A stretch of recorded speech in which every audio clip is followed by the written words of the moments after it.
Panting heavily, Chun Dong collapsed onto the floor of an abandoned supermarket, still trembling with shock. He quickly scrambled to his feet and ran toward the office on the second floor, which had a security door locked himself inside. Only then did he feel a sliver of security. Through the window of the second-floor office, he looked at the zombies that had become walking corpses outside the supermarket, his face full of bewilderment and helplessness. Not long ago, Chun Dong had been sitting at home when he suddenly felt a dizzy spell. When he opened his eyes again, he found himself in this unfamiliar area. Before he could figure out what was happening, zombies quickly followed, forcing Chun Dong to sprint into the nearby abandoned supermarket. Welcome, chosen challengers, to the apocalyptic world. Here you must gather supplies to sustain your lives while also fighting against zombies and mutated monsters that can take your lives at any moment. Survive by any means, lucky challengers. At this moment, Chun Dong suddenly heard a mechanical female voice in his mind. At the same time, a vision like AR technology appeared before Chun Dong's eyes. In the center of his view, icons for backpack, trade window, chat, channel, mail, etc. appeared. He opened the backpack and it was empty. Chun Dong's expression darkened. He hadn't replenished his energy in a day. If what the prompt said was true, without supplies, only death awaited him. Ding. You have a new mail? The moment Chun Dong subconsciously opened the mail, a voice appeared in his mind. Infinite resource system has been bound to the host. Soon Chun Dong understood what this so-called system was for. Because in his backpack, a mineral water icon suddenly appeared in the first slot. And in the lower right corner of the icon, there was an infinity mathematical symbol. Is this the system?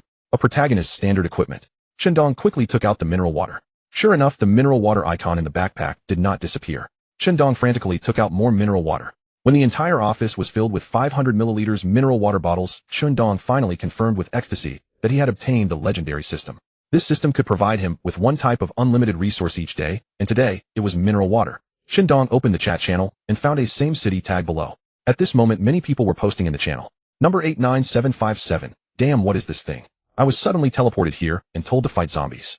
I want to go back. Number 777889. It's over, I have no supplies and zombies are everywhere. I'm probably dead meat. Number 589345. I just saw a poor guy get bitten by a zombie and instantly turn into one. Good thing I ran fast. Number 450321. If you have time to chat, hurry up and gather supplies. Chun Dong slowly scrolled through all the chat messages and finally confirmed that everything was real. Eligible people who were chosen were teleported here, forced to participate in this survival game. Judging by the numbers on the same city chat channel, at least hundreds of thousands of people had come to this apocalyptic world in the same city as him. Then were there even more people, more cities. And from the moment the prompt sounded, the game had already begun. Some would survive by gathering supplies, while others would soon die of hunger, thirst, or be bitten to death by zombies. Chun Dong then opened the trading platform and found that a few people were already selling supplies. Most were food and water, with a few other items like flashlights, lighters, etc. The transaction method was barter, with the seller setting conditions. As long as the buyer had the corresponding supplies, the trade could be completed. Looking at the few trade demands, most were for water and food. And what he had no shortage of was mineral water. Chun Dong directly swept all the items that were exchanged for water. The mailbox notification sound kept ringing. In an instant, Chun Dong had solved his food needs for a long time. Number 10086 has purchased 5 pieces of bread. Number 10086 has purchased 2 packs of snail noodles. Number 10086 has purchased 3 servings of spaghetti. Number 10086 has purchased 1 lighter. At the same time, many people in the chat channel were discussing who number 10086 was. Number 38383. Damn. The 5 pieces of bread I listed were just bought by number 10086. Does he have that many supplies? Number 9527. That's nothing. All the items I listed were bought by number 10086 alone. Number 979698. Could number 10086 be a game plant? Reduce our supplies, increase our survival difficulty. Number 56666. Very likely. Otherwise, how could someone have so many supplies to trade? It's probably the mastermind. Chun Dong looked at the chat, then at his own number, and realized that during transactions both parties' numbers were displayed. This setting directly exposed him to everyone. But fortunately, the numbers were only displayed when a transaction was initiated. After exchanging mineral water for other supplies, Chun Dong then used these new supplies to trade for what he needed. Now he could already open a general store of his own. Chun Dong took out a steaming plate of spaghetti and a glass of orange juice from his backpack, eating while continuing to browse the trading platform, but he never found what he really wanted. Weapons. What he lacked most was a self-defense tool. Not to mention guns and ammunition, he couldn't even find a baseball bat or a fruit knife. On second thought, those who had found them probably didn't list them on the platform. After all, surrounded by zombies, a good self-defense tool could greatly increase one's survival chances. However, today was only the first day, and the survival pressure was not yet great. Many people were still hiding in safe areas, not going out to gather supplies. In a few days, when people were at their wits' end, Chun Dong believed that supplies would gradually become abundant. For now, he just needed to stay in this abandoned supermarket and accumulate enough strength to protect himself. Chun Dong went down to the first floor of the supermarket, hoping to find supplies. However, he searched the entire supermarket and found nothing. Finally, when he walked into the restroom to relieve himself, he found a wooden chest in front of the sink. Is this a supply, eh? Dong muttered to himself as he walked toward the chest. Successfully opened bronze-level supply chest obtained with 10 obtained rope, 1 better than nothing. Dong directly put all the supplies into his backpack. He also checked if there was usable water in the restroom, but found the faucet was just a decoration. Bang bang bang. After coming out of the restroom, Dong was about to go back to the second floor when he heard someone knocking and shouting outside the supermarket. Is anyone there? Please open the door. Zombies are chasing me. Dong walked to the supermarket entrance, peering through the gap. He saw a woman standing outside, extremely beautiful, though he lacked the words to describe her elegance, giving this woman a perfect score set at all. Dong had seen many women, but this one made his eyes light up. Her looks alone ranked first among all the women he had ever seen. Who are you? Dong did not open the door immediately, but shouted from inside.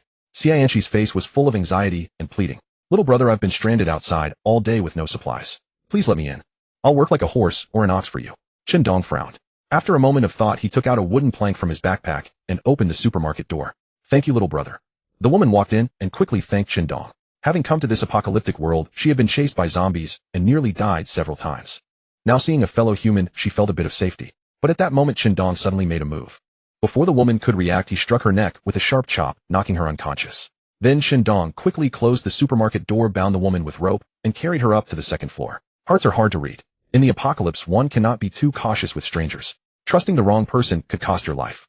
The woman woke up groggily, her neck still aching badly. She wanted to rub it, but found herself tightly bound with rope. You're awake. Dong was eating bread as he walked over to the woman. The woman looked terrified and struggled hard. What do you want? Do you know this is illegal? Dong couldn't help but sneer. Having inexplicably come to this world where death lurked at every corner, what was the point of talking about laws? As if that were funny, Dong crouched down, placed his right hand directly on her chest, and said with a smile, I have no way to know if you're good or not, so I have to tie you up and then check your conscience. The woman was startled by the sudden move, her eyes twitching. She said angrily, Bastard, if you've got the guts, untie me and let me show you my conscience. Dong's expression turned serious. He stood up and said coldly, You're a prisoner. How dare you negotiate with me? Are you overestimating your charm? To put it bluntly, if I tied you up and played rough, what could you do? The woman bit her lip and remained silent. She knew that what Dong said was the truth. Dong sat on the sofa, lit a cigarette, and continued, Tell me your name and background, and maybe I'll spare your life. After saying that, he waited in silence for several minutes until the woman broke the silence. My name is Xianxi. I'm a doctor. I was chased by zombies and ended up here accidentally. A doctor? Dong was very interested in Xianxi's profession. In such an apocalyptic world, having a doctor was a guarantee of survival. Moreover, with mutual consent, they could sign a contract eliminating worries about loyalty. Dong smiled faintly and said, Follow me, I'll provide your meals. From now on, you're mine. Also, for peace of mind, we need to sign a master-servant contract. Xianxi obviously knew the advantage of her profession and shook her head in refusal. Dong shrugged, not in a hurry. Since there was no conflict or hatred between them, he wouldn't be mad enough to hurt her intentionally. But he couldn't let her go yet, caution was key. Then he took out a sausage from his backpack and ate it voraciously in front of Xianxi. Watching Xianxi's secretly swallowing throat, Dong said while eating, I forgot to mention earlier, your conscience is very, very good. Xianxi's face flushed red. She gritted her teeth, wishing she could bite this hateful young man to death. When had she ever been treated like this by a man? She cursed him to have an unfortunate old age covered in red hair. Dong was determined to recruit Xianxi the doctor, but he didn't want to use force. Instead, he would use coercion and temptation, slowly wearing her down. After finishing the sausage, Dong took out a tissue from his backpack, wiped his mouth, and let out a satisfied burp. Are you hungry? Xianxi stared straight at Dong and said angrily, You don't have to toy with me like this. Dong took out a bottle of water from his backpack, opened the cap, brought it to Xianxi's lips to feed her, and said earnestly, Dr. Xia, I really want you to join us. 3 meals a day, I promise. And with me around, I'll keep you safe. Thirsty for a long time, Xianxi couldn't bother to answer. She gulped down the water desperately, the coolness refreshing her spirit. After drinking, she smiled lightly and said, Little brother, is this your sincerity towards me?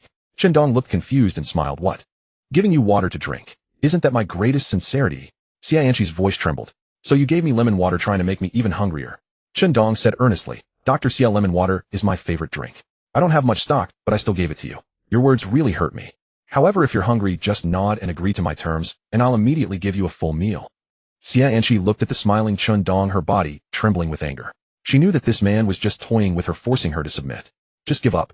I'd rather starve to death, jump off, and be eaten by zombies than eat a single bite of your food. Dong didn't care, smiling, really not considering. Xianxi let out a furious roar. Get out.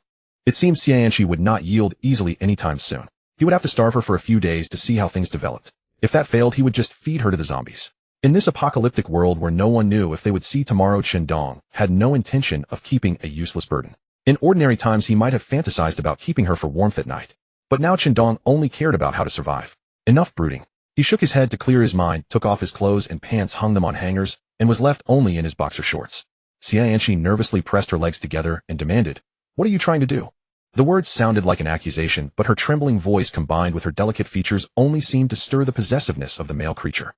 Dong narrowed his eyes and said, "I'm not about to waste a large amount of energy on mating activities during a time of scarce supplies." Xianxi, her thoughts exposed, blushed slightly and wanted to retort. "You?" Dong lay down on the sofa, pulled out a blanket, and interrupted her. "Save your strength. If you have the energy to curse, you'd better rest early." With that he closed his eyes and began to rest. Soon he was snoring. Xianxi had no choice but to lie down on the floor and rest. But hunger made her toss and turn, unable to fall asleep for a long time. The lemon water she had drunk earlier only made her stomach churn with acid. The next morning, Dong was woken by the sunlight streaming through the window onto his face. He stretched, sat up, and turned to look at Xianxi, then chuckled. "Oh, how did a giant panda end up here? Has the national treasure been dragged into this apocalypse survival too?"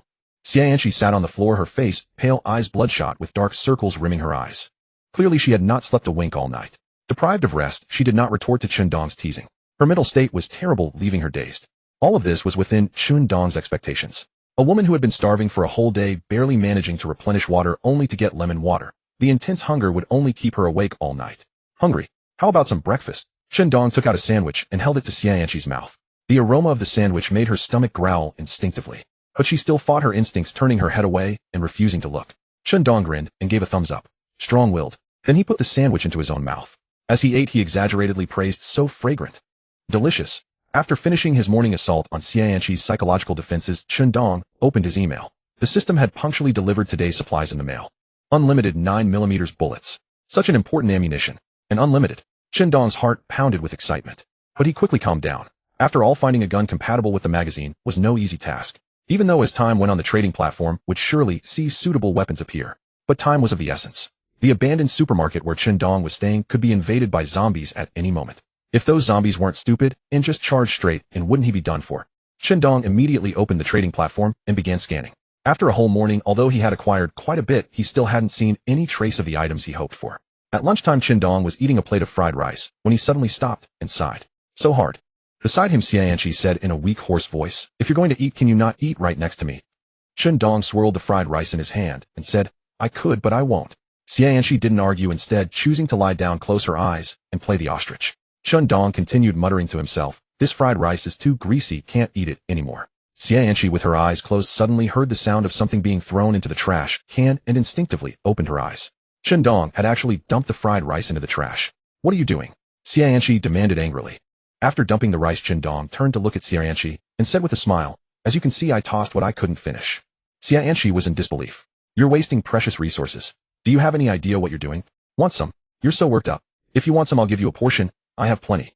Dong wore a completely indifferent expression. Xianxi said nothing, just gave him a vicious glare, then lay back down and closed her eyes to rest. Dong watched Xianxi, who was constantly swallowing saliva, just from the lingering scent of the food in the air, and chuckled inwardly. "Let's see how long you can hold out." Dong opened the chat channel and began scrolling through today's messages. After the first day's baptism, many had already adapted to the rhythm of apocalypse survival. Some had gone out to gather supplies, and some had even killed zombies. Of course, many more had become lunch meat in the zombies' mouths. As he scrolled through the history, Dong's eyes suddenly narrowed, fixating on one message. User 72727, selling a P92 pistol. Anyone interested? DM me with your offer. This message had sparked a flurry of discussion. User 23452. Damn, someone already got a pistol on the second day, and I'm stuck with a razor. User 23345. So jealous. Dong immediately DM'd that player. Bro, still got it. What's your price? Soon the player replied. Still got it. Interested. I want 100 bottles of water and 100 portions of food any type. Dong suppressed his excitement and kept his cool to haggle. Too expensive. It's hard to gather supplies now. Just managing not to starve is already impressive. That pistol of yours probably has no bullets left, and I'll have to buy more. The player typed again. How much can you offer? Dong, at most 10 bottles of water and 10 loaves of bread. This time the other side waited a long time without replying. Dong's heart tightened. Just as he was hesitating whether to raise the price, he finally got a response. Fine, let's call it making a friend. Undoubtedly the pistol was worth far more than that. But given the special circumstances, survival was the top priority. Not many people could spare extra food and water, so he had no other choice. The other party listed the P92 on the trading interface. After both sides confirmed the deal was completed and the supplies were dispatched via the mail system, the seller who had received water and food was smugly self-satisfied. A pistol with its bullets completely spent had been exchanged for such a wealth of urgently needed supplies. This deal was a massive profit. But when he saw the transaction ID, he was startled. Wasn't this the infamous shill? Or perhaps not. The seller posted this information in the chat channel, sparking a wave of uproar. Dong, however, remained oblivious to all of this. And of course he couldn't care less. Hearing the ding of the mail notification, he opened it with trembling hands. Inside lay a P92 pistol quietly waiting. Selecting to receive, Dong's backpack now contained a pitch-black weapon. Holding the weighty P92 pistol, he felt a surge of reassurance within his heart. He opened the window and fired several shots at the zombies on the street. The accuracy was pitiful, yet with the blessing of infinite ammunition, a few zombies still let out wretched screams before collapsing to the ground.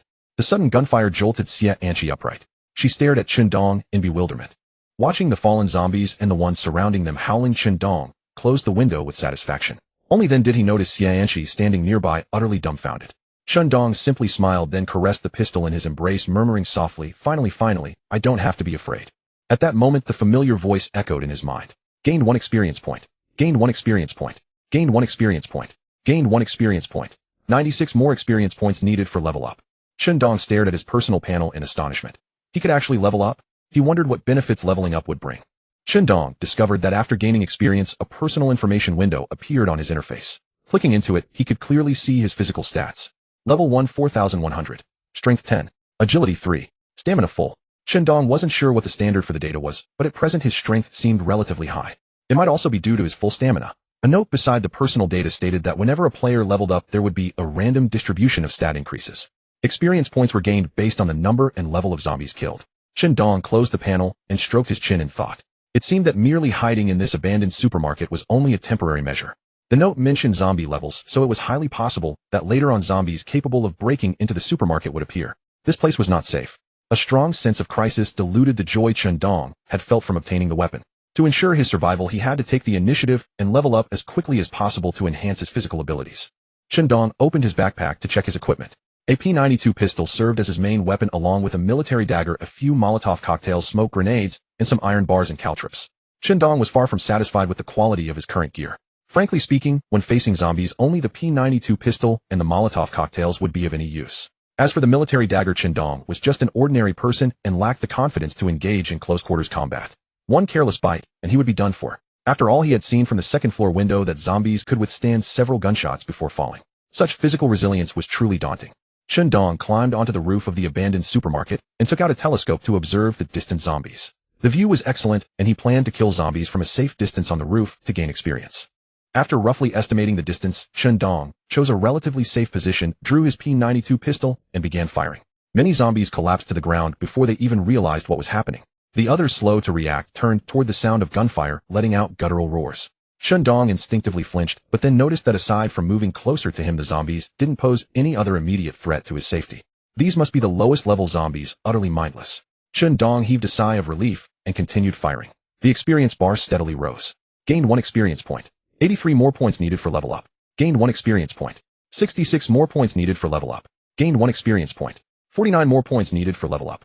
After a long while, Dong suddenly felt a rumbling within his body, as if a shackle had been broken, making him feel light all over. Then the system voice rang out, "Congratulations, player, on leveling up. Keep up the good work." Dong was overjoyed and immediately opened his personal information to check the changes in his stats after leveling up. Level 20200. Strength 12. Agility 5. Stamina normal. A total of 4 stat points had increased, similar to most online games. Dong gazed at his personal panel, feeling fairly satisfied. After leveling up, he could clearly sense that his speed and reaction time had improved significantly. The pistol in his hand also felt lighter. In the later stages of leveling, engaging in close combat with zombies would not be difficult. Even tearing zombies apart with bare hands might become possible. However, Dong didn't want to dwell on such thoughts at this stage. He would take it one step at a time. He climbed down from the roof and returned to his second-floor shelter. As soon as he entered the office, he saw Xia writhing on the floor like a caterpillar. 2 consecutive days of hunger had begun to induce hallucinations. Dong coughed. Xia was startled. At that moment, she was like a bowstring pulled taut. The slightest external disturbance would trigger an intense reaction. When Dong took out a fragrant plate of fried rice, Xia eyes gleaming with a greenish glint locked onto it. Dong clicked his tongue in amazement. He had only seen that kind of look in nature documentaries from starving wolves desperate for food. "Want some?" Dong helped her up and sat in front of her holding the fried rice. Hearing his tempting words, Xianxi didn't respond, and the light in her eyes dimmed slightly, even though her stomach was already growling. Just then Chun Dong suddenly pinched her cheek with his left hand, forcing her mouth open. The delicate, tender sensation from her skin made his heart flutter. He gazed at her. Though spiritually exhausted, she still radiated a stunning beauty, and was momentarily lost in thought. Xianxi, confused, said indignantly, "What's wrong with you?" Chun Dong didn't speak. Instead, he scooped a spoonful of fried rice and shoved it into her mouth. Xianxi instinctively chewed and swallowed the aroma of the fried rice, nearly bringing tears to her eyes. But she quickly regained her composure. "You'll never make me surrender." Chun Dong continued to scoop a second spoonful and held it to her lips. Another bite. Xianxi was too hungry. Despite her earlier defiance, her mouth involuntarily opened. But the next moment Chun Dong pivoted the spoon and brought the rice to his own mouth. Then with a look of bliss he closed his eyes and said contentedly, "Oh man. So delicious." Xianxi was furious. You're playing me." Chun Dong swallowed the fried rice and said with a smile, "Once you figure things out and follow me, you can eat whatever you want whenever you want." "Not right now." After saying this, Chun Dong ignored the trembling Xianxi and sat back on the sofa, finishing all the fried rice. The reason he gave Xianxi a bite of fried rice was not out of kindness, but rather because he feared that if she went hungry for too long she would forget the taste of food. After enduring several days of hunger, tasting a bite of fragrant fried rice would not only fail to satisfy her hunger, but would instead accelerate the production of stomach acid. Just like an addict who after the first taste would suffer more without subsequent hits, Chun Dong deliberately kept Xianxi in this tormenting state. Watching Chun Dong devour his meal on the sofa, Xianxi felt an overwhelming urge to weep. This man showed no compassion whatsoever, only finding joy in tormenting her repeatedly. Chun Dong sensed her gaze and turned to meet her eyes. For a moment it was him who felt unsettled. It wasn't shyness from seeing a beautiful woman, but rather a lingering sense of guilt as he reflected on his treatment of her over these past days. His modern sensibilities hadn't entirely vanished. Yet he quickly reminded himself not to soften. In this world he knew better than to cling to useless compassion if he wanted to survive. A world without order demanded ruthlessness. Sentimentality was a weakness. Chun Dong retrieved a bottle of mineral water, dissolved sugar into it, and fed it to her. He sat beside her, and the weakened Xianxi collapsed directly into his embrace. Chun Dong spoke with a touch of emotion. "Dr. Xia, I have to say you're truly stubborn.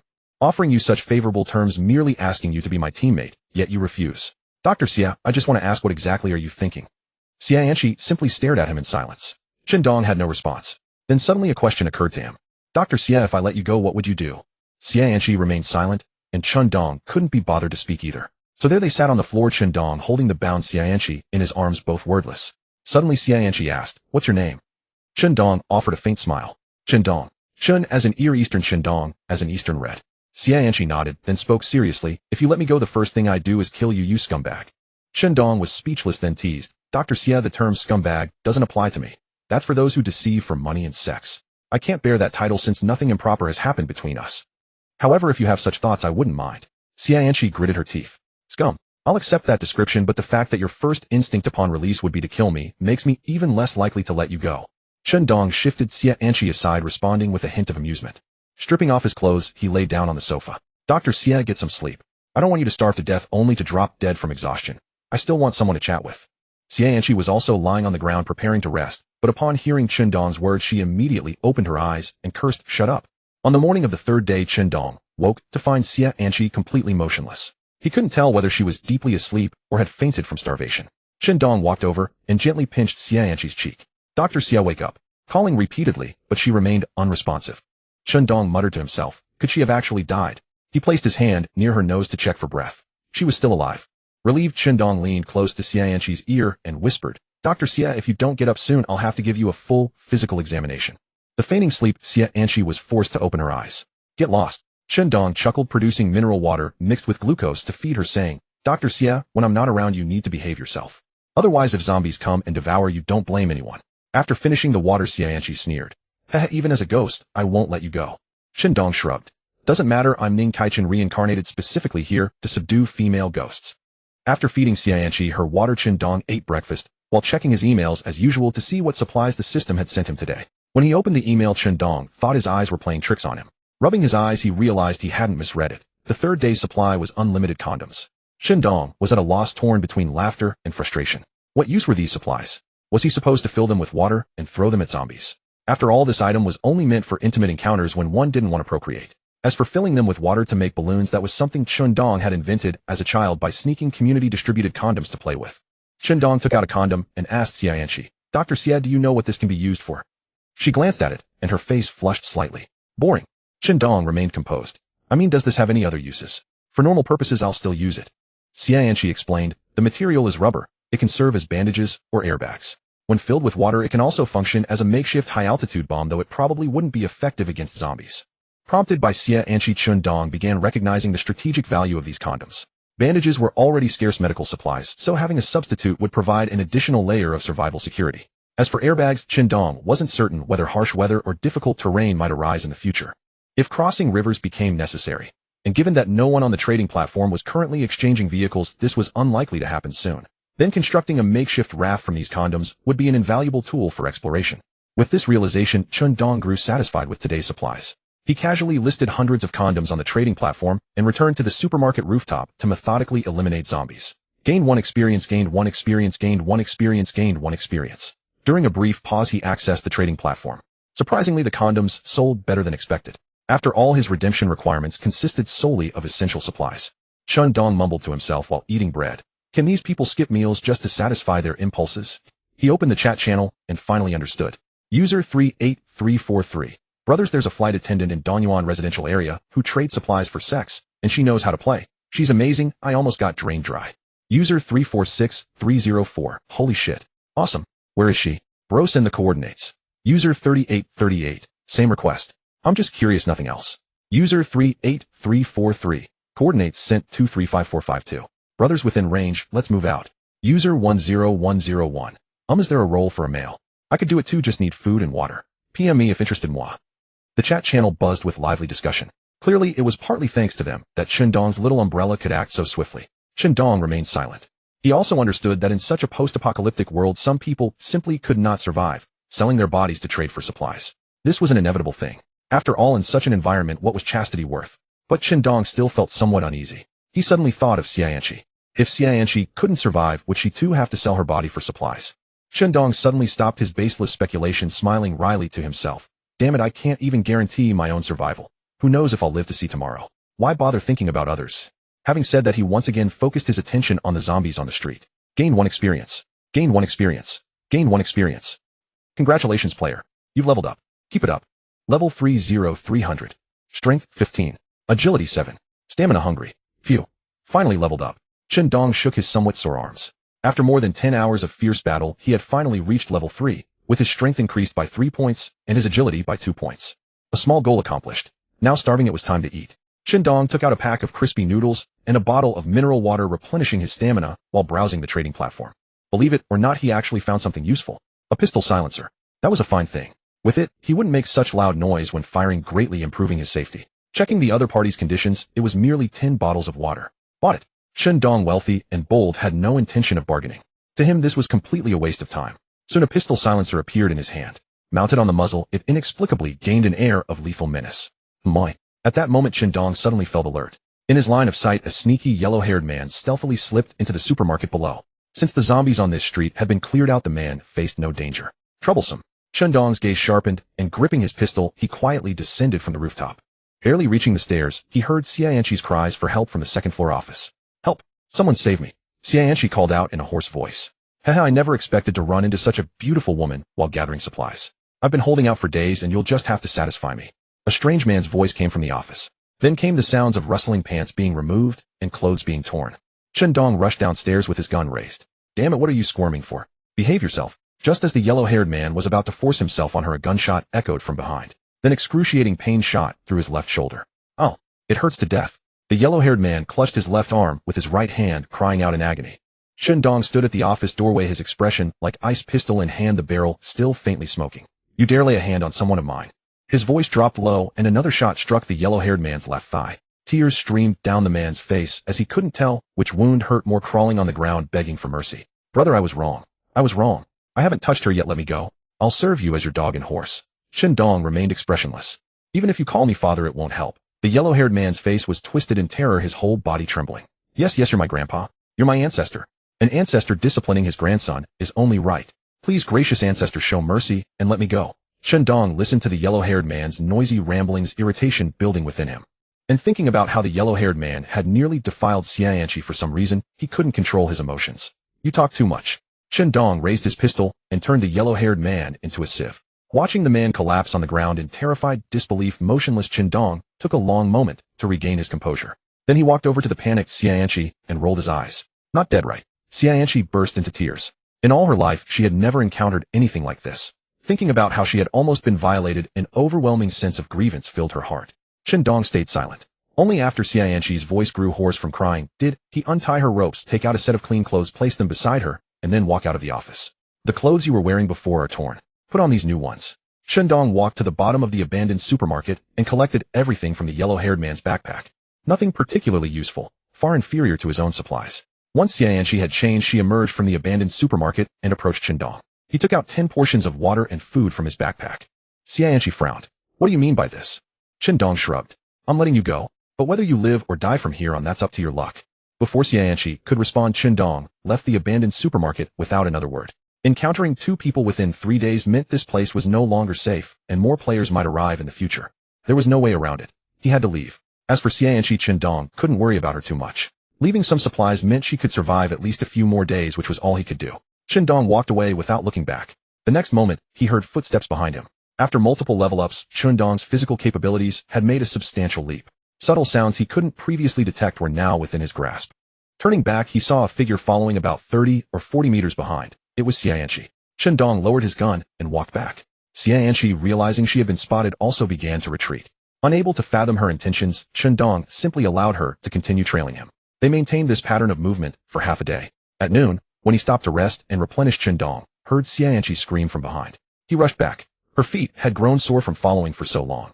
But if she stopped, she would quickly fall far behind, so she gritted her teeth and pressed on. Finally, when Qindong sat down to rest, Xianqi gratefully did the same.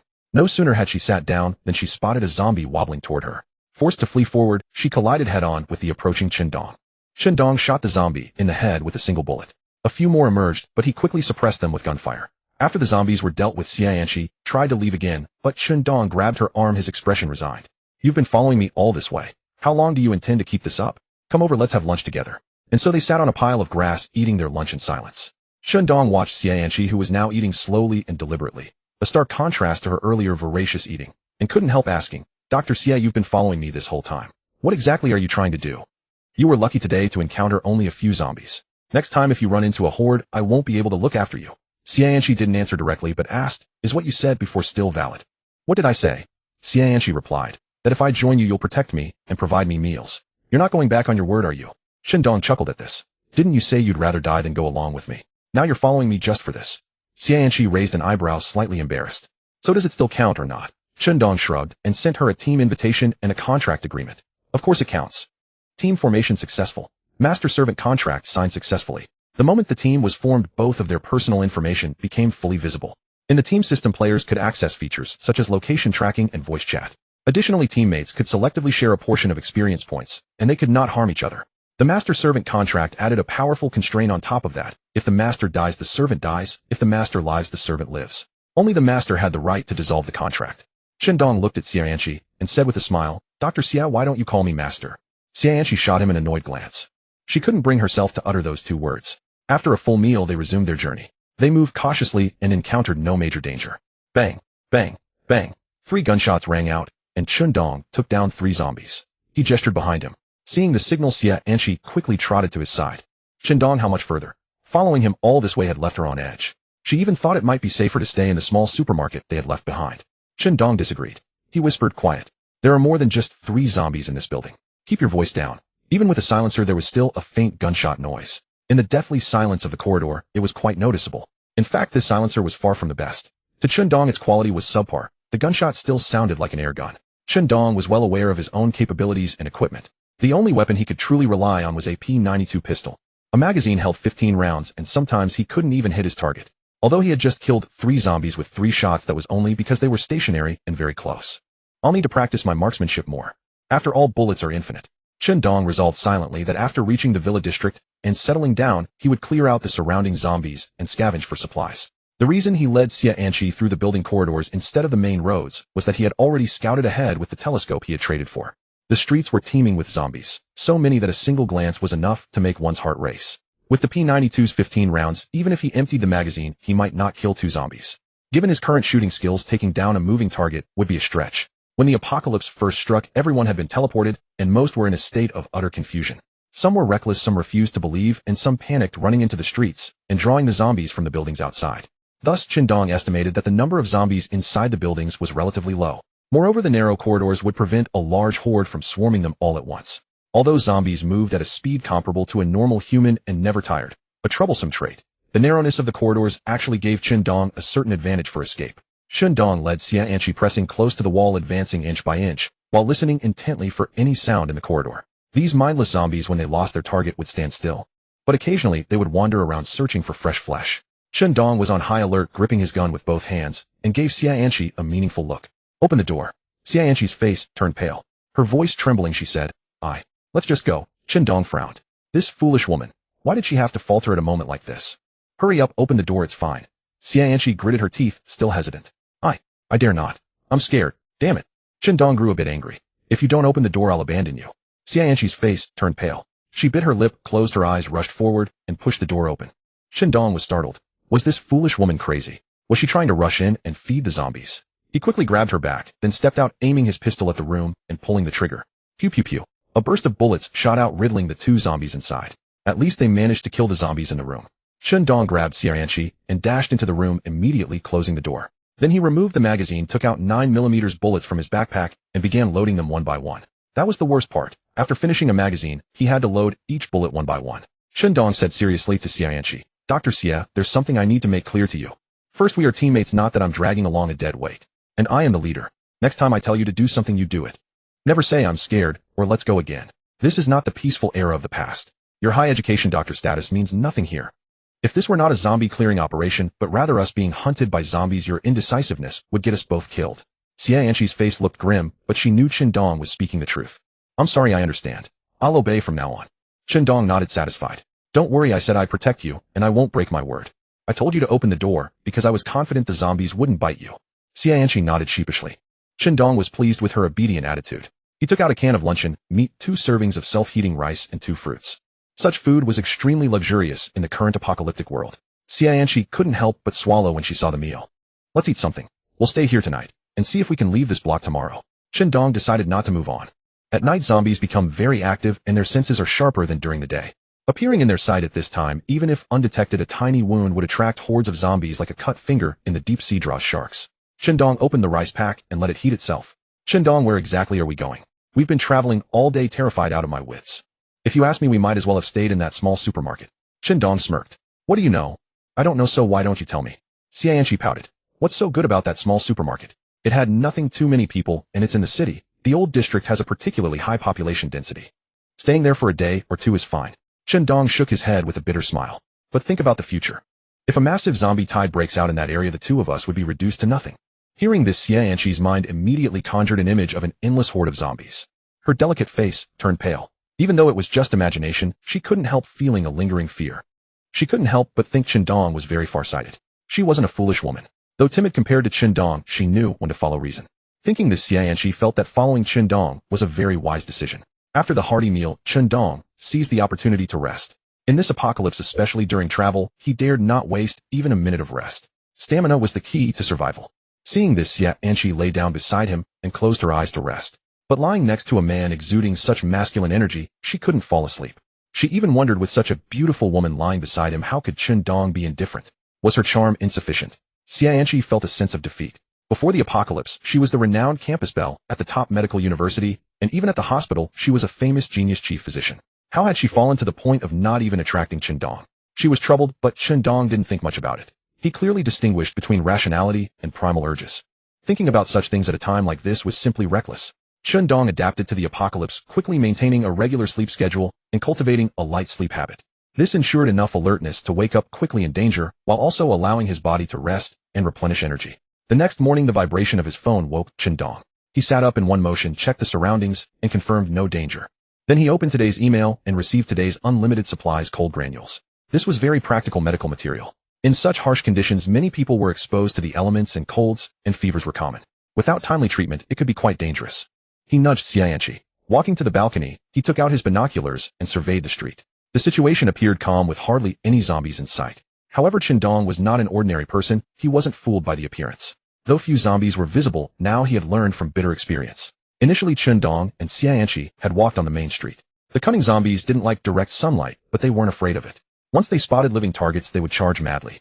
In the end, Dong had to take Xianqi into a nearby residential building to escape. Xianqi rubbed her sleepy eyes, staring at Dong's back with a resentful look, and muttered, "What a blockhead. Doesn't know how to treat a lady." Dong heard her murmur and smiled. "All right, when we reach the destination, I'll let you sleep as much as you want." Xianqi's face flushed. "Let me sleep enough." Dong failed to notice the ambiguity in his words and continued, "I won't hide it from you. I plan to head to the suburbs this time. Compared to the city center, the population density in the suburbs is much lower. I know there's a villa district there. Such upscale residential areas have very few inhabitants, so naturally there won't be many zombies. So if we find a villa there to serve as a long-term safe haven, at least our quality of life would be significantly better, far superior to that cramped little supermarket."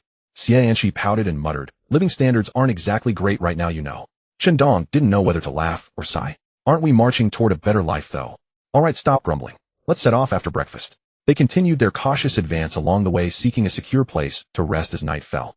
The next morning he woke up and checked his messages as routine. In the next moment Dong's expression darkened considerably. "Damn it, system, are you messing with me?"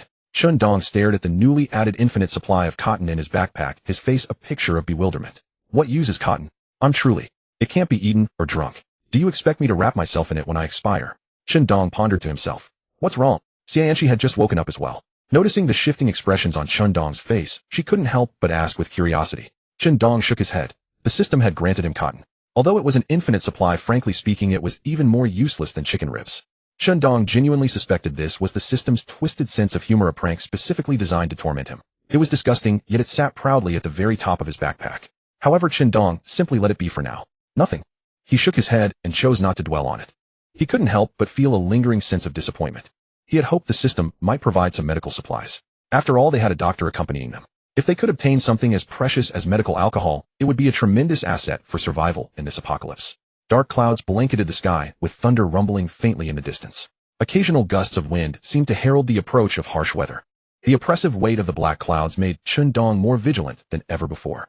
After all, he and Xianqi were currently making their way toward the villa district, and no one knew how many zombies, or ill-intentioned survivors, might lurk there. Xianqi trailed behind Dong, gazing at the stormy sky with growing concern. "Dong, it looks like rain is coming. Do we have any umbrellas? In conditions like these, if we catch a cold, the consequences would be unbearable." Dong gripped his pistol firmly, scouting ahead. Upon hearing Xianqi's words, he paused and turned to reply. "No umbrellas, but if you're worried about catching a cold, good news. I have an ample supply of cold granules. More than enough." Xianqi responded with a casual hum, then explained, I'm perfectly healthy. I'm not afraid of catching a cold. I'm just worried about you, our team's damage dealer. If you fall ill, I'd be left as the sole healer, anxiously watching us get wiped out by zombies." Dong felt a subtle warmth in his heart at Xianqi's caring words, though her contradiction amused him. He teased, "No worries, Dr. Xia. You're the healer. Just let me absorb a few breaths from you, and I'll recover." After saying this, Dong continued walking forward. Xianqi's face flushed red at his banter. Seeing Dong walk ahead, and not daring to linger, she stamped her foot in frustration and hurried to catch up. "Stupid Dong, wait for me." Finally nearing the villa district, Dong and Xianqi took cover atop an observation tower nearby. Dong was peering through binoculars, surveying the situation within the residential area. After a long while, Dong slowly lowered the binoculars and fell silent. Xianqi noticed the deeply furrowed brows on Dong's face. At first she dared not disturb him, but after a while, with no response, she couldn't help but ask, "Dong, is the situation in the villa district that bad?" Dong finally snapped out of his thoughts. He noticed Xianqi sitting beside him, her eyes filled with concern. Dong gently patted the back of her hand and reassured her, "It's fine. The situation is just a bit different from the intelligence we had before. The number of zombies here is considerable, perhaps even too many, but not insurmountable. It simply requires some careful planning, which is what I'm currently considering." Xianqi said earnestly, "Dong, if the villa district proves too dangerous, we could always find another safe shelter first and return once we're better equipped." Dong smiled. "When have you ever seen me recklessly charge into a horde of zombies? I promised to bring you into a villa, so naturally I won't break that promise. As for you, don't slow me down again. Adapt to surviving in this apocalypse as quickly as you can. Even if one day I'm no longer here, you must be able to survive on your own." Xianqi quickly protested, Pa, don't speak such unlucky words." But then she pouted and mumbled, "I know I cause trouble, but I'm truly terrified whenever I see zombies." Dong felt a softness in his heart, seeing her guilty expression. "I understand. Any girl would scream in fright upon encountering zombies. But Xianqi, this isn't a game. If you die, you're truly dead. As your teammate, I want you to live well. I hope you can become someone I can rely on. This is the last time I'll say these things. From now on, it's up to you. Dong patted Xianqi's head and said no more. Xianqi detested having others touch her head, but Dong's words stirred countless emotions within her, and she allowed him to stroke her hair docile as a kitten. Dong had set his sights on the most luxurious villa in the entire district. Not for anything extravagant, simply because he admired its south-facing orientation, and it sat beside a lake. That was truly a fine view.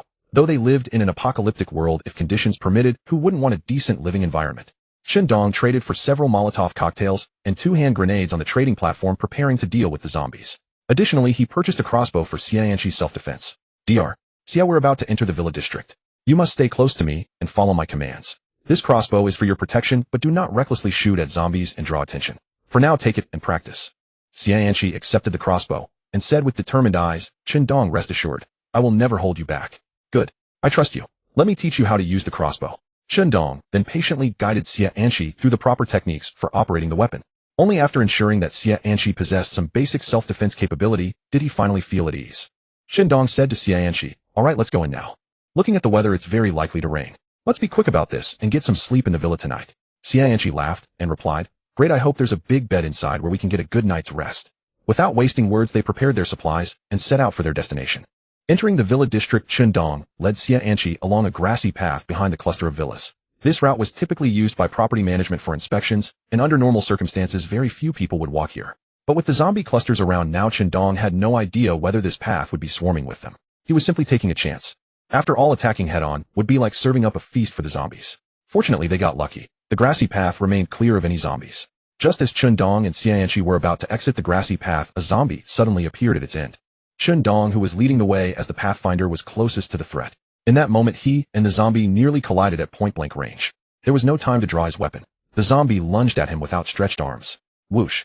2 arrows shot past Dong's ears from behind, striking the zombie straight through the mouth. Black ichor erupted from the zombie as it collapsed onto Dong. He shoved it off and turned to see Xianqi still trembling from the close call while clutching her crossbow. He gave her a thumbs up. I didn't know you had such sharp aim, Dr. Xianqi snapped back to reality and asked urgently, are you okay? That nearly scared me to death. I shot the crossbow bolt right at the zombie, but you were way too close. I was so terrified I'd hit you, but luckily the bolt went straight through. Hearing her confession, Dong, who had just faced a zombie at point-blank range, didn't feel fear, but a cold sweat broke across his forehead. Thinking about the arrow that had whizzed past his ear, he thought to himself, that was too close. I almost died before I'd even accomplished anything, taken out by my own teammate's mistake. It's fine, let's keep moving. We're almost at the shelter we picked out earlier. At that moment, sounds echoed from outside the villa district. Damn it. Charge in and grab a villa. If we get inside, the zombies won't pose much of a threat. Loose arrows. Suppress the zombies and set them ablaze. Dong frowned. He hadn't expected other players to have already entered the villa district. This was actually fortunate. Their commotion would draw the majority of the zombies away. They sounded like a sizable group. Dong grabbed Xianqi's hand, and using the chaos as cover, bolted from the grassy path toward their chosen villa. Along the way, some zombies caught their scent and began pursuing them. Before they could close in, Dong hurled Molotov cocktails from a distance to hold them back. In the end, he even tossed a grenade into the zombie horde. Boom. The explosion decimated the zombies, and the pair made it safely into the lakeside villa. The commotion Dong created also drew the attention of the group operating on the villa district's perimeter. Holy shit. There are other players inside. He's got grenades too. What's so special about that? We've got grenades as well. He can't have more than one. I'd bet it's his only one. Damn, I was saving this grenade. Looks like that's not happening now. Then another grenade detonated. Once Dong and Xianqi entered the villa and shut the door behind them, they spotted several zombies on the first floor. Before the zombies could react, Dong drew his P92 and opened fire. With Xianqi's scattered gunfire from beside him, they cleared out all the zombies in the villa. The reason Dong had recklessly spent his limited Molotovs and even a grenade outside was to avoid drawing attention from other groups. He refused to pull out his P92 pistol unless absolutely necessary. After all, while Molotovs and grenades were precious, they could still be found on the trading platform. Firearms, however, were a different matter entirely. No one was willing to list them, treating them as cherished treasures. With the zombies eliminated, Dong and Xianqi had secured their long-term shelter. At the same time, a window popped up on Dong's interface. Dear player, this shelter has been detected as unclaimed. Would you like to take control? Yes, no. Dong selected yes. As the system prompt sounded, Dong felt the villa become their team's possession. Villa District Shelter, a resting place for players. Can be upgraded later with blueprints used to hide from zombie hordes and player challenges. Dong turned to Xianqi with a smile. Dr. See, we can stay in this villa for a long time now. Think of it as our home in this apocalyptic world. Watching Xianqi laugh freely without the weight of stress, Dong finally relaxed from his combat mode. Having a shelter in the zombie-infested world was indeed a luxury. After exploring the villa, Chundong made his way to the second-floor balcony. The group that had charged from the front had entered the villa district, but suffered heavy losses. He could clearly see them, and their supplies must have been severely depleted. After all, nearly half of the zombies in the entire villa district had been drawn to them. In another villa, a young man reported to Jiang Kai, a burly middle-aged man, lounging on a luxurious leather sofa. Brother Jiang, we took heavy losses this time. Half our men are dead. More importantly, our combat supplies are gone. We only have melee weapons left. Jiang Kai listened with a grim expression, slamming his fist twice on the marble coffee table in front of him. Fuck. All because of bad intel. They said the villa district had few zombies. We charged in recklessly from the front, and now most of the zombies in the entire district are dead. The district really does have fewer zombies now, damn it. As he raged and cursed, lightning suddenly split the sky with a deafening crack. Crash. The dark clouds finally couldn't hold back any longer, and torrential rain poured down. The air turned damp and cold as the temperature plummeted. The chat channel erupted with messages. User 382334. Bad luck. I thought the rain would give us drinking water, but when I collected a bucket it turned out to be acid rain. Not only that, touching it burns your skin, it's agony. User 345345. I was just about to collect water too. Whatever, I'll collect it anyway. If we ever run out of water supplies, boiled acid rain might even taste sweeter than bottled spring water. Number 35233. I'm feeling a bit cold now. How long will this rain last? Number 233333. My little shack is drafty from all sides, I can't hold out. I think I'm already catching a cold. Chundong gazed through the glass at the sky, seeing no sign of the heavy rain letting up. Someone in the chat had just complained about whether it might rain all day, and Chundong felt that was entirely possible. Achut. Xianxi, sitting on the sofa in the villa's living room, sneezed. She rubbed her arms, which were covered in goosebumps, to warm herself. Chundong came over and asked, feeling cold. Xianxi nodded honestly. A bit. The temperature dropped too fast, I can't adjust. Indeed, even Chundong, who had been upgraded, could still feel a hint of chill, let alone Xianxi, who had not been upgraded and was a delicate woman. They needed to find something to keep warm. Chundong wondered whether to light a fire. Then he suddenly remembered today's unlimited supplies. What a coincidence. Cotton could be used to make quilts. He couldn't make a thick, sturdy quilt, but stuffing cloth with cotton was not difficult for him at all. And there was plenty of cotton. If one quilt wasn't warm enough, he could make two. He opened the trading platform to gather cloth and needles and thread, and said to Xianxi, "Wait a moment, I'll show you a magic trick." Soon he took out the materials he had gathered for making quilts. Xianxi stared at the piles of cotton and cloth in astonishment. "Chundong, how do you have cotton?" Chundong laughed. "I traded for it on the platform, of course. Dr. See if you want to get under a quilt soon, help me sew the fabric together. I'm not good with a needle." Xianxi nodded eagerly. Hee, I'm good at this." Taking the needle, thread, and cloth, she quickly made several quilt covers. This task was nothing for a doctor like her. Soon Chundong and Xianxi were happily wrapped in quilts. Chundong took hot food and warm coffee from his backpack. Wrapped in the quilt, eating and drinking, it felt like a weekend getaway. Outside the villa, the wind and rain raged, and many players shivered in the cold, but none of that concerned them. After eating and drinking their fill, Xianxi curled up in the bedclothes and murmured blissfully, "So comfortable." Chundong leaned in and asked, "Where's comfortable?" Feeling the strong male breath near her ear, Xianxi's ears reddened slightly. She buried her head in the quilt and said coquettishly, "Naughty Chundong, teasing me again." Chundong laughed heartily and ruffled Xianxi's hair. Unlike when he was in combat, where he was cautious and even ruthless, Chundong wanted to relax when not fighting, to tease Xianxi without restraint and have someone to talk to. If he kept his nerves taut all the time, he felt he wouldn't last long.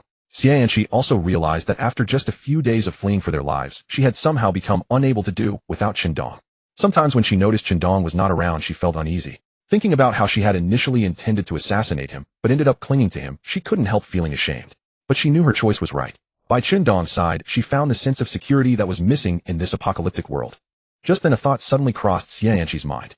Biting her lip, she hesitated with a conflicted expression for a long time, then suddenly looked up and asked, "Chundong, how about tonight you come to my room?"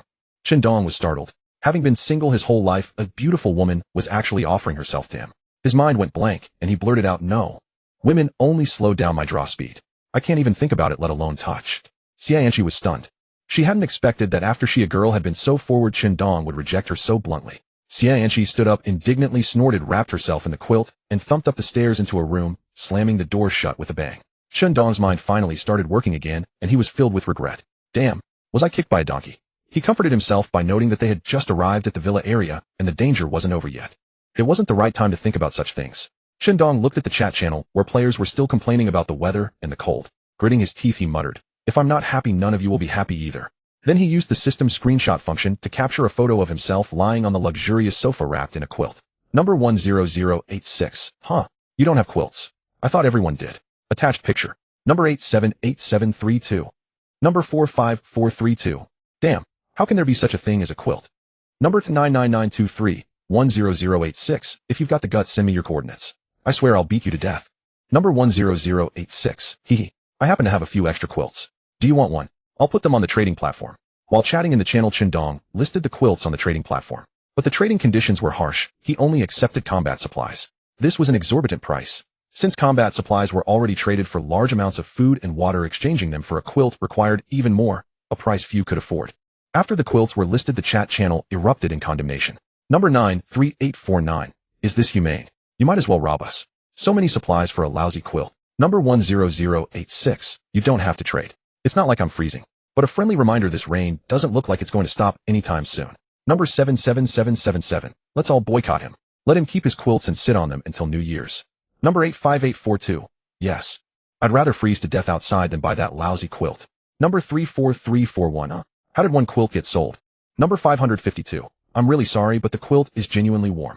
Brothers keep boycotting you, I'm out.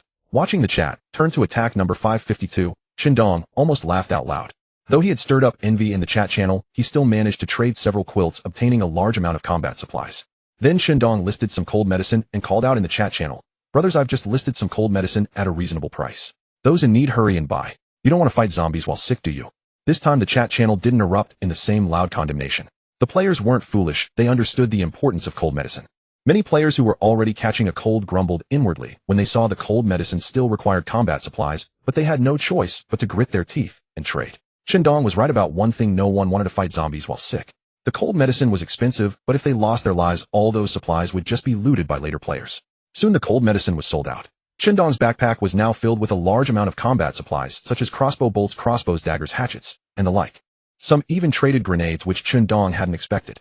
In the chat channel, some people were still making threats against him. Player 10,000-10086. The world is small. Wait for me.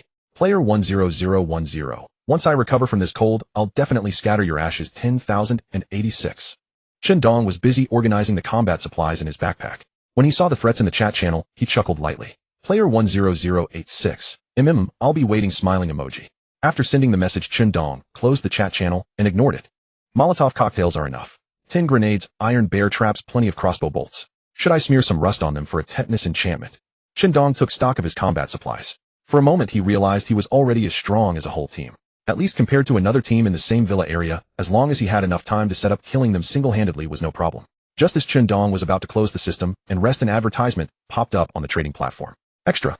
The trading platform has a golden grade blueprint barrier wall. This blueprint is the first golden grade blueprint on this trading platform. Qindong's heart instantly grew hot. It was exactly what he needed, a pillow when he was about to yawn. He had been worrying about how to avoid zombie invasions in the villa area, but now with this barrier wall that problem would be solved. Qindong immediately opened the trading platform, found the golden grade blueprint, and murmured to himself, this time I'm determined to get it. The appearance of this golden grade blueprint instantly shocked the entire post-apocalyptic world's chat channel. They hadn't expected that within less than a week of arriving in this post-apocalyptic world, someone had already found a golden grade item. Let alone golden grade, even silver grade was rare. Most were bronze grade. In the chat channel, many people were green with envy. Player 546262. Impossible. This must be a scam. I've never seen anyone with such unbelievable luck. How? I'm so jealous. Player 15424. Yeah, how could anyone be so lucky to find such a good thing? A barrier wall. If you find a shelter and just set up the wall, wouldn't that be great? Zombies. I'd just block them outside. Player 345345. Holy crap. He's put it on the auction. Is he really selling it?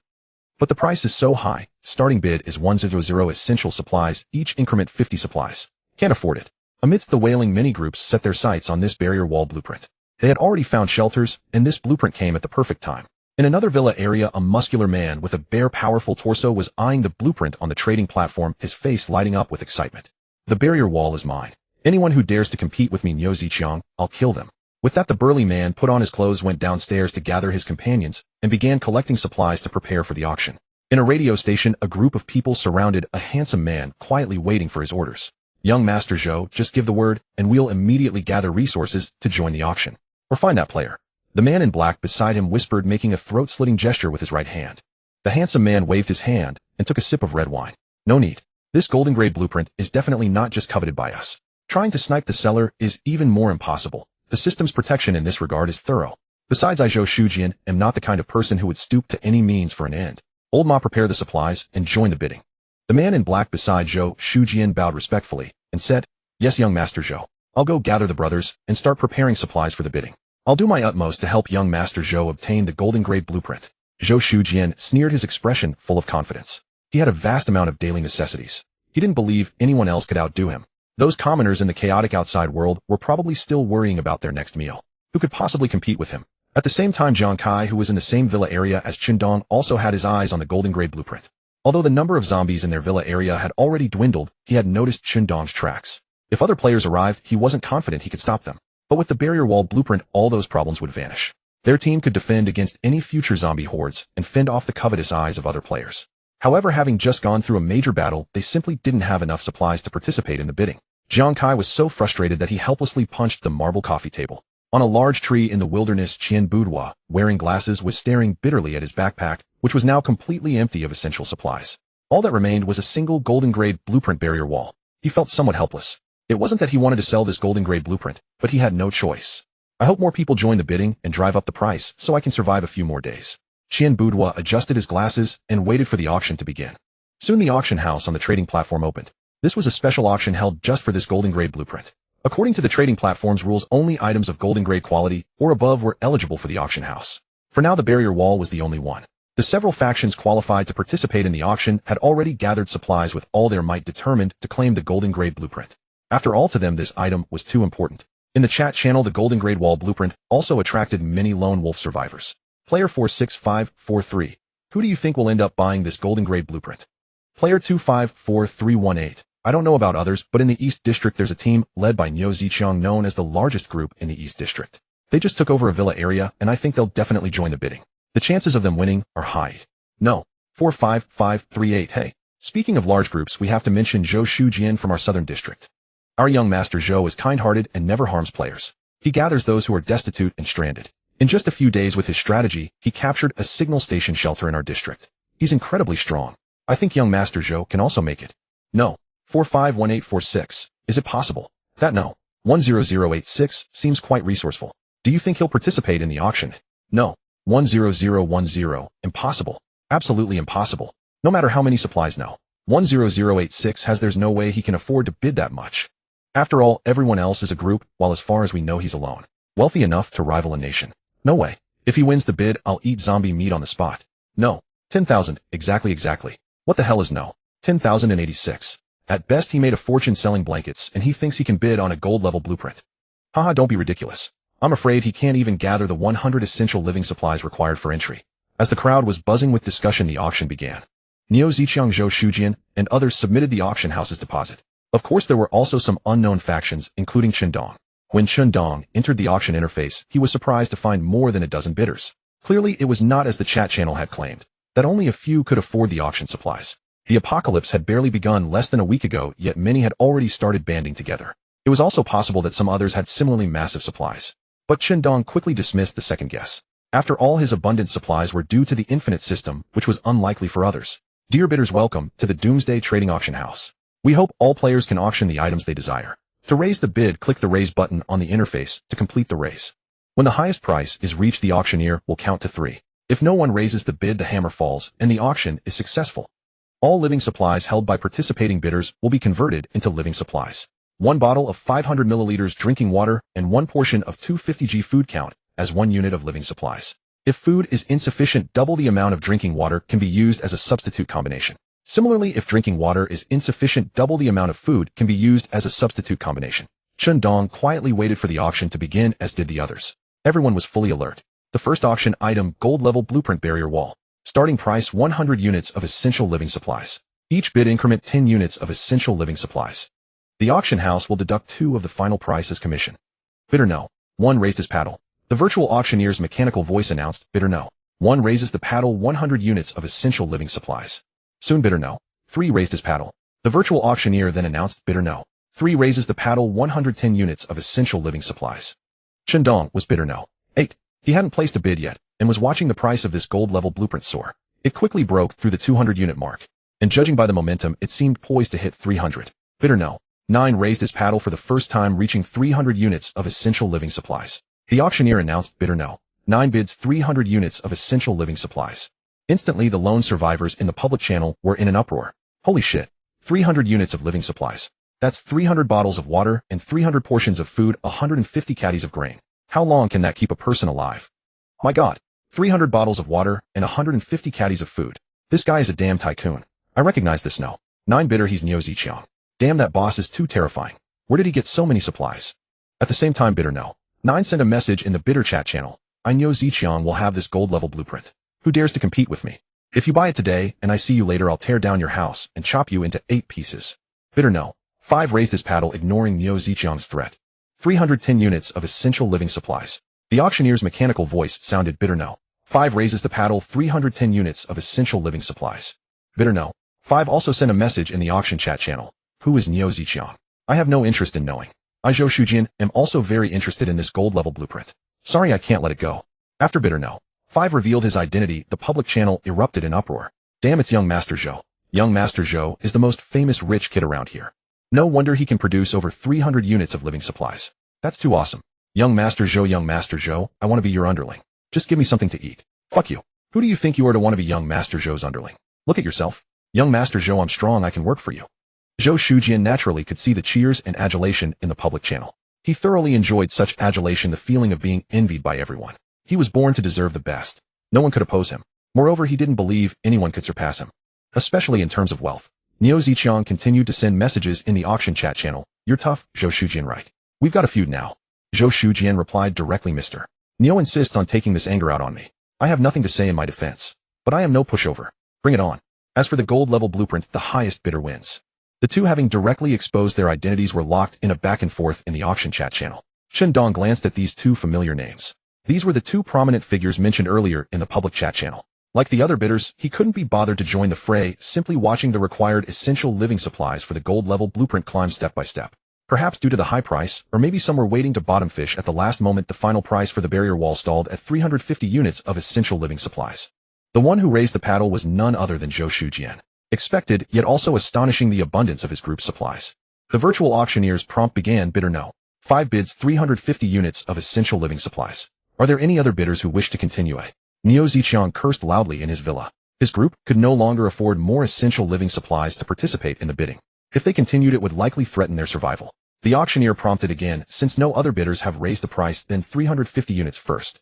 Zhou Shujian's mouth curved into a sneering smile. He was the renowned young Master Zhou. With what he desired, was there anything he couldn't obtain? What Neo Ziqiang, what trash, utterly negligible. Zhou Shujian even wanted to laugh aloud. He simply adored this feeling of looking down upon the masses. He was the supremely dominant overlord. But just then, the virtual auctioneer's voice rang out. Buyer no. 8 bids, 400 units of living supplies. It was Chen Dong, making his move at the final moment. What? Zhou Shujian paused. He hadn't expected someone to be waiting for the last chance to scoop up a bargain. Moreover, he threw down 50 units of living supplies in one go. You must understand, at this time, almost all survivors cherished the supplies in their hands dearly. These were essentials for survival. Not only Zhou Shujian, but also the crowd in the public channel erupted in astonishment. Who is this buyer no? 8. He actually threw down 400 units of living supplies at once. Holy shit, that's too lavish. 400 units of living supplies, how long could that keep me alive? This is a hidden tycoon. Who knows who he is? I want to be his woman. You little slut, what are you talking about? Are you even pretty? Just you. Want to be the tycoon's woman. Keep dreaming. I'm the one who should be his woman. Buyer no. 8. If you're watching, please private message me. I'm very beautiful. Above, you get lost. How dare you say you're pretty? Buyer no. 8. Oh, look at me. I used to be an internet celebrity with 500,000 followers. I can be your mistress, I know all positions. 500,000 zombie followers, more like. Zhou Shujian clenched his fists, staring wide-eyed at the screen where all those discussions were raging, his face twisting into a vicious expression. Damn it, who the hell is this person? Stealing the thing I Zhou Shujian have my eyes on. Is he crazy? Alright. I just don't believe it. Do you really have that much supply? In terms of wealth, Zhou Shujian has never feared anyone. Zhou Shujian directly bid 450 units of living supplies. He simply didn't believe this mysterious buyer no. 8 could afford to outbid him. This move sent the entire public channel into a frenzy again. Wow. Young Master Zhou has added another 50 units of supplies. This is too lavish. The owner of this blueprint must be absolutely thrilled. Player no. 5 raises paddle, 450 units of essential living supplies. Chen Dong watched the increased bid above completely unfazed. He had nothing else, but he had plenty of mineral water. Others would agonize over gathering 1 unit of supplies, but he didn't care at all. Playing games with him was like encountering a father-in-law and remaining silent, utterly ignorant of his true stature. Raise 500 units of living supplies. Player no. 8 raises paddle, 500 units of essential living supplies. Everyone's eyes widened as they stared at the number on the screen, their breathing naturally becoming heavier. Although it was merely a simple 3-digit number, the food represented behind it was enough to drive anyone insane. What? He's still chasing the bid. Who exactly is this tycoon? Why have I never heard of such a figure in our midst? This is simply awesome. Does he own a production factory? Could he be a factory manager? This is too unbelievable. I guess when he was teleported here, he was already at a food factory or a drinking water plant. Impossible. Basically nothing in this world can be used directly. Gathering supplies can only be done by opening supply boxes. Moreover, the higher the level of the supply box, the more zombies there are. That everyone knows. The more supplies, the harder they are to obtain. Zhou Shujian also stared wide-eyed at the numbers on the screen in disbelief. This is impossible. 500 units of supplies, yet he produced them so easily. Who exactly is this person? Damn it, regardless of who you are, you cannot compete with me, Zhou Shujian, for things. This is what I, Zhou Shujian, have set my sights on. No matter who it is, no one will snatch it from me. Zhou Shujian ground his teeth and shouted, "Raise the bid. 550 units. Upon hearing this, a man in black clothing beside him immediately panicked. Young Master Zhou, our living supplies are not enough. If we continue raising the bid, even our most basic living conditions will be compromised. Yes, young Master Zhou, we cannot keep raising. Otherwise we'll have to go out and compete with those terrifying zombies for supplies. Moreover, we'd have to venture into areas swarming with zombies. The game would not make up for the loss. I wonder when on earth we can gather enough materials for the golden blueprint. Young Master Zhou, please think twice. We can bear going hungry, but your precious body must not suffer hunger. If we fail to find sufficient supplies, all of us are doomed." Zhou Shujian roared, "Get lost. I just don't believe he has that many supplies. No one can compete with me, Zhou Shujian, for things. Buyer no. 5 raises paddle, 550 units of essential living supplies." Chen Dong frowned slightly. This Zhou Shujian has quite a deep pocket, actually able to gather so many supplies. Seems he's no pushover. But then, that's it. Chen Dong raised the bid again without a second thought. Buyer no. 8 raises paddle, 600 units of essential living supplies. What? 600 units of living supplies. This is just 2. This time the entire channel fell silent. They were deeply shaken. It's only been a few days, yet someone managed to gather that many supplies. Who exactly is this person? Moreover, he raised the bid without any hesitation. Even young Master Zhou would hesitate for a while before raising. In contrast, this buyer no. 8 almost matched young Master Zhou's bids immediately. However much young Master Zhou raised, he raised the same amount, completely disregarding the requirement of a minimum 10-unit increment.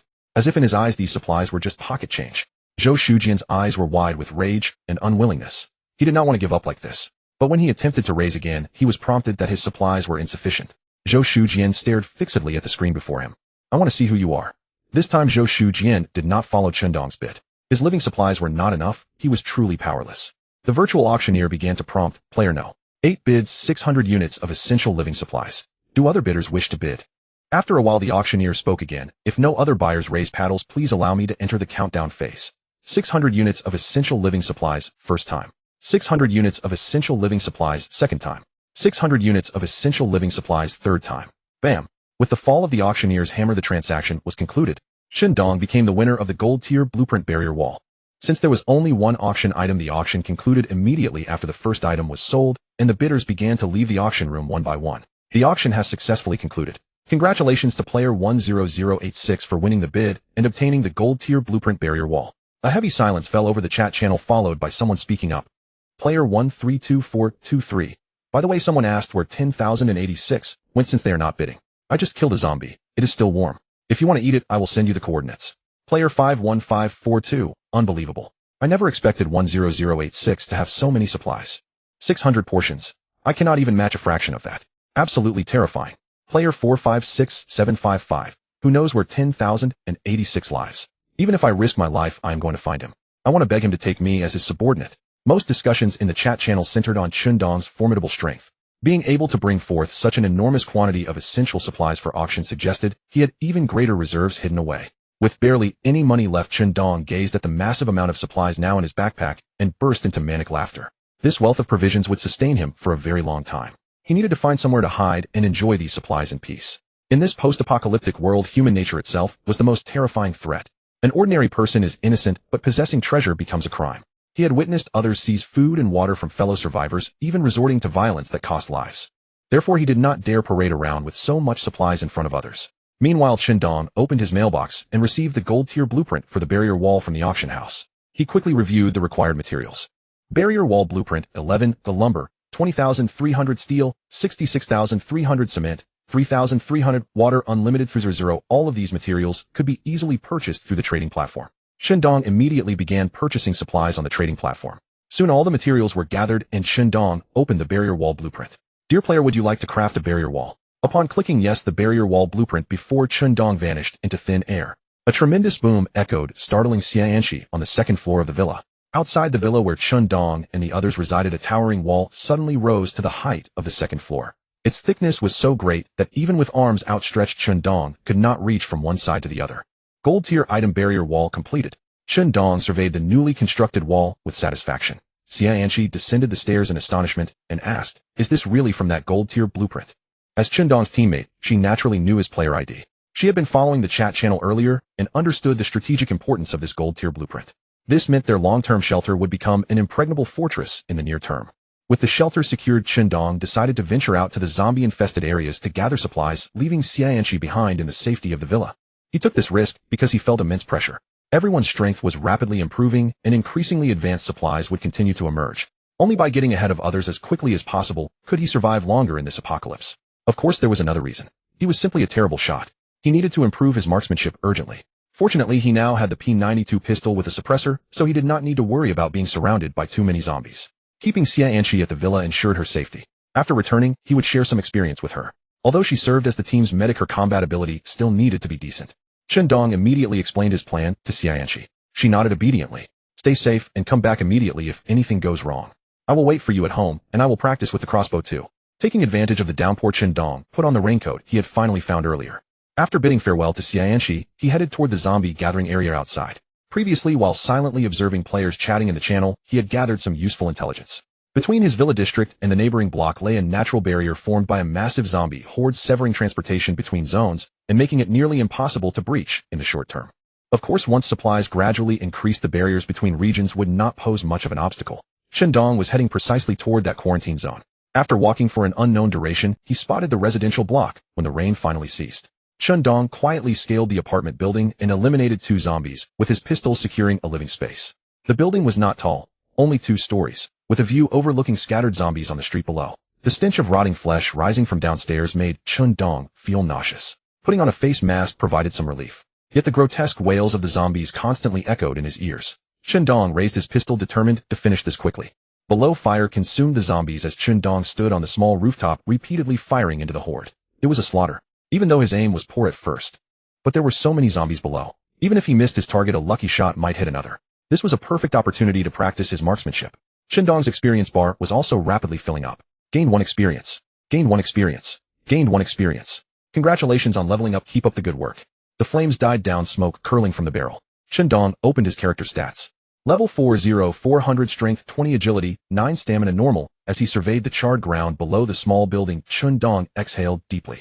He then retrieved a ladder and descended from the rooftop, moving toward the next group of zombies.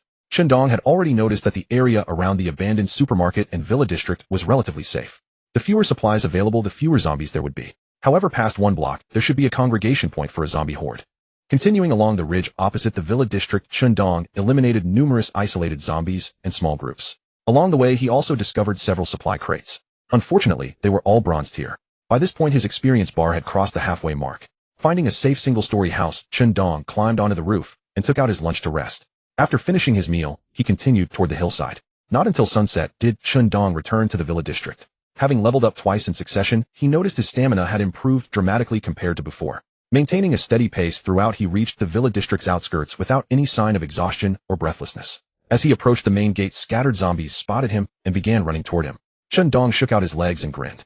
This run back was perfect warm-up. Let me use you to test just how much my physical condition has improved. With that said, Dong charged directly at the zombies. Preferring caution, he opted to eliminate them one by one rather than recklessly rushing into the horde. Even though he had reached level 4, he still believed in playing it safe. Powerful Vajra leg. Dong shouted the classic move from the movie as he delivered a flying kick straight at the foremost zombie. The zombie that had been solidly struck was sent flying, tumbling across the ground several times before finally stopping. Dong was equally astonished by his own explosive strength.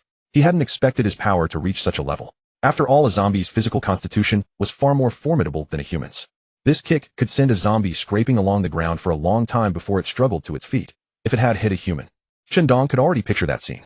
Unlike humans, zombies didn't feel fear when they saw their companions knocked away. They just kept snarling and continued to attack Dong relentlessly. Bring it on. Dong pulled out a silver level Tang Dao he had collected earlier. With no technique, relying solely on his brute strength, he hacked down the zombies like chopping vegetables. For a moment, no more zombies came. Chendong flicked the zombie blood off his Tang Dao, and mused. It seems that the team that entered the villa district with us earlier really did kill off most of the zombie horde.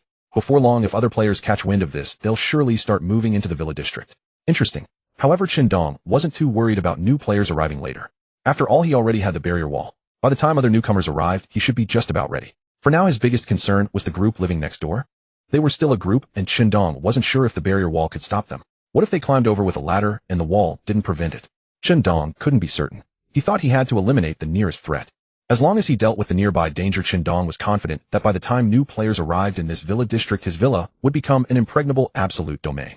I'll have to find an opportunity. Chendong returned to his villa and passed the facial recognition of the barrier wall. Before stepping inside, he glanced at that other villa, silently murmuring to himself. As he entered the house, Xianxi was already waiting by the door, circling around Chendong to check him. Chendong, you're finally back. Are you hurt? Chendong took Xianxi's hand and said with a smile, how could I get hurt so easily? I'm a lucky dog.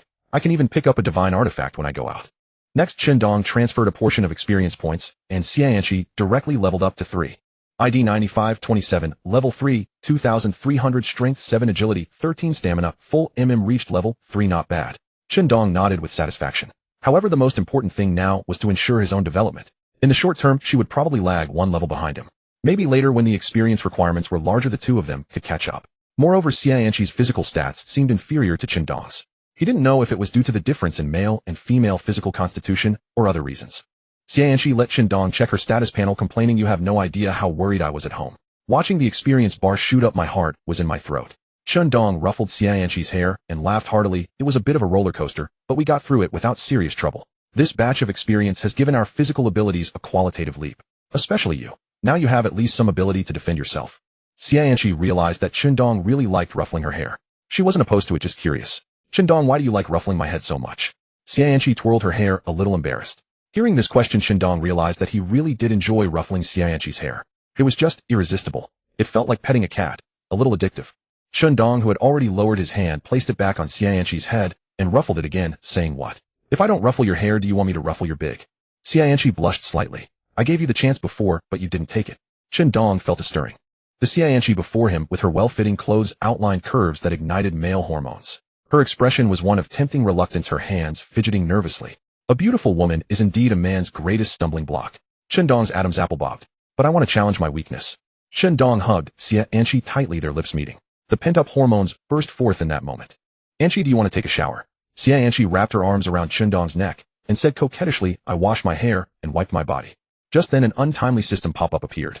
Dear players, several unidentified players are approaching outside the barrier wall you have built. Chendong froze as if doused with a bucket of cold water, instantly sobering up.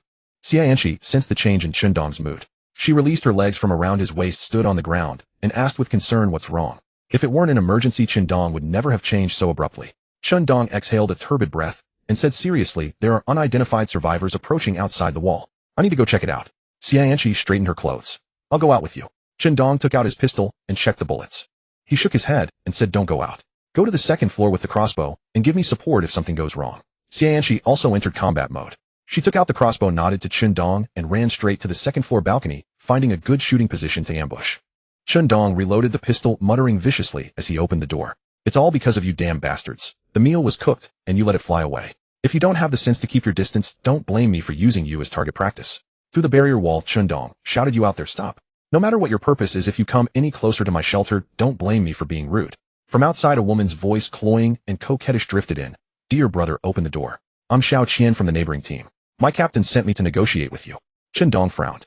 He hadn't expected the neighboring team to come knocking on his door before he even made a move. If you're here about teaming up, I'm not interested. Please leave. Chendong didn't open the gate. He refused outright. For others, banding together made it easier to gather supplies and fight off zombies, thus increasing their chances of survival. But to him, other people were the greatest threat. Dear brother, don't be so hasty. Let me come in first. Look at me, my backpack is completely empty, nothing at all. Xiao Qian voluntarily opened her backpack for inspection, as she had claimed there was nothing in it that could threaten Chendong's safety, a genuine gesture of goodwill. After a moment's thought, Chendong cracked the door open, keeping his weapon ready. Then cautiously he allowed Xiao Qian to sidle in. She was a woman with a fiery figure, but an ordinary face. Her clothes were tattered, revealing glimpses of her body. Whether due to scarcity or deliberate seduction, he couldn't tell. Chendong chuckled inwardly. In the past, a woman like this might have earned a second glance. But after days in close quarters with Xianxi, his standards had risen sharply in a short time. "Wow, little brother, is this a gold-level blueprint? So you're 10,086. Xiao Qian said, her voice dripping with admiration.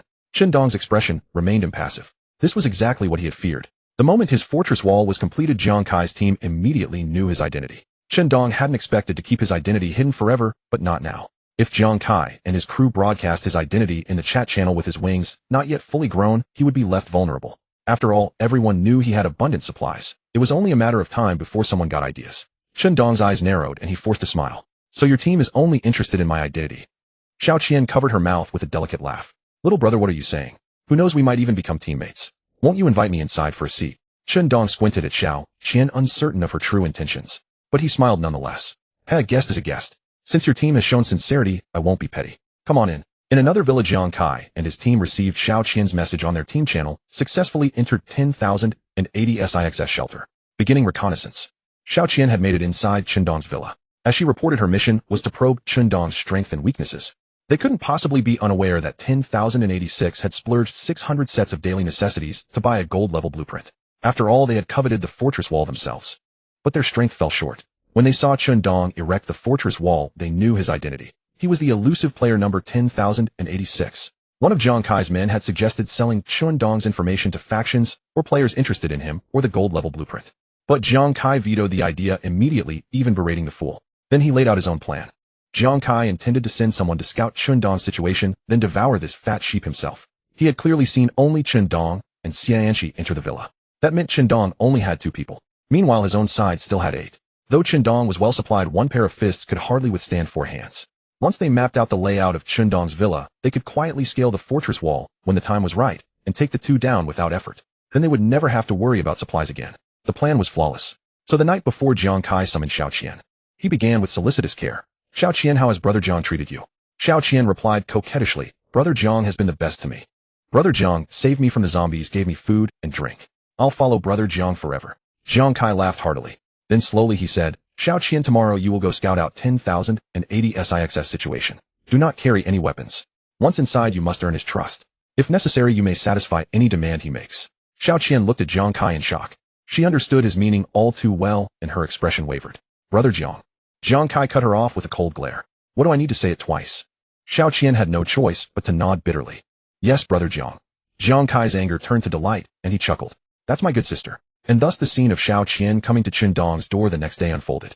After leading Xiao Qian inside, Chen Dong ordered Xianxi to remain on the second-floor balcony, occupying the high ground, to observe any unusual movements from Xiao Qian's teammates. Then he had Xiao Qian sit in the living room. "Xiao Qian, let's talk while seated. I haven't eaten yet. Would you like some fried rice and orange juice?" "Sure, little brother, since you're inviting me to eat, how could I refuse?" Chen Dong nodded, took the items from his backpack, and placed them on the dining table. The aroma of the fried rice made Xiao Qian swallow involuntarily.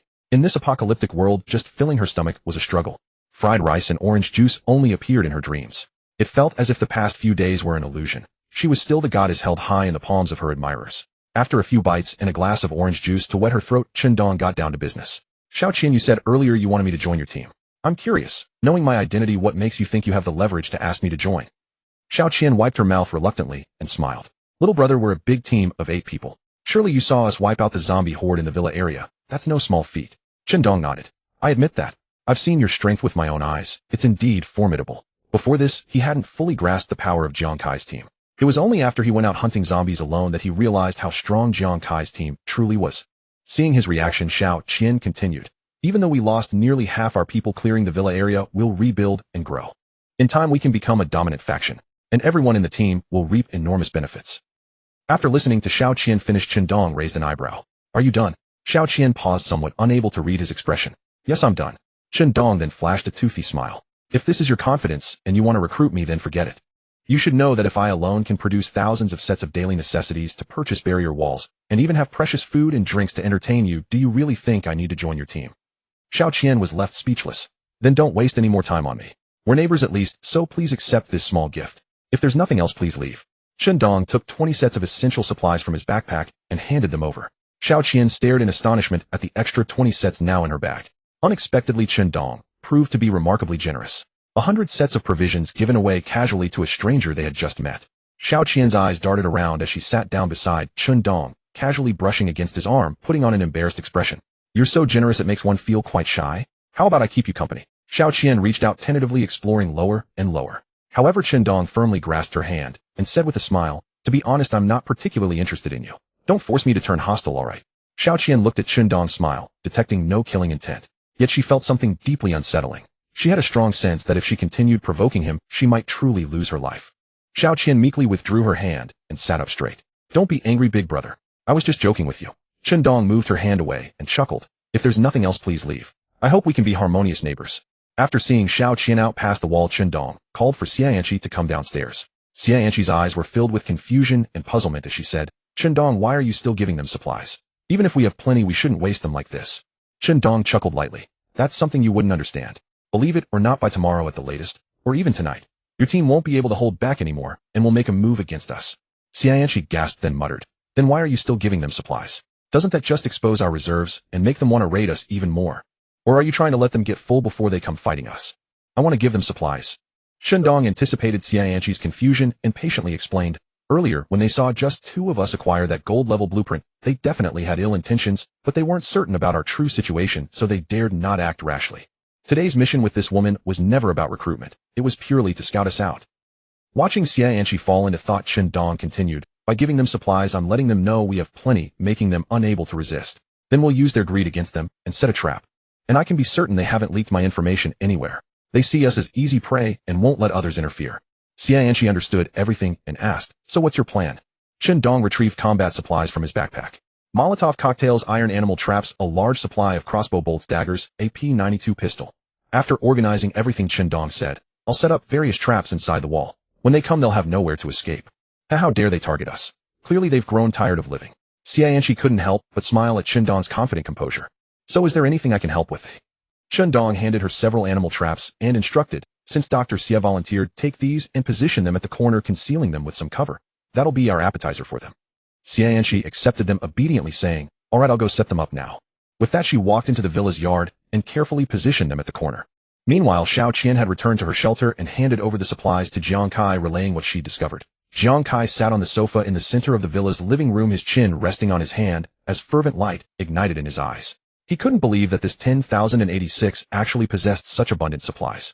He clearly had a solid foundation, and even after participating in the auction, he showed no signs of survival difficulties. Jiang Kai's restless heart could barely contain itself. He wanted to launch a raid tonight and seize all of Dong's belongings, including that golden-level barrier wall. As if reading his mind, one of his underlings spoke up. Brother, stop hesitating. You heard what Xiao Qian reported. This 10,080 SIXS supplies will easily sustain our team for a long time. And if we delay a few more days, who knows when other groups will show up in this villa area. The other teammates quickly agreed. Exactly, brother. Just the 20 sets 10,086 freely gave us suggest he has hundreds more on hand. Xiao Qian also whispered in Jiang Kai's ear, saying, Brother Jiang, there's no time to waste. Strike tonight under the cover of darkness. Catch 10086 off guard while his guard is down. Jiang Kai slammed his crossbow onto the table and growled, let's do it. Tonight we go straight for 10,080 SIXS stronghold and wipe them out. The crowd erupted in cheers. Our leader is amazing. Jiang Kai began imagining tonight's spoils of victory, laughing unrestrainedly. Dong wiped the sweat from his brow, surveying the traps meticulously arranged both inside and outside the villa yard.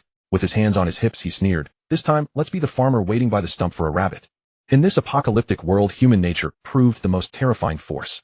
It wasn't that Dong was cruel. Rather, with such a significant threat looming so close, restful sleep was simply impossible. At critical moments, that group could easily become the blade that pierced him. So when Dong recognized their treacherous intentions, he chose to strike first and eliminate them completely. In the post-apocalyptic world, night descended far more swiftly than in the real world. Survivors once again sighed in relief, grateful to have endured another day. When darkness fell, what terrified survivors most was not the zombie horde, but the living beside them. No one could guarantee that aside from their own teammates, there weren't other survivors lurking in the shadows waiting to strike. Even among comrades of the same team, it was not uncommon for one to be ruthlessly abandoned at the first sign of mortal danger. Within the villa sanctuary where Dong resided, an eerie silence reigned, as if all living things had fallen into slumber. The only sounds that could be heard were the faint breaths of Dong and Xiayanqi. Inside the fortified walls, no candles or firewood were lit for illumination. The two of them lay in ambush on the first floor of the living room, waiting to see if any uninvited guests would arrive that night. Xiayanqi, relying on the moonlight in the darkness, quietly tugged at Dong beside her and whispered, Dong, will they really come to attack us tonight? It's been so long. Dong felt a tickle on his ear from the warm breath Xiayanqi exhaled. He lowered his voice as well and said, wait. We must stay on high alert these 2 days. They will come sooner or later. But I am also gambling whether they will be so impatient as to come tonight and walk right into the trap. Jiang Kai's team, just as Qin Dong had predicted, had already started preparing for battle.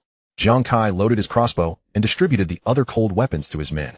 Everyone take your equipment and grab a weapon you're comfortable with. We'll take down the opposite side tonight. The other team members grinned smugly, fully confident and assured of their victory in the imminent fight. Boss, with so many of us, we'll just rush into 10,080 SIX's house in one go. It's the middle of the night, they must be resting. How will catch them off guard? The others polished their weapons and nodded in agreement. Yeah, this time 10086 is done for. He brought this upon himself with his arrogance. We can't be blamed for being ruthless. Jiang Kai waved his hand, signaling his teammates to stop discussing. Then he licked his lips. We can talk about all that after the job is done. For now we move out. Keep quiet and don't screw this up. Everyone nodded and murmured, yes boss. We won't let you down. Jiang Kai nodded with satisfaction. Good. Let's move out. Then, taking advantage of the night, Jiang Kai and his men silently approached the edge of Qin Dong's villa. They prepared to scale the fortified walls and launch a surprise attack on Qin Dong. Inside the villa, Qin Dong received a system alert and whispered, "Speak of the devil and he appears." They are already at the edge of the wall. With little intelligence about the fortified wall, Jiang Kai and his men were unaware that after constructing such a barrier, the system would notify the owner if any unfamiliar survivor approached. Though it couldn't stop them, it could send a warning. Thus, in that very moment, Qin Dong received the information and learned of their movements. Meanwhile, Jiang Kai and his crew remained in the dark, believing their plan was flawless. At that moment, they were leaning against the wall corner, taking out the extended ladders and ropes they had prepared earlier. These were the tools they had specially acquired for this operation, traded with a meager amount of essential living supplies. Jiang Kai had been sorely pained by the cost at the time, but thinking of the old saying, "You can't catch a wolf without risking your child," he hardened his heart and made the purchase. He set up 3 extended ladders against the fortified wall and signaled 3 of his underlings to climb up first and scout the situation on the other side. The 3 men ascended the ladders, swiftly moving with silent steps to avoid making any noise. Once they reached the top of the wall, they surveyed the entire villa compound. Because of the wall's height, the villa was shrouded in darkness. However, it seemed there were no defenses. The 3 men gave an okay gesture to the others outside the wall. Jiang Kai and the rest nodded below. Then the 3 dropped ropes, gently pushed off the wall, and slid down into the villa's courtyard. Just as they had expected, the villa was deathly quiet. 10086 had been negligent with no protective measures at all. He probably thought that with the fortified wall, everything would be fine. Jiang Kai's team consisted of 8 people. After the 3 scouts had gone ahead, the remaining 5 all climbed to the top of the wall and retrieved the ladders. Then, through the system, they transferred the ladders into the backpacks of the 3 teammates already in the courtyard. After tossing them over, Jiang Kai and the others caught them quietly from above without a sound. Soon all 8 of them had entered Qin Dong's villa courtyard. Jiang Kai couldn't help but sneer inwardly. Qin Dong's vigilance was laughably low. The fortified wall could block zombies, but for survivors equipped with material items, it was practically useless. If he hadn't set up any traps or mechanisms in the courtyard, how could he possibly stop them? How ridiculous! Jiang Kai raised his right hand and made a forward gesture. Everyone cautiously advanced toward the villa. At that moment, a piercing scream suddenly erupted from the rear. Jiang Kai instinctively tried to cover the man's mouth, but when he turned around, he saw the man clutching his right leg. Blood gushed from the leg, and a cold, gleaming iron trap was firmly clamped onto it. At the same time, another subordinate cried out in alarm. "Brother Jiang, look. It's 10086. Jiang Kai followed the direction his teammate pointed. On the balcony of the 2nd floor stood Qin Dong. By the moonlight, Qin Dong's expression was faintly visible. A calm, composed, and utterly self-assured demeanor that sent alarm bells ringing in Jiang Kai's heart. Damn! Retreat! Jiang Kai's heart trembled. He had assumed Qin Dong was careless and easy prey, but instead he had walked into a trap with his enemy waiting all along. No sooner had he spoken than a strong smell of gasoline suddenly filled the air. Then came a series of popping explosions. Molotov cocktails shattered, encircling them in a perfect square in the center of the courtyard. The raging flames left them no room to escape, forcing them to huddle together. As the fire rose, Jiang Kai and his men finally saw Qin Dong's face clearly. Qin Dong stood on the 2nd floor balcony, exuding the air of a host. He smiled and said, "Everyone, since you've come all this way, don't be in such a hurry to leave." Jiang Kai's eyes burned with fury. He struck first, raising his crossbow and firing. Qin Dong withdrew from the balcony, denying him a clear shot. Several members of Jiang Kai's team with ranged combat capabilities kept their eyes fixed on the outside, waiting for a chance to counterattack. But what happened next shattered their morale instantly. Through the flames, one teammate suddenly cried out in agony and collapsed to the ground. The person beside him hurriedly helped him up, only to find a bullet-sized hole in his head. Qin Dong had a gun. Bang! Another shot, and another henchman fell to the ground lifeless. The others, trembling with fear, looked at Jiang Kai and asked anxiously, "Big brother, what should we do? Big brother, say something." But Qin Dong did not give them much time. One by one the teammates fell until only Jiang Kai remained. Jiang Kai, in despair, holding his crossbow, shouted maniacally, 10,086, "If you're a man, come out. What kind of skill is hiding? In response, he took a bullet in his leg. The intense pain nearly made him drop his crossbow.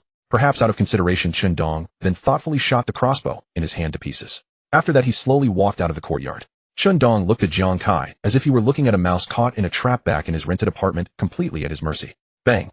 Chen Dong fired another shot, hitting the hand with which Jiang Kai was trying to quietly pick up another teammate's crossbow. Then he calmly watched the other's cries of pain, his heart undisturbed. Jiang Kai, however, was tough. Perhaps knowing he had no chance of survival, he made harsh threats. Fuck your mother, if you're going to kill me, just do it. Stop dawdling. Chen Dong smiled. He did not continue shooting, but said, "You're quite good at the tactic of the villain, crying foul first. It was you who had ill intentions toward me. I merely fought back." Jiang Kai snorted, spat out a mouthful of blood, and said fiercely, "I misjudged you falling into your hands. Give me a quick death." Chen Dong raised an eyebrow and said, "What, aren't you going to try to persuade me? Maybe I'll let you go." Brother Jiang laughed heartily. 10,086. Even if I beg for mercy, would you spare me? Chen Dong also laughed, revealing his white teeth, still clean from regular brushing.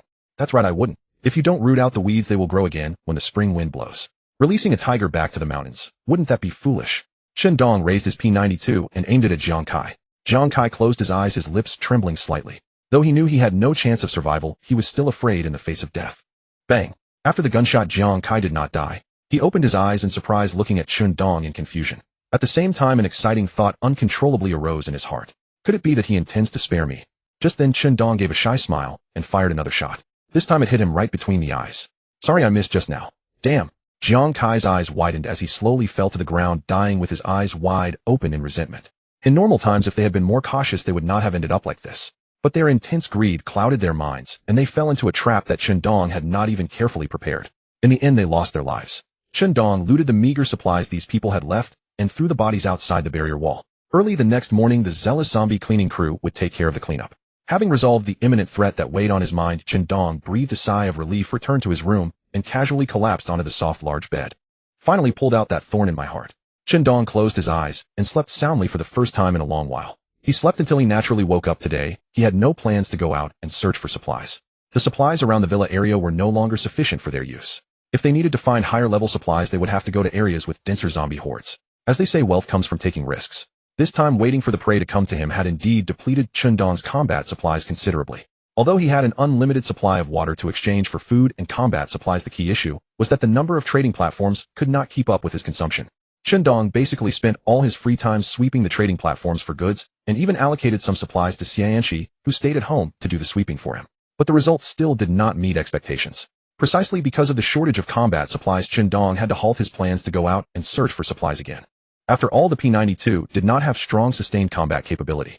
Once a magazine of 15 rounds was emptied, it had to be reloaded. Facing a large horde of zombies would be very disadvantageous. Once bitten, one would lose their life.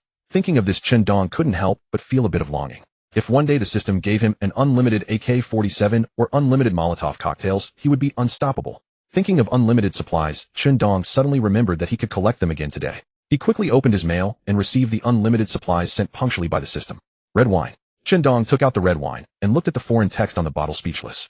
You see, he was terrible at English and could barely recognize a few words. He wondered how this wine tasted. Chen Dong took an ordinary glass from his backpack and snapped the bottle open with his bare hands. The speed was so fast that the bottle's break was as neat as if cut by a knife. Raising the red wine, Chen Dong brought it to his nose and sniffed. Even without fully aerating and decanting it, he could still sense the rich aroma of the wine. Drinking it always feels like something is missing. Chen Dong held the stem of the glass, gently swirling the red wine, muttering to himself. Then it dawned on Chen Dong. He took out several packs of braised chicken feet from his backpack. That's right, how can I have a drink without snacks? It's a pity there's no drunken peanuts, otherwise it would be perfect. Chen Dong posted a photo of the red wine and chicken feet on the coffee table to the chat channel. User 10086. Red wine with chicken feet is still a bit lacking. It would be nice to have some beer and also some drunken peanuts. Brothers, if anyone has collected related supplies, put them on the trading platform. Attached image. As soon as this message was posted, the chat channel exploded. You see, even basic daily necessities were scarce. Many people were eating one meal and starving the next, let alone luxury snacks like beer and drunken peanuts. Even if they had them, they would have eaten them as regular supplies long ago. After all, staying alive was the priority. Chen Dong posting this photo at this time was clearly a provocation, showing off his luxurious life. Just like the last time when he covered himself with a quilt and bought a golden blueprint, it directly ignited the anger of many. User 10,086, you've gone too far. Everyone hasn't even filled their stomachs, and you're posting these pictures to show off. What are you up to? User 10010, exactly. If you eat them yourself, fine, but posting them is demoralizing everyone. User 12306. Exactly. I'm almost starving to death.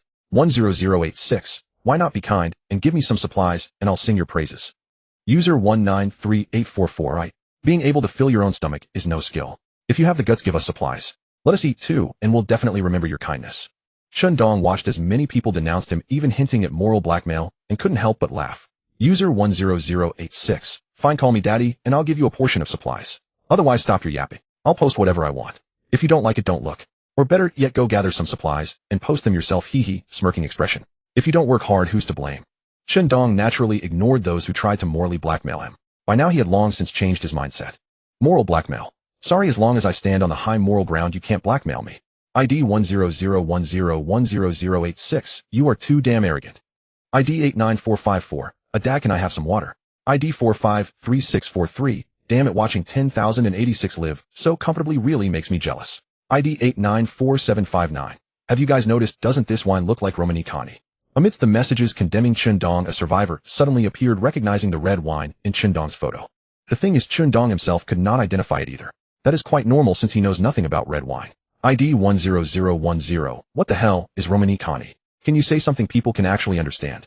ID 894759. Romanicani is a top-tier French wine, extremely expensive.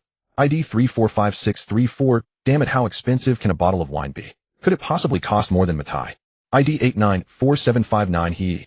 If you are comparing 30 or 50-year Matai, naturally, that is significantly more expensive than Romanicani, but if you were talking about 10 or 20-year Matai, one bottle of Romanicani would cost you several bottles worth. The chat channel erupted in shock. They never expected that the red wine Chen Dong was drinking was such a precious top-tier wine. Chen Dong was equally astonished. He never anticipated the system would provide him with such an expensive, unlimited supply of red wine. In the real world, this would have instantly skyrocketed his wealth, ensuring a comfortable life forever. Unfortunately, in this apocalyptic world, Romanicani is just an ordinary wine. Here no one values this ridiculous wine market. Chen Dong looked at the French text on the wine bottle, both amused and exasperated. So it is not English. Looks like my poor English persona holds up. ID 345634100086. Do you sell wine? I have a serious craving for it after all these days without a drink. If you are willing, we can negotiate the price. ID 345654. Holy shit. A bottle worth over 100,000 class. Meanwhile, Zhou Shujian, who had crossed paths with Chen Dong before, was also watching the chat channel. He held a stemmed glass, swirling somewhat inferior red wine. Zhou Shujian savored the refined pleasure of drinking top-grade wine. Previously, Romanicani would have been nothing special to him. But in this post-apocalyptic world, he could only ration himself to a single bottle of inferior red wine each day. He had been comforting himself that at least he could drink wine, which was already a rare luxury. He could not imagine how many people risked their lives daily just to scavenge for basic survival supplies. But seeing the image Chen Dong posted, he completely lost his composure. Zhou Shujian threw the glass against the wall with force, the red wine splattering across the surface. Why? Why does this 10086 have so many supplies to buy walls and barriers? Why can he drink Romanicani in this apocalypse? Proud as Zhou Shujian was, he could not bring himself to beg Chen Dong for wine. The more he thought about it, the angrier he became. ID 10086. Trading supplies. Anyone wanting wine or chicken feet can trade with me, but I only accept combat supplies. ID 10010. That is hilarious. You think this is still like last time with the quilt? That was because of uncontrollable weather forces. I had no choice but to be scammed by you. Wine, chicken feet. Those are just optional daily necessities. How could they possibly be exchanged for combat supplies? ID 10086. That is why people like you with no resources should stay out of this. I am selling to survivors who have plenty of supplies and want to improve their quality of life. Unfortunately, you do not fit my target market. ID 10010. F10086. I will F you. ID 10086. All asterisks, and you cannot even type properly. With your level, you should just go back to finish your compulsory education. Chen Dong fully unleashed his verbal prowess, deploying the same comeback tactics he had used against online trolls to dismantle ID 10010. But that was not all. Chen Dong also filmed a video strolling through his entire villa. Finally, he held up his wine glass, framing himself from the neck down for the camera. Brothers, I will drain this glass. You drink as you wish. After the video went up, the chat channel erupted once more. The legendary 10086 had actually revealed their real identity. Many had imagined the legendary 10,086 as some kind of bearded, taciturn, middle-aged muscle man, exactly the archetype of an apex survivor in their minds. But hearing his voice, 10,086 turned out to be a young man. Though on second thought it actually made sense. After all, 10086 was so sharp-tongued in the chat channel and constantly dropped memes, it was actually more likely he was a young person. Chen Dong ignored the half-hearted threats from other survivors in the chat channel and instead felt headaches from the flood of private messages. Just moments ago, numerous survivors had sneakily sent private messages, some looking to buy red wine, others interested in chicken feet. But they all thought it was too expensive and wanted lower prices. Even more were those freeloaders. These parasites posted righteous-sounding phrases asking Chendong to simply give them supplies. They claimed this would accumulate merit for Chendong, and they would pray for his blessings in return. Chendong rarely bothered with such freeloaders. I am already in an apocalyptic world, and you are talking to me about accumulating merit. Figuring out how to survive is what matters. But one message caught Chendong's attention. Are you Chendong? This is Tian Xiaoyu. Naturally, Chendong knew Tian Xiaoyu and was quite familiar with her. After all, she was the famous campus beauty whose suitors could fill an entire cafeteria. Countless guys probably dreamed about her at night, which is why the dormitory toilet paper supply was always running short. Chendong could manage a few casual words with her and share some light jokes. But he had enough self-awareness not to entertain unrealistic fantasies. After graduation, everyone went their separate ways and gradually lost touch. In the blink of an eye, 2 years had passed. Chendong felt a wave of nostalgia. Coming back to his senses, he sent a message without denying his identity. Campus beauty Tian is impressive figuring that out. Yes, I am Chendong. This was the first time he had encountered an acquaintance, and Chendong was still somewhat dazed. He was also curious, how could Tian Xiaoyu, whom he had not seen in 2 years, be so certain the person in that faceless short video was him? Tian Xiaoyu, how did you recognize me? I never showed my face. Do you have X-ray vision? Creepy, I got stared at by you 4 years in college. The chat box displayed Tian Xiaoyu was typing. Soon she sent a string of text. Of course it was your voice. Do you not remember in college I always said you had a nice voice? That was true. The only noteworthy quality Chendong could boast of was his voice. Back in college he had been one of the 10 best singers. As soon as he arrived on campus, he had won over a large group of fangirls with his first participation in the campus singing competition. Chendong continued to send a message. Xiaoyu, how did you also get selected into this apocalyptic game? How are things on your end? Tian Xiaoyu replied. I'm doing alright, just enough to keep me fed. But supplies aren't exactly plentiful. By the way, guess who I ran into here? Chendong read the message and wondered if he had run into an old acquaintance. If they were playing riddles with him, it must be a classmate or teacher from college. Who is it? There are so many classmates in our class I can't possibly guess. If I guess one by one it'll be dark before I get it right. Tian Xiaoyu then said, I won't keep you guessing anymore. I'll just tell you. Do you remember Zhang Zihao from our class? I'm currently teaming up with him. At the mention of these 3 words, Chendong's expression darkened. He naturally remembered the rich second generation from his class. Zhang Zihao was a local from the university Chendong attended and was notoriously a rich young master. Moreover, he shared a dormitory with Chendong, giving him his first glimpse into the life of the wealthy. Luxury goods were discarded at will, and female companions kept coming and going without repetition beside him. Chendong's parents had passed away early, and he was raised solely by his grandfather. After entering university, his grandfather passed away peacefully, and his living expenses and tuition were basically sustained by his part-time jobs and student loans. Fortunately, Chendong was smart and adept at dealing with people, and the money he earned from working could actually make his university life quite comfortable. And the grudge between the two also stemmed from money. Chendong still clearly remembered it was the second semester of his sophomore year on a hot night. In the dormitory, as usual, only Chendong was left reading while the others had gone with Zhang Zihao to the largest local bar to party. When Zhang Zihao and the others returned chatting and laughing, Chendong also greeted them with a smile as usual. Then he continued reading. But that night was not calm. Zhang Zihao rummaged through his bed and wardrobe, unable to find his watch. When he went out partying that night, he had intended to wear his royal oak watch to fish for some high-quality girls. But due to the rush, he hadn't searched carefully and just left. So when Zhang Zihao returned from partying, he wanted to quickly find it to use next time. But he couldn't find it no matter how he searched. Strange.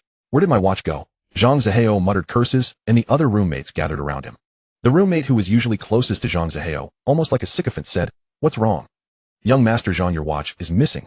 That watch must be worth at least several 100,000, right? The other roommates also chimed in.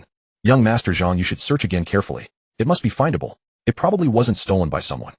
Suddenly the dormitory fell into an unnervingly quiet state because of this remark. Zhang Zihao slowly raised his head, looked at Chendong, who was sitting at the desk not far away, and frowned. Chendong, you were the only one in the dorm just now. Do you know where my watch went? Hearing this, Chendong directly furrowed his brows. The implication of these words was that if he couldn't find his watch, it had something to do with him. Chendong put down his book and calmly said, I've been in the dorm the whole time and no one else came in. You should search again carefully. If you still can't find it in the dorm, maybe you lost it yourself. Zhang Zihao snorted derisively and said word by word, My watch has always been kept at school, and I was wearing it to class yesterday. You say no one came to the dorm, I think it was you who stole it while guarding it. Chendong stood up from his seat, somewhat angry. Zhang Zihao, what do you mean? Facing Chendong's questioning, Zhang Zihao was not willing to show weakness. What do you mean? That's exactly what I mean. I suspect you stole my watch. What makes you think I stole the watch? Just because I was alone in the dorm?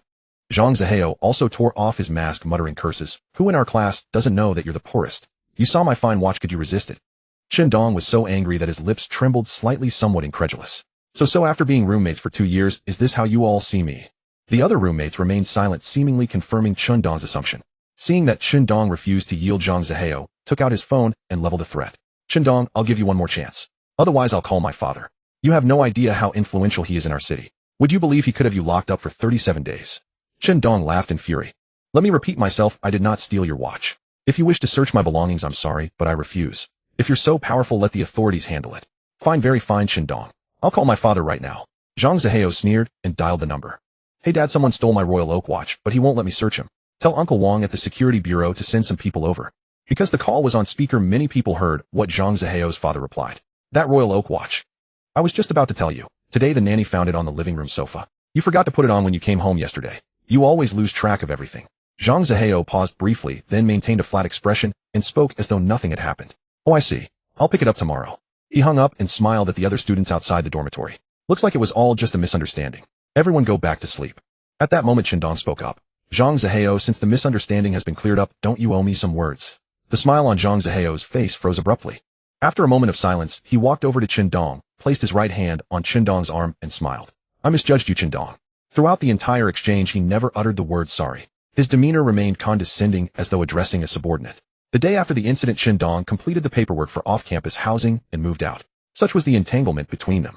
Even nearly 2 years after graduation, merely recalling that bitter memory still filled him with indignation. He harbored no goodwill toward Zhang Zihao whatsoever.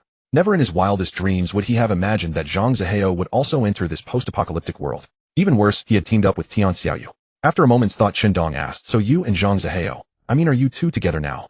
Tian Xiaoyu quickly replied, not at all. I don't have feelings for him. It's just that in an environment like this I need someone I can rely on. Zhang Zihao was at least a classmate of 4 years, so relatively speaking, he could be trusted a bit more. Chundong read Tian Xiaoyu's message and felt an inexplicable sense of relief. Throughout all 4 years of university, Tian Xiaoyu had never had a boyfriend. The fact that Zhang Zihao hadn't gotten the advantage was in a way good news. By the way, you suddenly came looking for me. Surely it's not just to reconnect. We're old classmates, there's no need to be so formal. Tian Xiaoyu sent another message. Nothing gets past you. You're right. I do have some personal motives. I want to buy some supplies from you. The price is negotiable. I'll send you my wish list, and you can let me know what resources you'd like in return. Chundong had suspected from the start that Tian Xiaoyu was likely here for supplies. After all, almost everyone knew he never lacked food or water. It was as though someone provided him with an unlimited supply. If Tian Xiaoyu had been brazen enough to simply demand them, Chundong would have blocked her without a second thought. Since it was a matter of exchanging supplies, however, he had no reason to refuse. No problem at all. Why would I turn down business that comes right to me? Send me what you need, and we can discuss what I'd like in return. Though they were classmates, Chundong had no intention of giving anything away for free or letting himself suffer a loss. Tian Xiaoyu immediately sent a message, really. Thank you, Chundong. Actually, I don't need much, just water, food, and a blanket, so I won't freeze next time it rains. Chundong agreed at once. Those aren't problems at all. Just bring me some building materials like lumber, steel, or cement in exchange. Compared to daily necessities, acquiring construction materials was not nearly as difficult. In the ruined city, timber and stone were everywhere. Low-tier supply crates also contained abundant amounts of such materials. As long as someone was willing to gather them, they could generally obtain these resources. Currently, many people on the trading platform were collecting such materials to exchange for essential supplies. Tian Xiaoyu seemed surprised, her message filled with confusion. Chundong, exchanging these building materials for your survival supplies. Won't that be unfair to you?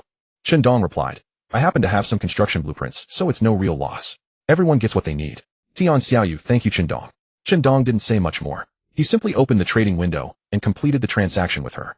Afterward, Tian Xiaoyu message received. Pleasant doing business with you.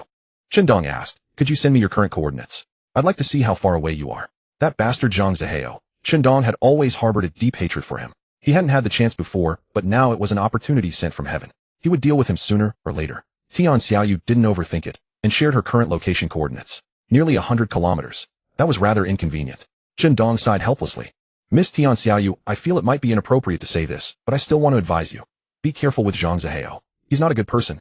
At this stage, breaking through 100 kilometers of zombie-infested territory was clearly unrealistic. There was nothing to be done except let Zhang Zihao live a few more days. However, what Chundong hadn't expected was Tian Xiaoyu's reply. I actually know that too. But compared to others around me, Zhang Zihao is relatively honest. If he ever proves unreliable, I'll figure something out. This was an unexpected advantage. After thinking it over, Chundong mailed a crossbow and several Molotov cocktails. These weapons are a gift. If Zhang Zihao acts up, eliminate him without hesitation. Tian Xiaoyu was momentarily speechless. However, she did not refuse. If Zhang Zihao ever lost control and gave in to his baser instincts, she would rather die than let him get the upper hand. Then thank you. Let's talk later. Zhang Zihao is waiting for me. The two ended their conversation. Tian Xiaoyu closed the message window and instinctively reached for her flowing hair, which she had cut short on the first day of this apocalyptic world only to find nothing. She curled the tips of her hair, now only reaching her earlobes, her face brimming with joy. Zhang Zihao approached with a grim expression and asked, "So, is 10086 Qindong?" Tian Xiaoyu suppressed her smile, nodded, and handed him a piece of bread. "It is indeed Qindong, and I exchanged some basic necessities with him, enough to sustain us for a while." Zhang Zihao took the bread from Tian Xiaoyu and devoured it ravenously. They had not eaten for a day. If not for encountering Qindong, they might have starved to death. After swallowing the bread, Zhang Zihao said, "You mean Qindong wants us to exchange supplies with him?" "Ha, country bumpkin born poor will always be a bumpkin, never getting rid of that petty habit of scheming for trifles. To swindle people for such meager gains, what a miser. If Qindong came to me for supplies, I'd give them for free, not take a cent." Tian Xiaoyu could no longer bear Zhang Zihao's mockery. After all, Zhang Zihao was now eating Qindong's food. A classic case of biting the hand that feeds him. Tian Xiaoyu had no interest in listening to his endless chatter. She stood up and said, "You eat first, while go check the surroundings for any stray zombies." With that, Tian Xiaoyu walked out of their stronghold. Zhang Zihao watched her graceful figure and couldn't help licking his lips. But the thought of the genuine joy Tian Xiaoyu had shown after chatting with Qindong made him seethe with anger. "One day, Tian Xiaoyu, just you wait. I will conquer you and make you taste what it means to be a woman." Zhang Zihao bit into the bread with a fierce resolve. As for why he dared not act now, it was because Tian Xiaoyu had once scavenged a military knife, and he feared using force against her. A desperate fight would not be worth the loss. But Zhang Zihao did not know that Qindong had secretly given Tian Xiaoyu a crossbow and a few Molotov cocktails. And Tian Xiaoyu had hidden them well. Qindong, of course, had no idea that his transaction with Tian Xiaoyu would provoke such a strong reaction from Zhang Zihao. On the other side, Qindong continued scrolling through the chat channel, hoping to gather useful information. His efforts were not in vain. Qindong noticed someone posting that they had information on a gold-grade supply crate, but wanted to trade it for supplies. User 353345. I have intel on a gold-grade supply crate. Any big shots interested? Name your price in private. Highest bidder wins. I'm honest, no tricks. User 343454. Who knows if it's real? You need proof, not just empty words. Anyone can claim that, and then block you. Classic scam from a decade ago. User 563434. Exactly, at least post a picture or take someone to see it.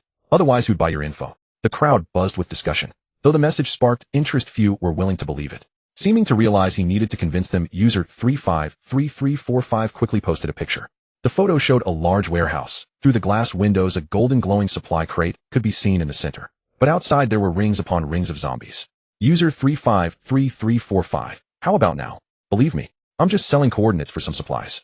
Attached image. User 32532. It really is a gold-grade crate. I wonder what good stuff it can yield. User 787754. Definitely not bad. Just think of the barrier wall from the auction. This level of gold-grade gear is practically a divine artifact at this stage. User 75234. So what? Do you have the supplies to buy the intel? User 74567. Another round of the big players competing. I'm just a bystander, sometimes full, sometimes hungry. Qindong was naturally very interested in such supplies. Moreover, he was one of the few survivors who could afford a high price. Only at times like this did he feel the boldness of Wang Wanda, the former richest man in China. A small goal of 100 million. Qindong directly messaged user 353345. Bro, is the intel still available? Supplies are not an issue. User 353345. I need a lot of supplies. Qindong raised an eyebrow. Are you doubting my capability? Qindong continued. I said supplies are not an issue. User 353345. Then I need 100 units of basic necessities. Water, rice, flour, biscuits, anything. The price for this intel was indeed steep. After all, it was just information.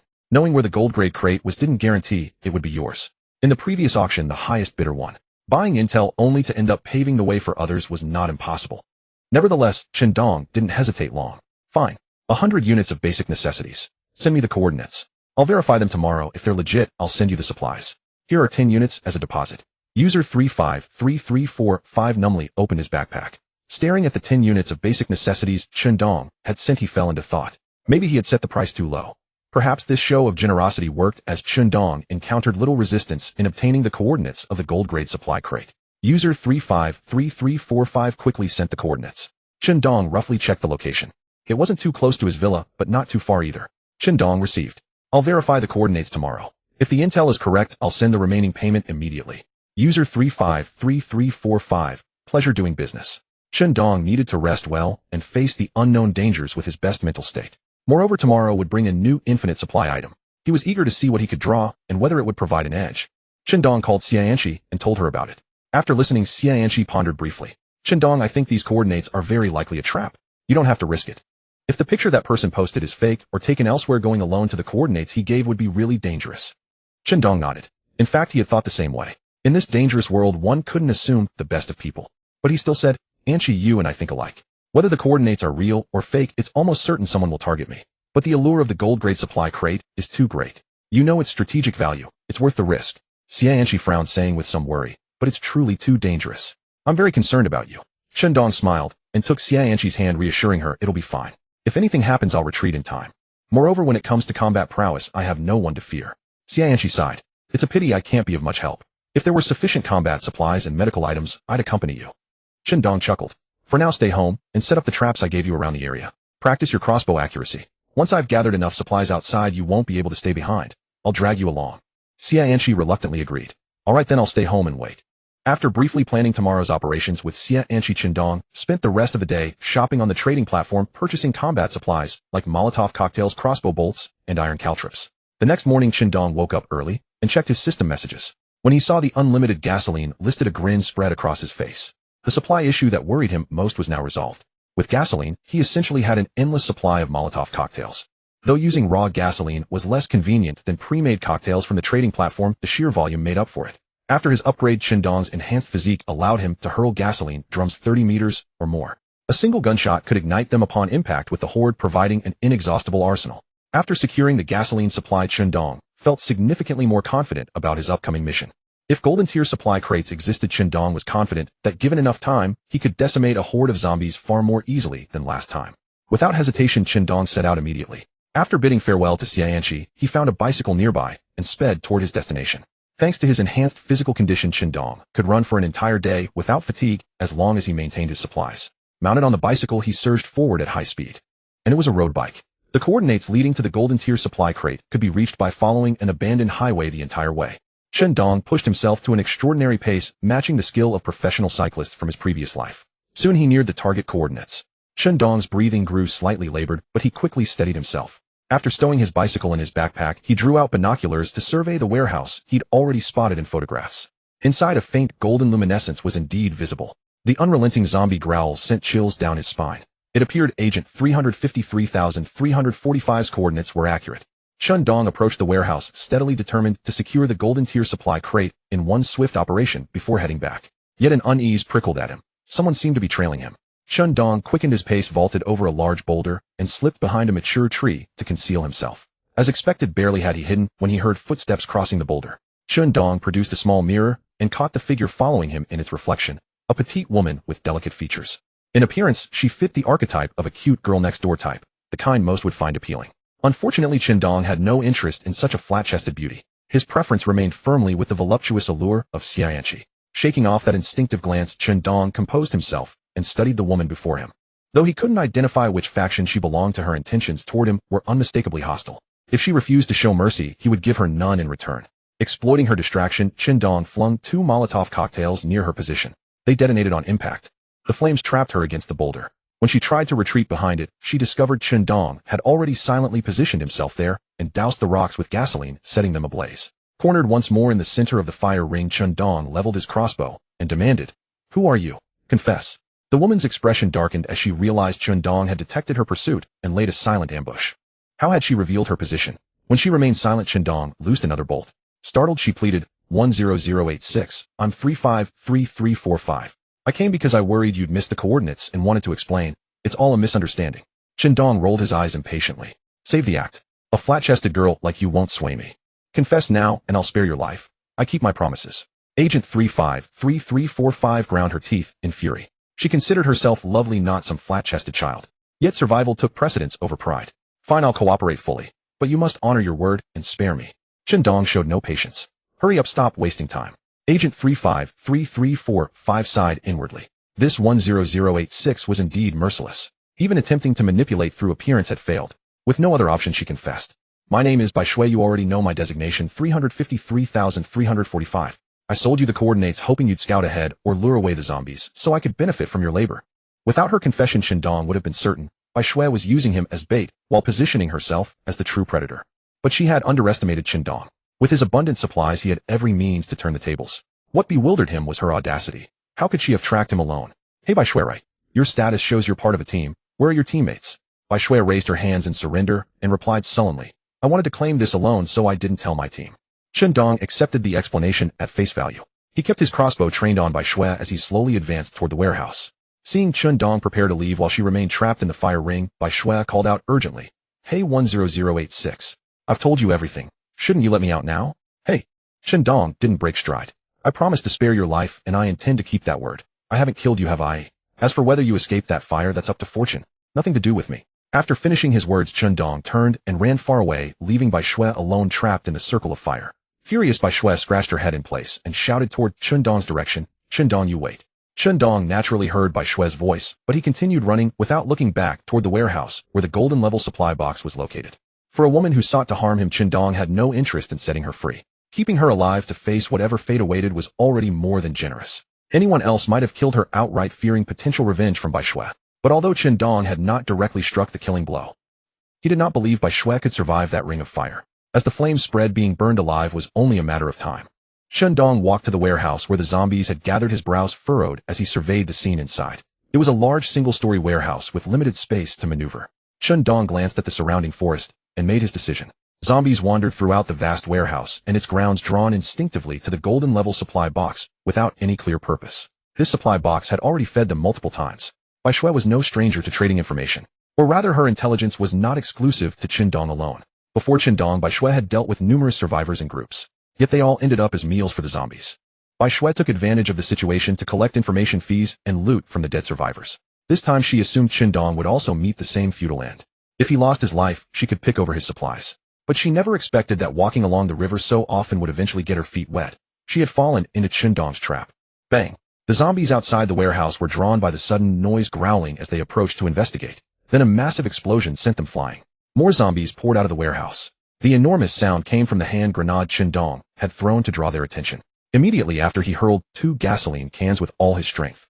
When the gasoline cans reached the horde of zombies, the Molotov cocktails bound to them shattered on impact, igniting the fuel and rapidly creating a sea of flames. It wasn't that Chen Dong didn't want to use his gun to ignite the gasoline barrels. He simply lacked confidence in his marksmanship now. Binding the incendiary bottles to them was the safer approach. While the majority of zombies were lured by the sea of flames, Chen Dong had already slipped around to the rear and entered through a window. Even though most remained outside, there were still plenty of zombies near the supply box. Chen Dong's actions outside the warehouse were merely a diversion. The real goal was to steal the supply box unseen. It was like dancing on the edge of a blade. Without drawing gasoline today, this plan would never have been possible. Once Chen Dong entered the warehouse, the zombies inside spotted him immediately and charged straight at him. Chen Dong remained completely calm, pulling out a gasoline barrel and unscrewing the lid. He carried the barrel and ran, letting the zombies chase close behind. Chen Dong poured gasoline across the floor, barrel after barrel. Only when the entire warehouse floor was soaked did the zombies outside finally realize there was still a living person inside. The zombies began retreating toward the warehouse. Seeing this, Chen Dong discarded the gasoline barrel, drew his machete, and rushed back toward the supply box, casually cutting down several zombies along the way. Then he reached out and touched the golden level supply box. Before he could even see what it was, he directly stored it in his inventory. Immediately after, he leaped back out through the same window. As if sensing the supply box had been taken, the zombies became even more frenzied and quickened their pursuit. Chen Dong watched the zombies sprinting toward him from behind and pulled out a Molotov cocktail. Say goodbye, he said, tossing the incendiary bottle into the warehouse. When the flames erupted, they ignited the gasoline on the ground, quickly turning the entire warehouse into a massive furnace. With that, the golden level supply box was securely obtained. Chen Dong fled the warehouse as fast as he could. Before he had run far, the warehouse suddenly exploded, sending waves of heat rushing outward. Watching his experience bar steadily climb, Chen Dong knew this time he might have a chance to level up. Experience gained 1, experience gained 1, experience gained 1. Congratulations, survivor. You've leveled up. Keep up the good work. Level 50500. Strength 20, agility 12, endurance normal to 5 points were somehow all allocated to his weakest stat, agility. This was unexpected for Chen Dong. After the stat boost, he felt his reflexes had sharpened to the point where he could instantly sense and swat mosquitoes nearby. But that wasn't all. The experience continued climbing. Experience gained 1, experience gained 1, experience gained 1. Not bad, not bad. Chen Dong satisfiedly closed his status panel. Immediately after, he retrieved the golden level supply box he had risked his life to obtain, eager to discover what valuable items lay within. Chen Dong gazed at the golden level supply box, its appearance vastly superior to the bronze and silver variants, gently stroking it as he murmured, "Please give me something good. Let me trade 3 minutes. No 3 days of my lifespan for just one lucky draw. I beg of you." As his hand touched the lock on the supply box, a system interface appeared with an open icon. He tapped it. Despite opening numerous supply boxes before, this was Qindong's first time opening a golden one, and he couldn't help feeling both excited and nervous. The moment he initiated the opening, he closed his eyes and kept muttering, "Drop something good. Drop something good." After nearly half a minute, Qindong slowly opened his eyes and clicked to receive the contents. Successfully opened golden tier supply box, obtained gasoline generator X1, obtained exquisite bread X50, obtained pure water X99, obtained worn Jetta X1. Qindong was stunned. He never expected the golden level supply box to contain a gasoline generator. Even more surprising was the automobile. Qindong took the car out of his inventory, opened the fuel tank cap, and filled it with gasoline. Then he sat in the driver's seat, adjusted to a comfortable position, and fondled the steering wheel with some delight. After all, he had been an experienced driver back in the day, working as an illegal taxi driver for quite some time during college. With the car now, the regional barriers in the apocalyptic world seemed to have little impact. Moreover, the car didn't make much noise. As long as the roads were clear, even if some zombies noticed, he could quickly escape. Compared to the convenience it brought, the associated risks were negligible. Just as Qindong was immersed in the joy of owning a car, several zombies that had survived the warehouse fire were now running toward him. Wanting to test the car's performance, Qindong started the engine. It rumbled with a low growl. Glancing at the nearby zombies, Qindong slowly rolled up the window and let out a cold snort. "Consider yourselves lucky this time. I'm in a hurry to drive home, so I won't kill you." Qindong released the handbrake and shifted gears in one smooth motion. Unexpectedly, the car shuddered violently and the engine sputtered to a halt. Cursing from inside the vehicle, Qindong grumbled, "Damn it. Haven't driven a manual transmission in too long. I released the clutch too fast." The car roared back to life. Just as the zombies had lumbered over and begun battering against its surface, Qindong slammed the accelerator, shifted into second gear, and sped off. The zombies, unwilling to be left behind, continued their pursuit. Qindong retraced his route along the road he had just traveled. He began to rediscover the familiar rhythm of driving a manual transmission, smoothly shifting into third gear and pressing the accelerator deeper. Just as he was about to shift into fourth gear, it refused to engage no matter how hard he tried. Qindong felt a twinge of frustration. The vehicle was clearly aging, its transmission gears worn from years of use, making it impossible to lock into the next gear. Judging by the car's interior, it was easily 20 years old, but it was better than having nothing at all. He pressed the accelerator firmly, revving the engine higher, and managed to reach 60 or 70 kilometers per hour. Qindong drove past the circle of fire that had surrounded Bai Shui, only to find her nowhere in sight. Glancing beside him, he spotted an escape tunnel partially buried beneath the earth.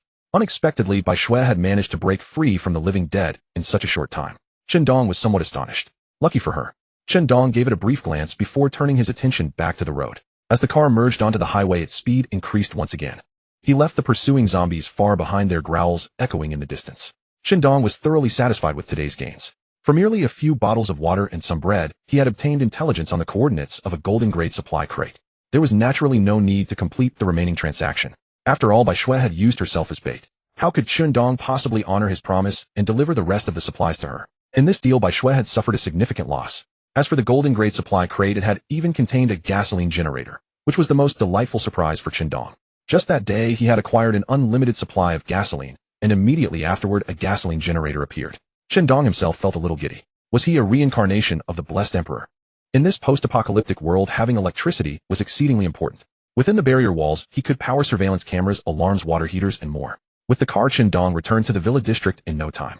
When he had set out that morning, he had chewed on 2 large steamed buns and cycled for nearly 4 or 5 hours before reaching the coordinates of the golden supply crate. This time, the journey back took less than 2 hours. Arriving at the barrier wall, Qindong gently sounded the horn. Xianqi inside the villa was startled. She hurried to the second-floor balcony, crossbow in hand, ready to fire if the situation looked wrong. It was not until Qindong leaned out the window and waved that Xianqi joyfully ran downstairs and opened the barrier wall gate. After closing the gate, Qindong parked the car in the garage and did not immediately store his backpack. At that moment, Xianqi ran out and stared in astonishment at the car. "Good heavens, Qindong. How did you manage to acquire a vehicle on a trip like this?" "Let me think. You obtained a golden-grade supply crate and drove it outright." Qindong laughed heartily and pulled her toward the car. "Well, do you like it? With a car, our travels will be much more convenient." Xianqi nodded happily. "Of course I like it. With this car, gathering supplies will be far easier. And more importantly, I can go out and gather supplies alongside you now. One of us can drive while the other handles hunting." Qindong directly gifted her 300 experience points. Checking Xianqi's personal panel, she had indeed leveled up. ID 9527. Level 40400. Strength 10. Agility 15. Stamina abundant. Judging by her panel stats, Xianqi's physical conditioning was already quite solid. Qindong felt at ease taking her along on supply runs. After all, keeping Xianqi confined to the villa district without real combat training against the undead was not beneficial for her growth. Dong pulled Anchi close and covered her eyes. Anchi, don't look at the car yet. I'll let you drive it later to your heart's content. Right now, let me show you a big treasure. Anchi, intrigued by Dong's mysterious demeanor, asked, what could be so mysterious? You even had to cover my eyes. With one hand shielding Anchi's eyes, Dong reached into his backpack and pulled out a gasoline generator. Then he released his hand. Look what this is. Dong pointed at the gasoline generator, his face beaming with delight. However, Anchi wore a thoroughly puzzled expression. What is this? Is it a lawnmower?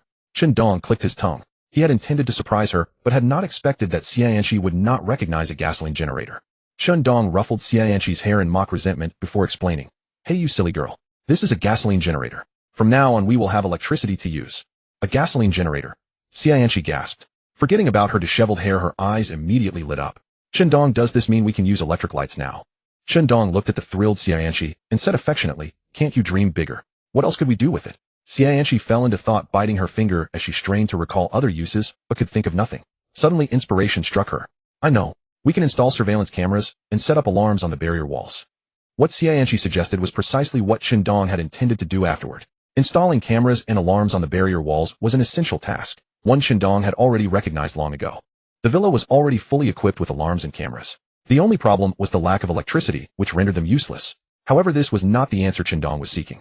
Dong extended his finger and gently tapped Anchi on the forehead, shaking his head with a smile. Miss Anchi hasn't had a bath in several days. Don't you find it uncomfortable? Hearing the word bath, Anchi muttered. It's awful, of course it's awful. My body always feels sticky. Haven't you considered that with the gasoline generator we could use a water heater for a proper bath? Anchi had genuinely not thought along those lines. After all, water in the apocalyptic world was an exceedingly precious survival resource. She barely spared extra water for drinking, let alone bathing. She had originally planned to collect water from rivers or rain whenever the opportunity arose. But she never expected that in this post-apocalyptic world, all natural water sources were undrinkable and harmful to the body. And the rain, that was acidic rain. This naturally dashed Anchi's hopes. So upon hearing Dong's words, she could only respond with resignation. We can generate electricity, but we would still need water to take a bath. Using precious water resources for bathing would be far too wasteful. Dong took out several cases of mineral water from his backpack and said, our water supply is more than sufficient. Don't worry about that. But we shouldn't be too wasteful either. From now on we will bathe once every 3 days. Really? Anchi excitedly embraced Dong and kissed him on the cheek. Dong, you're the best. Then Anchi hurried into the villa, grabbed her change of clothes, and rushed into the bathroom. Dong could only shake his head, caught between amusement and exasperation. The gasoline generator hasn't even been installed yet. Dong naturally took the gasoline generator to the villa's electrical room and connected the power. As for this room, the first time he had entered was when he first took over the villa as a shelter, taking only a cursory glance at the electric meter. He never imagined there would be a day he actually needed it. And it came so soon. Dong retrieved the gasoline generator from his backpack and began pouring fuel into it. A generator of this size should suffice for quite some time under normal circumstances. After all, times had changed, and in this apocalyptic world there were few places that required electricity. However, Dong had no intention of conserving electricity. The gasoline generator ran on fuel, and the one thing he had plenty of was gasoline. Dong fired up the fully fueled generator and connected it to the villa's main power supply. Soon, with a soft chime, the lights throughout the entire villa flickered on. Then Dong headed to the rooftop and kept pouring mineral water into the storage tank. This would serve as their reserve water supply for bathing in the days to come. It was also at that very moment the power came on that Dong received a system notification. Dear survivor, your villa shelter now has surveillance and alarm services activated. You can access monitoring footage and receive alerts through the information window at any time. Dong glanced at the surveillance feed and discovered that the entire villa was covered by 360-degree cameras with no blind spots. After the sensors intelligently identified strangers trespassing on the property, they would send direct alerts to Dong.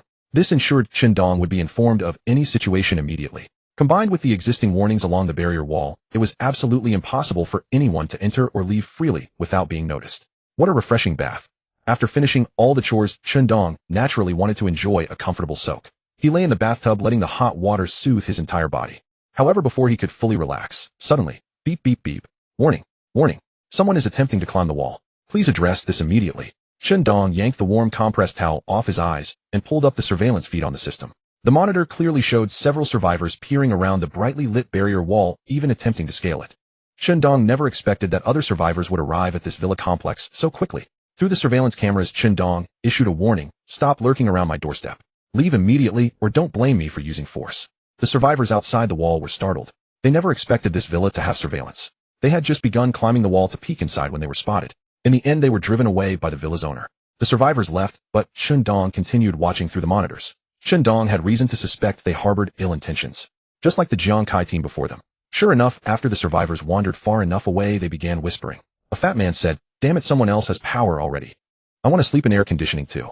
A thin man beside the fat one suggested, "Why don't we just go for it tonight?" The other survivors nodded repeatedly. "It'll work." The fat man, however, suddenly remembered the alarm system and grew worried. "How do we deal with those cameras?" The other survivors dismissed it entirely. "It's fine. Cameras have blind spots. I reckon the several large trees behind the villa can't be seen. We'll climb in from that side, sneak inside, and take out whoever's in there. Hee, then the villa will be ours, won't it?" These survivors had fled from the north. Originally, they had no intention of entering this villa complex, but by some twist of fate, they were driven here by zombies along the way. Zombies were everywhere, and it was only when they reached the villa district that things became somewhat safer. After all, since Jiang Kai and the others had cleared out the zombies, this area could be considered a safe zone. Upon entering the villa complex, these survivors were immediately drawn to the villa where Dong and his group were staying. After all, suddenly stumbling upon a brightly lit villa was an utterly bizarre and shocking sight. This was the apocalypse. Thus they curiously approached to observe. Although they were quickly driven away by the villa's owner, they still developed an interest in the property. This group in the real world had been nothing more than a gang of thieves. After inexplicably finding themselves in this apocalyptic world, they had not scattered but instead gathered together. Unfortunately, their luck was poor, and they could never seem to scavenge enough supplies. Even now the group could not even provide every member with a knife. Seeing such a luxurious villa, one that could even generate electricity, was truly pushing the limits of their patience. One could say that if they did not attempt this robbery, they would be doing their boss, who was currently serving time in prison, a grave injustice. Steal. They had to steal and murder for their property. When night fell and Dong's group turned off the lights to rest, this gang of thieves quietly approached the blind spot of the villa they had discussed earlier. However, just like the Jiang Kai team, they made a fatal mistake. That is, they had greatly underestimated Dong's control over this villa. Dong detected the anomaly immediately. Seeing these survivors tucking knives at their waists made it clear they intended to rob and kill. Dong drew his P92 pistol and loaded the bullets one by one, his voice cold and merciless. "Since your intentions are impure, then, when I act, I can do so without any remorse." These survivors had no idea what awaited them. Dong woke Xianxi, and the two sat quietly in the living room, watching in silence as the gang of thieves scaled the barrier wall. The alarm did not sound. That was because Dong had disabled it in advance. He wanted to see exactly how this gang planned to enter. The villa's front door creaked, and a minute later it swung open. It must be said that this gang did have some skill. They managed to pick the lock on Dong's front door with ease. As they entered the villa, Dong suddenly turned on the living room lights. The sudden glare startled the thieves. But then they realized there were only Dong and Xianxi. They stopped their instinctive urge to flee, exchanged a glance, and instead walked toward Dong and Xianxi. Feeling confident in their numbers, they seemed to have no fear at all. One of the thieves, bold and brazen, said to his companion, "That woman. Want to have some fun with her later?" The fat thief, knife in hand, simply shrugged. "With your rough techniques, don't go and kill her." Standing beside the fat man, the thin one noticed Dong's expression growing increasingly dark. Then he saw Dong draw his P92 pistol. Before he could even utter a warning, the thin man was shot through the forehead. The fat man shuddered violently, terrified by the P92 in Dong's hand. Almost instantly, he too was taken down by Dong's bullet. After days of practice, Dong's marksmanship had improved dramatically. Especially at such close range, even when targeting moving objects, he was highly confident in his accuracy. Soon only one remained. The thief who had made the lewd remarks about Xianxi in the beginning. The last thief was trembling, kneeling on the ground in terror. He never expected the reversal to come so swiftly.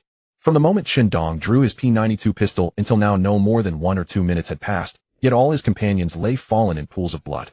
The thief pressed his forehead against the ground, begging for mercy. Facing death, he felt nothing wrong with sacrificing some dignity. In fact, he wished he could bleed from his brow to show his sincerity. However, Dong paid him no mind and fired directly at his thigh. Once he confirmed the man could not escape, he handed the P92 pistol to Xianxi. Xianxi understood Dong's intention. He wanted her to take matters into her own hands, to stain her hands with blood. In this post-apocalyptic world, she needed to be ruthless if she wanted to survive. Dong frowned and said, "Anxi, don't feel sorry for them. They are armed and clearly meant to rob and kill. There is no need to hesitate when dealing with people like that. Just think about what they were saying moments ago. What do you imagine would have happened if I were not here?" Xianxi knew exactly what he meant. Without Dong, she would have endured something far worse than death tonight. She took a deep breath and slowly raised the pistol. Understanding the situation was one thing, but actually taking a life made her hesitate. After all, this was a human life. Anyone outside those twisted enough to enjoy killing would struggle with this. Dong sighed inwardly. It seemed he still needed to push her to help Xianxi overcome this mental barrier. Only by crossing it could she truly earn her place in this new world. Dong stepped behind Xianxi, his hands covering hers, as they trembled slightly, steadying them toward the surviving thief. His broad frame provided a sense of security she desperately needed. Dong whispered close to her ear, "Don't be afraid. I am right here with you." The kneeling thief stared at the dark barrel pointed at him, his eyes filled with despair. Driven by a fierce will to survive, he gritted through the agony and dragged his wounded leg toward the villa entrance, limping forward in an attempt to escape. Chun-Dong guided her finger away from the trigger. Bang! The silenced gunshot cracked through the air, striking the thief squarely in the back of the head. The force the thief's skull brains splattering and blood pooling. Xianxi dropped the gun and stumbled to the first-floor bathroom, where she retched uncontrollably. Chun-Dong felt sick too. Though he had killed before, he had never witnessed such visceral bloody devastation firsthand. He worried she might carry lasting trauma from this. After a while, she emerged from the bathroom with a pale face. Chun-Dong moved to support her gently, but the moment she caught sight of the headless corpse slumped inside the villa, she bolted back to the bathroom. Helplessly, Chun-Dong cleaned the villa and put Xianxi to bed. Whether she could overcome this psychological barrier was now up to herself. Chun-Dong sensed that Xianxi had changed fundamentally that day. He could not quite fathom how she conquered her fears, but when Chun-Dong later took her to scavenge among the zombies, she no longer panicked like before. Instead, she raised her crossbow with steady composure and struck them down. The zombies in front of Xianxi fell motionless as crossbow bolts found their marks. Not bad, Anxi. You have been getting remarkably accurate these past few days. After Chun-Dong finished off the remaining threats nearby, he offered her a smile of approval. Xianxi smiled back, feeling relieved she was no longer a burden to him. Because I have been practicing hard, okay. This marked their third day scavenging together as partners. Through accumulated experience, both had grown considerably stronger physically. Even Xianxi could now march over 10 kilometers under heavy load without breaking a sweat, her endurance rivaling that of Special Forces soldiers. After eliminating the thieves who had broken into the villa, they shifted their original plans. As survivors grew stronger and amassed resources, the city began reconnecting. Other survivors gradually started arriving at the villa district where Chun-Dong and the others resided. Some survivors settled in neighboring villas out of cautious respect. Others, like Jiang Kai and the thieves who came before, harbored ill intentions. But they all ended up shot and displayed on the common flower beds around the villa area as warnings to others. From then on, the survivors who moved into the district understood Chun-Dong's capabilities and kept their distance. Still, with more survivors arriving regularly, stronger groups might eventually come. Without preparation, without leveling up and gathering supplies, if that day came, Chun-Dong's group would struggle to defend the villa with only P92 pistols and unlimited gasoline. They could not simply douse the perimeter walls in gasoline to trap themselves. That would burn them alive before anyone else even tried. In this resource-starved wasteland, hiding in the most conspicuous villa district meant they could not afford to become hoarders sitting idle and waiting for salvation. So Chun-Dong and Xianxi decided to drive out to distant zombie concentrations, actively seeking supplies and leveling up rather than staying put. During the leveling process, Chun-Dong noticed that after reaching level 5, stat gains had diminished significantly. Previously, each level brought substantial improvements. That made sense though. If stats kept scaling that fast, reaching 10 or 15 would make them nearly invincible against zombies. Before they realized it, both had climbed several levels. Chun-Dong was just a step away from level 10. According to the system, reaching that milestone triggers a physical transformation, a complete rebirth. Chun-Dong felt eager for what came next. He had already reached elite soldier-level physical capabilities. With another enhancement, would he be pushing toward the absolute peak of human potential? He planned to hit level 10 today and see what changes it brought. Hopefully, it would exceed his expectations. Since they were positioned at a zombie concentration far from the villa district, there were plenty of targets to grind experience from. In the past, without unlimited gasoline, Chun-Dong would have fled immediately at the sight of so many zombies. Now with the vehicle and homemade Molotov cocktails, all he could think was, bring them on. While resting in the car, Chun-Dong shared his plan with Xianxi. Anxi, I have reached level 9. I plan to push through today and reach level 10 to see how my body changes. Xianxi wiped the cookie crumbs from the corners of her mouth and nodded repeatedly. Great. This is wonderful news. Moreover, it's not easy to make the trip out here. It takes over 2 hours of driving. It would be a good opportunity to accumulate more experience and level up. Chun-Dong nodded, loading bullets into his pistol as he spoke. Agreed. You drive, and I'll handle the zombies. Xianxi acknowledged with a soft hum before asking, do you have a battle plan? Chun-Dong paused to consider, then said, here's what I'm thinking. Do you see that grassy area up front? We'll douse the grass with gasoline first, then drive toward the zombies. I'll open fire to draw them in, and once they're gathered, we set the field ablaze and roast them alive. And after we ignite the field, we can quickly drive to that mound on the left. The range from there will be perfect for finishing them off. Xianxi clapped her hands in approval at the plan. Brilliant idea. Chun-Dong, you're incredibly clever. Chun-Dong scratched his chin shyly. He noticed how subservient Xianxi had become, heaping compliments on everything he did. It made him feel genuinely uncomfortable. This tactic relied entirely on the zombies lacking intelligence. They only chased by instinct. If they ever developed true sentience, such a strategy would be useless. Chun-Dong suddenly wondered if zombies might eventually gain intelligence. Otherwise, with survivors growing stronger, mindless shambling corpses would pose less of a threat over time. Having watched numerous zombie films before, Chun-Dong knew the pattern. Later stages typically introduced mutated or higher-tier variants. But that was a problem for later. Right now, reaching level 10 to receive the system's physical enhancement was what truly mattered. As for whether mutant or high-tier zombies would emerge, Dong was confident he could survive regardless. Dong and Xianxi exited the vehicle together, pouring gasoline across the grassy expanse. They worked efficiently, and the field quickly gleamed under the sunlight with an oily sheen. After saturating the area, Xianxi drove straight toward the horde. As they approached, Dong positioned himself on the roof, crouching to begin shooting. When any survived his initial fire, he drew a crossbow bolt to finish them off. The zombie horde converged on their position. Once he had their attention, Dong called out to Xianxi in the driver's seat, "Turn, follow the planned route. Drive slowly, and keep them trailing behind us." Xianxi executed his instructions precisely. Dong provided covering fire until they neared the gasoline trap, then stowed his pistol and ignited a torch. As their vehicle passed over the soaked grass, the zombies followed into the trap. Dong hurled the burning torch onto the field. Whoosh! The flames erupted violently, instantly engulfing numerous zombies and trapping them in a ring of fire. By this point, they had already reached the vantage point Dong had designated earlier. Observing the raging blaze, Dong remained dissatisfied. "The fire's still too small. We need to feed it more fuel for our dear undead friends." Dong retrieved a gasoline canister from his backpack and, leveraging his enhanced physique, hurled it directly into the burning field. With the additional fuel, the entire grassy area blazed fiercely. The flames even spread into the adjacent forest. Dong could hear countless zombies roaring within the woods. The gasoline's sustained combustion dealt devastating damage to the undead. This straightforward, brutal method proved far more efficient than their previous approach of picking off stragglers with pistols and crossbows from the hillside. As for warnings like setting fires leads to life sentences, they held no weight in the apocalyptic world. Environmental concerns meant nothing to Dong. Survival was all that mattered. After watching for a while, he pulled Xianxi back to the car. Even standing on the hill, the heat radiating from the flames was blistering. With the air conditioning running, they continued onward to their next zombie gathering point. The intensity of the fire caught the attention of nearby survivors. They began discussing the incident on the chat channels, but couldn't determine what had caused it. User 984594. "Holy shit, check out this photo. I'm posting it now. What the hell happened to that forest? Did someone set it on fire, or did it just spontaneously combust?" Attached a distant photo of the red-hot burning forest. User 893743. Setting fires leads to life sentences.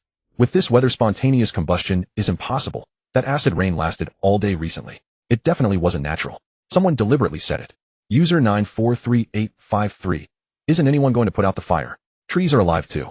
User 947254. In the apocalypse, you're asking me to fight wildfires and rescue people. For one, there's no water supply. Who in their right mind would risk that? Do you think being a firefighter is easy?" User 234323. "Oh my god, that blinding Buddha light. A living Buddha walks among us. If you're so concerned about saving those trees, why don't you go extinguish the fire yourself?" User 654554. "A true living Buddha has appeared." User 984594. "Post the coordinates so this living Buddha can save all sentient beings." Many survivors found such nonsensical remarks absurd. In this world, someone was still worrying about firefighting and disaster relief.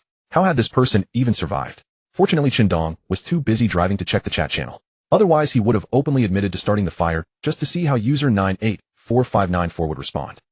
Dong kept his focus on the road while monitoring the system notifications. Experience points climbed steadily, and level 10 was within reach. Gained 1 EXP, gained 1 EXP, gained 1 EXP. 1 EXP needed to level up. He was on the verge of leveling up, yet the experience bar refused to budge. It was clear the fire had consumed every zombie in the forest, leaving nothing to earn experience from.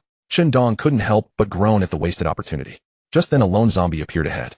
Dong hesitated for a moment, then slammed the accelerator. With a sharp impact, the zombie was sent flying through the air in an elegant arc. Gained 1 EXP. "Congratulations, survivor. You've leveled up. Keep it up." After striking down that final zombie, Dong successfully reached level 10. In an instant, Dong felt his physical attributes surge. Not a dramatic increase in strength or agility, but something indefinable yet unmistakable. Dong sensed he could leap from the second floor without a scratch. Xianxi, seated in the passenger seat, noticed the transformation and exclaimed in delight. "Dong, you leveled up. That's amazing." "Yes, I leveled up. Let's head home now. We'll figure out what exactly changed once we're back." Dong pressed the accelerator. The engine roared as the RPMs climbed. With the level up secured, they abandoned plans to hunt the next zombie cluster. After 3 days of scavenging and hunting, it was time to rest and regroup. Dong and Xianxi drove back to the villa district. Under the watchful eyes of many, both overt and covert, the fortified wall slowly opened its electric gate. The two calmly drove the car inside.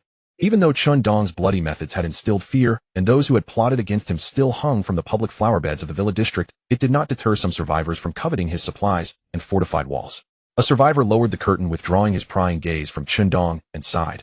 "I really don't understand where 10,086 gets so many supplies. He even managed to get electricity." His teammate could only console him. Be grateful, at least we have a place to rest.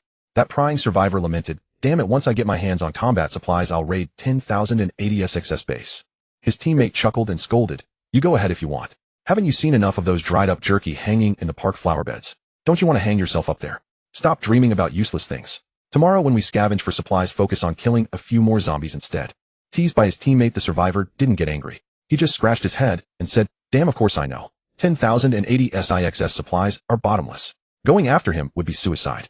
Qindong parked the car in the garage and lowered the electric rolling door. Xianqi walked along counting on her fingers. Qindong, we got a lot of supplies this time. Several boxes of bread and towels clothes.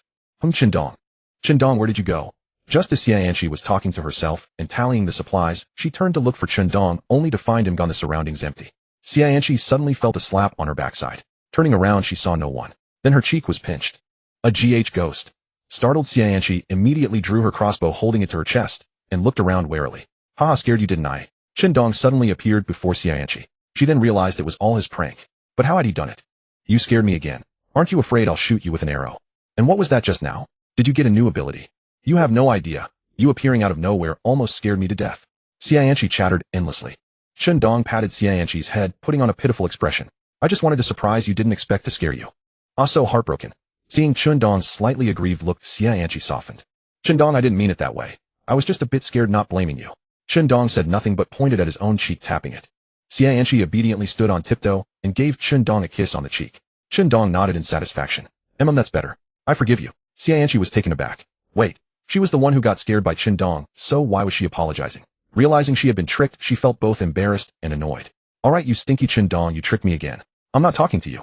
Qindong laughed heartily and pulled her into an embrace. They sat down on the living room sofa. Qindong smiled at the pouting Xianqi and said, who told you to be so easy to fool? Tell me, are you a silly goose? Xianqi blushed, reaching out to pinch Qindong's thigh, but found it impossible to pinch. She was puzzled. She knew that even with low body fat, Qindong's muscles hadn't been this tense and engorged before. It wasn't the hardness of muscle but the toughness of the skin's surface. You noticed? Qindong smiled. Xianqi, being a doctor, quickly discerned the change in him. The surface skin remained elastic, as if coated with an invisible protective film enveloping his entire body. Curious, Xianqi asked, is this the physical enhancement from reaching level 10? Qindong shrugged. He wasn't sure either. The system had only indicated that reaching level 10 would bring physical enhancements, but the specifics were vague. What I felt so far is that my defensive ability has greatly improved. Qindong took out a dagger and drew it across his arm. It only left a red mark without cutting the skin. Startled by his self-harming act, Xianqi grabbed his arm and examined it repeatedly.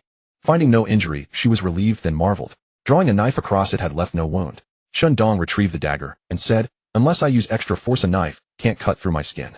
But in battle others will go for the kill, so I'll still get hurt. Still, it's quite good to reduce damage. Then Qindong vanished before Xianqi's eyes. Yet she could still feel his hand in hers. The next moment he reappeared in front of her. This is the second change I've discovered. Xianqi exclaimed, is this invisibility? That's incredible. That's unscientific. After saying this, she laughed at her own words. Waking up to find herself in an apocalyptic world with zombies and window-like interfaces like a game was already unscientific enough. That she would call invisibility unscientific was nonsense. Qindong said, it seems to be a skill with no obvious restrictions. I can use it whenever I want. This skill is a godsend for stealth.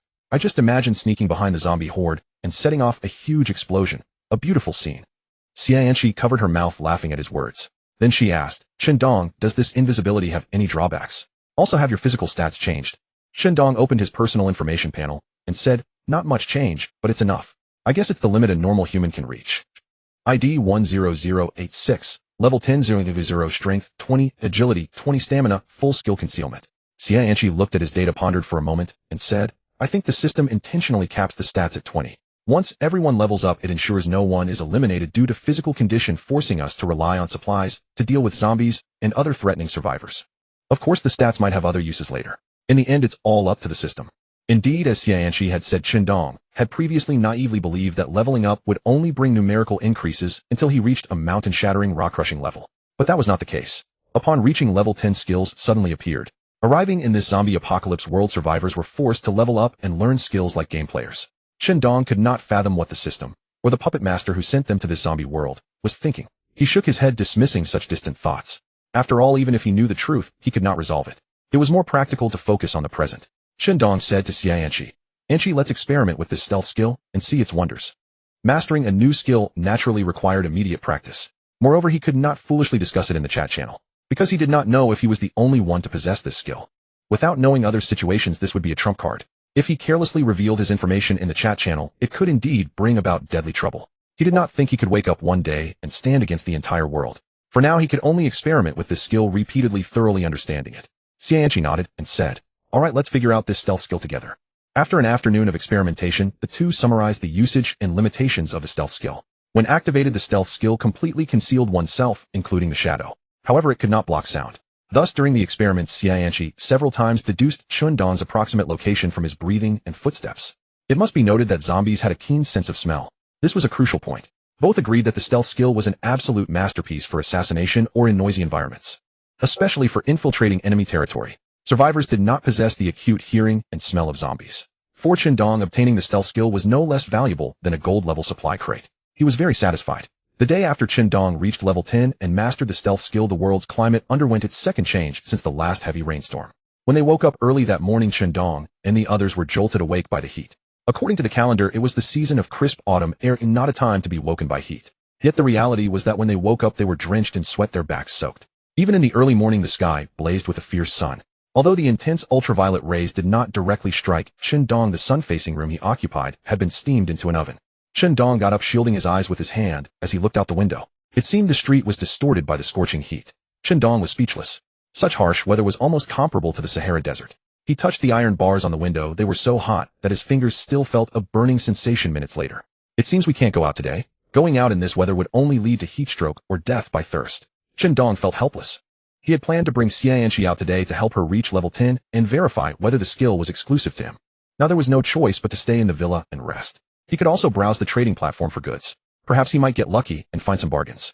Even if he found nothing satisfactory, Chundong intended to sell some items. The unlimited supplies he had obtained in recent days were all daily necessities. Shampoo, body wash, laundry detergent, and the like. Surely some people would need them. Even though bathing was a luxury, now there were always those who could not resist. Not bathing for so many days would turn anyone into a vagrant.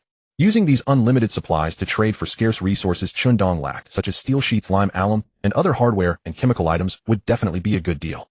With the air conditioner running and homemade cola popsicles in hand, Chundong opened the chat channel intending to promote his products in the public chat. However, everyone seemed to be complaining about today's extreme weather. ID 435664. It's so hot today. I was sleeping on a mountaintop in the wild in a tent, and I almost thought I was being carried into a crematorium. Now I'm lying on a tree branch to cool off, but I still feel so hot. ID 834539. Who has it worse than me? I woke up early today and planned to hike across a plain, but I watched the sun rise helplessly, and now I can't even find a shady spot. Damn it, I've already drunk 3 bottles of water, and it's still not enough.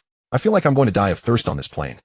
ID 394793. Today's temperature is insane, even more absurd than what we're used to. Try not to go out. If you're already outside, make sure to wear long sleeves and protect yourself from the sun, or you'll really get sunburned to death. ID 837291. Right, even the Middle Eastern desert isn't this hot. This temperature could definitely kill a person. ID 324655. First acid rain, now a scorching heat wave. Next will it be hail? ID 38784. Shut your mouth, you jinx. Bro, it's not impossible though. I'm just afraid it'll rain nice, haha. ID 10086. It's not so bad. I set my air conditioner to 20 degrees, oh, and I still feel a bit cold. I even want to cover myself with a quilt. Many survivors who were typing saw Chundong's message and froze. That annoying ID 10086 had appeared again. Soon the usual denunciation of ID 10086 resumed. ID 10,000. ID 10086, you're here to provoke hatred again, aren't you? But there's nothing to envy. I'm soaking in a bathtub right now, nice and cool. ID 10010. You're also showing off, aren't you? With those honest eyes, I never thought you'd be a traitor to the revolution. ID 347923. Shouldn't you be focusing on how ID 10086 can run an air conditioner? ID 495839. Yes. That's right, how can ID 10086 have air conditioning? Does he have electricity? Holy shit. ID 397454. No, I can't accept it. I haven't even eaten my fill, and someone is already living a bourgeois lifestyle. ID 894759. Come on bro, it's been over a week and you're still struggling to get by. ID 397454. Well, woo, it's my fault. I'm down to 2 meals a day now. ID 10086. Ahem, I've been using electricity for days. Keep it up, you'll have bread and milk, everything will come. ID 93749. I never thought I'd end up so miserable in this apocalypse world.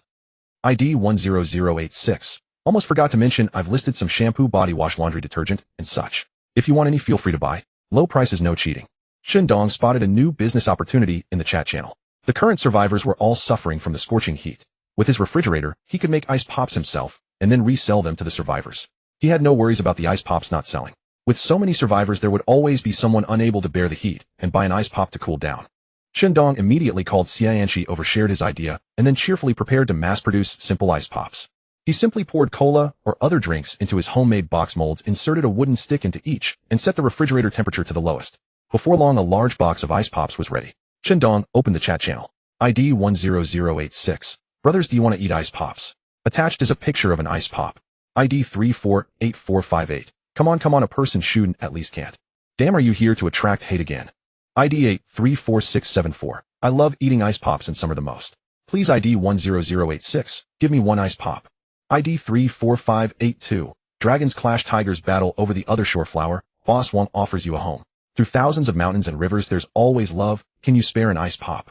ID 10086. Stop this nonsense. I've put them on the trading platform. You can buy if you want. Some survivors even privately messaged Dong. ID 34543.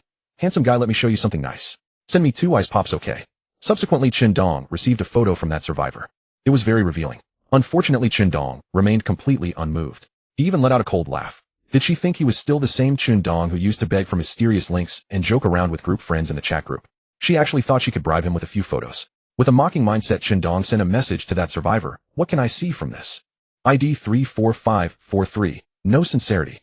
What he didn't expect was that this female survivor, just for a few ice pops, actually sent more photos. Obviously, she was well versed in this and not doing it for the first time. Otherwise, she would have at least hesitated. Before long, she even sent a short video. Looking at that plain-faced Dong felt not a single ripple of emotion. He even wanted to close it directly. But he still wanted to promote his product. Is that all? Want to eat ice pops? Then trade with supplies. Considering how hard you work to type, I can give you a discount price. ID 34543. How unlucky. Why didn't you say so earlier? You wasted my time.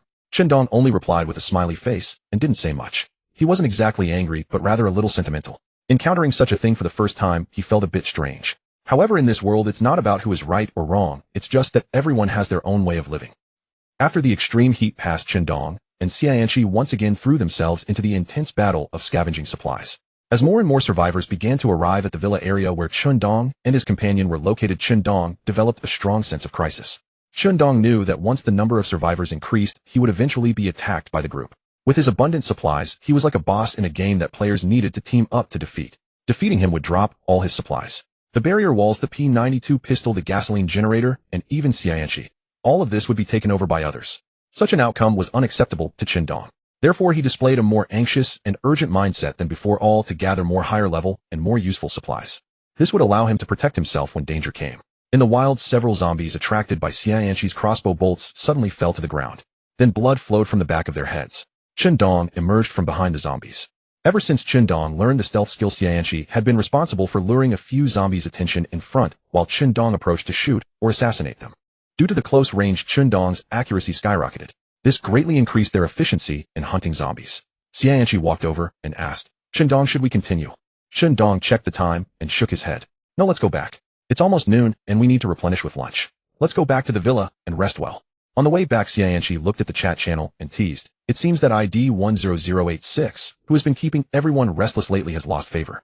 People haven't mentioned you much these days, unlike a few days ago when they were all cursing you. How annoying. Dong, gripping the steering wheel, said nonchalantly, It's good to be quiet. It lowers our profile and allows us to gather more supplies during this opportunity. But I'm still curious, is that person called Sheriff really that powerful? Recently, a person calling himself Sheriff has been gaining notoriety. The chat channel is filled with discussions about this man known as Sheriff. User 45346. Do you know? Lately, there's someone calling himself Sheriff who is recruiting and building up his forces. User 34534. Isn't that nothing special?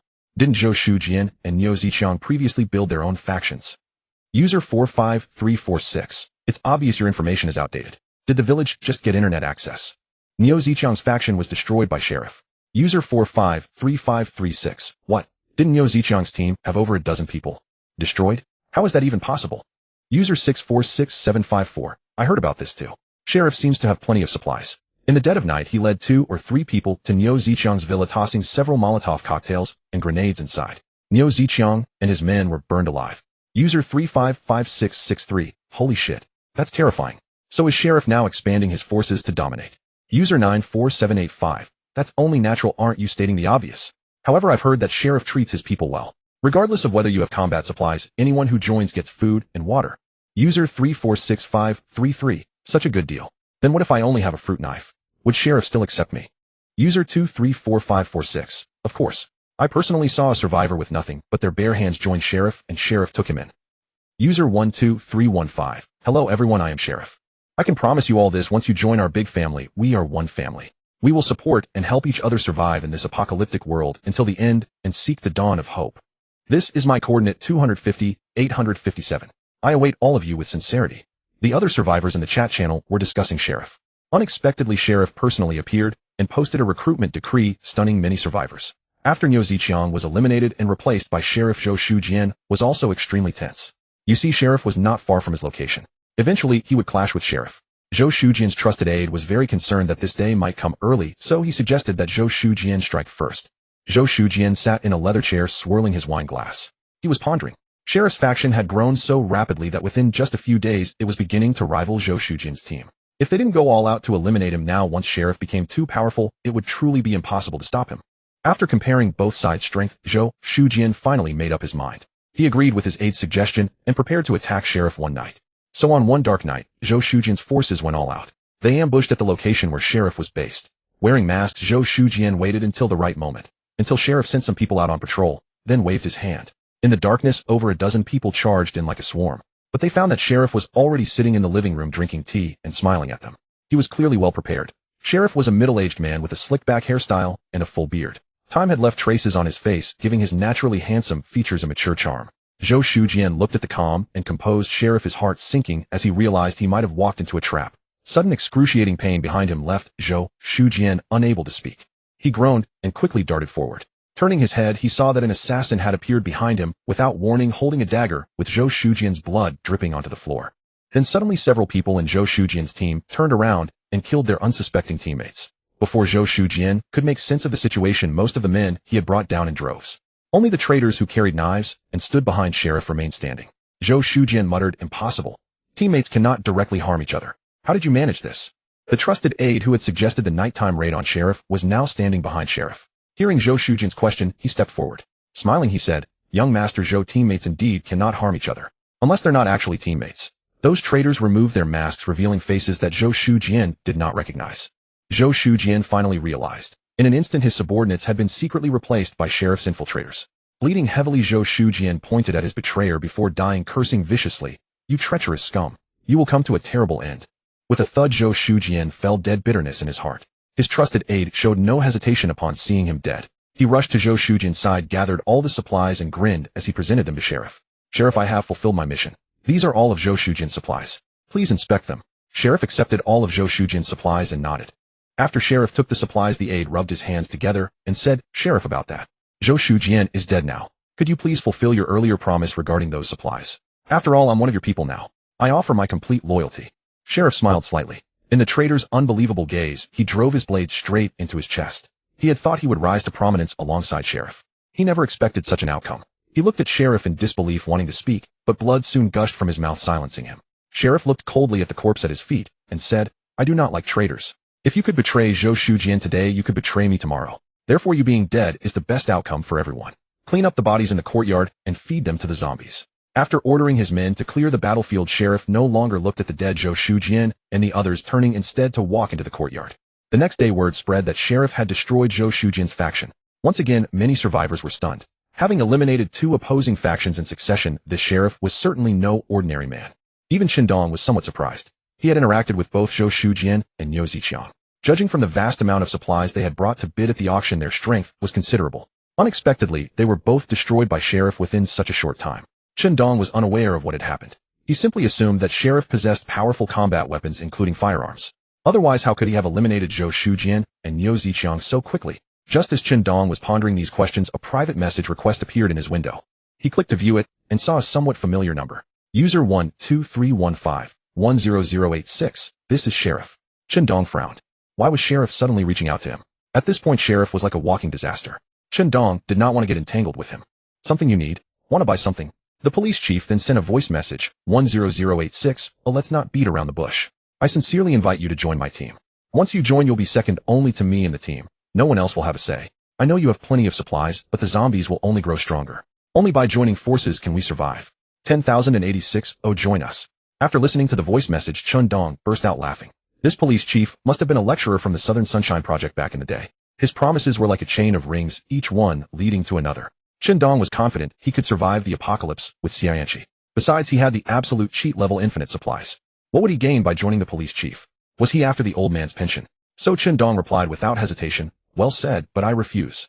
The police chief, who was expanding his influence, was very interested in Chun Dong. After all, 10086 was widely known to be rich in supplies. If he could win over 10,086, it would be a tremendous boost to the entire team.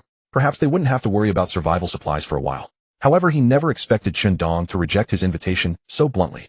Faced with this, the police chief was unwilling to give up. He thought that Chun Dong refused because he saw no need. So he would appeal to his emotions and reason. 10086, you must know that the zombie horde will soon begin and higher-level zombies will appear. Your supplies are indeed abundant, I admit that, but can you guarantee they'll last forever? Can they sustain you through the subsequent zombie waves? This could be a long, drawn-out process. Chun Dong, though unwilling to confess, needed to brush him off. The police chief cares about me, thanks. But you're overthinking. I'm not boasting, but I'm absolutely confident I can survive in this apocalyptic world. So don't waste your time on me. The police chief continued, 10086, I hope you'll reconsider. I'll be blunt, if we can't be friends, then sooner or later we'll become enemies. I don't want that day to come. Persuasion having failed, the police chief resorted to threats, hoping to make Chun Dong yield. But he was merely testing with little expectation. He sensed that Chun Dong was not easily subdued. Sure enough, Chun Dong read the message and replied directly, the police chief's carrot and stick tactics are truly masterful, but unfortunately, they don't work on me. I'll be blunt too, as long as you don't provoke me, I couldn't care less about your titles. We'll stay out of each other's way. But if you cross me, don't blame me for being ruthless. The police chief frowned upon reading Chun Dong's message. This 10086 was as stubborn as a rock. It seemed there was no way to win him over. If they couldn't be friends, they would have to be enemies. In the old world, the police chief wouldn't have been so extreme, but in this apocalypse, a survivor with ample supplies and close proximity posed a great threat. So from the moment Chun Dong refused to join, the police chief decided to blacklist him. If you can't have it, destroy it. What did it matter if he had plenty of supplies? If I kill him, his supplies become mine. After all, a true man must be ruthless. Poison Thorn, who was nearby, noticed the police chief's frown and guessed that the negotiation with 10,086 hadn't gone well. He asked, Chief, is there anything you need me for? Poison Thorn was the captain of the special operations squad the police chief had established within his team. Every member of the squad used a code name. It seemed that even before coming to this apocalyptic world, they had been the police chief's trusted subordinates. That was how the police chief had been able to rise quickly with this squad. The police chief sighed and rubbed his temples. This 10086 is as stubborn as a rock in a cesspool. Impossible to reason with. To be honest, I don't want to make an enemy of him. Poison Thorn nodded in agreement, speaking with some caution. Indeed, 10086 was already able to produce so many supplies during the barrier wall auction. I imagine he has even more now, far beyond what we can imagine. But Chief, don't worry. Our team is strong and more survivors are joining us every day. Given time, the isolated 10086 will be no threat. The police chief cracked his knuckles, a habit he had when thinking. After a long pause, he finally spoke. We can leave 10,086 alone for now and decide when our wings are fully grown. The most important thing now is to expand our team by any means. Spread the word. Anyone who joins gets food. Poison Thorn looked troubled. Their team supplies couldn't actually support such a large influx of survivors. Choosing his words carefully, Poison Thorn said, Chief, recruiting more survivors will certainly boost our strength in the short term, but supporting them might be too much for us right now, don't you think? The police chief smiled and gestured for Poison Thorn to sit on the sofa beside him. After taking a sip of tea to moisten his throat, he said, Poison Thorn, I know what you mean. We don't have that much food, but that's not a problem. In fact, with their recent rise in power, they had also plundered the supplies of the deceased Niu Ziqiang and Zhou Shujin, so food wasn't exactly scarce. It was just hard to sustain rapid team expansion. Poison Thorn was puzzled. Chief, I don't understand. The police chief laughed heartily. Poison Thorn, do you know how Germany conquered almost all of Europe during World War II? Poison Thorn was taken aback, then recalled his university military class lectures and suddenly understood. You want to sustain the war by war itself. We recruit a large number of survivors. As long as we endure the short-term food shortage later, we can gather supplies on a large scale and distribute them uniformly. That way we'll run like a perpetual motion machine. The police chief nodded with a smile. That was exactly the plan in his mind. The sheriff twirled the teacup, now emptied of its last drop, and spoke in a calm tone. That's right. As long as our team operates smoothly, no horde of zombies will stand in our way when we search for supplies. And during zombie eliminations, there will inevitably be casualties. Du Ci rose to his feet with emotion, speaking respectfully. Sheriff, I understand how to proceed. I'll spread the word immediately and amplify our outreach efforts to draw survivors toward us. The sheriff smiled. Go ahead. I leave this matter in your hands. Shortly after CI broadcast the message across the chat channel. Survivor 125034. Fellow survivors, this is CI from the sheriff's team. We sincerely invite you to join us once again. We have recently eliminated a new zombie cluster and secured substantial food supplies. We promise that anyone who joins our team will have enough food and water to sustain themselves. We await your arrival at our established coordinates.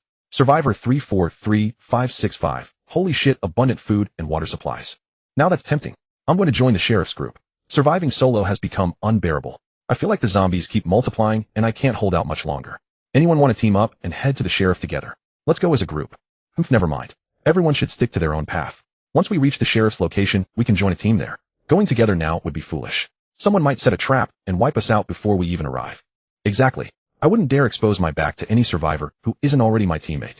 It would be too entertaining for someone to put a bullet between my shoulder blades on the way. Hey, even among teammates, trust is not guaranteed. I once joined with someone who deliberately lured zombies upon me in the middle of the night. After barely escaping with my life, I disbanded the party and killed him instead. Fuck. Is anyone interested in teaming up with me? We could stick together and enjoy good food and drink. Survivor 387322. Why would you want to team up with me? Wouldn't joining the sheriff be the smarter move? I honestly don't see what's so great about it. The sheriff's group is bound to attract a massive influx of applicants. Rather than squeezing in there just to scrape together a meal, it makes more sense to band together with a few capable survivors as a tight-knit squad.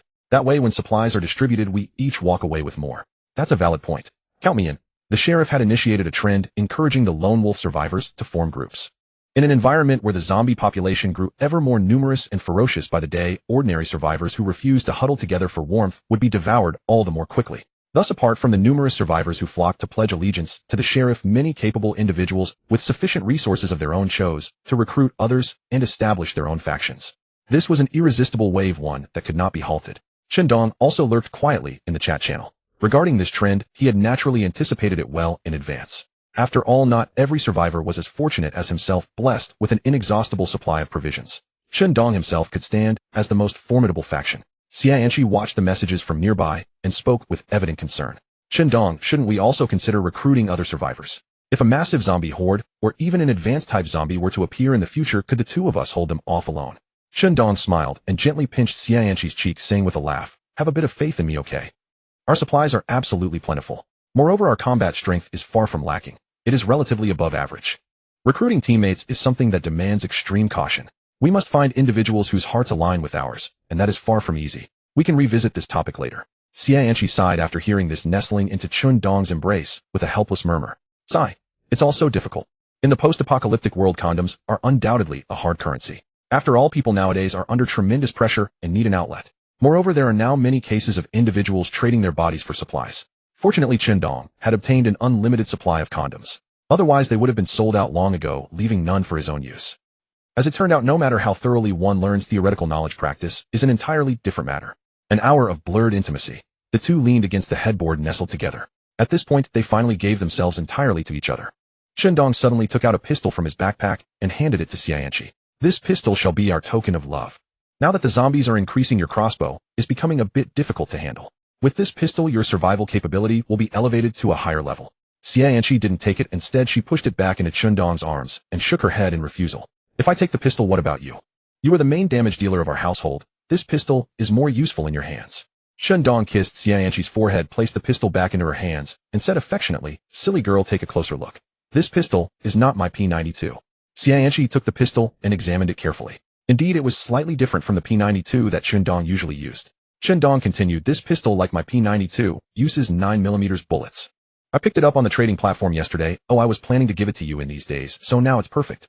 The trading platform now had begun to see transactions of firearms and ammunition, as well as combat supplies like grenades and Molotov cocktails. Compared to the exorbitant prices at the beginning, they had dropped somewhat. However, the prices were still extremely high. Ordinary survivors still couldn't obtain much, having a few Molotov cocktails on hand already counted as being wealthy. But for Shindong, these were not issues. While others were still hesitating, Shindong directly snapped up this pistol. After all, with so many unlimited supplies on him, he never worried about food and water. What he lacked were large quantities of combat supplies. It must be noted that Xianqi had been using a crossbow all along. Its damage was acceptable against survivors, but against zombies, unless it was a close-range headshot, the effect was minimal. Shindong had also noticed that as time passed, survivors' levels rose, the variety of supplies gradually increased, and the zombies had begun to strengthen. As Xianqi's teammate Shindong deemed it necessary to equip her with a firearm. At least for now, a pistol could still be considered a formidable weapon. After hearing this explanation, Xianxi accepted the pistol and put it into her backpack. Delighted, she hugged Dong and said sweetly, "Thank you, old Chun." Dong had just mailed several thousand rounds of 9mm ammunition to Xianxi to ensure she wouldn't run out of ammo. Suddenly embraced by Xianxi, he couldn't help but feel his heart flutter again. Words alone won't do, you need to show it with actions. After obtaining the pistol, Xianxi needed to practice her marksmanship. Unlike the crossbow she had learned earlier, the pistol had a certain amount of recoil, requiring her to learn to adapt and control the muzzle. Dong took Xianxi and drove to a small grove. It was not far from the villa area, so there were not many zombies, making it perfect for target practice. Dong took out a homemade rag doll, tied it to a stick, and stuck it 10 meters away. After setting up the target, he walked over to Xianxi. "Anxi, let's start with the 10-meter target. Once you're familiar with it, we'll increase the distance. You have experience with the crossbow, so adapting should not be difficult." Xianxi loaded the ammunition and nodded. "No problem, watch me." Dong guided her on the correct grip and stance, then let her fire. Xianxi, initially unfamiliar with firearms, couldn't hit the ideal spot. However, as she gradually became proficient, learned to control recoil and use it to her advantage, combined with the accuracy she had developed from the crossbow, she picked it up quickly. Bang! Bang! 2 shots hit the bullseye. Dong applauded from the side. Xianxi's 30-meter fixed target shooting had become quite accurate. What remained was moving targets during actual combat. "Anxi, you're doing great. Your talent is far better than mine. Practice a bit more on moving targets, and soon we'll be the deadly duo charging straight into the zombie stronghold." Xianxi pouted. "I don't want to be called the deadly duo, it sounds like a villain's nickname." Dong laughed. "Alright, we'll think of a nice nickname later." Afterwards, Dong continued to help Xianxi practice with moving targets. Once Xianxi mastered the techniques of using the pistol, moving targets posed no great difficulty for her, and she soon graduated from training. Zhang Zihao had been feeling quite smug lately. In this godforsaken post-apocalyptic world, he had managed to contact his former henchman Ergu. Now he was planning to summon Ergu over to be his assistant. All along, Zhang Zihao had been very uncomfortable with his arrival in this zombie world. After all, in the past, he had been born into a wealthy family, never lifting a finger for food or clothing, with countless women flocking around him. But after arriving in this world, he hadn't managed to organize a faction like Zhou Shujian and live a comfortable life. Instead, he had to endure exposure to the elements, sometimes hungry, sometimes full. Fortunately, within 2 days, he encountered the campus belle he had long coveted during university, Tianxiaoyu. The two knew each other from before, so they naturally became teammates. During this process, Zhang Zihao naturally harbored wicked intentions and set his sights on Tianxiaoyu. However, she was a tough nut to crack and wouldn't let him touch her. And after getting in touch with Dong, chatting and buying supplies from time to time, Tianxiaoyu would always smile like a blooming flower. It was obvious that Tianxiaoyu was truly happy. Zhang Zihao felt deeply unbalanced. Why have I never seen you smile so happily when you're with me? Chatting with Dong, you smile like a woman in love. Why can that poor loser Dong dominate the post-apocalyptic world and become the legendary figure 10,086 among survivors? Why? Every night, Zhang Zihao would lie awake, churning over these thoughts, unable to sleep. Especially when it came to Dong. He had never cared to acknowledge that worthless commoner before. They had never been people of the same social standing. Sharing a dormitory room had already been the sole intersection of their lives. Yet this very Dong, after coming to the apocalypse world, somehow managed to afford the exorbitantly priced barrier walls. He was living so comfortably with electricity, a villa, and no worries about food or drink. In contrast, he himself was reduced to relying on goods exchanged by Tianxiaoyu and Dong for survival. What was he? A beggar. Zhang Zihao could not accept this reality. One day, I will make Tianxiaoyu my plaything. As for Dong, I will dry him into cured meat to feed the zombies. These were the dark thoughts hidden deep within Zhang Zihao's heart. He simply had no opportunity to act on them. Until one day, he saw a survivor boasting in the chat channel, and the details sounded remarkably authentic. The more he read, the more it resembled something he himself had done. So he sent a private message to that survivor, only to discover the person was none other than Ergo, his former lackey. Ergo was also wildly excited as he typed messages. "Boss, I never expected you to have come to this apocalypse world either. Where are you, boss? I'm coming to find you right away." Zhang Zihao was somewhat taken aback. Even in the apocalypse, Ergo remained faithfully devoted to him. This greatly satisfied his vanity. "Ergo, I have food and drinks here. Hurry over, and I'll add you to my team so we can share our locations. Once we build up our numbers, you'll certainly share in the rewards as a founding member." Ergo quickly accepted Zhang Zihao's team invitation. Checking the coordinates between them, the distance was neither too far nor too close. It would take some time to reach him. Ergo sent another message. "It's a bit far, but don't worry, boss, I'll be there soon. Just give me 2 days, and I'm setting off now." Zhang Zihao closed the chat window. Images of a bright future already flickered through his mind. Once Ergo arrived, he would immediately recruit soldiers and buy horses, continuously expanding his strength. Soon he would stand shoulder to shoulder with the sheriff. At that time, let alone the sheriff, he wouldn't even deign to glance at Dong. By then, wouldn't Tianxiaoyu already be his? Zhang Zihao looked toward Tianxiaoyu, who was resting nearby, and a wave of passion surged through him. He crept closer, gazing at the mesmerizing face of the sleeping Tianxiaoyu. Even clad in a special forces combat uniform, her figure could not be concealed. He involuntarily reached out his hand, wanting to caress Tian Xiaoyu's cheek. But at that moment, she suddenly jolted awake from her sleep. Her eyes snapped open, immediately grasping Zhang Ziheo's wrist. Zhang Ziheo froze. Then he flashed his warmest, sunniest smile. Xiaoyu, you're awake. Why not rest a bit longer? Tian Xiaoyu sat up, smiling faintly, yet subtly pushed Zhang Ziheo's hand away. I can't sleep. I'm always worried about danger. Zhang Ziheo didn't overthink it, and continued, Xiaoyu, don't worry. If any danger arises, I'll shield you with my own body. Tian Xiaoyu gave Zhang Ziheo a meaningful glance, then smiled. Thank you, Zhang Ziheo. Hearing these words, Zhang Ziheo was overjoyed. He thought to himself, this slut finally realizes that I'm the most reliable one. Tian Xiaoyu continued, our food supplies are running low. I need to go find Qindong to buy more food and water. Zhang Ziheo heard this, lowered his head, and fell silent. He panted heavily, feeling slightly dizzy. In the end, he simply could not hold back any longer. He shouted loudly, Qindong, Qindong, it's always Qindong. What the hell is he anyway? Just a worthless loser. A miserable poor bastard. Remember when you had your birthday before? What kind of gifts did he give you? Handmade crafts and trinkets bought from the roadside. Could those ever compare to what I gifted you, eh? Now he just happens to be living a bit more comfortably in the apocalypse. Wait until I build up my team and grow our scale. I'll make him kneel and lick my boots. Tian Xiaoyu was startled by Zhang Ziheo's sudden outburst, and quietly stepped back several paces to maintain a safe distance from him.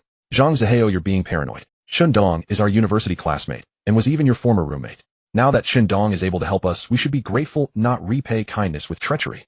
Zhang Ziheo threw back his head and laughed loudly, his face full of disdain. Roommate? I never once considered Qindong as a roommate. Those 2 years living with him, I felt utterly contaminated. Just a low-class bug. Do you think I'd regard him as a friend? Good thing he obediently packed his bags and moved out in his sophomore year. Otherwise, I would have found the counselor and thrown him out sooner or later. Tian Xiaoyu's expression paused slightly. This was the first time she had learned about the deep entanglement between Zhang Ziheo and Qindong. No wonder Qindong had warned her to be extra careful around Zhang Ziheo. She had always assumed it was merely Zhang Ziheo's arrogant manner that made Qindong uncomfortable. She never imagined that Zhang Ziheo privately regarded Qindong this way. Qindong must have been the isolated one in the dormitory all along. Tian Xiaoyu felt inexplicably angry and said, Qindong is my good friend. I won't allow you to speak of him like that. One's birth cannot be changed, but Qindong has continuously worked hard to put down roots in this big city. In less than 2 years, he even paid the down payment on a house. In my eyes, he is outstanding. Seeing Tian Xiaoyu defending Qindong only made Zhang Ziheo's eyes redden with rage. He grabbed her shoulders viciously and snarled, good friend. I think you fancy him, don't you? You rejected everyone for 4 years of university because of that guy, didn't you? Huh. Now I understand why you showed up to every gathering where Qindong was present, yet you were never anywhere to be found on ordinary days, acting like a distant fairy. Zhang Ziheo grew more and more agitated as he spoke, veins bulging on his forehead. You wait. Just you wait. One day, I will kill Qindong. I, Zhang Ziheo, always keep my word. I will kill him. The shoulder Tian Xiaoyu was clutching hurt terribly. She drew a military dagger from her backpack and held it before her. Zhang Ziheo, don't force my hand. The piercing glint of the dagger's cold steel caused Zhang Ziheo to shiver and snap out of his frenzy. He released his grip and stammered an explanation. Xiaoyu, that's not what I meant. I was just a bit worked up. Will you forgive me? Tian Xiaoyu, however, maintained a cold expression. I'll pretend I didn't hear those words. I hope you can control your emotions from now on. Now I'm going out to scavenge for supplies. Zhang Ziheo hastily said, Xiaoyu, let me go with you. It's not safe for you to go alone. But Tian Xiaoyu did not even turn her head. No need. You rest well. I'm only gathering supplies nearby. There won't be any danger. With that, she walked straight out of their dilapidated shelter. At present, Tian Xiaoyu still needed Zhang Ziheo as a teammate. By herself, she could not guarantee survival in this apocalyptic world. So even though Zhang Ziheo made her deeply uncomfortable, at the very least forming a team meant they could look out for each other. But now Zhang Ziheo gave her an unexpected restlessness. Tian Xiaoyu always felt that sooner or later Zhang Ziheo would make a move on her.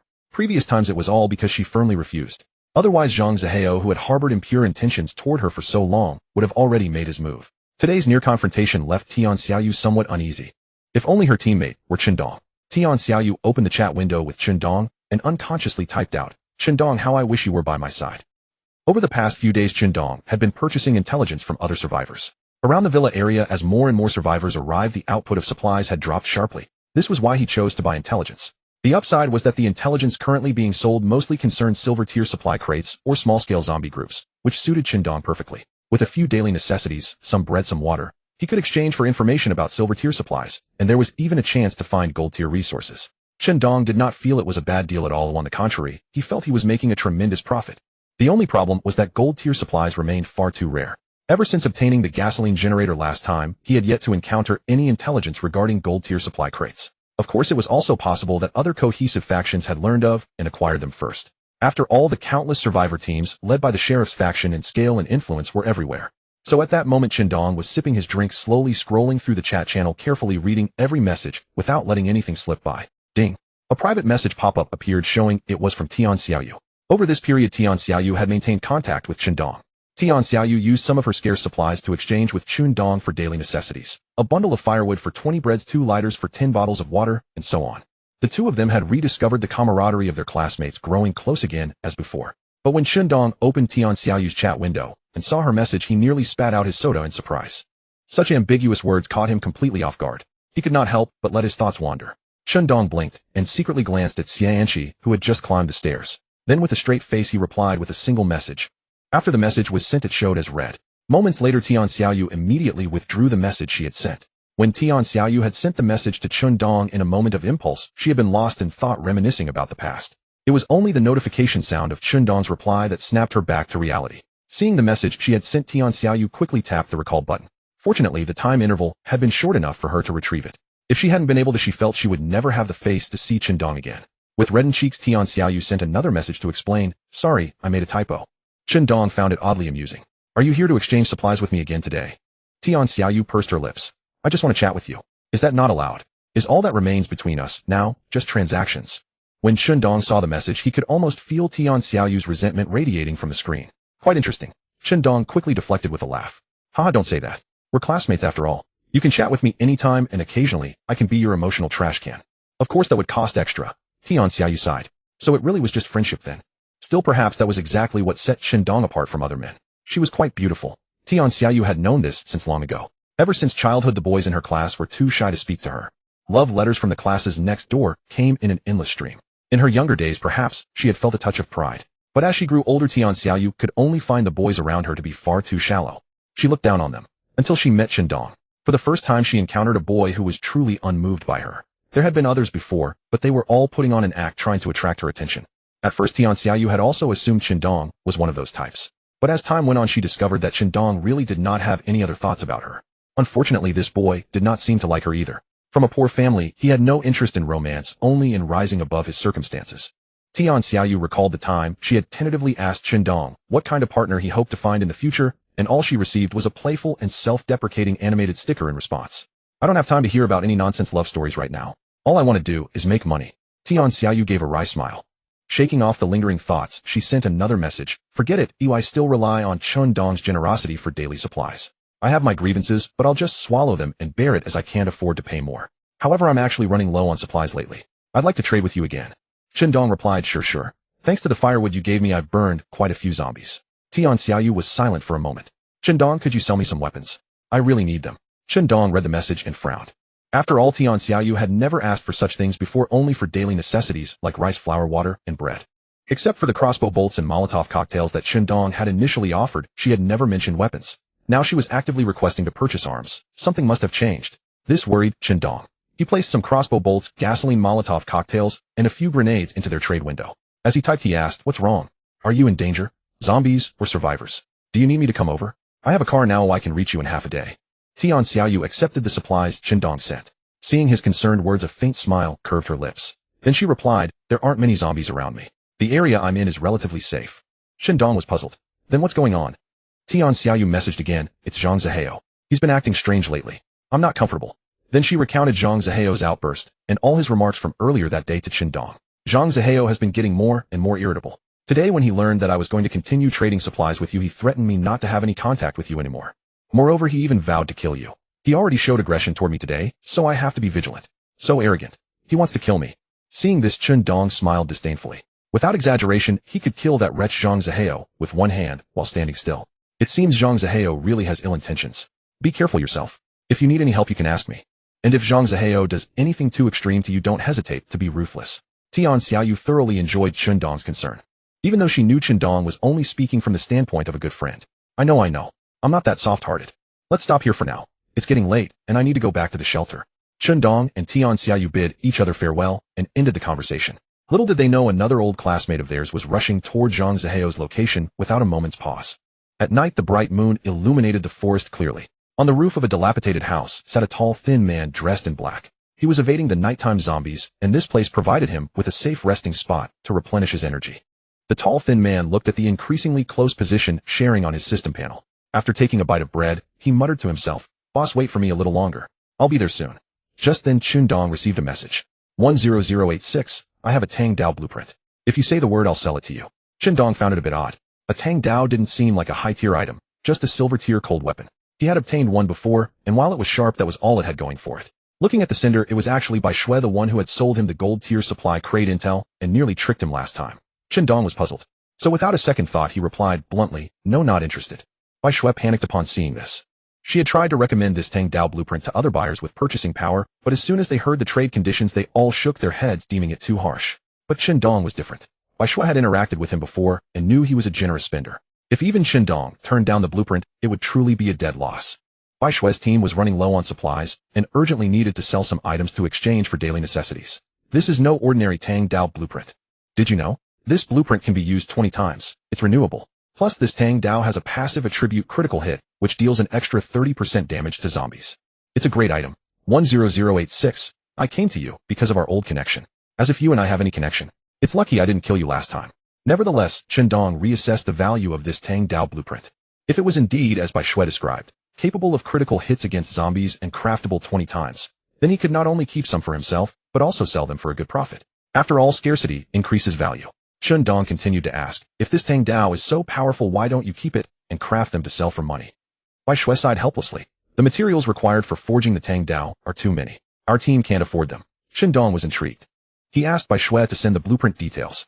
After confirming, he replied again, tell me your trade conditions. I'm starting to get interested. Overjoyed, Bai Shui swiftly sent her terms to Dong. I want 200 bottles of water, 10 boxes of bread, or 50 caddies of rice. Seeing the list of supplies, Dong couldn't help but raise an eyebrow. These items, when converted, were hardly cheap. They almost matched the price he had once paid for the barrier wall in an auction. However, though the price was steep, Dong could still afford it. As long as he traded in daily necessities, there was no need to worry about being unable to pay. But Dong had no intention of being taken for a fool. The Tang sword blueprint, though decent, was definitely not worth that price. After all, there was still a substantial material cost involved. If the finished Tang sword wasn't sold at an exorbitant price, it would be a losing deal. So Dong decided to keep Bai Shui on edge, trying to drive the price down as much as possible. You might as well go rob someone. There's plenty of supplies in the zombie horde. I can't afford this blueprint. Go find someone else to buy it. Bai Shui was genuinely anxious. If even Dong wouldn't buy it, it would either rot in her hands or have to be sold at a low price. 10,086, we're old acquaintances. Let me give you a discount. Dong felt a twinge of annoyance at Bai Shui's words. He typed out each character, acquaintances. You mean roasted acquaintances? That's right. We don't have that kind of goodwill. You failed to scam me and ended up reaping what you sowed. Don't try to cozy up to me. Bai Shui felt a bit embarrassed. It was true that she hadn't managed to trick Dong last time. If it had been anyone else, they would have long since blacklisted her or even hunted her down. The fact that Dong was still willing to chat with her for so long already showed he was easygoing. 10086, I admit I was wrong last time, but you almost burned me to death too. If I hadn't been lucky enough to dig my way out, you wouldn't be seeing me now. So let's call it even. And as for this deal, it's an online transaction. You don't have to worry about me scamming you. It seemed she was indeed eager to sell in exchange for daily necessities. Perhaps she was already running out of food. Dong watched Bai Shui's flurry of ingratiating explanations and chuckled inwardly. He naturally wanted the Tang sword. It seemed the time to haggle had come. All right, then give me a discount. 50 bottles of water and 20 caddies of rice. That's a fair price. If you agree, I'll let bygones be bygones, and we can discuss future cooperation. Bai Shui saw the offer and immediately objected, replying, that price is absolutely impossible. It's too low. Dong didn't waste words. Then keep it for yourself. I'm not interested and I can't afford a higher price. But Bai Shui suddenly sent a threatening message, 10086, then how about I trade you the same supplies for a video of you? Then Bai Shui sent a short clip of Dong driving away from zombies in his car. It was unclear how she had filmed it, but Dong's face was clearly visible in the video. Dong's expression darkened. If his identity were exposed, it would be nothing but trouble. Too many people coveted the supplies of 10,086. Even though many survivors had already moved into the villa district where Dong lived and knew that the barrier wall housed 10,086. They only knew that 10,086 was there, not what he looked like. Dong had kept a low profile. Whenever he went out to gather supplies with Xianxi, they stayed in the car wearing hats or masks. Inside the villa, the towering barrier wall perfectly concealed their activities. As for any survivors who infiltrated the villa, Dong never left them alive. Thus, the vast majority had no idea what 10,086 looked like. If Bai Shui released that video, Dong would be in a state where everyone was his enemy. Going out to hunt zombies would require constant vigilance against other survivors. That would be far too inconvenient. He had to find Bai Shui's location and retrieve the video from her. Otherwise, the consequences would be dire. Dong immediately bought an uncharged unmanned camera on the trading platform and began charging it. By now the trading platform had a plethora of electrical appliances, rice cookers, washing machines, drones, and the like. However, many people lacked not these items, but electricity. After charging, Dong dispatched the drone to search for Bai Shue's trail. Coincidentally, she wasn't far away. Or rather, she had deliberately come close to the villa district where Dong lived. Her intentions were unclear, but because of the proximity the drone Dong sent soon detected her whereabouts. Dong immediately set out heading toward the grove where Bai Shue was hiding. To be fair, choosing to lurk in that grove was a very wise decision. Many survivors were wary of groves, fearing they harbored a large number of zombies. But in reality, the zombies in the park's grove had long since died off. Only a few stragglers remained, if any at all. Because zombies were a collective entity, when their numbers in an area dwindled, they would spontaneously regroup into a new horde. That was the root cause of why zombie hordes never seemed to be exterminated. The next wave would always appear soon after. Dong was very familiar with the surroundings of the villa district and knew that the grove was now zombie-free. However, many still believed the grove was dangerous. It seemed Bai Shue was adept at gathering intelligence. Dong moved swiftly. At full sprint, he was no slower than a cheetah. But like a cheetah, he couldn't maintain that extreme speed indefinitely. Before long, Dong entered the grove. The drone overhead continuously provided him with Bai Shue's location. She remained stationary. At that moment, she was frowning deeply, looking quite perplexed. Why hadn't 10,086 replied after all this time? Little did she know that someone was quietly approaching her from behind. Bai Shue, sensing something, suddenly turned to look behind her. There was no one. She assumed she was being overly sensitive and muttered to herself, "Maybe I haven't been resting well lately. My mind is in a bad state, always paranoid." Crack. The sound of a twig breaking came from behind. Bai Shue drew her crossbow and spun around. Behind her was still a dense thicket of trees. Bai Shue frowned. She had clearly heard the sound of a branch snapping. It couldn't have been a natural break, it had to be caused by a heavy object. But why was there nothing there when she turned? If it were a person or an animal, how could it have concealed itself so quickly? Just as Bai Shue was puzzled, a sharp pain struck the back of her neck. Before she could react, she lost all resistance and collapsed to the ground. At the same moment, Dong deactivated his stealth and appeared before her. Bai Shue's eyes flickered with a trace of shock as she stared at Dong, who had suddenly appeared before her. Then, without making any rash moves or paying heed to the ropes binding her, she calmly said, 10086, capturing me is useless. Although the blueprint is on me and you can open my backpack by killing me, I tell you, I still have a backup of the video with my father. If I die, he will definitely release the video. Your best move now is to untie me and let's sit down and talk things over peacefully. Hearing this, Dong smiled, revealing his clean white teeth. He reached out and lifted Bai Shue's chin, saying nonchalantly, "What if I don't want to let you go? I don't think you have any leverage to negotiate with me. If you believe that exposing my identity will have a huge impact on me, then I'll tell you you're wrong. Many people in the villa district where I live already know what I look like. This video is hardly a threat to me." As Dong held her chin and spoke, Bai Shue flashed a sly smile, revealing her cute little canine teeth. "You're lying." Caught off guard, Dong's heart skipped a beat, but he remained composed and said, "Oh, what makes you say that?" Bai Shue's smile widened as she slowly explained, "How could a mere Tang sword blueprint make you go to such lengths to find my location and then not kill me immediately? It must be for the video. But you're afraid of the risk of leaked backups, so you want to interrogate me, right? I wasn't sure just now, but seeing your reaction and your eyes, it's quite obvious." Dong was speechless. He hadn't expected Bai Shue to see through his thoughts so clearly. He gently pinched her cheek, his eyes narrowing slightly, a faint murderous intent surfacing. "This woman is dangerous. In that case, I have no choice but to kill you. Afterward, I'll go home, take a shower, and wash away the bad luck. Do as you please. Kill or spare." Bai Shue was utterly unimpressed by Dong's threat. Then a look of shock crossed her face as she exclaimed in disbelief, "Wait, what did you say? You can actually take a shower? How is that possible? Such a luxury." Bai Shue refused to believe it. Since arriving in this apocalyptic world, she hadn't been able to bathe even once. The most extravagant thing she had done was to wipe her face with water every few days. Then, using just enough water to rinse her hair, she would wash her hair. Dong could actually take a shower.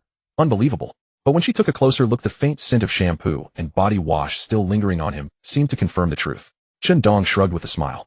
"Nothing is impossible. Is there really someone who couldn't take a shower even after 10 days in the apocalypse? No way, no way. Could it be that someone is actually so unhygienic?" Bai Shue gritted her teeth in anger. Wasn't he talking about her? Just as Bai Shue was about to speak, Dong's expression suddenly changed, and he leaned in close. The distance between them was no more than a few centimeters, and Bai Shue could clearly feel his breath on her face. With her back against the tree, Bai Shue had nowhere to retreat. Her heart began to race. She had never been this close to a boy before, and suddenly she felt a bit nervous. What are you doing?" But Dong was staring at the strange bite mark on her neck. Only after hearing her question did he pull back. "You said it yourself. I'm a grown man, and when I see a beautiful woman, of course I want to do it." Bai Shue felt a surge of annoyance.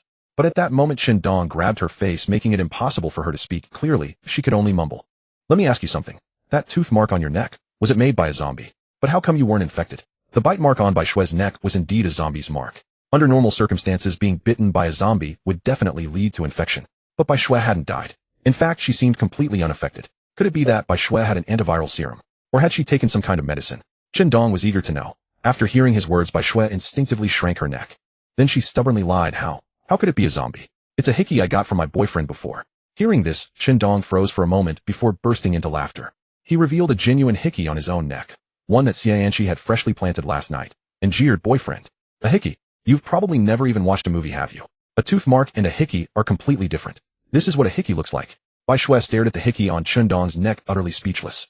She had never imagined that a so-called hickey was made by sucking on the skin to create bruises. She had always naively thought it was a tooth mark. After all, she had never tried it. Chen Dong pulled up his collar and said seriously, tell me the truth. What makes you immune to zombie infection? But Bai Shue still refused to speak. Just then the footage from the drone overhead showed a group of people approaching their direction. Chen Dong frowned and asked, did you call them? Bai Shue, now emboldened, replied matter-of-factly, what else? At some point, Bai Shue had secretly sent out a message through her own means. Now her teammates had arrived. Chen Dong sighed silently, put on his mask and cap, and waited patiently. Soon a group of people approached. At the front was a middle-aged man, elegant and refined with a natural scholarly aura. Upon closer inspection, he bore a strong resemblance to Bai Shue. Sure enough, when the leading middle-aged man saw Bai Shue, he immediately cried out in excitement. Xiao Shue, are you okay? Are you hurt? Dad, I'm fine. Bai Shue, with her hands and feet tied, raised her voice to reassure him despite his anxious inquiry. The middle-aged man turned to Chen Dong, his expression turning cold. Everyone attacked together. Rescue Xiao Shue. All produced their weapons. Some brandished blades, others knocked crossbow bolts. Yet none held firearms. It was evident this group was comparatively weak in strength. No wonder they always sold intelligence. Their greatest limitation was simply an inability to handle what they acquired. Chen Dong drew his tang sword. He chose not to draw a pistol, but rather engaged in close combat. He wished to test the caliber of his enhanced physique among the survivors. Though opportunities had been scarce in the past, he would not let this chance slip away so easily. Everyone assumed it would be a one-sided slaughter. The reality proved as such. Yet the outcome defied expectations.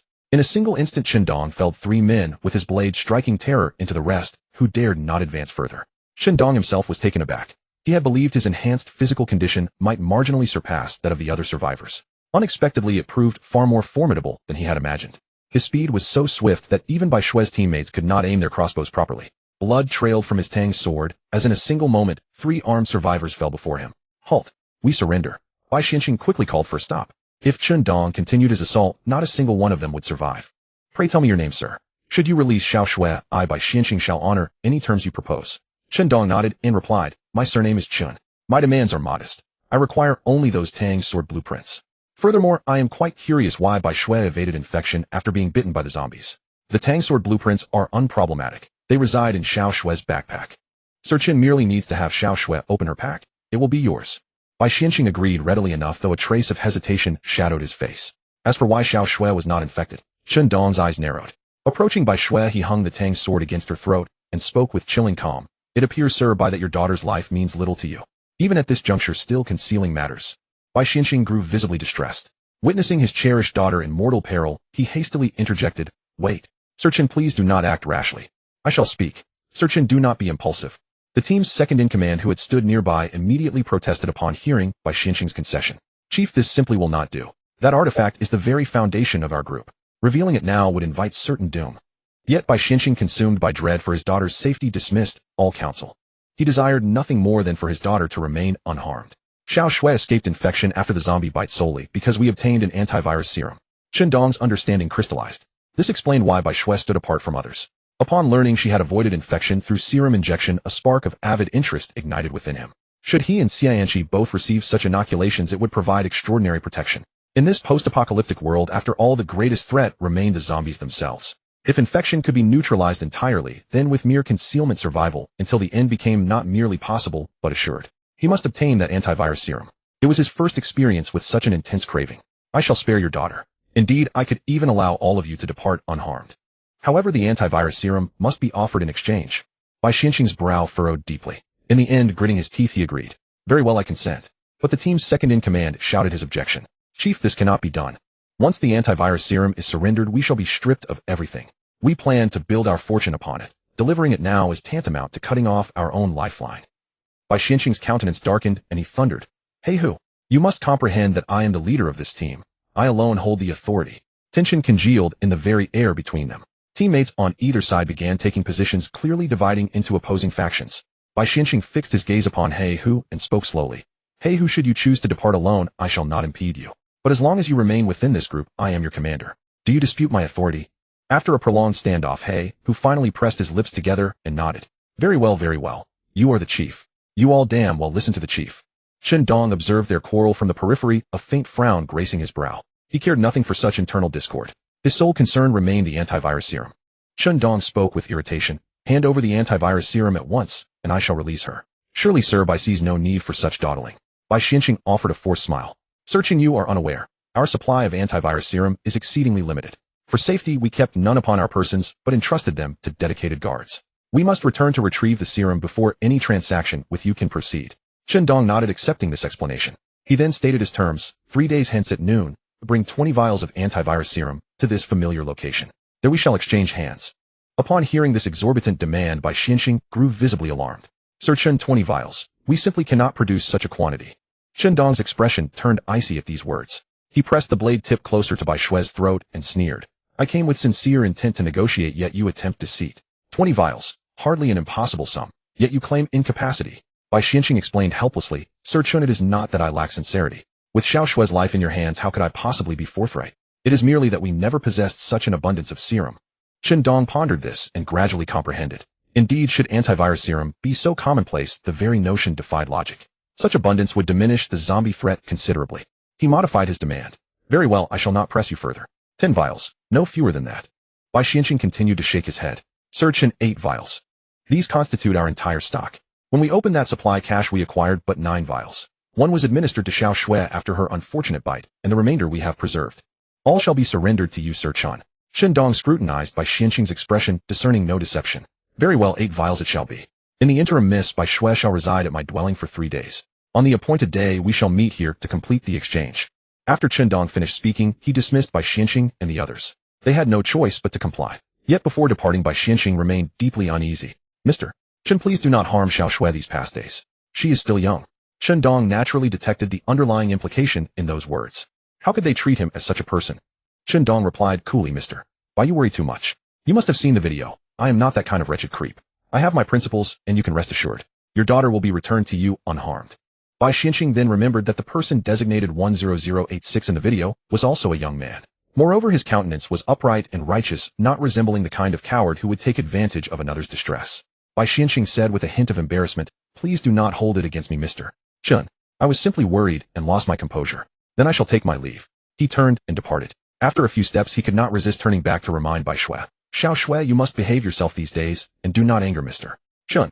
3 days from now, father will bring the antiviral serum to take you home. Bai Xue nodded. Dad, I will be obedient. You go back first. Bai Xianqing let out an involuntary sigh. He then walked ahead of the team and departed first. He Hu also looked back at Chen Dong and Bai Xue and finally followed them away. Only after Bai Xianqing and the others had gone far enough that the drones overhead could no longer track them did Chen Dong finally lower his guard. Then, he suddenly bound Bai Xue. What are you doing? Let me go. Chen Dong chuckled. I can let you go, but you must grant me access to your backpack. Otherwise, I cannot trust keeping you too far from me. Who knows whether you might strike from the shadows. Bai Xue's expression darkened slightly. She indeed harbored thoughts of escape. She never anticipated that Chen Dong's vigilance was so keen, granting her not the slightest opportunity. Bai Xue could only helplessly open her backpack's access permissions. Its contents were left entirely to Chen Dong to inspect. Chen Dong cast a glance inside. The supplies were pitifully scant. The only item of real value was the Tang sword blueprint. Chen Dong kept only certain daily necessities such as bread and bottled water. All other items that might potentially threaten him were thoroughly confiscated. Only after eliminating all potential dangers did he untie the ropes binding Bai Xue. Bai Xue rubbed her wrists and suddenly bolted. But before she had gone far, Chen Dong swiftly caught up and grabbed her arm. Behave yourself and do not test my patience. As long as you remain obedient, I will not harm you in the least. In fact, I will provide you with good food and drink. But if you act foolishly and run out to be devoured by zombies, or if other survivors spot you and abduct you to serve as their toy, I shall not be held responsible. After speaking, Chen Dong released her and walked toward the villa district. Let's go. Bai Xue gnashed her teeth behind him. After much hesitation, she ultimately followed. Without any weapon on her person, she could not have traveled far on her own. Let's go. When Chen Dong had left earlier, he had deliberately retrieved a car from the garage and stored it within his backpack. Now driving back with Bai Xue certainly saved considerable time. Upon returning to the villa district, the barrier wall recognized Chen Dong's vehicle and automatically opened the gate. After granting passage, it slowly closed again. Inside the villa, Xia Anqi heard the sounds beyond the barrier wall and the roar of the car engine, and immediately knew Qindong had returned. Overjoyed, she had no time to change into slippers and rushed to the courtyard to welcome him. Yet the scene before her left her somewhat bewildered. Qindong had returned, but he was accompanied by a woman. She had stepped down from the passenger seat, the very seat Xia Anqi occupied regularly. Bai Shui was the first to lay eyes on Xia Anqi, whose beauty rivaled her own. She sneered resentfully, "Oh, I never expected you to keep a beauty hidden in your golden house." Then she walked straight into the villa, brushing past Xia Anqi. Once inside, she directly rummaged through the refrigerator, found an ice-cold cola, and opened it, acting as though she were no stranger. Still outside, Xia Anqi hurried toward Qindong and asked anxiously, "Qindong, who is she? How did she come to our house?" Qindong explained, "Bai Shui is the one who sold me the intelligence regarding the gold-grade supply crates. Do you recall how I told you today that I intended to purchase a special Tang sword blueprint? That was exactly Bai Shui's intention in seeking the trade. And initially, I merely wished to bargain, yet I never anticipated she would produce a video showing my face. I naturally could not allow it to leak out, so I devised a method to locate her, captured her, and thereby drew out her father." And guess what happened next? Xia Anqi was thoroughly engrossed in the tale. Seeing Qindong pause and deliberately build suspense, she hurriedly tickled his armpits to urge him onward. "I won't guess, just tell me." And Qindong laughed heartily and continued, "Then I discovered that Bai Shui was unafraid of zombie bites. Upon questioning, I learned she had consumed an antiviral serum, and therefore I struck a deal with her father to exchange 8 bottles of antiviral serum for his daughter 3 days later." Hearing this, Xia Anqi finally experienced a moment of clarity. "And so that's how it is. I actually thought." And Qindong nodded. "Thought what?" And Xia Anqi whispered, "I thought Bai Shui was some stray flower you brought back from outside." And Qindong erupted into hearty laughter. "You foolish woman, dwelling on such absurd notions. With you at home, isn't that more than enough? Why would I seek out some stray flower?" And Xia Anqi chuckled softly. "Oh, then what of the one you constantly chat with?" Qindong hastily explained, "Anqi, please don't misunderstand. Tian Xiaoyu and I are merely good friends." And Xia Anqi raised one finger and gently pressed it against Qindong's lips, signaling him to cease. She then spoke tenderly, "Qindong, you need not explain anything to me. You simply need to know that I love you deeply and will always remain by your side. I only ask that you do not disappoint me. That is all that matters." Qindong pulled Xia Anqi into a firm embrace. "And, Anqi, I shall love you always. You need not worry about that." And tightly held Xia Anqi closed her eyes with peaceful contentment. "Then you must honor your word." And Qindong offered a gentle smile and kissed Xia Anqi's forehead. And the following morning, Qindong retrieved the special Tang sword he had just forged from the substantial materials he had purchased, examining it with careful scrutiny. Tang sword, silver-grade weapon, special and attack power 15 and special effect critical strike. When attacking zombies, inflicts an additional 30% damage and renders wounds inflicted by this blade incapable of healing. Qindong proceeded to the zombie gathering point beyond the villa district and casually selected a solitary unfortunate zombie to test the devastating power of this critical strike Tang sword. He casually picked up a stone from the ground, extended his thumb with his other hand, and squinted one eye to gauge the distance. And then he hurled it with considerable force. Thud! And the stone struck squarely upon a zombie's head. And the zombie gazed dazedly at Qindong, who had thrown the stone, then emitted a low growl and charged forward. Qindong drew his Tang sword and assumed his stance. And as the zombie surged toward him, a silver flash erupted. And the zombie's left arm was severed clean at the elbow, and the agony drew a shriek from its throat. Qindong observed the zombie's wound and discovered that, as expected, the injury inflicted by the critical strike Tang sword failed to heal. It was well known that zombies possessed formidable regenerative capabilities. Even when limbs were severed, they would staunch bleeding remarkably swiftly. And yet, this zombie's left arm wound continued to drip foul-smelling black blood, displaying absolutely no signs of recovery. Having verified the devastating power of the critical strike Tang sword, Qindong cleaved the zombie's skull apart with a single blow and recorded the entire sequence as a video. And he then proceeded to forge the remaining critical strike Tang swords. Tang sword blueprint. Iron plates, 50 units in whetstone, 1 unit in a fixed status critical striking grade, silver and remaining forging capacity, 19 uses, and proceed to forge 19 Tang swords. New York. And Qindong selected the forging option. Requires 950 iron plates and 19 whetstones. Materials verified. Commencing forging process. As the system prompt resonated, a tinkling chime sounded and 19 critical strike Tang swords materialized within Qindong's inventory. Qindong retained 10 for himself and listed the remaining 10 upon the trading platform. Before long, a considerable number of individuals began to take notice. User 353346. I just encountered 10 Tang swords on the trading platform advertised with a critical strike status that deals 30% additional damage to zombies and prevents wound healing. Quite appealing, albeit rather expensive. User 324346. I could afford them, but who can verify whether this critical strike Tang sword truly possesses the described power? If it proves ineffective upon receipt, what a dreadful waste. That represents no trivial sum. User 10010. Don't say I failed to warn you. This is merchandise from vendor 10,086. I seriously doubt he would list such an exceptional item. Would he not keep something this valuable for his own use? User 355221. I purchased one, and it appears satisfactory. However, I have not yet tested it against zombies, so I remain uncertain of its combat performance. User 10,000. How could you possibly know without actual combat experience? Someone like 10086 who specializes in profiting excessively. What quality goods would they possess? User 10086. You too persist in slandering me again, don't you? Very well, everyone witnessed this video I just recorded using the critical strike tang sword. Video attached. Shandong uploaded the footage of him striking down the zombie with the critical strike tang sword. The video clearly revealed the zombie's condition following the critical strike tang sword's blow, as well as the weapon's remarkable attack power. It was undeniably among the finest cold weapons yet documented. After all, the majority of cold weapons available on the trading platform remained ordinary mass-produced implements. Once the video was released, every critical strike tang sword he had listed sold out instantaneously. Scarcity confers value. And with merely 10 critical strike tang swords available despite the steep price, numerous survivors possessed the means to afford them.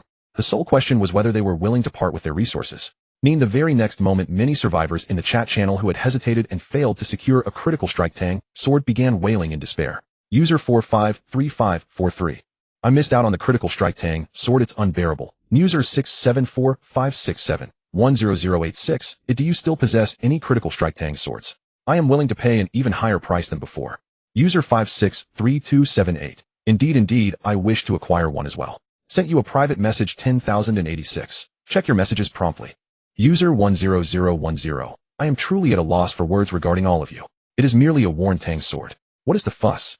User 10086. I regret to inform you that I only had 10 critical strike tang swords available for sale. The tang sword blueprint has been destroyed and no new critical strike tang swords can currently be produced. In essence, they are temporarily out of print. You must await the reappearance of an identical blueprint. Amidst the lamentations of survivors who had failed to secure the critical strike tang swords, startling news from the sheriff's team suddenly erupted through the chat channel. The entire survivor community was thrown into upheaval.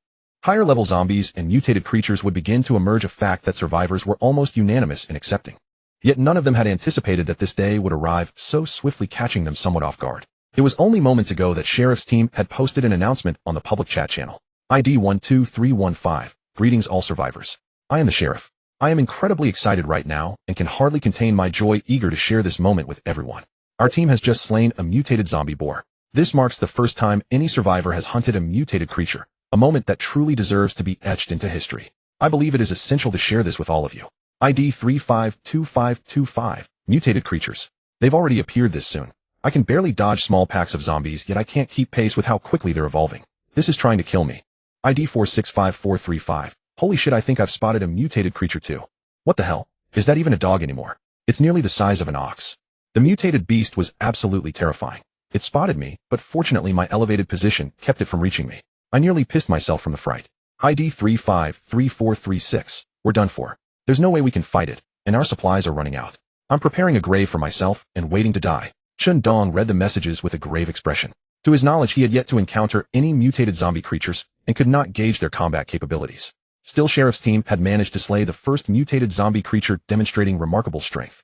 Shandong stroked his chin, suspecting that the sheriff would seize this opportunity to recruit followers with great fanfare. If things continued on this trajectory, the sheriff would eventually come for him.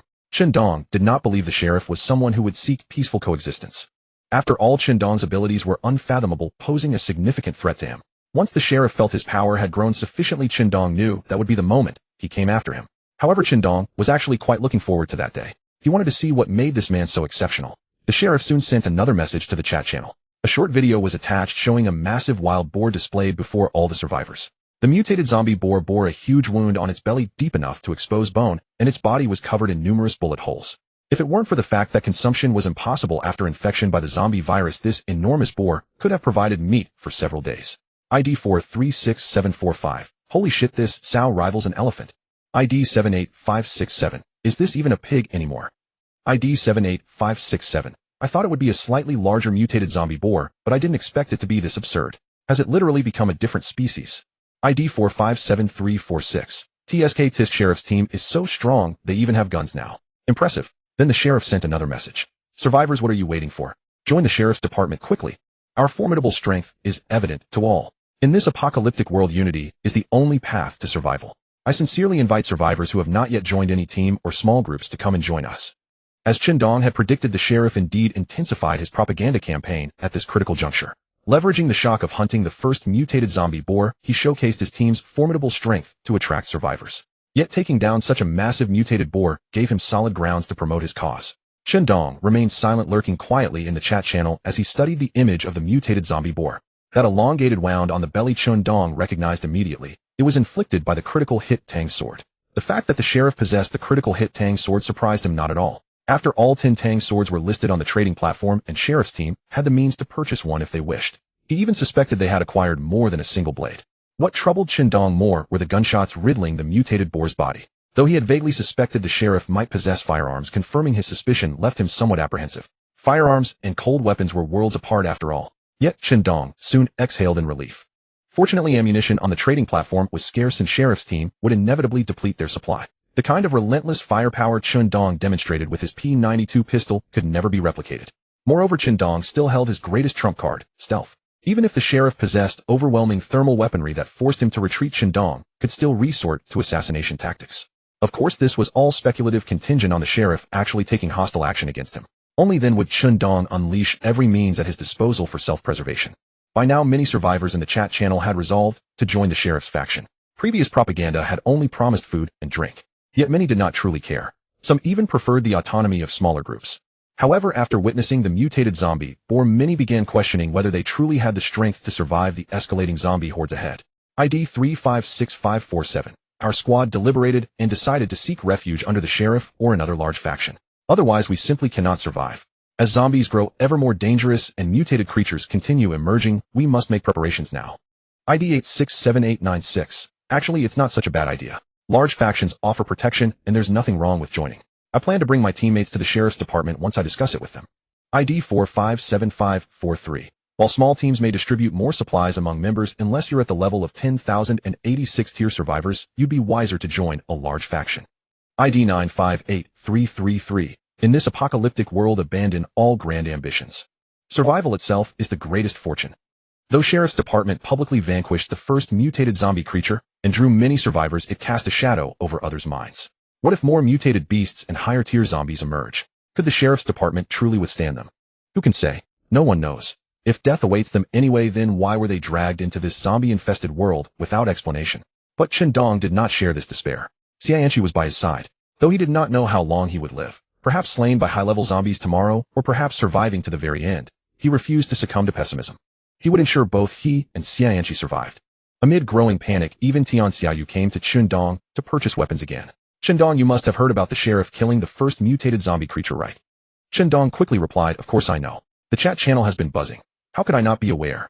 Tian Xiaoyu then sent a string of messages. Today we encountered a zombie horde, and Zhang Zihao just abandoned me and ran. Fortunately, you had sold me plenty of combat supplies earlier, otherwise I would have met my end there today. Qindong narrowed his eyes slightly. The fact that she was still alive and well was quite displeasing. Then again, her selfish nature had not changed, which was hardly surprising. Why keep someone like that around? Just use the weapons I gave you to eliminate them. Tian Xiaoyu replied with a sense of helplessness. Zhang Zihao has always been quite vigilant. I'm not skilled in combat, so it's not that simple. However, he has been trying to join some larger teams lately. It is the perfect opportunity to part ways. Qindong narrowed his eyes slightly. After so many days, his strength had already grown substantially. It was time to deal with him. When Zhang Zihao finds a new group, let me know. I will send him a gift. Soon Qindong received a reply. It should be within these few days. He has been urging me to join other teams, and especially after seeing the sheriff kill that mutated creature at the police station today, he cannot hide his intentions anymore. Qindong pondered for a moment. The most pressing matter now was still obtaining the antiviral serum. It should be fine to wait a few more days. Nothing major would likely occur. Oh, by the way, do you need any combat supplies? After barely escaping that zombie horde today, you must have used most of yours up, right? Tian Xiaoyu sent a nodding expression. I actually was thinking of buying some from you. Just some Molotov cocktails and crossbow bolts, plus one critical hit Tang sword. Qindong opened the trading window and placed the supplies. After the transaction was completed, Qindong ended the conversation with Tian Xiaoyu and returned to the villa area. He went out to test the power of the critical hit Tang sword, then listed it on the trading platform. Before he knew it, noon had arrived, and he had been out in the wilderness for too long. Returning to the shelter, Qindong had just entered the door when he saw Xianqi sitting on the living room sofa watching TV. The television was connected to a hard drive currently playing programs like Animal World. Qindong was somewhat surprised. You see, the TV had been unopenable before. Unexpectedly, Xianqi had managed to fix it. Watching TV in such an environment was truly comfortable, occasionally evoking some feelings of the past. How did you get the TV working? I spent a long time tinkering with it before and could not get it to turn on. Xianqi hugged Qindong's arm and said with a smile, the circuit board was just broken. It is nothing serious. I gave it a try and it works now. Amazing. Qindong gave a thumbs up. But how did you learn to fix televisions? Being able to repair appliances was considered a professional skill, not something everyone could master.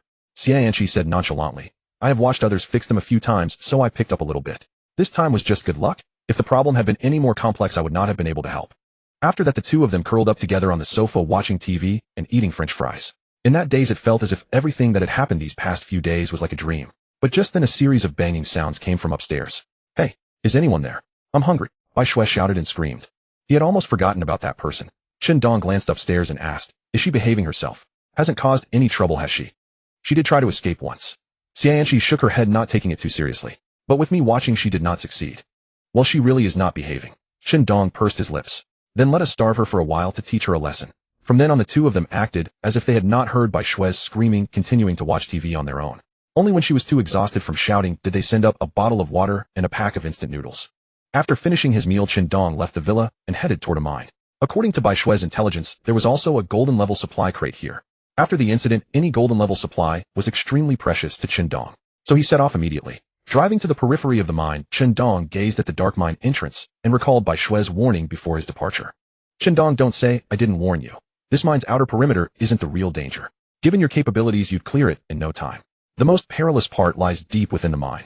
I'm aware there are numerous zombies inside, and according to a survivor who barely escaped alive, there are also giant spiders lurking there. Nobody believed her back then, but considering it now, they must be mutated creatures. Qindong listened carefully and nodded solemnly. After all, mutated creatures were far from easy to deal with. Qindong sprang into action. Drawing his critical tang sword, he moved with remarkable agility, slipping behind a zombie and swiftly decapitating it. Within mere breaths, he had slaughtered all the zombies outside the mine like chopping vegetables. Shaking off the black blood from his tang sword, Qindong stood at the mine entrance. He couldn't make out what lay inside, only vaguely hearing the groans of zombies and the howling of cold winds rushing through the darkness. Qindong had already made up his mind if anything seemed amiss once inside, he would retreat immediately without hesitation. Golden supplies could always be collected later, but life could only be lived once. Qindong slightly adjusted his breathing and stepped into the mine tunnel. It was pitch black inside, and he could only see the path ahead by relying on the flashlight mounted on his head. Every few meters, Qindong would chisel a niche into the stone wall and insert a torch soaked in gasoline.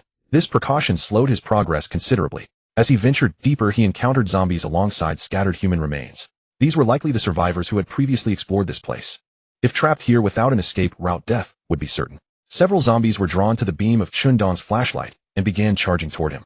Qindong stepped back slightly to create space and hurled several Molotov cocktails. An intense wall of flame immediately blocked the advancing zombies. However, the zombies now seemed less afraid of fire than before. Several engulfed in flames charged forward recklessly without any sign of fear. Qindong set aside his handgun. The mine was too dark for him to reliably aim at the zombies' heads. Instead, he chose to draw his critical tang sword. Wielding a critical tang sword in each hand, he charged forward. Though Qindong lacked skill with the blade, let alone dual swords, his physical prowess allowed him to overwhelm the zombies through sheer strength alone. The twin swords flashed wildly at incredible speed, reducing the zombies to scattered remains. When the last one fell, Qindong took a deep breath and slowly exhaled. Raw strength conquers all technique, his ancestors had said, and those words held true. Armed with his dual critical tang swords, Qindong pressed deeper into the mine, cutting through obstacles without resistance. It was undeniable that the critical tang sword proved nearly invincible in the confined mine tunnels. With a final roar, Qindong withdrew his blade from the last zombie's skull, and silence reclaimed the cavern. Yet no golden-level supply crate appeared, not the one Bai Shui had mentioned. Something felt off. Qindong's brows furrowed. Had Bai Shui's intelligence been faulty? Or could someone have already reached it? But recalling the zombies he'd just dispatched, such speculation crumbled. In that instant, a strand of webbing lashed out and ensnared Qindong before he could react, yanking him toward the darkness. The force was so tremendous that even he nearly lost his footing and stumbled. In the pitch-black depths, the lengthy web secured tightly around Qindong's left hand. While he had been slaughtering zombies moments earlier, he never sensed the spider lurking within the shadows. Only when his guard dropped did it strike, cunning to say the least. Cursing under his breath, Qindong swiftly made his move. Without hesitation, he grabbed a torch and seared through the webbing. Guided by the torch lying on the ground and the beam from his headlamp, Qindong finally laid eyes on the legendary giant spider. The colossal arachnid perched atop the mine ceiling, its body glowing with an eerie purple luminescence. Its multifaceted eyes, beautiful as emeralds, fixed their gaze upon Qindong. 8 extraordinarily thick legs far longer than any ordinary spiders slowly unfurled until they completely dominated the cave ceiling. Gazing at the monstrous creature that resembled a video game boss, Dong harbored countless thoughts, yet ultimately only managed to utter a single word. Damn. Even Dong felt uncertain facing such an enormous mutated zombie spider. After all, the sheriff's team had required their entire strength just to take down their first mutated creature. The true difficulty of that encounter was known only to them. Now Dong stood alone against this mutated spider. This was clearly a perilous challenge. Dong wanted to quietly retreat and withdraw from the mine. Since he hadn't found the golden level supply crate, he saw there was no reason to risk his life in a desperate struggle against such a massive spider. Big spider, enjoy yourself. I need to go home and keep my wife company. Though I suppose a single spider like you wouldn't understand. As Dong carefully shuffled backward, he continued to taunt the mutated spider. Hiss, hiss. The mutated zombie spider let out piercing shrieks before unleashing a torrent of webbing. Dong instinctively rolled to the side to dodge the strands, cursing under his breath. Come on man, I was just joking around. If I offended you, I apologize, okay? Only then did Dong realize the webbing wasn't aimed at him. It was targeting his escape route behind him. By the time he grasped the situation, the mine entrance was already sealed shut. Dong frowned. He hadn't expected a mutated zombie creature to possess such intelligence. He had assumed it was no different from the mindless shambling dead that acted purely on instinct. Now he had to admit that mutated zombie creatures possessed a certain level of sentience. With his retreat blocked, Dong rose to his feet, drew his pistol, and aimed at the mutated spider's head. Bang! The shot found its mark. The spider's gem-like compound eyes, which emitted a faint glow, exploded under Dong's bullet, splattering foul-smelling dark blood.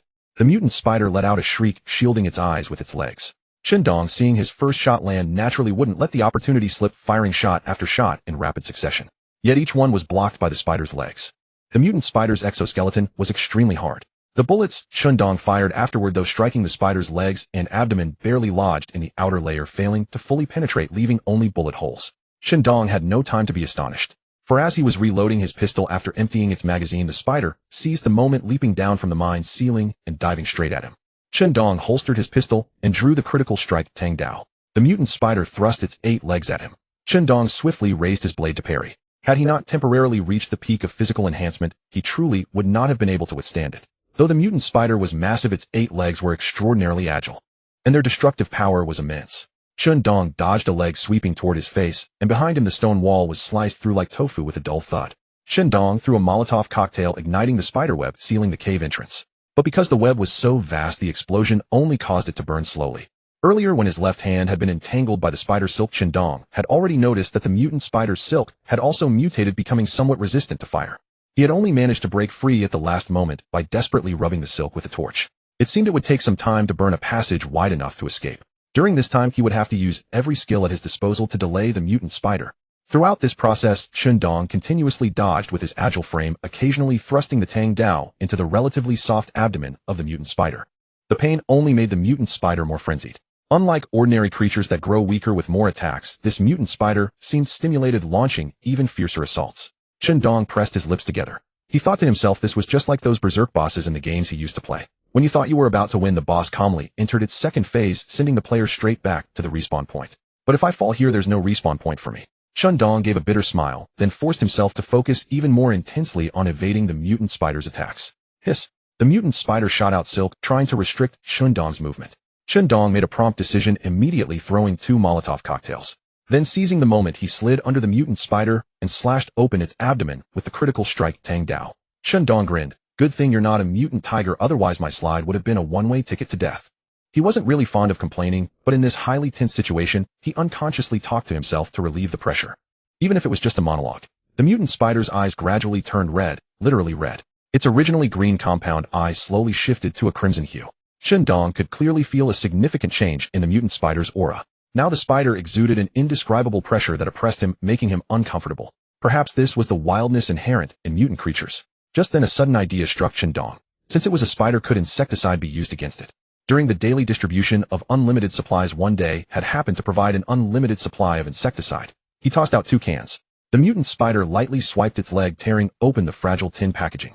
Boom. In an instant, the liquid inside the 2 cans burst out. The mutant spider, catching the scent of insecticide, actually shifted aside. Huh. It actually worked. Though Dong was speechless at such an absurd turn of events, he wasn't about to miss the chance. He immediately pulled out a new can of insecticide and sprayed it inside the sealed mine. The mutant spider flailed its legs on the spot, then charged forward. Dong naturally wouldn't let the mutant spider get close. Using his agility advantage, he played a game of cat and mouse with it. The mutant spider chased behind him relentlessly while Chun Dong, wearing a mask, kept pressing the insecticide spray. One can after another, he circled continuously around the mine. Chun Dong even began to doubt whether the insecticide was effective. Perhaps the spider's avoidance was just an instinctive reaction from its past survival experience. But soon the insecticide took effect. The mutant spider suddenly stopped its pursuit, standing in place and swaying unsteadily. It was like a drunken man stubbornly trying to stand up, shouting, "I'm not drunk." Prolonged inhalation of the insecticide spray, even a mutant zombie spider could not escape its effects. The mutant spider's frenzy gradually faded, its red compound eyes turning back to green, and its aura became utterly dispirited. However, Chun Dong still dared not relax. After all, this was insecticide. In that burst, he had practically sprayed the entire mine with it. Even he, wearing a mask, found it somewhat unpleasant. Yet the mutant spider, which should have been vulnerable to it, only seemed a bit dizzy. This made Chun Dong remain cautious. Strike while the iron is hot. He immediately drew the critical strike, Tang Dao, and charged. Just as he got close, the mutant spider suddenly lashed out a leg, trying to ambush him. Just as expected, Chun Dong had been wary of a counterattack and wasn't startled by the sudden strike. He seized the opportunity, striking down at the joint of the extended leg. The spider leg was cleanly severed. The mutant spider shrieked, flailing its other legs wildly. Unfortunately, due to the dizzying effect of the insecticide and its already injured body, its mobility was greatly reduced. Attacks that had previously required all of Chun Dong's effort to barely dodge were now easily evaded. One slash, Chun Dong severed another leg. Another slash, Chun Dong slashed open the mutant spider's compound eyes. One slash after another. He cut off the mutant spider's head and disemboweled it. To his surprise, Chun Dong had actually won this battle. He had originally thought he would just stall until the spiderweb blocking the mine entrance burned through, then slip away. Surviving would have been a stroke of incredible luck. He had never imagined that he alone could hunt and kill this mutant zombie spider. Still uneasy, Chun Dong added a few more slashes. Only after cutting off all the spider legs did he sit down on the ground to rest for a moment. This battle was more perilous than any he had faced before. Although he had successfully killed the mutant spider, witnessing the true power of a mutant creature weighed heavily on Chun Dong's heart. It seemed, just as many survivors had said, under this apocalypse, survival would become increasingly difficult. It was easy to imagine that soon another large wave of survivors would be wiped out. The spider silk sealing the mine entrance had just burned open a hole large enough to escape. Chun Dong stood up, but was drawn by a glow emanating from the mutant spider's abdomen. Using the critical strike Tang Dao, he pried open the mutant spider's abdomen and saw a golden grade supply crate emitting a golden glow. Bai Shui's information had been correct. There was indeed a golden grade supply crate here. It must have been swallowed by the mutant spider at some point. Chun Dong directly stored the supply crate into his backpack, not checking it immediately, but eagerly walking out of the mine. Basking in the warmth of the sunlight, he savored the joy of survival. Going home, Chun Dong smiled. Then, driving his battered Jetta, he sang loudly all the way as he left the mine. On the drive back to the shelter, Chun Dong posted the photo he had taken after killing the mutated spider onto the chat channel. It wasn't to recruit survivors like the sheriff did, nor was it out of goodwill to warn anyone to flee upon encountering a mutant creature. Merely to show off. ID 10086. I almost died just now. But luck was on my side and I managed to take it down. Attached photo of the dead mutated spider. After the image was posted, the chat channel fell silent for a moment. Then a flood of question marks from survivors. ID 567-4435. ID 578-9323. ID 120-9919.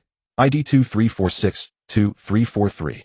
Keep the formation. ID 10010. Keep your formation nonsense. This is obviously fake, must be photoshopped. As everyone knows, ID 10086 is a lone wolf. How could he possibly take down such a huge mutated spider all by himself? Fake, definitely fake. ID 10,000 exactly. Though I hate to admit it, ID 10086 does have ample supplies, but there's no way he could solo a mutated spider. He must have found help. He must have found a helper. ID 567-8567. You two are obsessed with bashing ID 10086. In this post-apocalyptic world, where would we still have Photoshop? Images uploaded through the system can't be fake. ID 10,000. Then he must have gotten help. There's no way he could do it alone.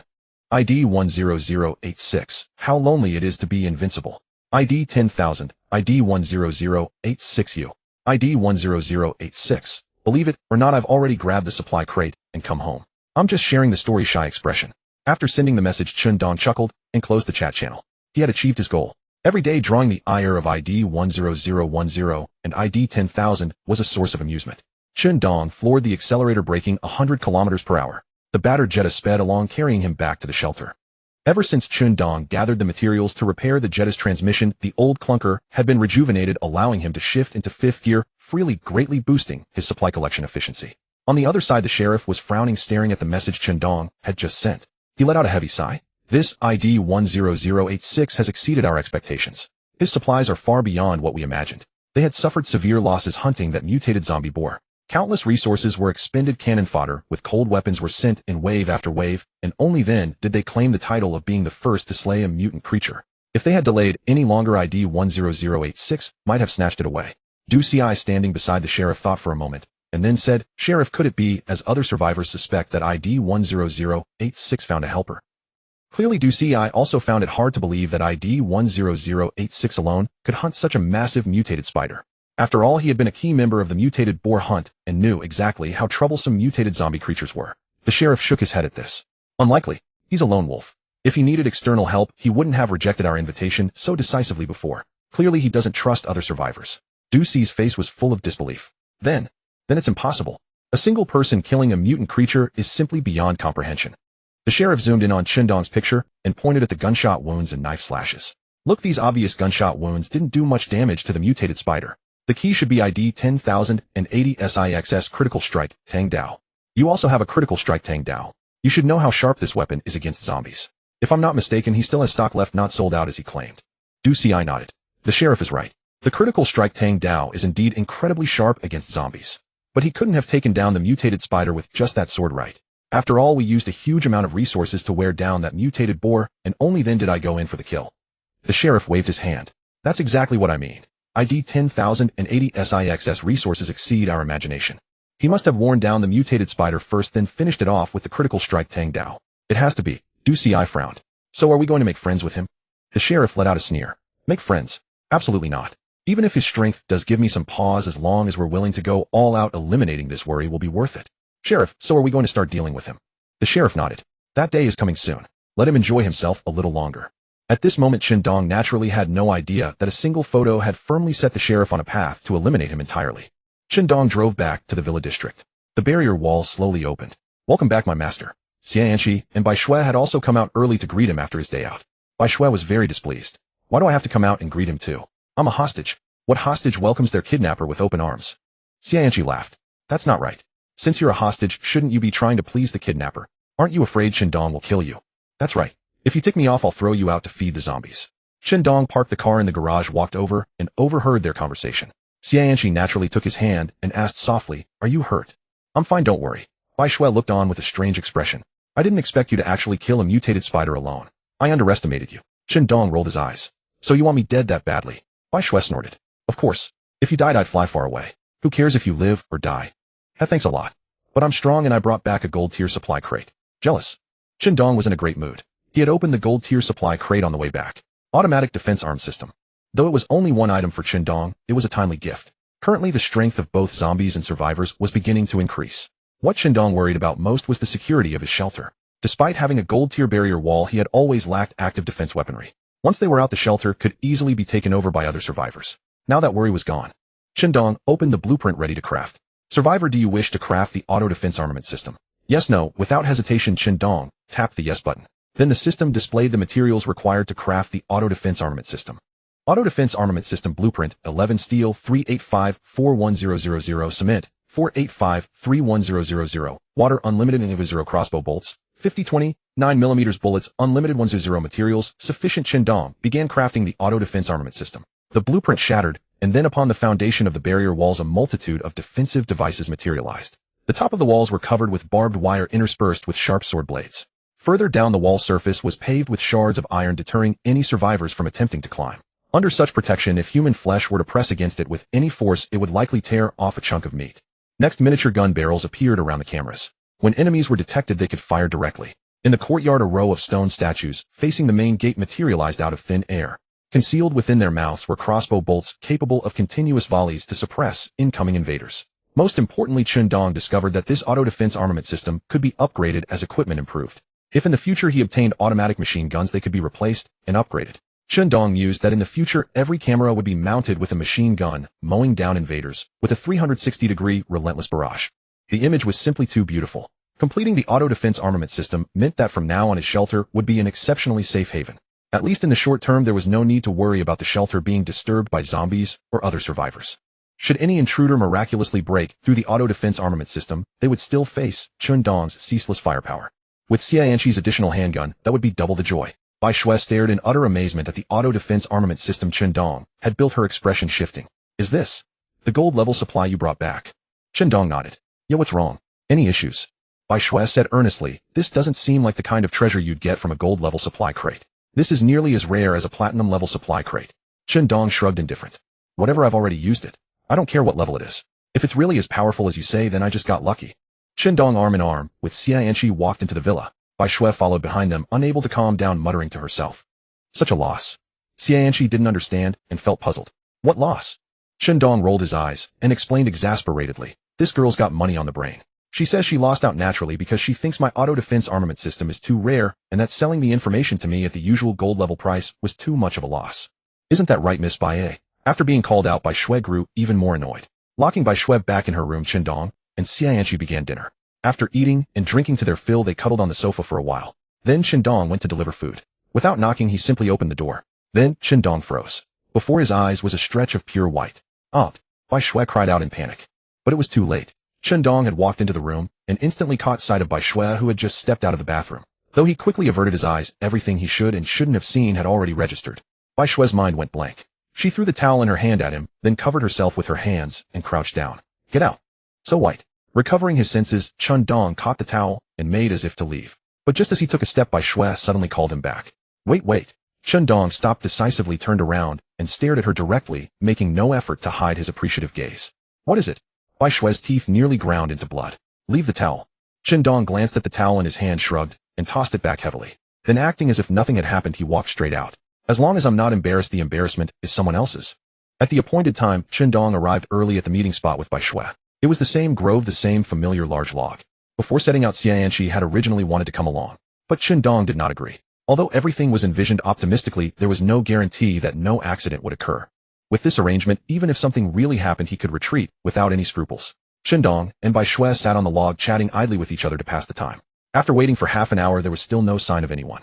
It's been this long, why haven't they come yet? The time has already arrived. Bai Shui was also sitting on the stump, looking puzzled. Yeah, we've been waiting for ages. Bai Shui opened the chat window and muttered, I'll go ask now. Ding. The sound rang out. Dong suddenly received a message. Hello, I'm Hu. We met the other day, do you remember? I suppose you've already arrived at the meeting point. But there's one thing I want to tell you first. You've been tricked by Xianqi. Seeing this, Dong was stunned. What does tricked mean? He vaguely remembered that this who was the one who had argued with Xianqi, apparently the second in command of the team. Dong glanced at Bai Shui and saw that she was still chatting with her father. So he quietly replied, what do you mean? Soon Hu's response came. It's just the literal meaning. That old fox Xianqi has fooled you. There aren't just 8 bottles of serum. There are 16 in total, 8 for each of us. After you left yesterday, he initially said he would provide those 8 bottles himself. But when we got back to camp, he put a knife to my throat and made me cough up 4 bottles too. He said it was to preserve strength. Damn it, what does your daughter have to do with me? Whose tone was indignant, he even cursed. It was clear that he had always been dissatisfied with Xianqi. This time, to save Bai Shui, he even tried to get his hands on the serum that who had, which who simply couldn't tolerate. Oh. Dong narrowed his eyes, knowing that who had ulterior motives. What are you trying to do by saying this? Hearing that there was a chance, who immediately laughed. Haha, very simple. Why don't we make a deal? I know you have skills. As long as you help me kill Xianqi, I'll give you not only his 8 bottles, but also add 2 more for me. How about that? Isn't this a good deal, who laughed heartily, exuding a bandit-like aura. Hearing this, Dong's heart stirred. A full 10 bottles of antiviral serum. In such a cruel apocalyptic world, every bottle of serum was an extremely precious treasure. Now he could get 10 bottles at once. It was like a windfall. Fortunately, Dong did not lose his reason and quickly calmed down. Was this really that simple? Alright, I agree. Straightforward, see you later. The next second, Bai Shui suddenly turned her head. Dong, I've already discussed with my dad. He asked who to pick us up. What's wrong? Your face is so red. Bai Shui noticed Dong's expression and asked curiously. No, nothing. Dong smiled faintly and suddenly grabbed her wrist. Bai Shui felt a sharp pain. Let's go quickly. You should know where who is right. Emma, my dad has sent it to me. Bai Shui nodded. However, as she walked behind Dong, a cold gleam flashed in her eyes. Meanwhile, at the other end of the grove, who and several others had been waiting for a long time. Brother, we're ready. Just waiting for that bastard to walk right into the trap, huh? He never imagined that our boss is so smart, thinking he could get 10 bottles of serum for free. The underlings flattered him profusely. Who laughed contemptuously. This kid is too greedy for his own good. He doesn't even weigh his own worth. Alright, hurry up and bring the canister over and prepare the gas masks. Who waved his hand, and the underlings immediately went to drag it. Soon a canister with a skull emblem appeared. As soon as who and the others saw the canister, they immediately put on gas masks and kept a safe distance. Inside was the chemical poison gas they had collected. Enough to instantly kill an elephant. This was prepared for Qindong. Hey, who is the trap ready? Make sure no one notices. Hey, who received a message? It was from Bai Xinxing. Don't worry, boss. I've got it handled. First we'll rescue Xiao Shui, and then he'll be in for a nasty surprise. All of this was Bai Xinxing's scheme. He had He who contact Qindong pretending there was a rift in the team, making Qindong think he could profit from the conflict. In reality, the trap had long been set. They were just waiting for Qindong to walk right into it. Good work. Once we rescue little Shui, she'll lead us to the villa. A villa. The mere mention of those two words made everyone's mouths water. The reason they had gone to such lengths was because Bai Shui had told them that Qindong lived in a luxurious villa with electricity and running water. Furthermore, there was also a beautiful woman, brother who they seemed to be coming. Upon hearing footsteps approaching, Black Tiger quickly moved away from the gas pit. He took a few steps forward and indeed spotted the figures of Qindong and Bai Shui. This way. Black Tiger hurriedly waved his hand. Qindong nodded and walked straight over. Black Tiger, I've brought the person as agreed. Where's what you promised? What are you talking about? Bai Shui frowned, slightly sensing something was off. The next moment, Black Tiger produced 2 vials of serum. Black Tiger wore a pained expression. Black Tiger, what are you planning to do? Where's my father? Why hasn't he come? Black Tiger winked at Bai Shui and smiled. Miss Bai, stop shouting. Can't you see the situation? I've already teamed up with 10,086. Soon you'll be reunited with your father. But by then you'll both go to hell together. Hearing this, Bai Shui's face turned deathly pale. Oh, how is this possible? Black Tiger, you traitor. She wanted to curse some more, but her mouth was taped shut by his men, leaving her unable to speak. Bai Shui was dragged back by them. Why only 2 bottles? Qindong weighed the serum in his hand, frowning. Ahem, brother, why the rush? The remaining 8 bottles are still in Bai Xinxing's hands. These 2 are just a down payment from me. Once we kill Bai Xinxing, all his serum will be yours. Black Tiger patted his chest confidently. The next moment, he suddenly put his arm around Qindong's shoulder. Let's go somewhere else to talk. There are too many people here. Bai Xinxing isn't someone to be taken lightly. He's full of schemes. Qindong nodded slightly, a cold glint flashing in his eyes. Fine, let's have a good talk. Meanwhile, seeing Qindong and Black Tiger heading into the deep forest, several of Black Tiger's men quickly removed the tape from Bai Shui's mouth and untied the ropes on her hands. Sister Shui, are you okay? I'm fine. Bai Shui smiled contemptuously, quickly reverting to her original cunning demeanor. That 10086, I thought he was smart. But the moment he heard about 10 bottles of serum, he couldn't hold himself together. Just an idiot. Alright, let's head back to camp quickly. Take your people and seize 10,080 SIXS Villa Ha. On the other side of the forest, Black Tiger led Qindong to a secluded spot. He suddenly whistled, and 3 or 4 men emerged from the woods. Qindong's brows furrowed. Black Tiger, what do you think you're doing? Several men quickly surrounded Qindong. Black Tiger stood in the middle with a sinister grin. Can't you see what I mean? I'm going to kill you. Upon hearing this, Qindong simply smiled faintly. You think you can take us all on? Of course not. As Black Tiger spoke, his men brought over gas canisters. I know you're skilled, but you can't be immune to all poisons, can you? Seeing Qindong's predicament, his men laughed heartily and began putting on gas masks one by one. But just as Black Tiger reached for his own mask, his eyes widened in shock. Shit, my mask. In that split second, Qindong had snatched it right from him. You. Black Tiger's mind went blank and he frantically gestured. Quick, shut off the gas. But it was too late. Qindong smashed the gas canister and the toxic clouds spread rapidly. Black Tiger collapsed instantly. Having inhaled even a small amount, he began foaming at the mouth and convulsing. Within seconds, his eyes rolled back. The remaining men panicked as well, all wearing masks and unable to identify Qindong. However, Qindong knew exactly who was who. Everyone except himself was an enemy. Is this all you've got? Daring to seek death? Minutes later, Qindong emerged from the forest and cast aside his mask. He spotted ropes on the ground and realized Bai Shui and the others hadn't gotten far, so he followed their footprints. As expected, a wooden cabin came into view nearby. Voices echoed from inside. The sounds of Bai Shui and Bai Xinxing. Dad, I'm back. Little Shui, are you hurt? No thanks to brother Heihu. That 10086 was such a fool. Bai Xinxing offered a faint smile, his gaze toward his daughter filled with approval. He then reached out to contact Black Tiger, only to discover with shock that the account had been deactivated. There was only one explanation. Black Tiger was dead. What's going on? Black Tiger's account. I'm sorry, he's already dead. Hearing that familiar voice, Bai Xinxing froze. When he looked up, a chill ran through him as though he'd seen a ghost. You're still alive. Could it be that Black Tiger failed? Standing before them was Qindong, who smirked derisively. In front of everyone, he strode inside. The others braced for a fight, but none of them stood a chance against Qindong. Within minutes, they were all taken care of, leaving only Bai Xinxing and Bai Shui. 10086, I didn't mean to deceive you. It was all Black Tiger's fault. My father and I had nothing to do with it. Even now, Bai Shui was trying to shift blame. It was clearly she and Black Tiger who had conspired against Qindong, setting a trap and revealing the location of his villa. And anyone who knew about the villa faced only one outcome, death. It's too late for that now. Ignoring their pleas, Qindong ended both their lives with 2 swift strikes. He then searched through the house and finally located the remaining 6 bottles of serum. Damn it, only 8 in total.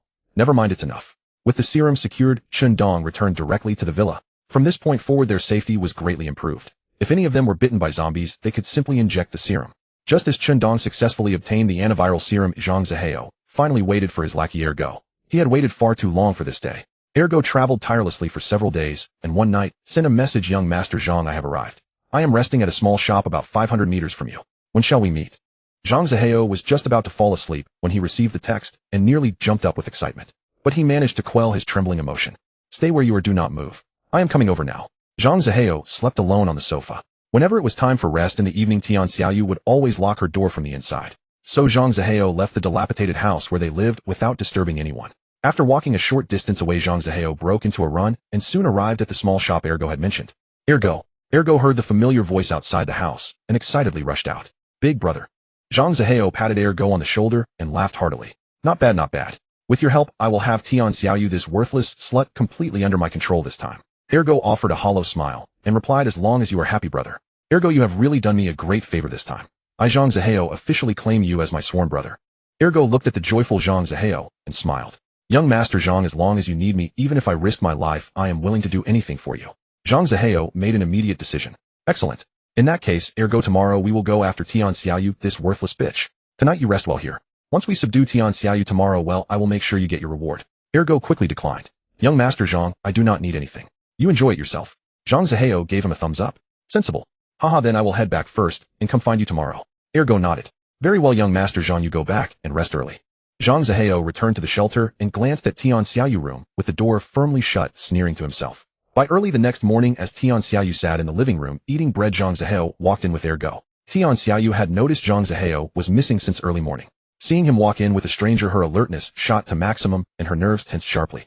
"Zhang Zihao, who is he? I thought we agreed on 3 rules, and bringing in unknown survivors was not allowed, right?" Zhang Zihao shook his head and laughed. "Xiaoyu, he is no stranger. He is my good brother Ergo. We are simply catching up after a long time apart." "So what? What are you trying to say?" Zhang Zihao plopped down on the sofa opposite Tian Xiaoyu, picked up a slice of bread from the table, and chewed slowly. "Do you not understand what I mean?" Tian Xiaoyu had a terrible premonition. "I truly do not understand what you are saying." Zhang Zihao clicked his tongue repeatedly. "Are you genuinely ignorant or pretending? I have wanted to sleep with you for a long time." "Oh, she must be acting. After all, when you chatted with Chundong, your smile was so wide water nearly poured out, right?" "Huh?" Tian Xiaoyu raised her voice and snapped coldly. "Zhang Zihao, show some respect. Is this the proper breeding of a so-called wealthy young master?" Zhang Zihao shrugged and laughed shamelessly. "Wealthy family? Who the fuck cares? In this apocalyptic world, who knows if my entire family has already been eaten by zombies? Right now I only want to strip Tian Xiaoyu naked, then send a video to Chundong and see how humiliating your slutty screams look. Ergo, do it." Ergo, standing behind Zhang Zihao, moved immediately. Tian Xiaoyu never expected this unremarkable-looking guy to be so fast, but she had been on high alert. She pulled a pistol from her backpack first. Zhang Zihao, sitting directly across from Tian Xiaoyu, was startled. A gun. Flustered Tian Xiaoyu could not aim properly and fired directly at Zhang Zihao. He was hit in the shoulder and let out a piercing scream of pain. In that brief moment, Ergo had already rushed in front of Tian Xiaoyu. Caught completely off guard, her pistol was knocked to the ground. But she did not hesitate. Immediately rolling sideways off the sofa, she drew a crossbow bolt. As Ergo ran toward Tian Xiaoyu without any thought of dodging, he quickly pulled out a shield to block the incoming bolt. With a wall directly behind Tian Xiaoyu, she could not find anywhere to take cover. She suddenly remembered collecting a combat suit not long ago and urgently grabbed it from her backpack. The moment the combat suit hit her body, Ergo's shield slammed into it with full force. Zhang Zihao clutched his shoulder, watching in disbelief as Tian Xiaoyu stood armored in the combat suit. The fuck is this Iron Man? Despite wearing the combat suit, Tian Xiaoyu was not faring well. The brutal impact from the shield left her dizzy and nauseous. Ergo continued smashing the form-fitting bulletproof suit with relentless force. By the time he slowly stepped back, Tian Xiaoyu was already dizzy inside the armor, barely staying upright by holding onto the wall. Zhang Zihao charged in from the side and kicked Tian Xiaoyu down with all his strength. Then he took a wooden stick in his other hand and relentlessly struck her until she lost consciousness. Tian Xiaoyu's vision went black before she passed out completely. Still furious, Zhang Zihao kicked her twice more, cursing. This fucking bitch somehow got her hands on a pistol without anyone noticing. This hurt like hell. It must be Chundong, that poor bastard who gave it to her, damn it. Ergo walked over and examined the gunshot wound on Zhang Zihao. Young Master Zhang, let me treat your wound first. Zhang Zihao shook his head. Looking at the unconscious Tian Xiaoyu on the ground, he ordered. Not yet. First go tie up that bitch Tian Xiaoyu so she does not escape. Ergo nodded, pulled out chains, and tightly bound Tian Xiaoyu, suspending her arms from the ceiling beam. Her entire body hung suspended. Then Ergo took out alcohol and bandages from his backpack. Young Master Zhang, it may hurt a lot, just endure it. Zhang Zihao gritted his teeth. Damn it, hurry up. Better to endure it quickly than drag it out. Ergo nodded, cleaned a dagger with alcohol, and inserted it into Zhang Zihao wound to extract the bullet. But Zhang Zihao had overestimated his own endurance. He let out an agonizing scream and passed out immediately.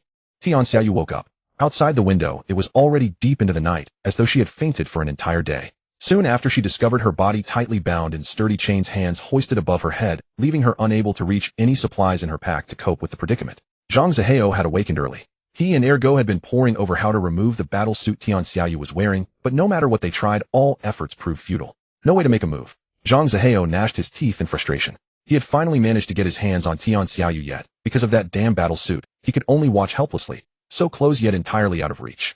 Boss, Ergo asked, shall we try other methods? Tian Xiaoyu let out a cold snort. I suggest you stop wasting your breath. This battle suit is impervious to blades and bullets. You can't do a thing to me. Zhang Zihao chuckled. He stepped closer to Tian Xiaoyu and said coldly, Tian Xiaoyu, you're impressive. However, I've changed my mind. I'm going to hand you over to the leader of the Wild Wolf Gang as a gift, so they'll accept me. The Wild Wolf Gang was the newest and most formidable faction in the area, the very group Zhang Zihao had long hoped to join. Tian Xiaoyu sneered disdainfully. So what if it's the Wild Wolf Gang? They can't open my battle suit. What can they possibly do to me? Zhang Zihao threw back his head and laughed loudly. Tian Xiaoyu, the Wild Wolf Gang's resources far exceed your imagination. They'll find a way to get you out soon enough. A flicker of panic crossed Tian Xiaoyu's heart as she challenged, Zhang Zihao, you keep claiming you love me. Is this your attitude? Enraged by her words, Zhang Zihao burst into fury. You don't have the right to lecture me on attitude. You worthless slut, all you think about is Chun Dong. I've finally figured it out. Whether I get you or not no longer matters. What I want is for Chun Dong to suffer to watch helplessly as you're violated. Ha ha ha, just thinking about it brings me such joy. You're insane. You've lost your mind. Zhang Zihao ordered Ergo to bring a wooden stick. He intended to knock Tian Xiaoyu unconscious and take her to surrender to Yi Lang, the leader of the Wild Wolf Gang. Unable to resist, Tian Xiaoyu managed to send Chun Dong a voice message before losing consciousness. Chun Dong, help me. When she awoke again, she was no longer in that dilapidated small house, but instead in a vast warehouse. The only thing unchanged was that Tian Xiaoyu remained bound in chains. Oh, the little beauty is awake. A one-eyed bald man discovered Tian Xiaoyu stirring from her unconsciousness and approached with a grin, flashing his gold-capped teeth. This man was none other than Yi Lang, the leader of the Wild Wolf Gang. While Tian Xiaoyu had been unconscious, Zhang Zihao and Ergo had already brought her to the Wild Wolf Gang's stronghold and presented her to Yi Lang as their pledge of loyalty. Zhang Zihao followed behind with a smug smile, saying, Boss, you've seen the photos I sent of this woman. Only someone as exquisite as her is worthy of you. Yi Lang's smile faded. The photos you showed me. Could I even see her face clearly? Trying to spy from that far away, how the hell was I supposed to see anything? Though her figure does look quite appealing. Zhang Zihao pointed at Tian Xiaoyu encased in her battle suit and patted his chest, emphatically swearing, Boss, I swear on my life that this woman will absolutely not disappoint you. Yi Lang snorted coldly. How, I suppose you wouldn't dare deceive me. But if you do, I'll have your head removed. Zhang Zihao forced a groveling smile. Of course not, boss. I'm utterly loyal to you and would only offer you the finest. Yi Lang impatiently tapped the battlesuit helmet on Tian Xiaoyu's head. But what the hell did you bring this iron bastard here for? Are you trying to make things difficult for me? Zhang Zihao had not anticipated that the battlesuit Tian Xiaoyu was wearing would prove so troublesome. Even after arriving at the Wild Wolf Gang's headquarters, they were unable to remove it. Facing Yi Lang's reprimand, Zhang Zihao kept bowing and apologizing, endlessly offering explanations. Boss, I genuinely never expected this bitch had been hiding something like this. A battlesuit impervious to weapons. I was simply careless during the takedown, and she managed to put it on. Yi Lang glanced at her sideways and asked, Then what's your plan to get her out of it? Zhang Zihao's eyes darted around as he schemed. Then he proposed, Boss, since we cannot force the suit open through external means, why not starve this slut for a few days and let her open it herself? Upon hearing this, Yi Lang delivered a sharp slap to Zhang Zihao's forehead. Are you fucking stupid?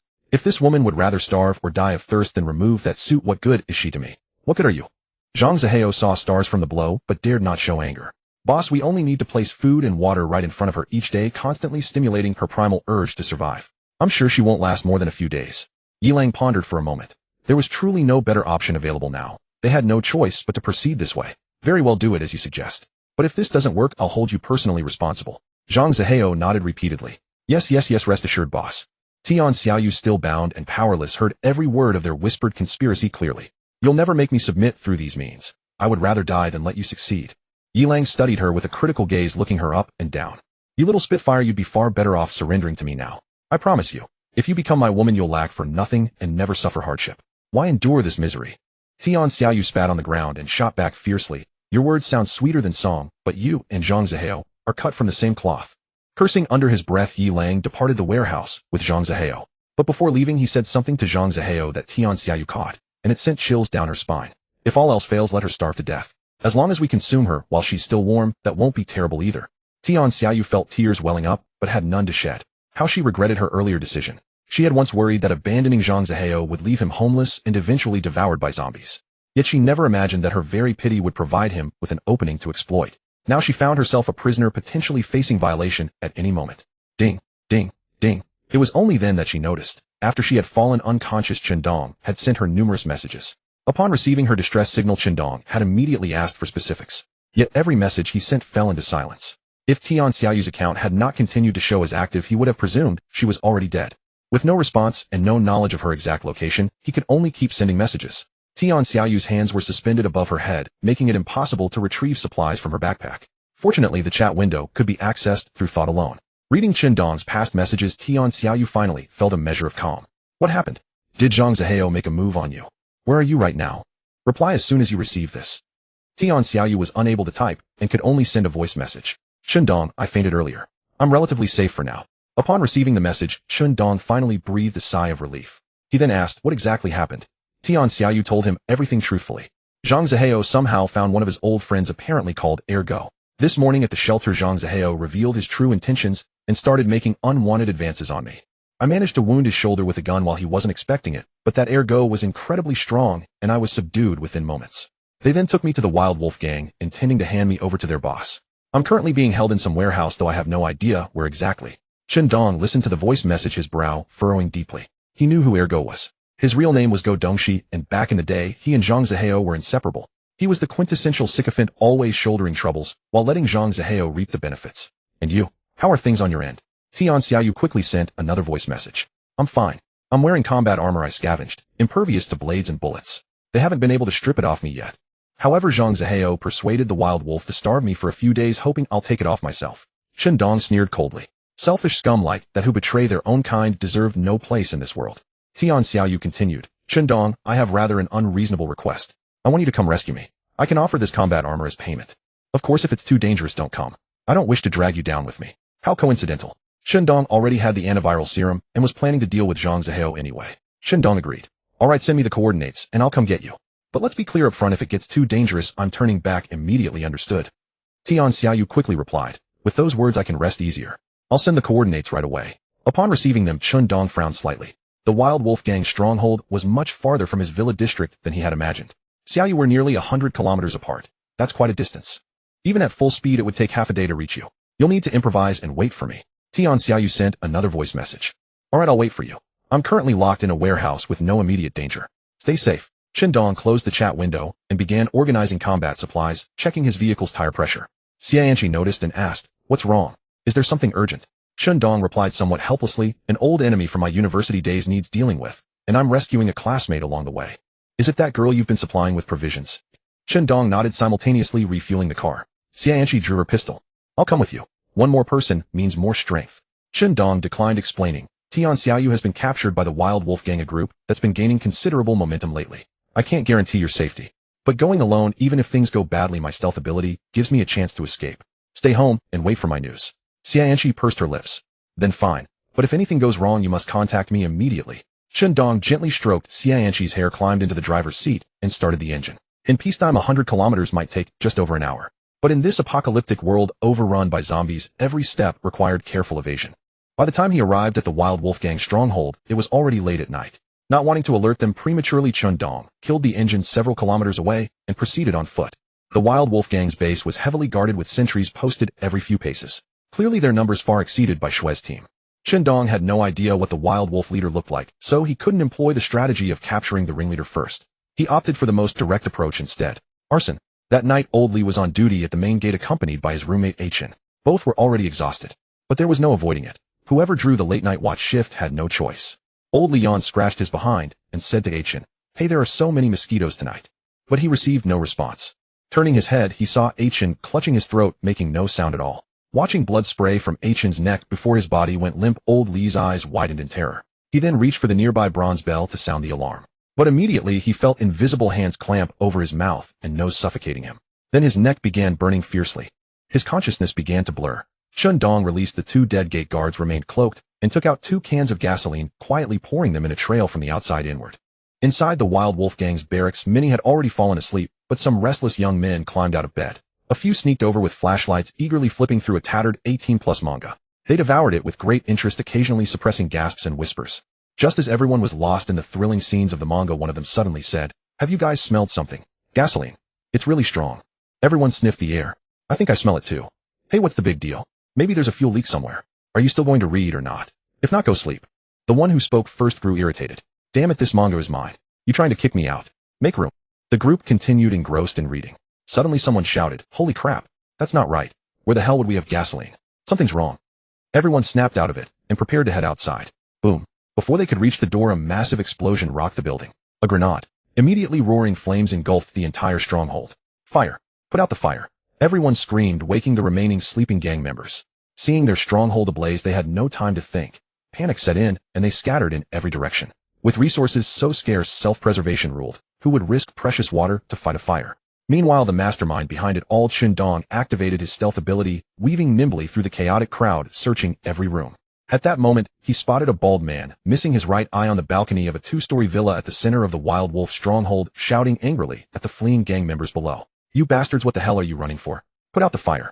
Water is nothing. We can find more. But if we lose this base, are you going to sleep in the wilderness? Wait to be eaten by zombies. Fuck you all, put out the fire now." Strangely enough, many of the fleeing gang members, under the bald man's furious reprimands, actually turned back with water to fight the flames. Wild Wolf. Dong was almost certain this bald man was the leader of the Wild Wolf gang. He began making his way toward the villa. At that moment, the wolf had already returned to the house, packing up all the supplies he could take. Though he told the wolf pack members to brave the danger below and extinguish the fire, he was still preparing his valuables in advance. Sensing that the fire was getting out of control, he planned to abandon these pawns and make a run for it. Just then he suddenly noticed a shadow behind him gradually approaching. Without hesitation, the wolf drew his crossbow to fire. But when he turned around, he dared not act. Dong was holding a P92 pistol aimed at his head. The wolf immediately dropped to his knees, tossed away the crossbow, and forced a smile. "Good sir, let's talk this out. No need for weapons. Take whatever supplies you want. Anything I have, you're welcome to." Dong spoke without ceremony. "Tell me, where is Tian Xiaoyu?" The wolf was stunned. "Who is Tian Xiaoyu? I don't know anyone by that name." Bang! The wolf cried out in pain. Dong had shot his knee. "Good sir, I truly don't know who Tian Xiaoyu is. Please spare me." Dong frowned. "You must know Zhang Zihao at least. Where is the woman he brought?" The wolf, with a pained expression, silently cursed Zhang Zihao's ancestors. "Damn it, so this woman is called Tian Xiaoyu. A jinx, a real jinx." But the wolf spoke obediently. "Good sir, if I tell you where that woman is, will you let me live?" Dong said coldly. "You'd better confess honestly. I'll consider sparing your life." The wolf kowtowed, repeatedly thanking the good sir, and then revealed Tian Xiaoyu's location. "That woman is in the big warehouse on the right, about 100 meters from here." Bang! After learning Tian Xiaoyu's whereabouts, Dong shot the wolf in the head. The wolf's mouth agape, staring at Dong, before collapsing weakly. Dong said indifferently, "I thought it over and decided to kill you." Then he rushed to the warehouse where Tian Xiaoyu was. In the abandoned warehouse, Zhang Zihao ordered Go Dongxi to pick up Tian Xiaoyu. He planned to escape in the chaos. Earlier, when the wolf pack's stronghold was thrown into disarray by the inexplicable fire, Zhang Zihao had slipped out with Go Dongxi. He had originally thought that by offering Tian Xiaoyu to the wolf pack, he would enjoy a life of luxury. But unexpectedly, because the wolf couldn't have his way with Tian Xiaoyu, he took out his frustration on Zhang Zihao, forcing him to sleep in a common dorm and eat stale bread. How could he endure such living conditions? After all, those supplies were scarce before Tian Xiaoyu had managed to trade with Dong for many delicious foods. Watching Tian Xiaoyu struggle desperately, Zhang Zihao snorted coldly. "Xiaoyu, stop struggling. Handing you over to the wolf would be a waste. I'm not willing to let you off so easily. I want to be your first man, then trade you on the chat channel for supplies, haha." Tian Xiaoyu cursed angrily. "Zhang Zihao, you're a pervert, a madman." Zhang Zihao threw his head back and laughed. "Mad? No, I'm not mad. If I can't have your heart, I'll destroy you. You like Dong. Guess if Dong would still want a used-up whore who's been with everyone. I can't wait." Zhang Zihao. Zhang Zihao heard a vaguely familiar, yet unfamiliar voice behind him and turned to look. Dong had arrived at the warehouse entrance just in time to overhear Zhang Zihao's confession and strode over in fury. Zhang Zihao saw Dong and the pistol in his hand, his guts turning to jelly. Dong. Dong raised the pistol aimed at Zhang Zihao and walked quickly forward. "Zhang Zihao, you bastard." Bang. Bang. 2 gunshots. Go Dongxi looked at the 2 bullet holes in his body, turned his head with difficulty. With his last strength, he roared at Zhang Zihao, "Run." Just as Dong pulled the trigger, Go Dongxi, standing nearby, lunged forward, blocking the fatal shots meant for Zhang Zihao. Zhang Zihao froze for a moment, glanced at the fallen Go Dongxi. Then, without looking back, he fled. Go Dongxi lay in a pool of blood, watching Zhang Zihao, his consciousness fading. Zihao. What a pity. I couldn't. With you. Together. Go Dongshi stretched a trembling hand toward Zhang Zihao's retreating figure, then it fell limply. He was dead. Chen Dong quickly stepped forward to help Tian Xiaoyu up, asking with concern, Xiaoyu, are you okay? Tian Xiaoyu nodded. I'm fine. Then she snatched the P-92 pistol from Chen Dong's hand and fired a shot at Zhang Zihao. Zhang Zihao, panicking, had just run straight back. But he hadn't realized that this huge warehouse had only one entrance, the direction Chen Dong had come from. After being hit, Zhang Zihao was in too much pain to stand. Tian Xiaoyu walked over slowly, raising the pistol. Zhang Zihao's face turned white with terror, and he burst into tears. Xiaoyu. I was out of my mind just now talking nonsense. We're classmates, 4 years of university. Chen Dong, say something for me. I don't want to die. Please spare my life. Tian Xiaoyu roared and pulled the trigger. Aunt. Zhang Zihao screamed, wetting his pants in terror. But then he realized he wasn't wounded. I'm not dead. Zhang Zihao glanced back briefly, then ignoring everything else dragged his injured leg and limped toward the door. Tian Xiaoyu was frustrated. Her aim was terrible. That shot had missed Zhang Zihao and hit a pile of sand nearby. Almost there. As he neared the warehouse entrance, a fierce desperation for survival flickered in Zhang Zihao's eyes. Soon he would escape. Escape and he wouldn't die. Bang. Another gunshot shattered his dream. A sharp pain shot through Zhang Zihao's chest, and he collapsed just before the warehouse door. His dimming eyes were filled with resentment. Just one step away. Tian Xiaoyu lowered the pistol and turned away, her emotions complicated. Shooting a former classmate was not an easy thing. But she also knew that after what Zhang Zihao had done to her, he deserved to die. In this cruel world, there was no room for soft-heartedness.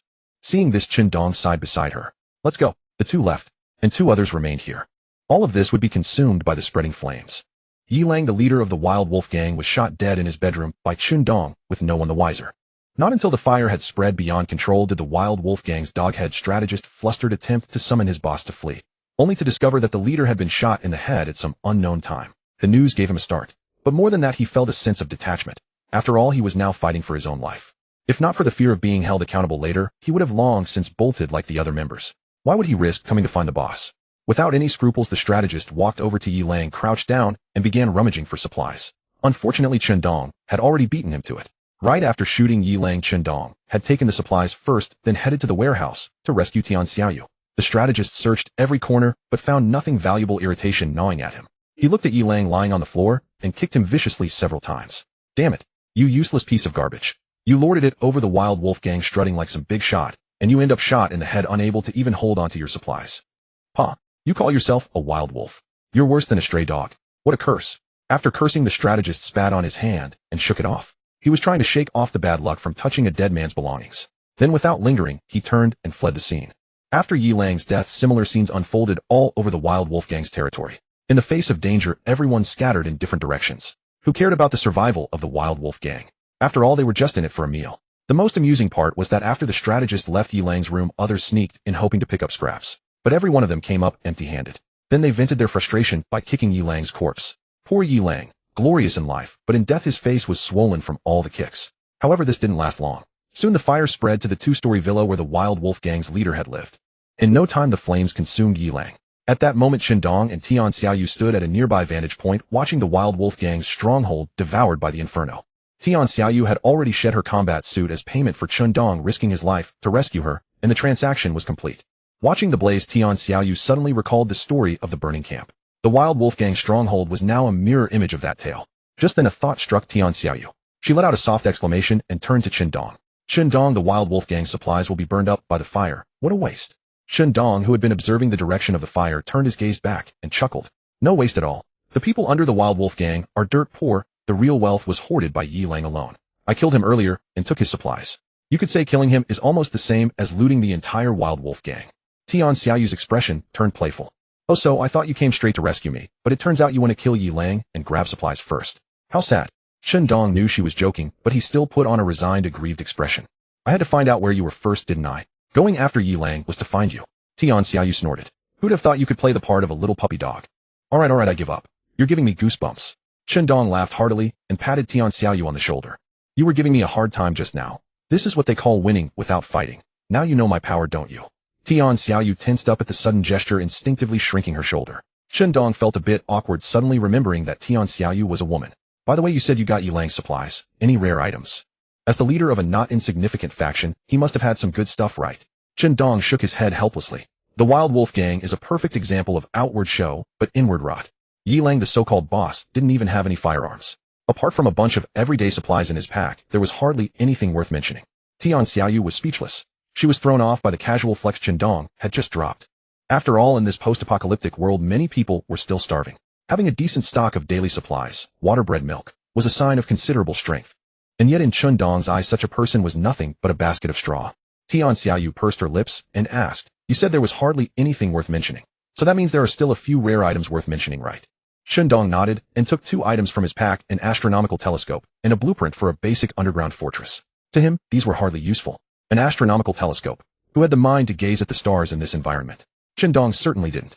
Besides, he wouldn't know how to use it. As for the blueprint for the basic underground fortress, he found it utterly useless. After all, he already had fortified walls and a villa. Who would want to hide in an underground fortress cut off from sunlight? These 2 items are considered rare, I suppose. It's my first time seeing an astronomical telescope. As for the blueprint, it's a buildable design that can be upgraded. Referencing my automated defense system, this underground fortress has great potential. But right now I have no idea how they can help me. They feel like decorative pieces to keep on hand for emergencies. An astronomical telescope. Tian Xiaoyu's eyes lit up with interest. Qindong suddenly remembered that when they were in college, Tian Xiaoyu had founded an astronomy club and had even invited him to join. But he came from a humble background. What did he know about astronomy? In his mind, it was a pastime for the wealthy. Seeing Tian Xiaoyu's delighted expression, Qindong smiled. "I almost forgot you were the astronomy club president. If you like it, I'll give it to you." Tian Xiaoyu had a passion for stargazing since childhood. When she turned 6, her family gifted her an astronomical telescope as a birthday present. From that day forward, she immersed herself in the mysterious expanse of the starry sky, gradually learning to read the constellations. Upon hearing Qindong's words, Tian Xiaoyu was both thrilled and slightly embarrassed. After all, an astronomical telescope was no cheap instrument. "It's far too precious, I can't accept this." Qindong merely smiled carelessly. "We needn't stand on ceremony over something as trivial as an astronomical telescope." Tian Xiaoyu observed his indifferent demeanor and explained, "Qindong, this is a premium-level astronomical telescope. It costs at least several 100,000 yuan. Really, I'm being conservative." Qindong paused momentarily, struck. Indeed, poverty had been the ultimate limit to his imagination. He had always assumed that even an expensive telescope would cost merely a few thousand yuan. He never expected that even several 100,000 could be considered the bargain price. But he showed no regret, laughing heartily. "Xiaoyu, I don't care about its value. In my hands it is nothing but a pile of scrap metal. It will only truly shine under yours. Besides, in this post-apocalyptic world, old pricing means nothing. I reckon today trading 10 caddies of rice for this telescope would be a near impossible task. So don't feel burdened, just take it. Then I'll accept it with gratitude." Tian Xiaoyu carefully stowed away the telescope and said no more. At this point, enough had been said. A further protest would only create distance. As for the blueprints of the underground fortress, Qindong tucked them back into his backpack. He and Tian Xiaoyu had discussed it, and both agreed the fortress might not be needed immediately. They would have to keep it for now. The flames engulfing the Wild Wolf Gang's stronghold were fed by gasoline. Without fire extinguishers, quenching the inferno was nearly impossible. Watching the stronghold reduced to charred ruins, Qindong decided against lingering and retrieved his automobile. After starting the engine, he motioned for Tian Xiaoyu to get in. "Xiaoyu, the villa district where our shelter is located is quite far from here. If you're tired, you can lie down and rest in the car. I'll wake you when we arrive." Tian Xiaoyu shook her head. "Don't let me sleep. I've been drowsy all day, so how could I possibly doze off? Since you're driving, I'll keep you company with conversation. Tell me, what have you been doing these past 2 years? Qindong burst into hearty laughter. "Excellent. It's been 2 years since we last caught up, so we should indeed share old stories. Fasten your seatbelt, and we'll talk along the way." Qindong successfully brought Tian Xiaoyu aboard, and the two chatted and laughed as they made their way toward the villa district. This was Tian Xiaoyu's first visit to Qindong's shelter. The towering defensive walls did not astonish her. Neither did the automated defense systems evoke fear. Only upon entering the villa did her composure falter. A woman with stunning beauty and an unmistakable elegance, her hair neatly coiled into an updo, emerged from the house in casual attire, moving like a true mistress to welcome them. Qindong stepped forward, wrapped his arm around Xiaoyanqi, and pressed a kiss to her forehead. Gently he asked, "Have you missed me yet?" Xiaoyanqi smiled. "Would I ever not miss you?" Qindong laughed uproariously. Tian Xiaoyu trailed behind, her expression tinged with slight awkwardness as she approached the couple. "Xiaoyu, let me introduce you. This is Xiaoyanqi, our team's doctor, and my girlfriend. Anqi, this is Tian." Just as Qindong was about to introduce Tian Xiaoyu, she interrupted him. Smiling, Tian Xiaoyu extended her hand. "Hello, I'm Tian Xiaoyu, Qindong's classmate. It's a pleasure to meet you." They shook hands. Xiaoyanqi replied warmly, "Qindong has often spoken of you.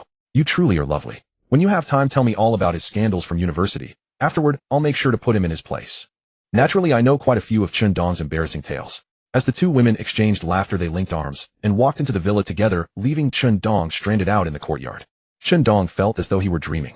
When Tian Xiaoyu and Xiaoyanqi first met, he had even sensed an undercurrent of tension between them.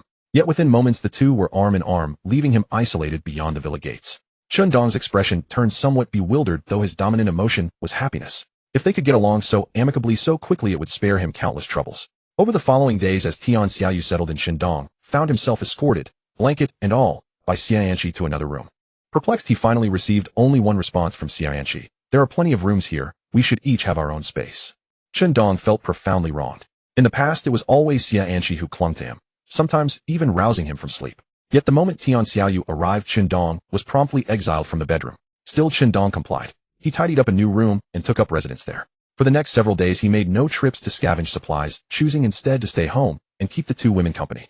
Mornings began with breakfast prepared by Xianqi, followed by chats with Xiaoyu about old times, a truly pleasant arrangement. But this serenity was short-lived.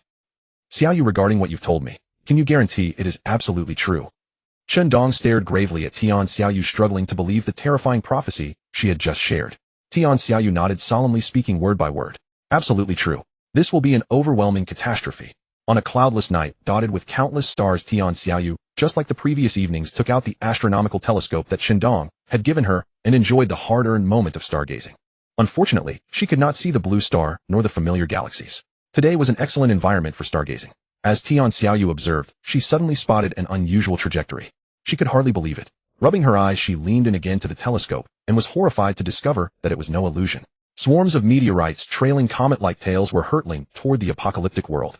If nothing unexpected happened, they would arrive next month. Therefore, Xiaoyu, without caring too much, quickly woke up Dong and Xianqi, who had already fallen asleep at midnight, and told them this despairing truth. Dong stroked his chin, lost in thought. Xiaoyu, is the number of meteorite swarms large? If they hit the ground, what level of destruction would they cause?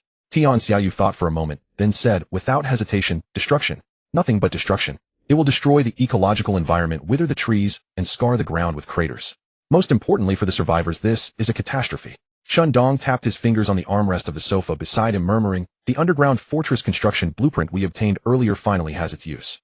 But the construction materials are rather difficult to obtain. The underground fortress. In such a cataclysm as the meteorite shower, it would allow them to safely weather the crisis. However, this underground fortress required a special material that had never appeared before, alloy. Despite having collected so many supplies, Dong had never heard of it. But to build the underground fortress, alloy was indispensable. Dong felt both joy and worry. Xiaoyu, unaware of the materials needed for the fortress, was still very excited. Dong, that underground fortress construction blueprint we obtained from the Wild Wolf Group can finally be put to use. As long as we build the underground fortress and stock up on ample living supplies, we can completely survive this meteorite shower. Xianqi also looked at Dong with full expectation. Dong shook his head and explained with a bitter smile, if this underground fortress were so easy to build, I wouldn't be racking my brain. Let me show you the blueprint. You can see what construction materials are needed. As he spoke, Dong took out the underground fortress construction blueprint from his backpack and handed it to Xianqi and Xiaoyu. The two took the blueprint and furrowed their brows in unison. What is this alloy? Never heard of it. Dong helplessly shrugged. Exactly, it's this special alloy that we've never heard of, and we don't even know what it looks like. Xianqi murmured. It seems that during this period we have to go out and desperately gather supplies, collect that alloy, so that we can have a glimmer of hope. Xiaoyu suddenly said, why don't we check the trading platform? Maybe someone has listed it there. Dong could only try his luck and check the trading platform. Unexpectedly, there really was alloy. Prices varied widely, some cheap, some expensive. The reason for such inconsistency was entirely because no merchants were taking it up. The scattered alloys were all incidentally collected by individual survivors. With no reference price, the prices were rather arbitrary. As for many merchants, they naturally noticed the appearance of alloy. Some of them wanted to buy it up, seize market share, and later jack up the prices. However, alloy had no clear description of its use. If they rashly bought a large amount to hoard, and if alloy would later be produced in large quantities, or its use was not widespread, whether they could break even was questionable. So everyone was waiting to see. Dong opened the chat channel and found that people were already discussing the use of alloy. Obviously, many survivors had obtained this stuff. Dong was a bit frustrated. He hadn't even seen a trace of alloy. User 453493. Brothers, I just looted 2 pieces of alloy from the supplies. What is this thing for? No description at all. Quest material. User 454756. I've also collected some, but I really don't know what it's used for. The material is extremely hard. I wanted to use it to make a shield, but it couldn't be processed at all. User 967969. Haha, do you think you're that muscular guy in a tight suit? Making a shield. This alloy, I think it's not for us to make equipment, right? Maybe it's for making armor. User 223954. You guys are getting more and more ridiculous. You can't even do rough processing for a shield, and you want armor. In my opinion, maybe there's something that needs alloy to be made. Seeing this person's comment, Qindong secretly admired him. Indeed, it was true. If a meteorite shower occurred later, the underground fortress would be a must for survivors. Then the essential alloy for building the underground fortress would become something that tens of thousands would scramble for. At that time, the price would skyrocket in an instant. User 957565. So is there anything that needs alloy to make? I don't know. User 754534. Exactly, this alloy is completely useless now. I was originally planning to stock up a bit on the trading platform and later be a reseller, but now I dare not make a move. I'm afraid that if it backfires, I'll lose all my capital. Then I won't even need to wait for zombies to eat me. I'll just starve to death. User 948292. I listed alloy for a pound of rice. Come and snap it up, haha. User 752534. Get lost. Many people listed it for a bottle of water or a piece of bread, and no one wants it. You set that price, you're just waiting for a sucker to buy it. In the chat channel, many survivors were chattering. Although some were very close to the truth about to guess the use of alloy. However, most survivors still thought alloy was useless. It was at this moment that Qindong, with an undisguised smile on his face, began to act. He quickly purchased large quantities of alloy on the trading platform from high to low prices. In fact, fearing that the survivors might react and temporarily raise prices, Qindong specially took out ample supplies and gave them to Xianqi and Tian Xiaoyu, asking them to join the buying spree. The three of them began to snap up the items with great delight. As for the auctioned alloys with exorbitantly inflated prices, Qindong did not touch them. Not that he couldn't afford them. It was just that he didn't want to cause the price of alloy to rise too quickly and lose control. Although his current actions had inevitably triggered a chain reaction that drove up the price of alloy. But he was very restrained. He did not clear the trading platform entirely. Instead, he controlled it within a price he considered reasonable and swept up all alloy below that price. Soon the chat channel erupted. User 578443. Holy crap, my alloy sold. Let me see who bought it. It was 10,086. User 678345. Mine too. Bought by 10,086. He must know the use of alloy, otherwise he wouldn't have bought it. He's not stupid with money. User 10010. L10086 is quite scheming. Look at the remaining alloy on the trading platform. 10086 has kept the price very low. Do you know what that means? User 293853. What does it mean? User 10,000. It means that 10,086, after learning the use of alloy, hoarded a large amount of it. Then once there's high demand for alloy, he can sell it off and make a huge profit. After all, his purchase price was very low. User 567454. I get the logic, isn't that just a scalper? But this kind of behavior is risky, isn't it? What if production increases later, or it becomes useless? Then 10086 would take a loss. User 10010. And what if it doesn't? Are you just going to watch 10,086 rake in a fortune with tears of joy? In my opinion, we should unite and drive the price of alloy down. Make 10086 suffer a huge loss. User 734645. User 324623. User 234346. I feel something's off. I don't know what to say, but I think you might have a screw loose. User 322356. Agreed. Getting all survivors who own alloy to lower the price together and not let it rise. That's just child's play. If 10086 has enough capital to buy it all out at once, he'll truly be the only one in control. User 10,000. I told you guys you're not getting it, and you still don't believe me. Think about a single survivor, not to mention one, even a large team like the police station. How much supplies would they have left after buying all that alloy just now? Right now, 10086 is absolutely powerless and can only watch helplessly as we unite to punish him. In the end, he'll either have to sell at a loss or let it rot in his hands. User 645234. Well, that does make some sense. User 987239. Let's give it a try, as he suggested. Anyway, I can't sell at this price, so I'd be happy to sell even cheaper. In his villa, Qindong watched the chat records and began to admire 10,000 and 10,010. Those two seemed to have a grudge against him, always meddling in his plans. This time, if he really intended to hoard and lacked follow-up resources, he might indeed be trapped. Unfortunately, Qindong only wanted to build an underground fortress. In fact, he still didn't have enough alloy materials and needed a second purchase. Watching many survivors start lowering their prices, Qindong resisted the urge and didn't act immediately. Not enough. More people might still be waiting. After a long while, no large-scale purchases occurred. User 10,000 and User 10010 were very excited, gloating in the chat channel. User 10,000 See, what did I just say? The price is even lower than before, yet no bulk buying. That proves 10,086 can't keep up. He's probably gnashing his teeth watching the price of alloy plummet, haha. It seemed just as User 10,000 had said, Qindong had taken a major fall. At the police station, the chief and others were also watching this punitive campaign against User 10086. As everyone expected, Qindong seemed unable to continue and had to swallow the bitter fruit. Du Xi, looking at the now cheap alloy, couldn't help saying, Chief, shouldn't we also buy some alloy?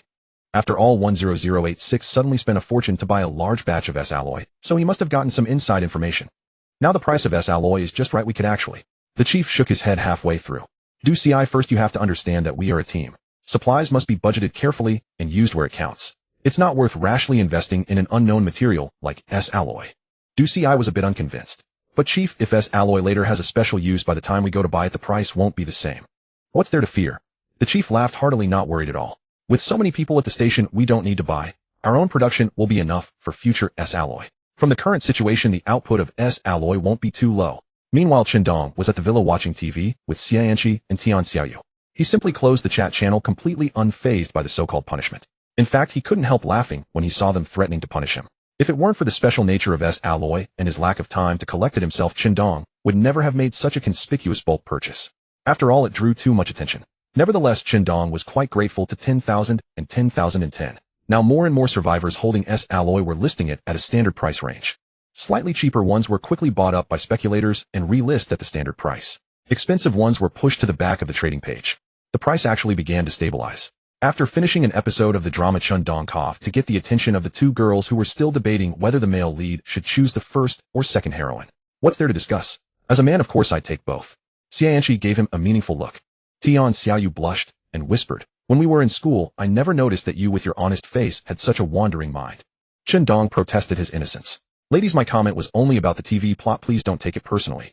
Seeing Qindong flustered, Xianqi and Tian Xiaoyu laughed even more freely. Qindong then reached out and tickled the two girls' sensitive waists, making them laugh uncontrollably. Only when they begged for mercy did he withdraw his hand with a triumphant air. Enough fun, time to get down to business. Prepare to buy S-alloy again.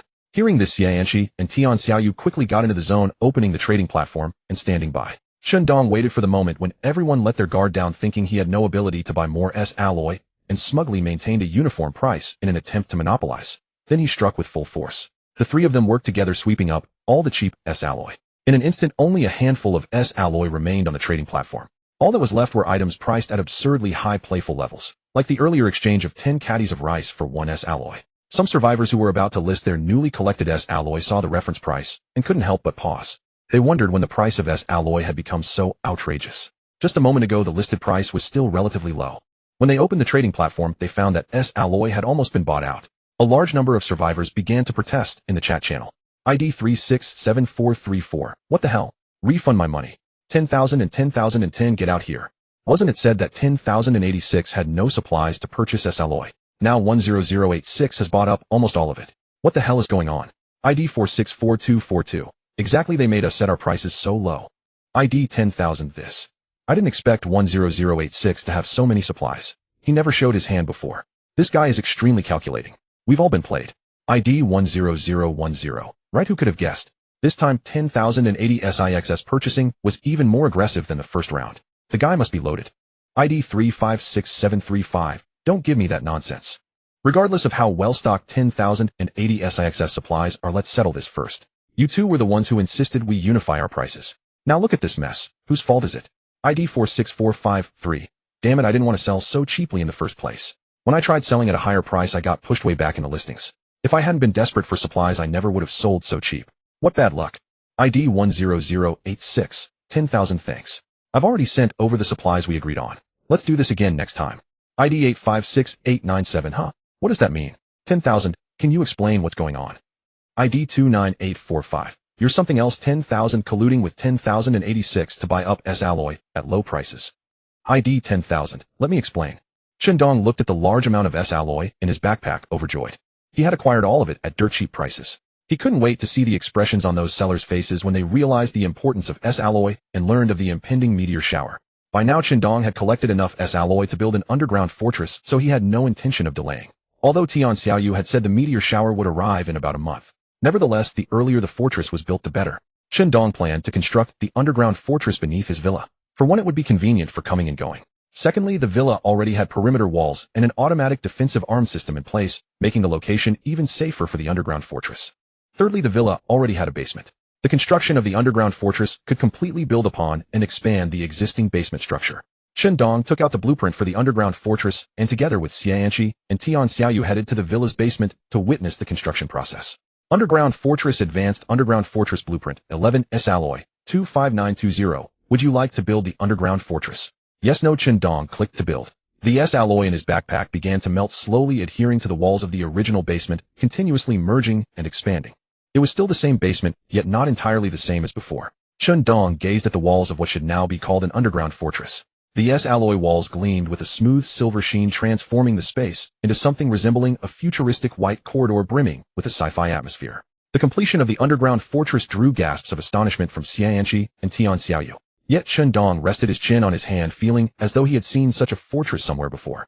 After pondering hard, he suddenly slapped his forehead. This understated, refined silver texture covering the entire wall in metal. Wasn't it simply an upgraded version of iron window tiers? Once a person accepts a concept in their mind, they can never shake the inherent impression implanted by their subconscious. Now the more Dong looked at this underground fortress, the less pleased he became. Fortunately, since the underground fortress was built upon the foundation of the original basement, it retained the spaciousness. There was a first-level living room, 2 nanny rooms, a bar counter, a study, and various other functional areas. This satisfied Dong quite a bit. After all, the underground fortress he had initially imagined was more like those cramped spaces in movies packed with supplies and survivors. Looking at the underground fortress where only the walls had been covered with S-alloy and little else had changed, Dong was very pleased. In such an environment, even without a meteor shower, living here would be extremely comfortable. Dong turned to Xianqi and Tian Xiaoyu. He wanted to renovate the underground fortress. After all, the original basement had been laid out according to its initial design, which he wasn't particularly fond of. Of course, any renovation of the underground fortress would require the input of Xianqi and Tian Xiaoyu.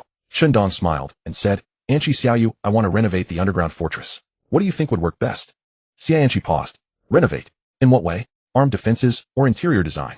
Dong gently patted Xianqi's head and explained, "Foolish, of course it's about interior design. I'll handle the armed upgrades myself." Hearing about interior design, Tian Xiaoyu's eyes lit up. She loved interior design.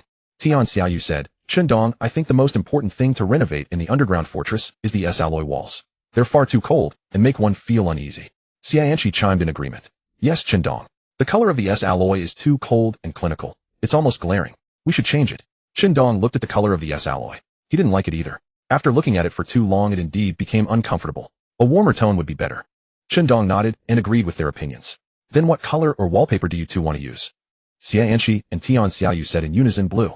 They paused and exchanged smiles. Neither had expected to share the same preference for blue. Dong smiled and said, "All right, 2 against 1. The minority yields to the majority. We'll paint the walls blue. But fair warning, in the end you two aren't allowed to slack off. Everyone will have to work." Xianqi playfully linked her arm with Dong's. "Got it. How could I bear to let you do all the work alone?" Tian Xiaoyu glanced over, looked away, and said calmly, "I'll chip in too." Dong continued, pointing at the existing living room, and said, "As for this living room, there's hardly anything to change. Just a simple leather sofa, coffee table, and TV. That's it. We don't have other furniture anyway, so we'll make do." Xianqi walked into the living room and pointed to the wall behind the sofa. "Dong, can we hang a painting here? I really like a painting from our room upstairs. It would look great hung here." Dong nodded. "Sure, no problem at all. We'll take it down and hang it up later." Tian Xiaoyu looked at the existing bar counter and then at the surrounding layout, speaking up, "Dong, it seems our underground fortress doesn't have a kitchen. Why not convert this small bar counter into a simple open kitchen?" Among the survival supplies, many items were raw foods that required preparation before consumption. Back at the villa, it was usually Xianqi and Tian Xiaoyu who handled the cooking, while Dong simply waited for his meals. Hearing Tian Xiaoyu's words, he finally realized the underground bunker lacked a kitchen. No wonder it always felt missing something, some warmth of home. Upon hearing Tian Xiaoyu's remarks, Xianqi also had a delayed epiphany. "You're right, Xiaoyu. You're so meticulous. If you hadn't mentioned it, I wouldn't have noticed the absence of a kitchen in the bunker either. Xiaoyu, how do you and Anqi plan to design the kitchen?" Tian Xiaoyu looked towards Xianqi, waiting for her to speak. After a moment's contemplation, Xianqi spoke up. "We'll definitely need to replace this bar counter. We should find a table to serve as a stove area, gather a set of new kitchen utensils, and place a dining table nearby. Keep it simple and unpretentious," she added. Tian Xiaoyu nodded in agreement. After all, the underground bunker is meant for emergency shelter. There's really no need to overcomplicate things. However, Dong disagreed. "No way. The kitchen must be properly set up. Leave it to me. I'll find suitable kitchenware and stovetops. Food is the first necessity of life. How can we be casual about our kitchen? Besides, if you two aren't happy with the cooking space, you might take your frustrations out on the meals. If the food tastes bad, I'll be the one suffering." Xianqi and Tian Xiaoyu laughed. "That's what you said. You're responsible for the kitchen renovation. No backing out now." Dong flashed a confident smile. "No backing out. Whoever breaks their word is a little puppy deal." Next, they moved on to selecting bedrooms. Since there were only 2 rooms, Dong ended up getting one all to himself. "Seriously, you two sharing one room while I get my own?" Dong had originally hoped to share a room with Xianqi once they settled into the bunker. But instead Xianqi and Tian Xiaoyu had ganged up to send him to the other room. Tian Xiaoyu grinned. Think of it as us being considerate. We know you're a guy and need more comfort, so we gave you the room to yourself. Two girls can squeeze together, be grateful. Chen Dong found his objections futile and had no choice but to accept. As for the rest of the bunker, the three of them had little to add. No need to overdo it. Keeping things as they were was fine. Then the trio began draping cloths over the furniture and preparing to paint the walls. Chen Dong retrieved paint and brushes from his backpack, slowly mixing a shade of blue with a hint of green. Exactly the color Xianqi and Tian Xiaoyu preferred. He vaguely recalled that in his past life this particular hue was called Tiffany blue. Mixing the paint wasn't difficult. Chen Dong poured a large bucket of blue paint into white paint. As the blue lightened, he gradually added yellow paint drop by drop, stirring until the perfect tone emerged. Soon the signature Tiffany blue color was achieved. After preparing 3 buckets of paint, Chen Dong handed 1 bucket and a brush to each of Xianqi and Tian Xiaoyu, and they began painting the walls in sections. The underground bunker was surprisingly spacious. Without teamwork, Chen Dong alone might have spent an entire day on the task. Before long, the three stood back to admire the freshly painted walls, a sense of satisfaction welling within them. For the kitchen, Chen Dong had also purchased a range hood refrigerator and gas stove from the trading platform. In the end, he personally built a marble countertop from scratch, sanding it smooth by hand. Wiping the sweat from his brow, Chen Dong examined the somewhat rough-hewn marble counter and gave a nod. It would do. With the discussed renovations complete, Chen Dong turned his attention to upgrading the bunker's technology. The trading platform now carried a wide array of tech products. Unfortunately, without electricity or internet connectivity, most of them were useless. Seizing the opportunity, Chen Dong had proactively stocked up on various technological supplies, such as surveillance cameras and drones, as he had mentioned earlier. Chen Dong retrieved smart locks from his backpack and installed them on every door in the bunker. Finally, he activated an integrated IoT smart assistant and connected it to the cameras positioned outside the villa. This ensured they could monitor surface conditions in real time, even while sheltered underground. Additionally, Chen Dong installed a computer in the living room. Though it couldn't connect to the internet, it linked to all the cameras throughout the villa, effectively serving as a surveillance monitor. Chen Dong didn't expect to accomplish much with this outdated Pentium processor. Monitoring was enough. With the addition of the underground bunker, the villa's electricity consumption had risen significantly, and the fuel consumption of the gasoline generator surged accordingly. Chen Dong found himself making frequent refueling trips. Though somewhat inconvenient, he was determined to ensure the bunker's power supply remained stable for operational use. With those tasks completed, the underground bunker renovation was officially finished. After constructing the underground bunker capable of withstanding the impending meteor shower, Chen Dong, Xianqi, and Tian Xiaoyu did not relax.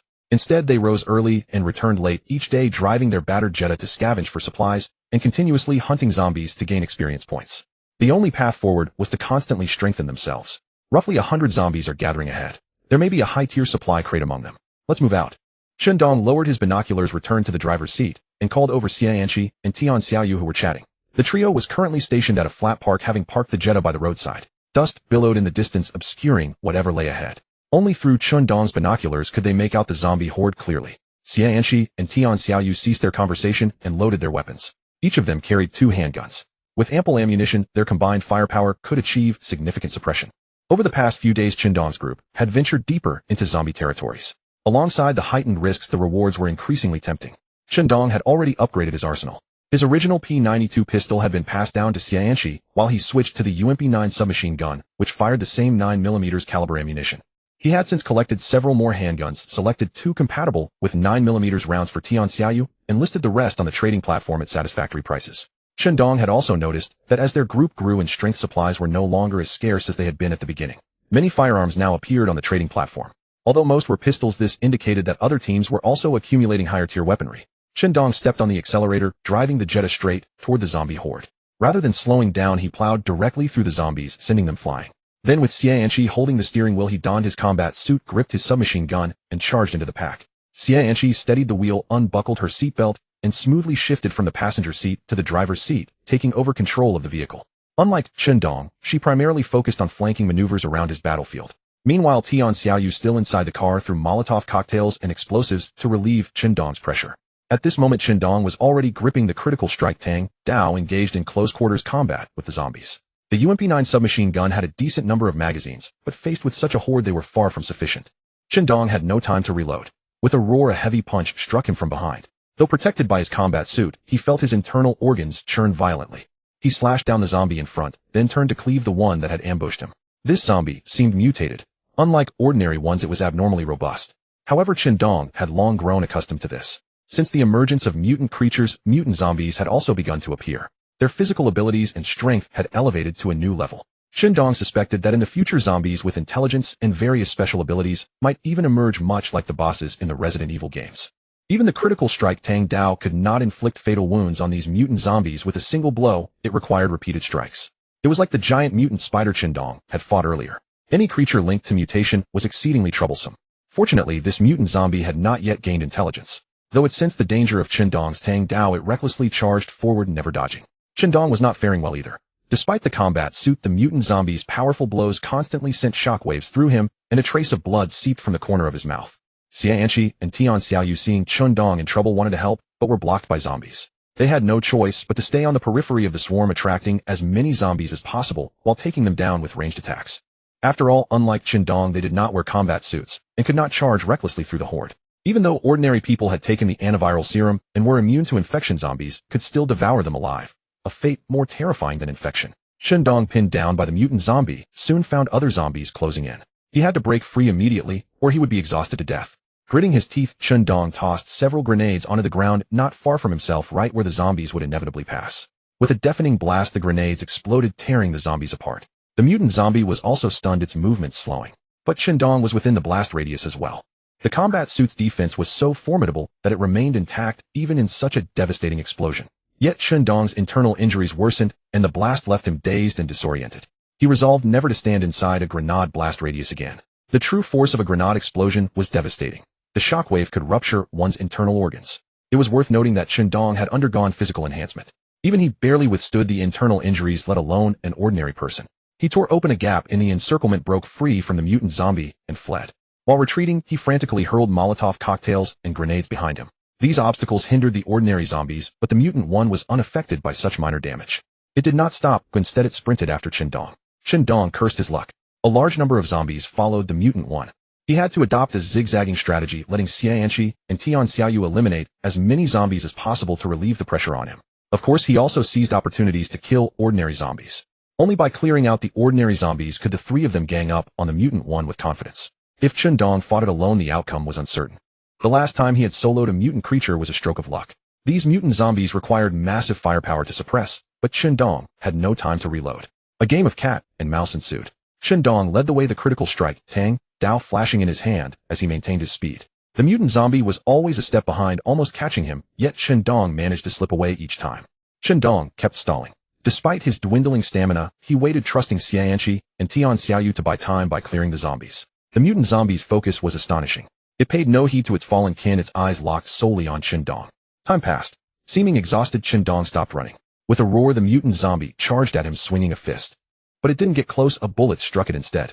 Though not fatal, the shots halted its advance. Xianqi and Tian Xiaoyu had finished clearing the swarm and could finally assist Dong. Seizing the opportunity, Dong quickly swapped the magazine on his UMP-9. Then he raised the submachine gun and sprayed the mutant zombie. At the same time, Dong shouted to Xianqi, now reload and throw grenades and explosives at the mutant zombie. Xianqi and Tian Xiaoyu obeyed. The UMP-9 soon fell silent, but then Xianqi and Tian Xiaoyu's firepower took over. When Dong reloaded, the cycle repeated. The mutant zombie was relentlessly suppressed by this rotating firepower until it finally died. With a furious roar, the mutant zombie seemed to vent its unwillingness, but ultimately collapsed. The three of them had an overwhelming firepower cycle, pouring bullets like they were free.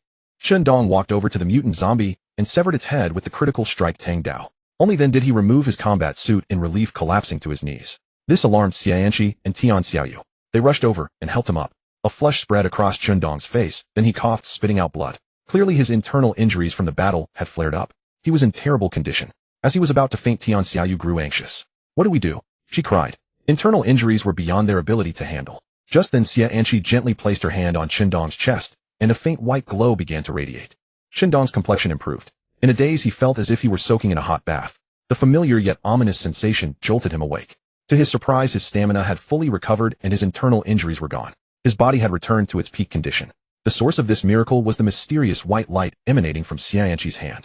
Facing the puzzled looks of Dong and Tian Xiaoyu, Xianqi wiped the sweat from her brow and explained with a smile, "I reached level 10 and obtained a skill called Heal. It can instantly heal the injured and restore their stamina." Dong was overjoyed. It seemed Xianqi had truly become the team's dedicated healer. Even the skill she gained at level 10 was a healing one. Moreover, Heal was incredibly powerful, almost divine. It could bring a dying person back to full strength, as if injected with adrenaline, ready to re-enter the fight. This was truly terrifying. This skill was far too overpowered, there must be some limitations. Qindong asked, Anshi, how many times can this skill be used per day? Xianshi held up 3 fingers. 3 times. Even though it could only be used 3 times daily, Qindong was still thoroughly impressed by this skill. Xianshi had reached level 10 and acquired the healing skill, which was a godsend for their team. The current state of the apocalyptic world was not particularly favorable. Even with ample supplies, Qindong still required specialized medical resources for injuries and illnesses. However, with this skill, the urgency for medical supplies was considerably diminished. There was one caveat, though. Xianshi's healing skill had its limits when treating the wounded, and she herself hadn't fully grasped those boundaries. Consequently, Qindong let it drop. The full scope and capabilities of healing would have to be discovered through trial and error in the days ahead.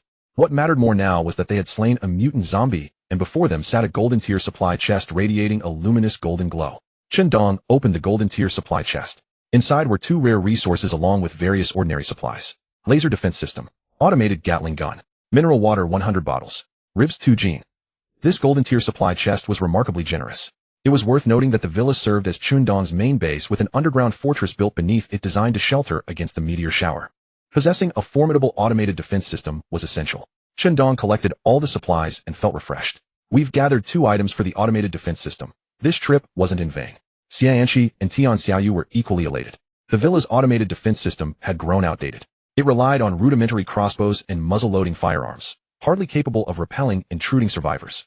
Xianshi cheered joyfully, excellent. Our automated defense system needed an upgrade long ago. We were powerless before, forced to watch helplessly. Tian Xiaoyu exhaled deeply. Exactly. These past few days the other survivors in the villa area have been watching us sideways constantly. I reckon they won't be able to hold back much longer. After all, times had changed. It was no longer unusual for survivors to possess firearms. Crossbows and most cold weapons, even Molotov cocktails, were gradually being phased out. In their place came powerful firearms and deadlier long-range grenades or explosives. Qindong smiled. Now we can rest easy. If anyone dares to provoke us, we'll send them packing, permanently. Let's head home. The 3 climbed into the Jetta and began their journey back. Shortly after reaching their shelter in the villa area, a system announcement appeared. Attention, all survivors. In 15 days, a meteor shower will strike this world, unleashing devastating radiation and energy impacts across the surface. The only way to survive is to construct an underground fortress. System will distribute construction blueprints to survivors' inboxes throughout the day. Please check your messages. Hope all survivors complete their underground fortresses before the meteor shower arrives. The system had released an announcement about the impending meteor shower. It had been a week since Tian Xiaoyu first detected the meteor shower. Qindong and his companions had already completed their underground fortress well in advance. However, the system's official timeline arrived several days earlier than Tian Xiaoyu's prediction. That was hardly good news. The other survivors had not been given advance warning. So upon receiving the system announcement, their minds raced, struggling to process the information. In the chat channel, many were already gripped by panic. They had been tormented by zombies until every shadow seemed threatening, and now a natural disaster loomed. And not just any disaster, meteorites. The most terrifying kind. After all the dinosaurs of prehistoric times had been wiped out this way, how could one not feel fear and dread? User ID 948524, a meteor shower. Ah, perfect. This is exactly what I need to escape. I'm done playing. Let whoever wants to keep surviving, keep surviving. I had time to enjoy the final moments of my life. User ID 435324. Remember when a buddy predicted there might be a natural disaster recently? I really want to say you're a genius. Damn it, this time it's a meteor shower. What's next, an earthquake and a tsunami? Hey, surviving is really miserable. Running around every day just to stay alive, and look at myself now. No trace of a human being left. User ID 352534. Is the meteor shower small scale or large scale? How long do we need to hide in the underground fortress? Our supplies aren't enough either. User ID 575673. This is so utterly despairing. User ID 756543. Never mind that for now. Has anyone received the underground fortress construction blueprint yet? User ID 548560. Not yet. Why? User ID 967864. The underground fortress construction requires S-grade alloy. The survivors discussed in the chat channel how to survive the meteor shower catastrophe. Some had already received the underground fortress construction blueprint and began to understand the purpose of the S-grade alloy that had suddenly appeared. User ID 564533. What? Say that again. What material is needed to build an underground fortress? User ID 345235. I also received the underground fortress blueprint. It really is S-grade alloy. Need 20 pieces of S-grade alloy, and it can be upgraded later. Damn it, I sold them all earlier. User ID 764322. Damn it all. It's all because of the lies spread by user IDs 10,000 and 10,000 and 10 earlier. Now S-grade alloy has basically been bought up by user ID 10086. User ID 645452. Holy crap. The price of S-grade alloy is skyrocketing. Looks like user ID 10086 is going to make a bloody profit. Dong was equally efficient, quickly listing a substantial amount of S-grade alloy. He had stockpiled quite a bit before. Now the scattered listings on the trading platform had no chance of undercutting the price he had set. If anyone dared to list below that price, Dong's trio, who were constantly monitoring the trading platform, would snatch it up immediately. Then they would relist it at a higher price. Of course, some people did manage to find bargains. But gradually, only Dong's massive stockpile of S-grade alloy remained listed as the first item on the front page. And the selling price was a full double of his average acquisition cost. Number 86743110086. Have a heart. 10 grenades, 1 pistol, 2 bulletproof vests, or a silver-grade blueprint for a single piece of S alloy. Might as well be robbery. Number 346335. I hoarded over a dozen S alloy pieces before, couldn't resist selling them all. Damn it. Now my entire net worth can barely afford 8 pieces. I'm utterly crushed. Number 989234. Hey, what's the point of complaining now? We need to find a way to gather supplies in exchange for S alloy.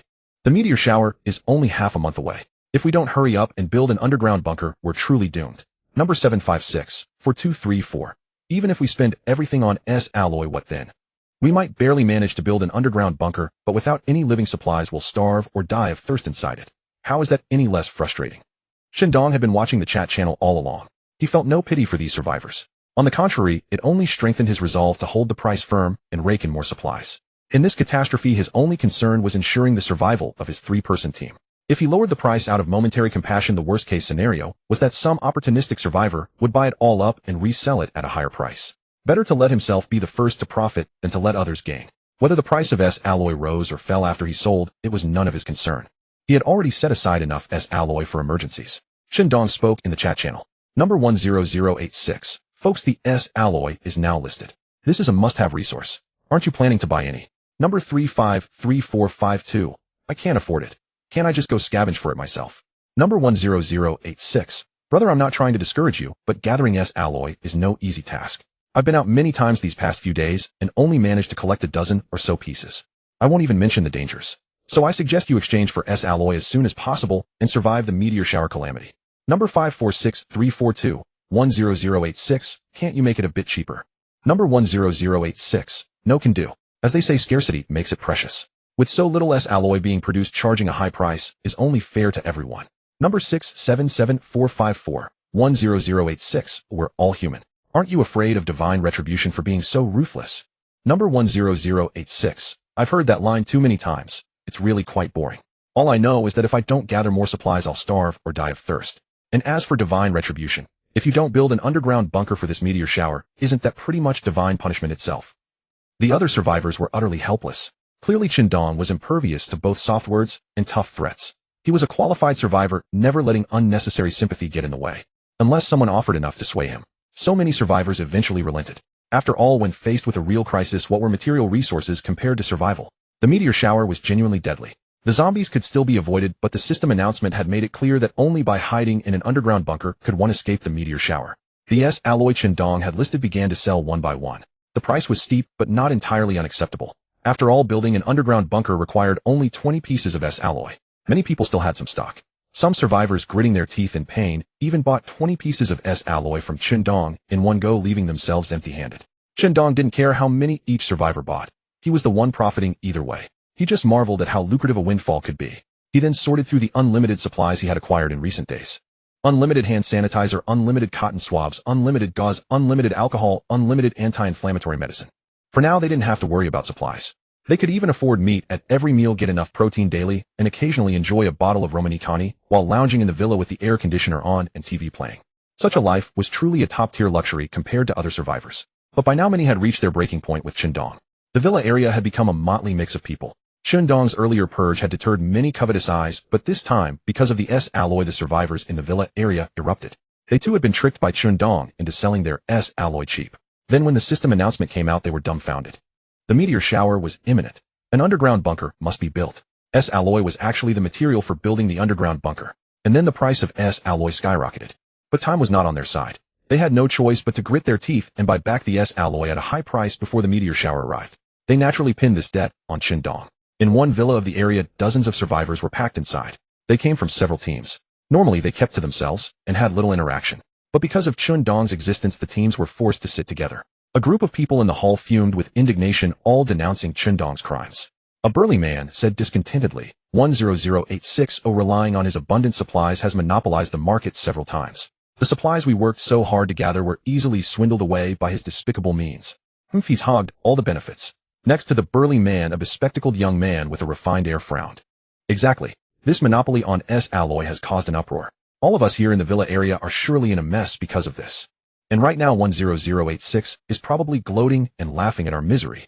We must overthrow such a capitalist lackey. The bespectacled young man's words resonated with many present who voiced their agreement. That's right, we need to unite and eliminate 10,086. Before we were afraid of 10,080 SIXS pistol and that automatic defense system, but times have changed. Now we have pistols and grenades too. Those few pistols and the crossbows and blunderbusses on his defense system are nothing to be afraid of. Down with 10086, I build a harmonious order. The young man adjusted his glasses and squinted, saying, 10086 must be eliminated, but if we launch a direct assault, casualties are inevitable. We need to think of a way to achieve victory without bloodshed. The survivors who had earlier advocated for a direct assault quieted down. They hadn't thought it through before. After all, with superior numbers, one spit from each of them could drown 10,086. Why be afraid? But reminded by the young man, they recalled 10,080 SIXS past exploits. He was definitely a tough nut. In a desperate last stand, he could easily take down some of the besiegers. No one was willing to take that risk. So they all agreed with the bespectacled young man and abandoned the idea of a direct assault. At that moment, the leader of one team spoke up. It was a man wearing a mask, his left arm severed and bound with a sharp sword. Fox, tell us, how can we achieve victory without bloodshed? If we don't launch a direct assault, there's no way to approach the villa behind the barrier wall of 10,086, let alone settle scores with him. Fox, the codename of the bespectacled youth, was also the leader of one of the teams in the villa district. Hearing the one-armed leader's question, Fox grinned slyly and said, Chief Iron Arm, don't be impatient.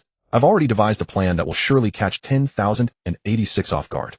Iron Arm raised an eyebrow, slightly displeased by Fox's mystification. He said flatly, since you have a countermeasure, why beat around the bush? Just say it directly so everyone can start arranging the plan early. Fox smiled faintly and spoke unhurriedly. It's actually very simple. We'll pick a few people to pretend to be injured and go to 10,086 for help. We'll promise to give sufficient compensation and request that 10,086 aid our wounded. As long as we can get close and open the barrier wall, the fake injured can launch a surprise attack. 10086 will surely be caught off guard and won't have time to close the barrier. Then our main force will be ambushed nearby. The moment we see the attack, we'll swarm in. Once 10086 loses his strongest shield, he will no longer be a threat. After hearing the plan, many nodded in agreement. However, someone raised a doubt. Fox, isn't this plan a bit unreliable? What if 10,086 opens the barrier wall, but refuses to help the wounded? Won't the plan be ruined? Fox shook his head, wearing an expression of complete confidence. From what I know of a profit-driven person like 10086, he will definitely open the door as long as our offer is generous enough. Another survivor asked, even if 10,086 opens the door to help the wounded, will the surprise attack by the fake injured be effective? Fox didn't answer. Instead, he suddenly pulled a dagger from his backpack and charged straight at the survivor who had spoken. The man had no time to react before Fox's dagger reached his neck. It was a hair's breadth away from piercing his throat. Fox withdrew the dagger and said confidently, what if I play the role of the wounded? Do you think I'm qualified to ambush 10,086? The survivor who had just asked wiped the sweat from his forehead, utterly convinced.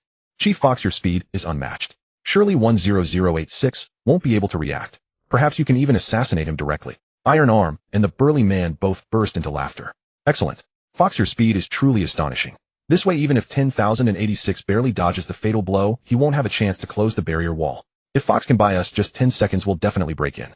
Then with concentrated fire, 10086 will have no escape. Despite the flattery, Fox remained grounded. As you all know, our team arrived last in this villa district. Before this, I had heard many tales of 10,086, and always wanted to cross swords with him to see what gives this legendary Lone Ranger the confidence to reject the police's olive branch and single-handedly take down a mutated spider. This time, thank you all for giving me this opportunity. Iron Arm said, Fox, if we succeed in eliminating 10086, you will be the first to claim merits. When the time comes, you can have first pick of his supplies. Vajra, do you have any objections? The burly man shook his head.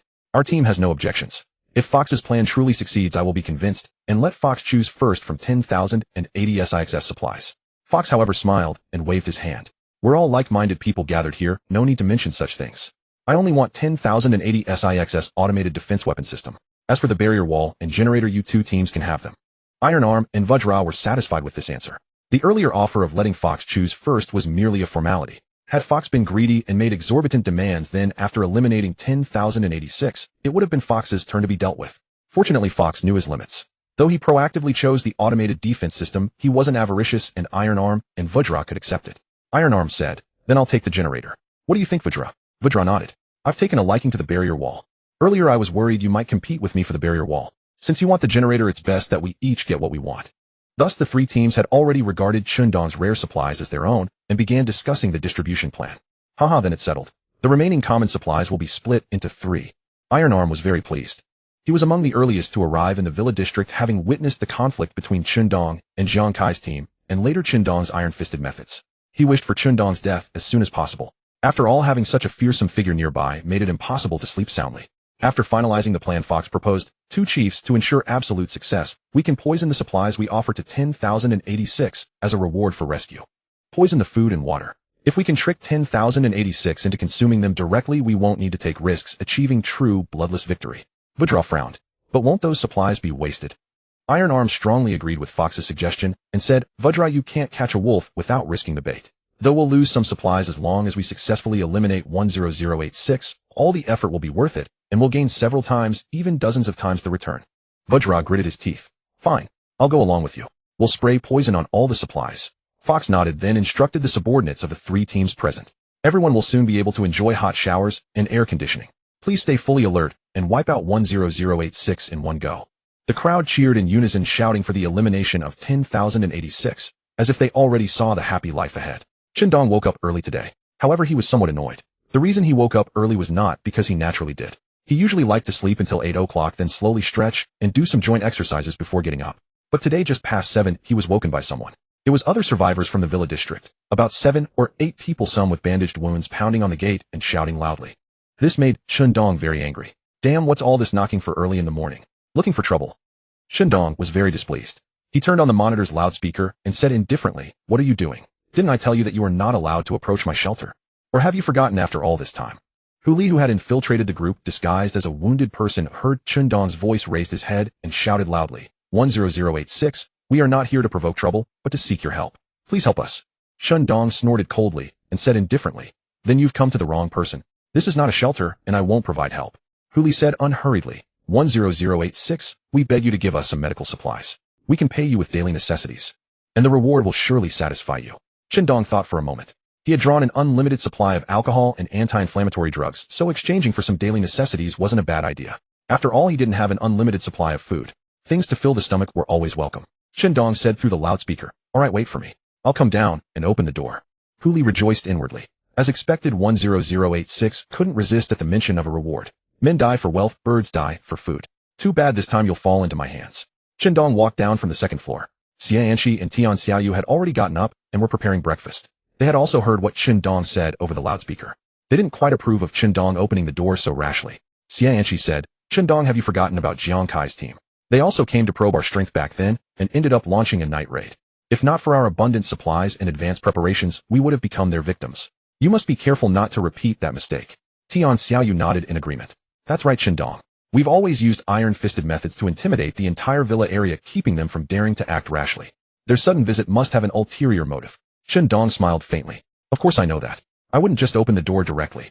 Only when they hand over the supplies to me will I make my next move." Tian Xiaoyu frowned, still worried. "What if it's a trap? They deliberately lure us with supplies. Wouldn't that play right into their hands?" Chundong nodded. "Indeed. So don't leave the yard later. I'll go out alone. If things go wrong, I can put on the battle suit immediately and activate the automatic defense system."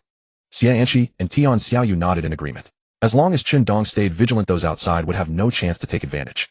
"Be careful. We'll keep watch from inside. If anything seems off, we'll provide fire support." After discussing, Chundong walked to the yard. Through the gate, he said, "What supplies are you planning to offer in exchange? I'll say this up front, if you want to receive help from me, you must provide a reward that satisfies me, or I won't lift a finger." Huli directly opened the trade window and sent Chundong 10 jin of meat, 20 jin of rice, and several buckets of purified tap water. 10086, this is our sincerity. What do you think? We just want you to help us treat our wounds." Chundong accepted the supplies sent by Huli. The abundance of these supplies greatly exceeded his expectations. He hadn't expected these guys to be so generous. At the same time, this made Chundong inwardly vigilant. After all, such a large amount of supplies was no small sum. These teams to conserve resources usually ration daily and are very restrained. They wouldn't be as extravagant as he was eating his fill every meal. So even for Chundong, these supplies were not insignificant, and in their team, they would be an astronomical figure. To part with such supplies for medical aid seemed unrealistic. It seemed these guys were up to no good. Dong sneered inwardly. Just the right opportunity to wipe you all out and save myself the trouble. Dong slowly opened the barrier wall and let a few people in. Li was the first to enter, looking up at the automatic defense devices in the yard. Just some outdated crossbows and blunderbusses, mere decorations. To be cautious, Li probed. 10086, this automatic defense system of yours seems pretty useless, doesn't it? Dong snorted unceremoniously. Weren't you here to receive treatment? Commenting on my home, I can have you treated outside. Better yet, give it to me. Li laughed heartily, tearing off the pretense. He pulled off the bandage wrapped around his right hand, revealing a military dagger. Then, gripping the dagger, he thrust it fiercely at Dong. Dong narrowed his eyes slightly. Truly reckless and courting death. Facing the attack, Dong didn't panic. He easily caught Li's wrist. The smile on Li's face froze instantly. The dagger in his hand was very close to Dong, but it couldn't advance an inch. Bang! Outside the barrier wall, Tai Bai and his group heard the gunshot, and the barrier wall didn't close. They knew Li's plan had succeeded. This was the perfect moment for them to storm the barrier wall. Tai Bai rushed out first, followed by Jin Gang. A group of survivors followed. They shouted loudly, sprinting from the ambush spot behind the flower beds into the wall at great speed. The originally slightly open gate was forcefully pushed open by the leading Tai Bai and Jin Gang. Tai Bai raised his arm, bound with a sharp sword, holding a pistol in his other hand, and roared loudly, "Kill!" The survivors behind him shouted together, "Kill! Kill! Kill!" Bullshit. The crowd rushed into the barrier wall. This was their first time inside the barrier wall. So 10,080 SIX's life was so comfortable. There seemed to be 2 beautiful women in the villa. But what they were focused on now wasn't luxury cars or beauties, but the yard where Li and other teammates lay on the ground dead, with eyes wide open. Only one person was still standing. It was a steel-clad figure in a high-tech battlesuit, just like in movies. He waved at them, signaling for them to come at him together. Without a doubt, this was 10,086. Though they didn't know how he had such a battlesuit, making him look like a mecha warrior from movies, Tai Bai and his group were not about to be intimidated. Moreover, they had firearms in their hands. How Li died, Tai Bai and his group didn't care. Most likely the assassination failed, and he was beaten to death by 10,086 in a battlesuit. Just as well one less person to share the supplies with. Iron Arm fired a shot at Dong, then signaled the others to surge forward, attempting to overwhelm him with sheer numbers. Clang! The strike failed to penetrate the enemy's armor. Bullets struck Dong's combat suit with sharp metallic rings. Aside from superficial scratches, they inflicted no substantial harm. Dong naturally saw through Iron Arm's ploy. Capturing him alive was precisely the strategy, one that would prove devastating against someone encased in a combat suit, just as it had been with Tian Xiaoyu before. But Dong would not grant them the opportunity. With a swift motion, Dong drew his UMP-9 submachine gun. "You sons of bitches." Iron Arm and Diamond, charging at the forefront, cursed loudly upon witnessing this, and tried to halt their advance. Yet their teammates, flooding through the barrier wall behind them, shoved them forward. By then, Dong had already disengaged the safety on his UMP-9, and was laying down a withering burst of fire into the tightly packed crowd. Truthfully, the UMP-9's firepower was not as absurdly overpowered as some might claim. But numbers had their own weight. 20 or 30 people suddenly surging into this courtyard naturally created a cramped mess. No need for precision. Simply emptying a magazine produced a cascade of agony-filled screams. These survivors, who the day before had been so swaggering and eager to hunt Dong, became corpses beneath his gunfire in an instant. Others who had failed to breach the barrier wall in time watched as their teammates ahead fell swiftly, utterly, without recourse. They turned tail and fled. By this point, Dong had already cleared the courtyard of intruders. Spotting the stragglers, he roared, "Not so fast." Then he charged past the barrier wall in pursuit. He eliminated every last participant in this operation. Next came the aftermath. He stripped all 3 teams of their supplies, dragged the corpses out onto the streets of the Villa District, and left them for the zombies to consume. He then used the water Fox had previously traded him to wash the bloodstains from the courtyard, tossing the poisoned food among the bodies of Fox and his crew. He had originally had no idea these substances were poisonous. He had simply tested them with instruments, adhering to his principle of prioritizing safety. The results confirmed the presence of toxic wastewater. Dong naturally refused to accept them. Despite the loss, he had no alternative but to discard them. In the days that followed, while scavenging supplies, Dong acquired some fresh seeds. Upon opening the supply crate, Dong Xianxi and Tian Xiaoyu bent their heads close together, gazing at several bags of vegetable seeds, tomatoes, peas, rapeseed, bean sprouts, a dazzling array that left them momentarily at a loss. In their former lives, they had merely been young people pursuing their education in the city. Not to mention privileged children like Xianxi and Tian Xiaoyu. Dong himself, who had grown up in poverty alongside his grandfather, had never engaged in such activities either. Xianxi asked with curiosity, "Dong, how exactly are we supposed to grow vegetables?" Tian Xiaoyu blinked, hesitating. "Surely we just plant them and water them." Dong held those seed bags, his expression fraught with confusion. "In principle, yes, plant, water, fertilize, but each vegetable has its own nature. Some thrive with abundant moisture, others require very little to survive. This is rather troublesome." Tian Xiaoyu exhaled a sigh, her tone tinged with helplessness. Hey, how long has it been since we tasted fresh fruits and vegetables? All we've had are canned goods. We barely managed to obtain some seeds, and now we don't even know how to plant or nurture them. I deeply regret not learning from my uncle back then. Chen Dong burst into laughter, delighted by Tian Xiaoyu's pitiful expression. Xiaoyu, just because we couldn't do it before doesn't mean we can't learn now. Besides, we have several bags of seeds. We can afford to experiment. Tian Xiaoyu nodded, then a spark of defiance ignited within her. What do you mean experiment? Growing vegetables is simple. I'll master it after a little practice. Chen Dong shrugged without a word, but his expression spoke volumes. Gritting her teeth, Tian Xiaoyu drew Xia Anshi into an alliance. Anshi, let's grow vegetables together. Once they're ready, we won't share a single bite with Chen Dong. Let him gaze at fresh vegetables and ache with longing. Xia Anshi readily nodded in agreement. Chen Dong watched the two girls' alliance against him with just a few words, clicking his tongue in thought. Had he somehow lost his authority as their leader? Refusing to yield, Chen Dong huffed and declared, very well. Let us compete. See who can grow fresh fruits and vegetables first. The loser must obey any condition the winner demands. What do you say? Do you two accept the challenge? Xia Anshi and Tian Xiaoyu scoffed, patting their chests with confidence. How could we refuse? Hehehe, just prepare to do our laundry for a full week. Chen Dong smiled. Then let us wait and see. I am a certified planting expert. You should brace yourselves for defeat. He did not blush in the slightest. He did consider himself something of an expert in other aspects of planting. Save for the actual sprouting part, of course. To create space for these seeds, Chen Dong specially gathered considerable amounts of fresh, fertile soil from the wilderness. He then filled foam boxes with the soil and seeds, positioning them in the courtyard and on the rooftop terrace. Lacking experience on their first attempt, they sowed the seeds far too densely, causing them to struggle to take root. Chen Dong initially blamed the intense sunlight, so he watered diligently, nurturing hope for sprouts. Only when he discovered the seeds had already rotted from excess water without sprouting did he remove them and attempt replanting. This time Chen Dong had not truly internalized the lessons of his previous failure. He possessed no understanding of why the seeds remained unchanged. He simply assumed he had watered too heavily and drowned them. Under the blazing midday sun, Chen Dong, wearing a straw hat, carefully buried the seeds in the soil, murmuring, "Sprout quickly, grow strong." Eager to accelerate germination, Chen Dong poured fertilizer directly into the soil, mixing it thoroughly before placing the seeds. Though a nagging suspicion lingered that this crude approach might be flawed. But he could not pinpoint exactly what was wrong. Besides, he genuinely knew nothing of proper cultivation. What was the point? Just do what one could. Perhaps they would sprout after all. Xia Anshi and Tian Xiaoyu were no different. Though they had not recklessly scattered seeds like Chen Dong, one seed per foam box, they made an identical error. In theory, such ample space should have been more than sufficient for growth and germination. Yet they repeated Chen Dong's mistake, overwatering. The two stood before the foam boxes sown with vegetable and fruit seeds in the courtyard, exchanging bewildered glances. They still had not grasped why the seeds had failed to sprout after several days. What in the world was the problem? Xia Anshi looked at Tian Xiaoyu, who was frowning in thought, and said, "Xiaoyu, are we doing something wrong? Why hasn't it sprouted after all these days? Normally a fresh seed should sprout within a few days. Could it be that this seed is dead?" Tian Xiaoyu pressed her lips together, wearing a look of profound doubt. It shouldn't be right. Chen Dong gave us the seeds, and they definitely aren't dead. They came from the supply crate. Xia Anshi pondered, then maybe we killed it. She thought for a moment, then said, but there's no reason. We water it so many times every day, morning, noon, and evening, and the yard gets plenty of sunlight. How could we have killed it? Tian Xiaoyu clapped her hands together with a sharp slap and declared earnestly, I know. We didn't use enough fertilizer. Xia Anshi pointed at the foam box, which was already piled high with fertilizer, and found it hard to believe. That's plenty, isn't it? We've already used half a bag. That's way too much. Tian Xiaoyu shook her head with certainty. Anshi, that's exactly our problem. We're thinking too conventionally. Think about it, if we didn't need a lot of fertilizer to build up the soil, why would the bag be so big? So we must use plenty of fertilizer to give the seeds enough nutrients.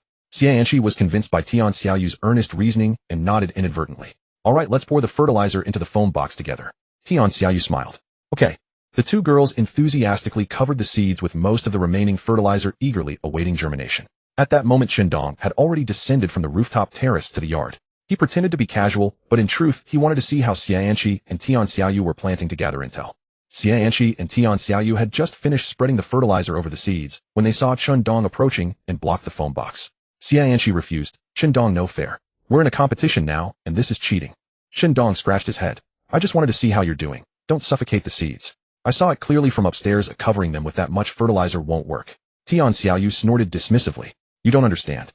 They need enough nutrients to sprout. Chen Dong couldn't help but twitch the corner of his mouth. Xiaoyu, your image as the top student and campus belle is kind of crumbling. Tian Xiaoyu heard his muttering, and faint veins could be seen bulging on her fair forehead. She gritted her teeth, but still smiled sweetly, enunciating each word. Anyway, I'm a liberal arts student. I don't know about farming, so there's no image to crumble. But you, Chen Dong, you claim to be a planting expert. If you can't grow anything, you'll be the one losing face. Dong raised an eyebrow, looking disdainful. Looks like I have to show you some real skills to prove I wasn't joking. Just wait and see how I beat you too. Faced with the challenge, neither side backed down. But only they knew what was really going on in their minds.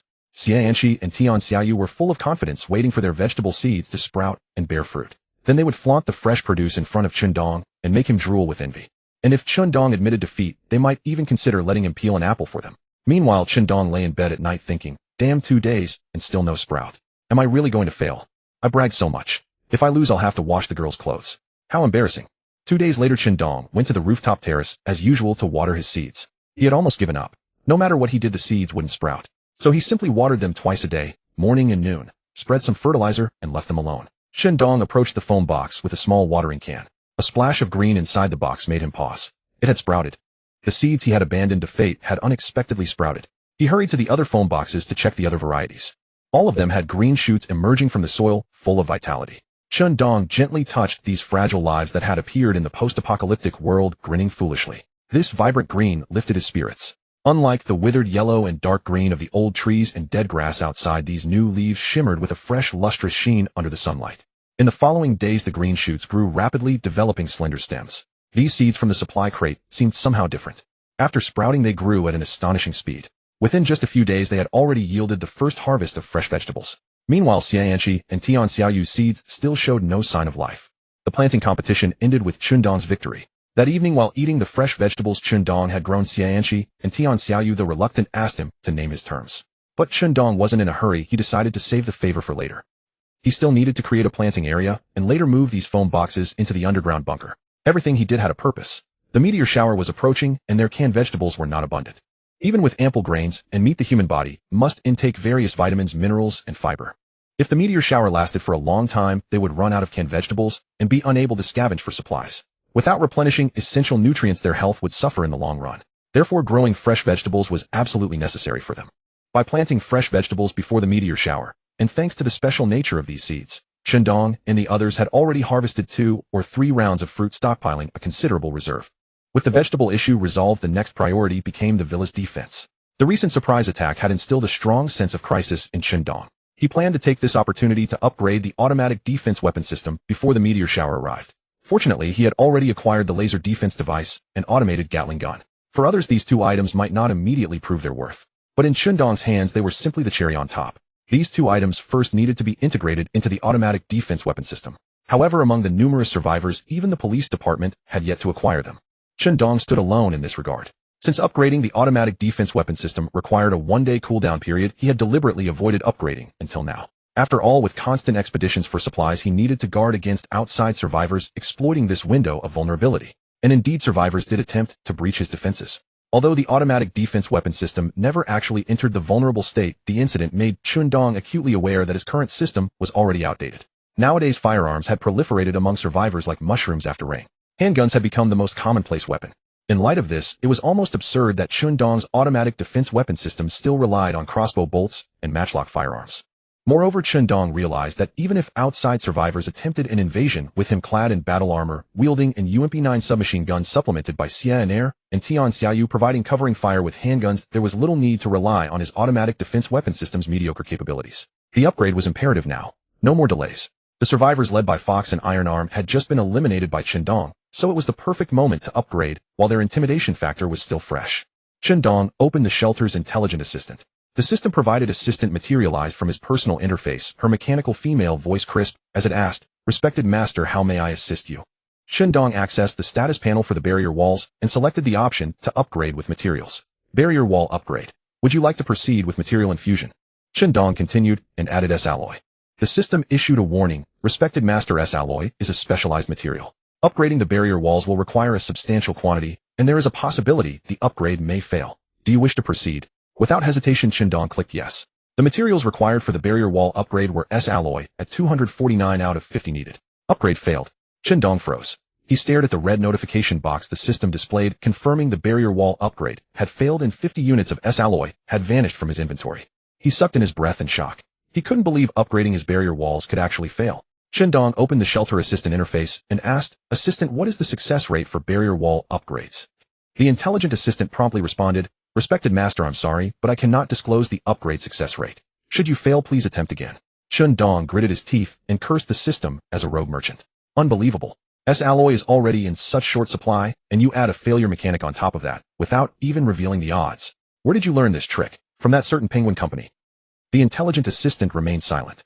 After all, it wasn't truly intelligent, and could only respond to preset queries. Chun Dong clicked upgrade again, unwilling to accept defeat. I refuse to believe it. Just because I failed once, does that mean I'll fail again? Bring it on. Barrier wall upgrade failed. Chun Dong watched as his S-alloy inventory dropped by 100 units. It felt like throwing money into the water. Nothing happened, yet everything had already happened. Chun Dong pressed his lips together firmly. He now had enough S-alloy for just 2 more attempts. If he failed again, it would truly be a complete waste. But the barrier walls had to be upgraded. The current walls were merely solid structures of cement and steel. Though sturdy, Chun Dong couldn't guarantee they'd survive a meteor shower. He gritted his teeth again. No gambler loses forever. Barrier wall upgrade successful. S-alloy wall upgrade complete. Success. Chun Dong nodded vigorously, muttering curses under his breath, then exhaled heavily. Never gambling again.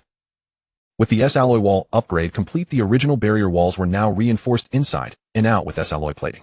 Under sunlight, it absorbed rather than reflected light, preserving its original matte silver finish. At least everything was worth it. Chun Dong could only console himself this way. He then asked the assistant, will all future S-alloy equipment upgrades carry a failure risk?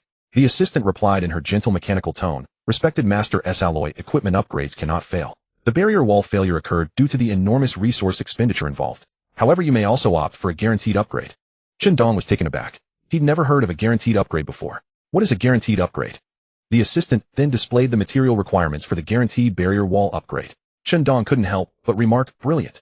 The guaranteed upgrade needed only 120 units of S-alloy. He'd spent 150 units to succeed through chance. He'd been swindled so badly he could barely recognize his own situation. Knowing the system had ripped him off, Chun Dong had no choice but to accept it. Fine, I get it. Dismissed. Understood, master. Chun Dong composed himself and moved on to upgrade his automatic defense weapon system. Compared to the barrier walls, this upgrade went smoothly. Chun Dong accessed the defense system panel and pressed the upgrade button. Upgrade automatic defense weapon system. Yes. Please insert equipment for the automatic defense weapon system upgrade. An equipment addition panel appeared displaying numerous available upgrades, all compatible with the current upgrade. Chun Dong surveyed the options, his excitement building as he considered equipping the system with these various devices for future enhancements. If every specialized device could be integrated into the automatic defense system, the result would be virtually impregnable. Chun Dong located the laser defense device and automated Gatling gun, selecting both equipped items. Upgrade. Automatic defense weapon system upgrade successful. Cooldown countdown 23 hours, 59 minutes, 59 seconds. No unexpected complications like the S-alloy wall upgrade occurred. Chun Dong effortlessly upgraded the automatic defense armament system and entered the previously known defensive cooldown period. Now all he needed to do was wait for the automatic defense armament system to finish upgrading and see the results. Chun Dong took the opportunity to retrieve his combat suit and attempted to upgrade it with S-alloy. Yet he discovered that the combat suit's upgrade was still incomplete. S-alloy was only one of the materials required to upgrade. Further, other alloys were needed. Chun Dong removed the combat suit, which was wrapped in S-alloy and shimmered with a frosted silver luster, realizing for the first time that this suit might accompany him longer than he had imagined. If he could upgrade this suit with multiple alloys in the future, might it truly traverse the heavens and seas? Chun Dong speculated boldly, his heart filled with a longing. After the upgrade was complete, the three of them began moving supplies and furniture from the ground-level villa into the underground fortress. But for some reason, Tian Xiaoyu's movements remained somewhat unnatural. The expression on her face was also peculiar, as if she was enduring something with great effort. Chun Dong scrutinized her for a long moment, then suddenly let out a startled exclamation. Damn, Xiaoyu, why are you bleeding? As his words fell, the air suddenly grew still. You, what nonsense are you talking about? Tian Xiaoyu's face flushed crimson, and she rushed out directly. This was quite awkward. Chun Dong rubbed his nose belatedly, realizing what situation she was in. Women, after all, have that time of the month every few days. The next day, the automatic defense armament system finished upgrading. Chun Dong looked at the spots where crossbows and fire blunderbusses once stood, now replaced by brand new laser guns, and a Gatling gun that could spew blue flames with a satisfying rattling sound, and nodded in approval. In fact, he even secretly hoped that some reckless survivors would show up uninvited, serving as free quality inspectors to test the upgraded firepower. Next, Chun Dong opened his email to see what unlimited supplies he had received today. Sanitary pads. He couldn't help but feel speechless. Over the past few days, it had been all foundation, concealer, and essence cosmetics for women. Now sanitary pads as well. Still, it was quite timely. Tian Xiaoyu could use them. Later, Xianxi would also need them. Selling a portion would also benefit the vast number of women. Meanwhile, he had also sold some S-alloy, obtaining mechanical claws parachutes and special hemostatic medicine. The meteorite rain disaster warning had rapidly escalated the quality of survivor supplies. Earlier, people were risking their lives for a single cold weapon, a bit of bread or milk. Now high-level supply crates were emerging one after another. A team near the villa area had recently found a platinum-level supply crate. They actually opened an armored vehicle. For them, this was an enormous boost in strength. They tried launching surprise attacks and forceful assaults on other survivors, excitedly discovering that the armored vehicle made them feel as if they were walking through an unguarded land. Bullets striking the armored vehicle didn't even leave a scratch. They would charge straight into other strongholds, rampaging wildly, then leisurely get out to finish off survivors and loot supplies. This team began to swagger arrogantly. They even gave themselves a domineering name, Dongxing. Other teams were wary of this armored vehicle and reluctant to provoke them. But Dongxing's power was at its peak. How could they miss such a good opportunity to expand? Dongxing issued a notice to nearby survivor teams, demanding that others merge into their forces. Those who refused would be suppressed by iron-fisted means. Some small resource-scarce teams had no choice but to join or flee overnight. Some survivor teams that considered themselves strong enough simply tore up Dongxing's notice, showing disdain. But soon Dongxing drove their armored vehicle into their camp and brutally suppressed them. Under such circumstances, Dongxing's reputation soared. Qindong also received an invitation from Dongxing. Seeing this unexpected letter, Qindong couldn't help but laugh. It was more of a notification than a letter. Dongxing described in the letter how abundant their supplies were, how powerful their armored vehicle was, and how formidable their team members were. Finally, they demanded that Qindong join them, stating bluntly that they didn't want to come to blows with him. Tearing up the letter, Qindong thought to himself, could it be that I've shown too little force? Why do these guys keep coming to provoke me one after another? Qindong returned the courtesy and wrote a reply. With a flourish of his brush, he wrote only 2 big characters, idiot. Then he handed the letter to the messenger waiting outside the wall to take it back. Dongxing's leader Situ received Qindong's reply and flew into a rage. Fuming, he swept the objects on his desk onto the floor with a single motion. 10086, I'm going to screw you over. Situ let out a crude curse. He couldn't swallow this insult. He had always believed that with his team's armored vehicle, they should have been on equal footing with 10,086. Moreover, he wanted to take 10,086 under his command. But now his invitation had been outright rejected. Did 10086 think his Dongxing was the same as those scum like Fox and Ironarm from before? Not only did they have guns, but they also had an armored vehicle. How dare 10086 be so arrogant? It was utterly outrageous. Situ calmed down a bit, and a thought occurred to him. He wanted to consume 10,080 SIXS supplies. In the next moment, Situ directly called his female secretary and ordered, spread my word, tell the brothers to get ready. After lunch, we'll ram down that wall of 10,080 SIXS and drag him out for a parade. The female secretary nodded and respectfully left Situ's room. She conveyed the command to every member of the team. After lunch, Situ walked out of his room, stood at the top of the stairs, and looked down at the henchmen staring at him in unison, filled with heroic pride. Brothers, just now 10,086 rejected our invitation and even called us idiots. Can you tolerate that? Dongxing's henchmen shouted loudly, no. Situ continued, then should we swallow this insult? The henchmen, their faces flushed, yelled at the top of their lungs, no. A smile spread across Situ's face. Then his expression turned fierce, and he slapped the stair railing hard. Slap. Then should we get our revenge? Dongxing's henchmen erupted again. Yes, yes. Situ nodded, satisfied with his subordinate's performance. He lowered his voice, letting out a hoarse yet clearly audible question. Then how should we get our revenge?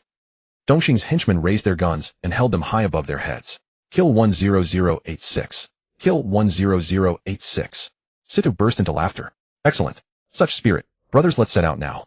Whoever can cut off 10,080 SXS head, I'll reward them with 20 gene of rice and mineral water. I mean what I say. Sufficient reward would embolden even the most timid. Dongxing's underlings were brimming with fervor, rubbing their hands in anticipation. The armored vehicle couldn't accommodate everyone, so some marched on foot, as vanguards, the entire cohort advancing in full force toward Qindong's villa. At that moment, Qindong was on the rooftop terrace with Xianxi and Tian Xiaoyu watering and fertilizing the vegetables. They were oblivious to the approaching column of Dongxing men. Suddenly, Tian Xiaoyu heard the roar of the armored vehicle's engine. She straightened up, rubbing her sore lower back from the prolonged bending, and gazed toward the direction of Dongxing. A closer look revealed a group of armed men marching toward them, clearly with hostile intent. She quickly alerted him, Qindong, that Dongxing bunch seems to be preparing to attack us. Situ spotted Qindong standing up from the armored vehicle and drew his pistol. At this distance, he could easily hit his target. Bang! Bang! Watch out! Tian Xiaoyu shoved Qindong aside with all her might. Then, clutching her abdomen, she collapsed to the ground limp. Tian Xiaoyu had been shot. Situ's marksmanship was not poor. At such a range, the bullet struck true. Qindong watched helplessly as Tian Xiaoyu took the bullet meant for him, his eyes blazing with fury. He swiftly scooped her up, signaled Xianxi, and crouched low as they fled the rooftop terrace. Racing back to the underground fortress, Qindong looked at Tian Xiaoyu's unceasing bleeding, his heart in turmoil. Xianxi said, "Put Xiaoyu on the bed. I'll use my skill." Qindong carefully laid Tian Xiaoyu on the bed, his expression grim, as he replied, "Anxi, I'm counting on you." Xianxi nodded and activated her healing skill. A white light radiated from her right hand, covering the gunshot wound on Tian Xiaoyu. With a soft chant, the light burst forth with even greater intensity. The bullet inside Tian Xiaoyu's body slowly emerged. She let out a muffled groan. The healing skill did not numb pain, so she was undergoing a bullet extraction without anesthesia. Xiaoyanshi wiped the sweat from Tian Xiaoyu's forehead with her left hand. Though pained, she encouraged Xiaoyu, hold on. It'll be out soon. I believe in you. Tian Xiaoyu's consciousness was fading from the agony, sustained only by sheer willpower. The bullet gradually slipped out of the flesh, and the wound began to heal. In the end, her skin was as smooth as before, not even a scar remained. Xiaoyanshi let out a long sigh and wiped the sweat from her own brow. It's done. The bullet is out. Upon hearing this, Tian Xiaoyu's eyes rolled back, and she fell into a deep slumber. Shendong was momentarily stunned. Xiaoyanshi quickly explained, it's nothing serious, just exhaustion. She needs rest and quiet recuperation. She'll wake up soon. Then she'll need to replenish her energy when she wakes up. Shendong nodded. Thank you, Anshi. Xiaoyanshi smiled. I'm the team's doctor. It's what I'm supposed to do. I'll stay here with Xiaoyu. You should go outside and see what those Dongxing bastards are up to. Be careful. At the mention of Dongxing, Shendong's face turned cold. I was just about to settle the score. Those scumbags nearly killed Xiaoyu. I will make them pay for this. Xiaoyanshi frowned. Don't act impulsively. Shendong brushed it off with a smile. Anshi, have I ever been impulsive?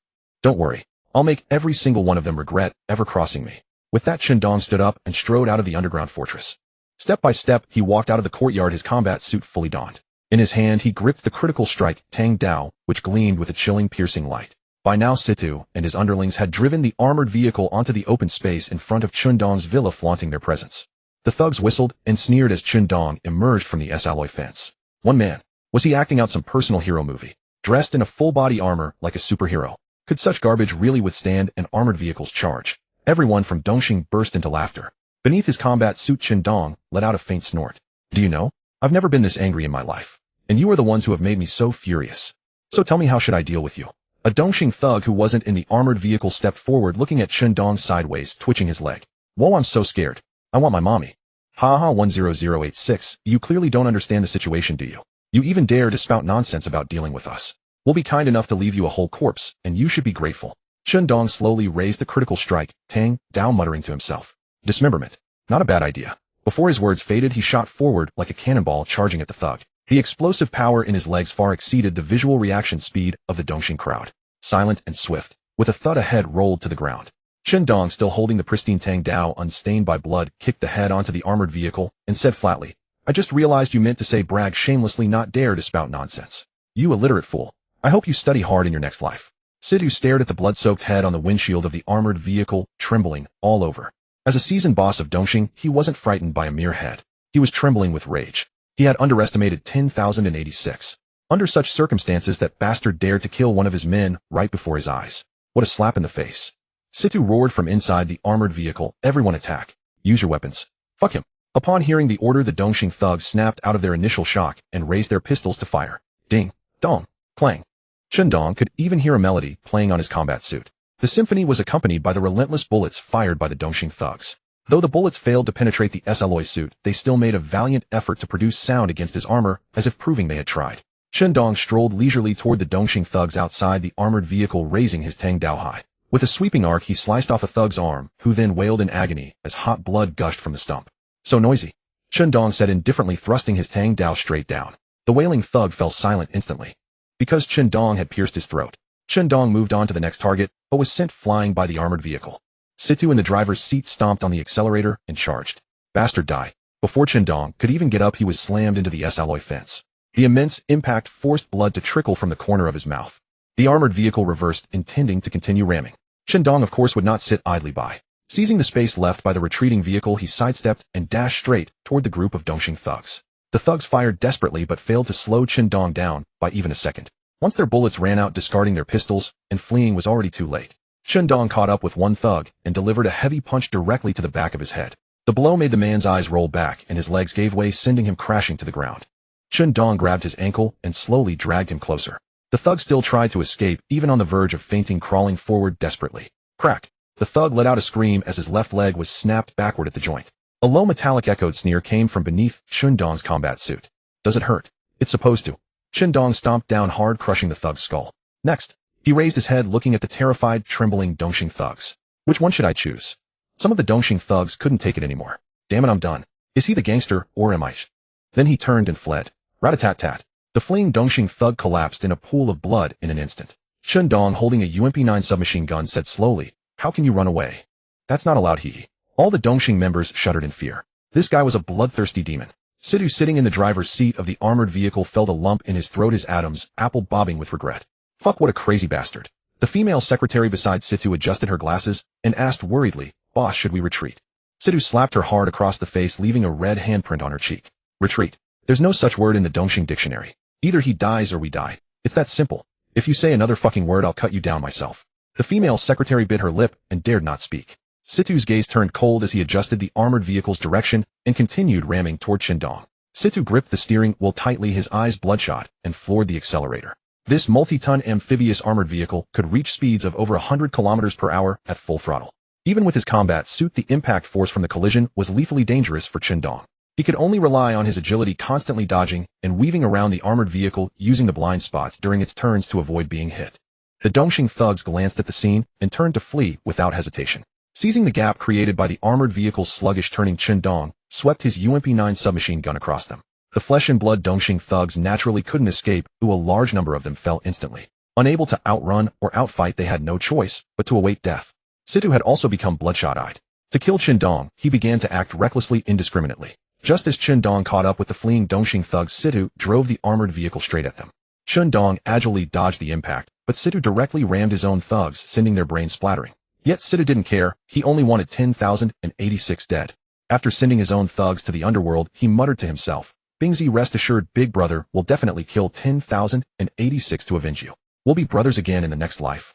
By the time Situ realized that the large open space of the villa area was already littered with his own thugs. Many of them were crushed into pulp, having been run over and killed by him. Dong stood before him unharmed. "Boss, let us go down." At that moment, several thugs in the armored vehicle volunteered to fight. There weren't many people in the armored vehicle, only 5 or 6. Apart from Situ and the female secretary, the rest were Dongxing's core members. Facing their request to fight, Situ nodded and handed over several grenades. "Along, I trust you. Go." Along nodded heavily, then led his brothers down from the armored vehicle. They actually had bulletproof vests and helmets. Such equipment was something Dong had not yet acquired. It seemed Dongxing still had some reserves. Along and his men fired their pistols, but it was futile. After their bullets ran out, they could only draw cold weapons, sharp large choppers. Dong put away his UMP-9 and took out the critical strike tang sword. He relished the feeling of every slash drawing blood. Compared to killing with bullets, close quarters combat with cold weapons made his blood boil even more. Along and his men moved. They swung their large choppers directly at Dong in a fierce horizontal slash. Facing attacks from multiple directions, Dong remained calm. He met the choppers head-on with a thrust that showed no combat technique. Splat! The critical strike tang sword pierced Along's abdomen. Then Dong twisted the blade and swiftly pulled it out. Along collapsed face first. Then Dong slashed the throats or stabbed the hearts of the others. The last of Dongxing's core thugs all fell. One thug gasped before dying, relying on that armor. What kind of skill is that? Dong, who had not spoken a word during the fight, heard the question and smiled faintly. Skill? Having this combat suit is my skill. Do you think I'm stupid enough to take off my suit and fight you barehanded?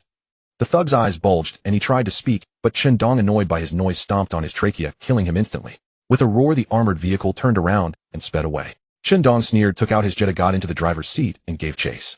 Run? Do you think you can escape? Shh. With Dongxing gone, only a fool would stay. Situ floored the accelerator desperately, trying to shake off Dong. But Dong was driving a sedan, which naturally had a higher maximum speed than the armored vehicle. Trying to shake him off was a pipe dream. However, Dong wasn't in a hurry. He just followed the armored vehicle at a steady pace, curious to see where Situ would flee. Situ was now filled with regret. Of all people to provoke, why did he have to provoke 10,086? There were so many examples before him, yet he never learned. Bastard. Situ slapped the steering wheel as he drove. He had thought this vehicle was his trump card, but it had become a means of escape. The heavy bodywork had become a burden instead. Situ didn't know who the woman was that he had shot, but he figured she must be very important to 10,086.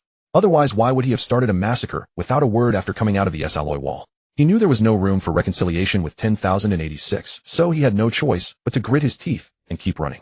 The armored vehicle drove straight into the zombie-infested highway. Situ wanted to gamble that 10,086 would be wary of the zombies and give up the chase. But when he saw 10,086 follow without hesitation into the zombie zone, a chill ran down his spine. To make matters worse, the armored vehicle's fuel gauge showed that the tank was almost empty. Situ felt restless in his heart. What the hell? 80 to 90 liters per 100 kilometers. How am I supposed to drive you like this? Situ simply did not possess enough diesel fuel to sustain the consumption of such an amphibious armored vehicle. Therefore, this was precisely why he had always chosen to reign supreme and plunder supplies within the vicinity of the villa district. Beyond that range, he lacked sufficient diesel to keep the armored vehicle operational. The armored vehicle came to a halt having exhausted the very last drop of fuel in its tank. Dong slowly brought his own vehicle to a stop, descended, and walked toward the armored vehicle's door.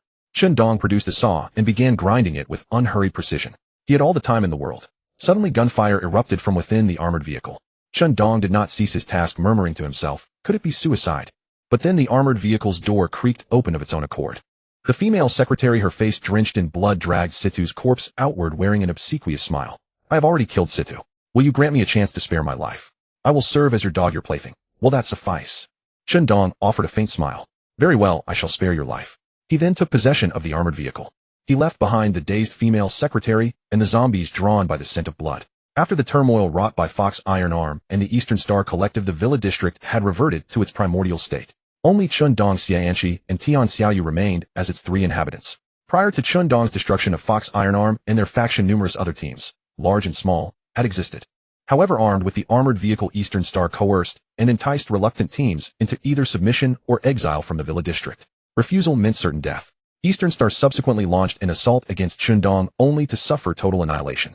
Consequently, the Villa District grew considerably emptier. Following the eradication of Eastern Star, the most valuable spoils were naturally the armored vehicle itself, along with several sets of bulletproof vests and helmets. Upon returning to the Villa, Dong distributed 1 complete set each to Xianxi and Tian Xiaoyu. He possessed his own combat suit and harbored no particular desire for such gear. From the outset, his intention had always been to prepare these items specifically for Xianxi and Tian Xiaoyu. Though Xianxi and Tian Xiaoyu had advanced in rank and undergone physical enhancement, they remained mortal flesh and bone. Unlike Dong, who wore a full coverage combat suit.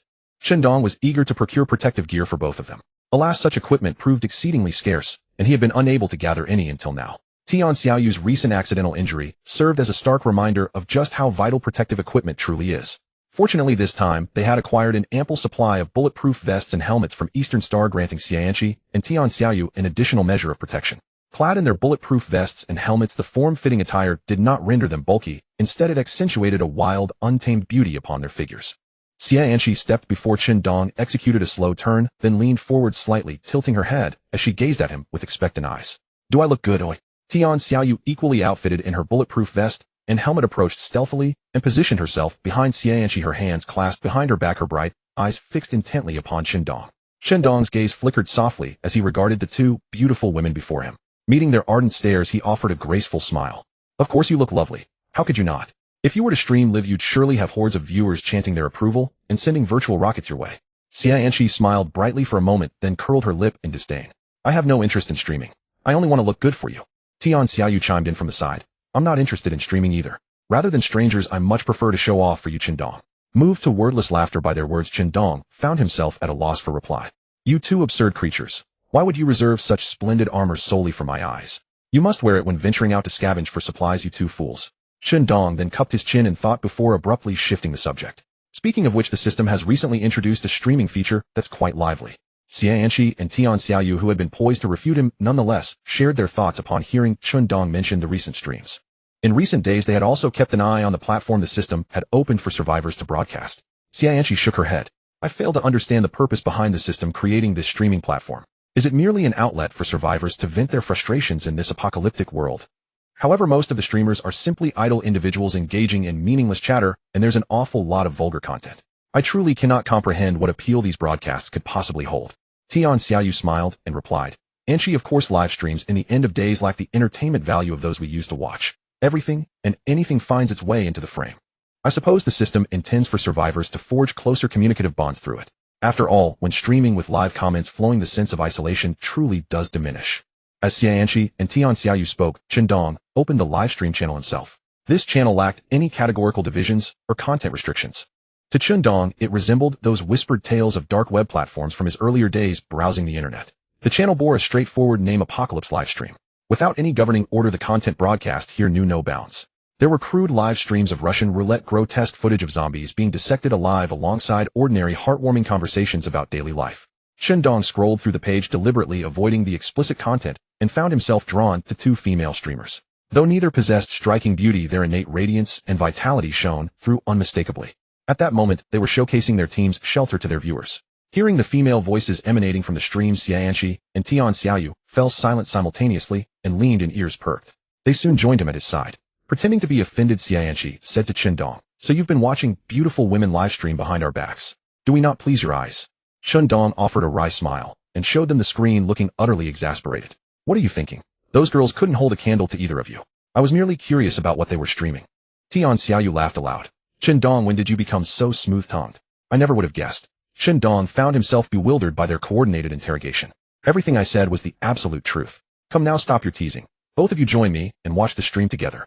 Qindong pulled Xianqi and Tian Xiaoyu to sit beside him, and they watched the live stream together. In the broadcast, the two girls were enthusiastically introducing their shelter to the viewers who had entered the stream.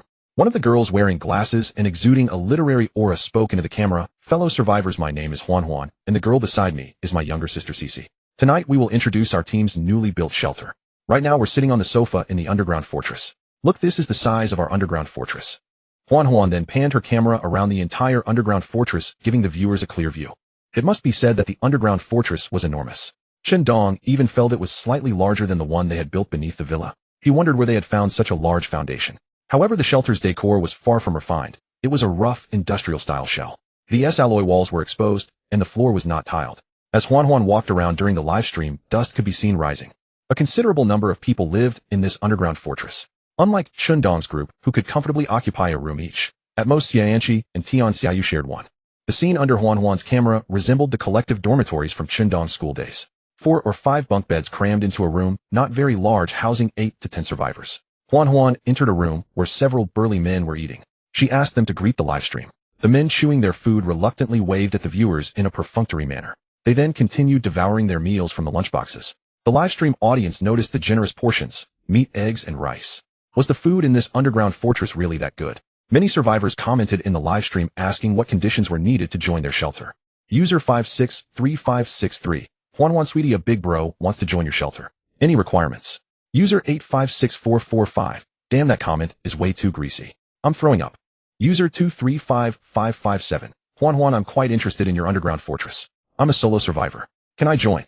User 754035. I'm also a solo survivor. I can't build an underground fortress on my own. Can I come and crash? I won't freeload. I can work. The barrage was lively, with many expressing a strong desire to join their underground fortress. That was exactly Huan Huan's goal. After glancing at the comments, Huan Huan said with a smile, "I've been reading your messages. Many are asking if our underground fortress is still open and what the conditions are. Let me explain. We still have space, 4 or 5 rooms left, so we can accommodate dozens more. Also, our team doesn't have any entry threshold.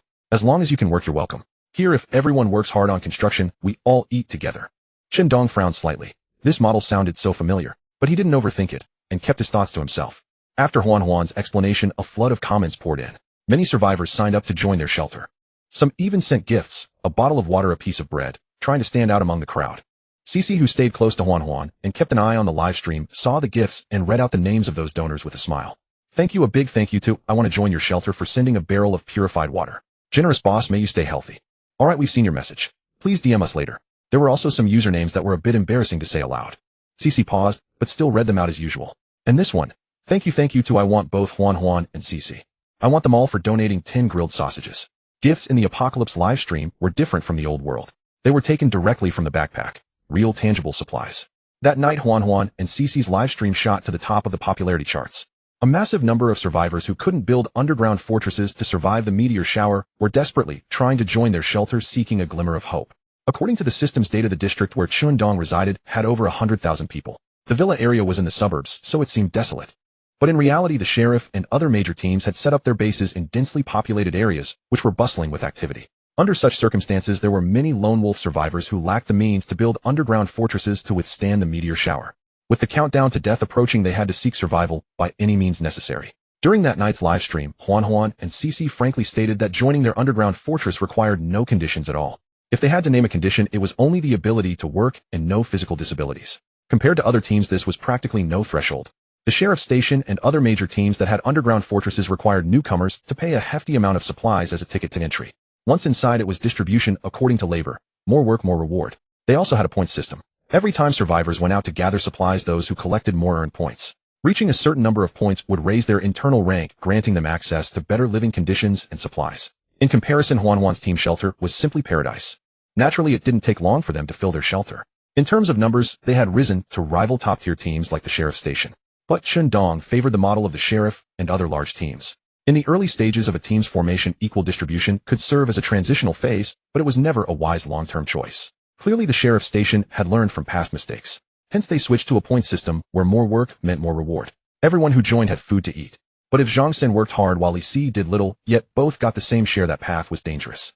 With the meteor shower imminent, any unrest caused by unequal resource distribution could only be suppressed by a team with overwhelming force like the sheriff station. Otherwise, it would plunge the entire team into chaos, even disintegration. Clearly, Huan's team, originally a small group, lacked such crisis management capabilities. The trouble lies not in scarcity, but in uneven distribution. Huan's shortcut would eventually lead to disaster. When Shindong watched Huan and the others live stream again, the chat was already in chaos. Huan and Cici had no time to attend to the stream, and the barrage was filled with a crowd of clueless onlookers. What's going on? User 546347, what happened? I just got here. Anyone who knows, please say something. User 875484, I don't know either, I just arrived. User 648345, I saw a bit earlier. Huan argued with a guy from the shelter. It seemed like they didn't have enough food, or they weren't full, something like that. Anyway, they started arguing. User 673257, this doesn't look like a simple argument. Look, it's turned into a complete mess. They're fighting in groups. This is a full-on gang fight. User 754734, look, Huan is coming over. It seems like she's sorted it out. They've stopped fighting. Huan walked up to the camera looking extremely apologetic and kept apologizing. I'm really sorry everyone for making you witness such a disgraceful scene in the live stream. The problem has been resolved, so don't worry. Seeing Huan and Cici sit back in front of the camera, the viewers began asking. User 854845, Huan, what exactly happened back there? Why did a bunch of people suddenly start yelling? User 675953, was that argument about uneven distribution of supplies? User 845873, damn, it looked like they were about to draw guns. That troublemaking big guy must be new. I've never seen him before. He was even clashing with that old brother who greeted us last time. Huan looked at the comments with a bitter expression. Actually, it's not a big problem. With so many survivors suddenly flooding into our shelter, our supplies can't keep up. Some people didn't get enough to eat, so their emotions got a bit out of control. That's pretty normal. But don't worry, everyone. We'll resolve it soon. Shindong heard this and sneered. If it were that easy, it would be nice. There were also more comments in the live stream. User 743756, good to know, good to know. User 623575, but I think your team's model isn't quite right. After all, there are historical cases to learn from. User 234657, ahem, I'm from the police department, so I have some authority to speak. We used to have this model too. But when we started to grow, too many people just drifted along doing nothing and waiting for handouts. Later, the chief threw those people out of the base and let them fend for themselves. He established a point system and distribution according to work. Honestly, Huan, you should change your system before your team grows too big. User 456342, right, equal distribution is too unreliable. While the newer survivors haven't settled and changed your system. If they don't want to stay, let them leave. It won't be a big loss. User 526334, yes, otherwise it'll become a deep-rooted problem later. Huan read the comments, seriously sighed, and then pulled herself together. I've seen all your suggestions and I've thought about them seriously. Indeed, we've moved too fast. We'll reform the distribution model and stream it live for everyone. When that time comes, be sure to keep watching. Then a viewer reminded. User 453673, that big dumb guy who was about to fight, I always felt he was trouble. You should be careful. User 735474, I think such a volatile element should be kicked out early like a ticking time bomb. User 865856, right. I think so too. However, Huan smiled dismissively at this suggestion. Don't be too nervous. He's not really bad. He's new here, and it's understandable that he gets upset when he's not full. After all, we promised everyone would get enough to eat. Other team members have already calmed him down. See, he's not causing trouble now. As Huan spoke, a loud crash came from behind her. Then gunshots rang out. In the underground fortress, a group of newly arrived survivors broke away from the team, pulled out pistols, and started shooting at others. Many people were caught off guard, not even on alert, and were killed instantly. The original members of Huan's team all fell. The leader was none other than the unreliable new survivor mentioned in the comments earlier, the burly man. Now he was walking toward Huan and Cici with a pistol in hand. Huan tried to take a pistol from her backpack, but the burly man immediately pressed the gun to her head. If I were you, I wouldn't move. Huan and Cici had no choice but to comply. Their hands were tied behind their backs and despair filled their faces. All of this was broadcast live. Every viewer witnessed it. Although Huan was a captive, she remained calm and asked, Dashin, why did you do this? Has our team mistreated you these past 2 days? The burly man named Dashin chuckled. What do you think? No mistreatment. Huan was confused. Did we? Hearing this, did we? Dashin grabbed her by the neck and said harshly, how could you say no? In the 2 days I've been here, I've worked the hardest. Today I moved a third of that warehouse full of lumber. And what do I get? Not even enough to eat. You call that no mistreatment? Huan was speechless. I didn't know. Dashin cursed. What the hell do you know? These brothers behind me came here because of your reputation. But we do the hardest work and get the least food, and you're still streaming. Damn it. Huan bit her lip and said guiltily, I'm sorry. I'll change the distribution model. Change. Too late. This time I'll be the boss. Dashin laughed loudly, his eyes gleaming with a dangerous light. Huan tried to step back, but Dashin held her neck firmly. She panicked. Dashin, what are you going to do? Dashin looked at the camera. Some comments in the stream were condemning him, but he ignored them. What am I doing? Since the stream is on, I'm doing a live broadcast, of course. Just in time to earn some supplies. Then Dashin hastily adjusted the angle of the camera. Huan cried and begged, don't touch my sister. Dashin ignored her and sneered, are you telling me what to do? The livestream's popularity surged. Dashan, drenched in sweat, exerted himself even more as he watched the flood of gifts. Many also left the stream, among them Qindong. With two beautiful women by his side, he wasn't so desperate as to watch others. Instead, the desperate, mournful cries stirred a sense of discomfort within him. Qindong closed the stream, lit a cigarette, and looked up with a sigh. People. He decided to upgrade to an intermediate underground fortress. This was a decision he had pondered for a long time. While eating dinner, Xianqi served him a bowl of rice and casually mentioned, Qindong, when the meteor shower comes, where should we move the vegetables we've planted? Qindong chewed his rice and replied without hesitation, of course, into the underground fortress. Xianqi frowned and sighed. But our underground fortress doesn't have enough space to store all the vegetables, and most importantly, how do we ensure they can undergo photosynthesis? Qindong said, photosynthesis isn't hard to solve. We have plenty of fluorescent lights in stock. But I haven't really paid attention to the space issue. Now that the vegetables have grown, they do take up a lot of room. The unlimited supplies Qindong had received yesterday happened to be fluorescent lights, so there was no need to worry about photosynthesis for the plants. If one light wasn't enough, he could use several. But space was a major problem. By now the vegetables they had planted filled the courtyard and the rooftop terrace. Moving everything into the underground fortress was nearly impossible. After all, the fortress was only the size of the villa. Excluding the living area, there was hardly any space left. Tian Xiaoyu, who was nearby, asked, Qindong, can the underground fortress be upgraded? Qindong nodded, put down his chopsticks, and rested his chin on his hand, pondering. It can, but upgrading to an intermediate fortress requires a large amount of concrete, and we don't have that much on hand. If we slowly scour the trading platform, by the time the meteor shower comes, who knows if we'll even be able to upgrade. Tian Xiaoyu twirled her hair in thought, then a flash of inspiration struck. Qindong, why don't we find a team to trade with? As far as I know, many large teams stockpile massive amounts of materials for trade. Some hoard steel, others hoard wood. If we search patiently in the chat channels, we might find a team with a large reserve of concrete. Qindong blinked thought for a moment and nodded. That's feasible. It's an opportunity. Otherwise, it would be a shame to waste all these vegetables we've grown just because of one meteor shower. Tian Xiaoyu agreed wholeheartedly. Of course, we've worked so hard cultivating these vegetables for days. It would be too wasteful if they were lost just like that. I happen to know a team that seems to trade in concrete. Would you like to look into it? Absolutely. Qindong smiled and nodded. Really, Xiaoyu? How did you know which team had concrete? I had no idea. Tian Xiaoyu gave a sweet smile, a little embarrassed. Well, I actually found out about this team by chance. Earlier they were advertising lipstick in the chat platform, and I incidentally learned they were also selling a large amount of concrete. Xianqi suddenly realized. Oh, Xiaoyu, the little gold bar you bought last time? Was it from them? Tian Xiaoyu smiled faintly. Yes, it was from their team stock. Anqi, how do you like it? Xianqi nodded eagerly. It's really amazing. I used to buy this brand of lipstick in the old world too. It's super smooth and glides on easily. The two women quickly launched into a lively discussion about lipstick at the dinner table. Qindong gave a wry smile. Hey, we're supposed to be discussing upgrading the intermediate underground fortress, and you've somehow drifted to lipstick. But Xianqi and Tian Xiaoyu ignored him, completely immersed in their conversation. Qindong couldn't get a word in and shook his head helplessly. He finished his meal in silence, then cleared the dishes. He had always wanted to upgrade the intermediate underground fortress, but lacked the necessary materials. Unexpectedly, he learned from Tian Xiaoyu that a team had hoarded a large amount of concrete. This naturally solidified his resolve to upgrade the fortress. Qindong opened the chat channel to search for the team Tian Xiaoyu had mentioned. User 347343. Damn it, upgrading to an intermediate fortress requires 5,000 units of concrete. Where am I supposed to find that? The trading platform only has scattered items, totally useless. User 573353. Holy crap. You're already upgrading to an intermediate fortress. User 374343. I'm the leader of the Poison Cartel team. Do you think we have the capability to upgrade to an intermediate underground fortress? Poison Cartel was a newly established large team. The police force stood as the top-tier team, followed by second-tier teams. Poison Cartel held a place among them, undeniably powerful. User 845634. Damn big shot, you're awesome. User 678965. Seeing a legend in person. User 845534.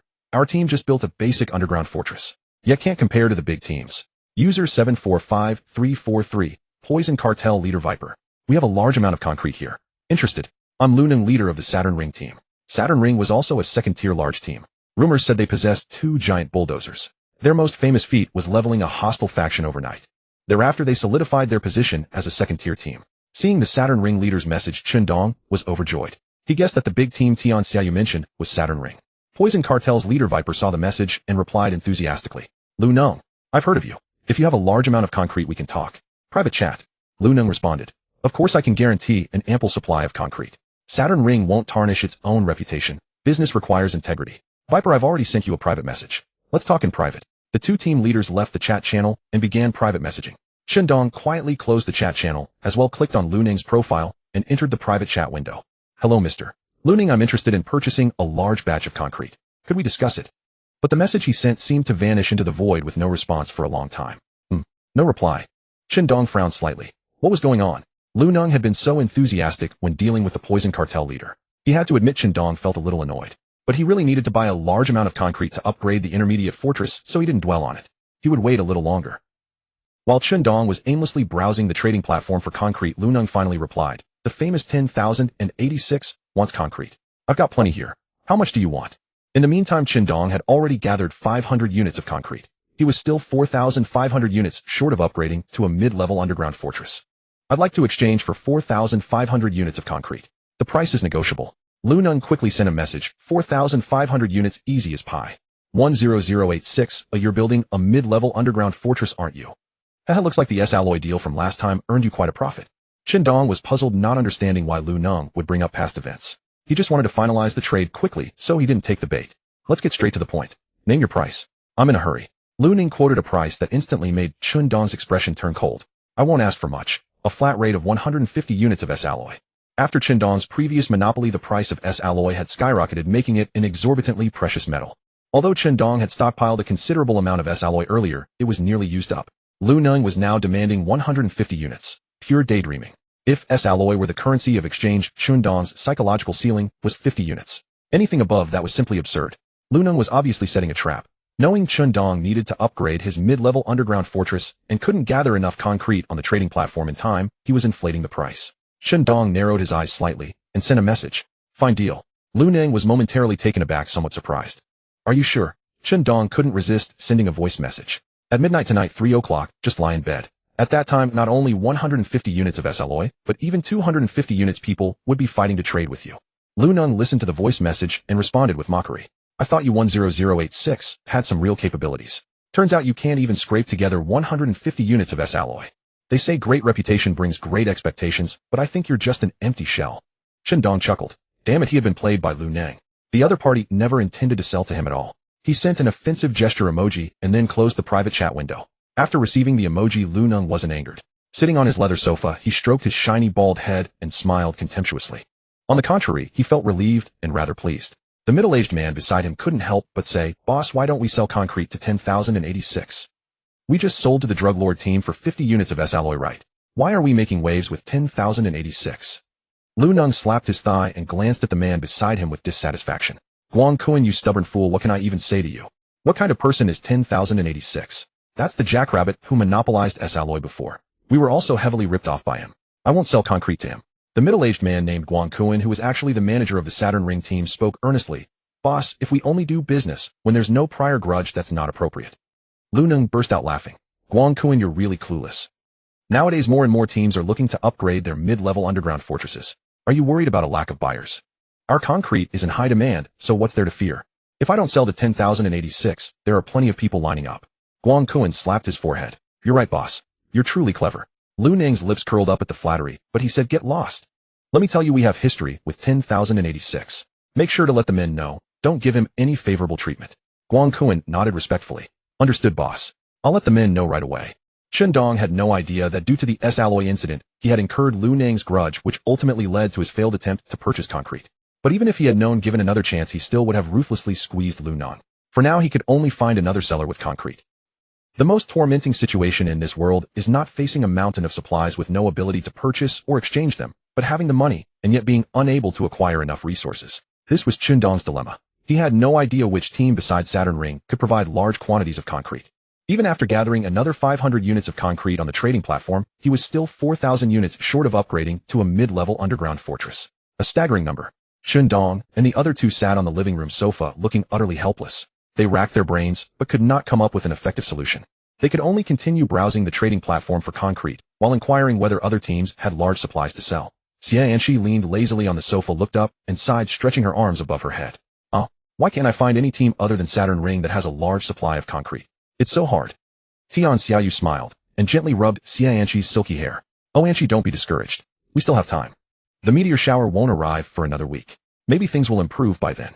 Even in the worst case, we'll just abandon these vegetables and start over. It's no big deal. Chen Dong secretly shifted his gaze toward the two women. After spending time together, the two girls had become extremely close best friends. Dressed casually and often playing around, glimpses of their figures occasionally showed. For Chen Dong, it was quite a feast for the eyes. Chen Dong found his self-control declining day by day. Several times he had quietly used a spare key to open Xianqi's door late at night after Tian Xiaoyu fell asleep, engaging in intimate encounters. But recently his relationship with Tian Xiaoyu had become somewhat subtle and awkward.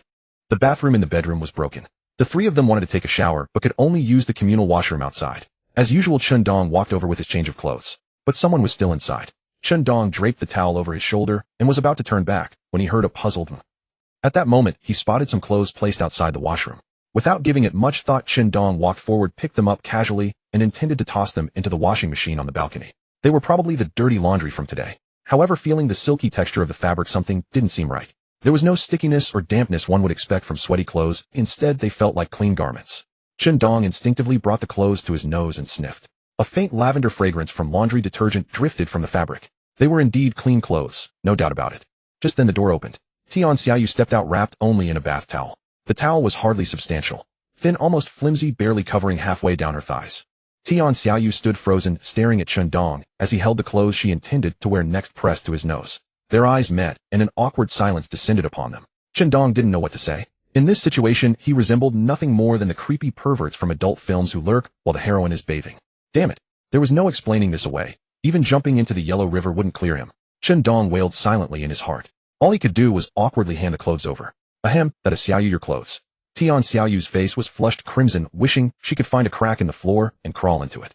She grabbed the clothes and retreated backward into the washroom, about to close the door. But just then her foot slipped. Tian Xiaoyu let out a cry and fell heavily to the ground. Chen Dong, who had already turned to leave, immediately spun around at the sound. Seeing Tian Xiaoyu fall, he rushed inside to help her up. Xiaoyu, are you alright? Falling in a bathroom could be deadly. There was real danger of serious injury. Fortunately, Tian Xiaoyu had undergone numerous upgrades, and her physical condition was far superior to before. For her, it wasn't dangerous. Tian Xiaoyu shook her head. I'm fine. But she noticed Chen Dong wasn't saying anything.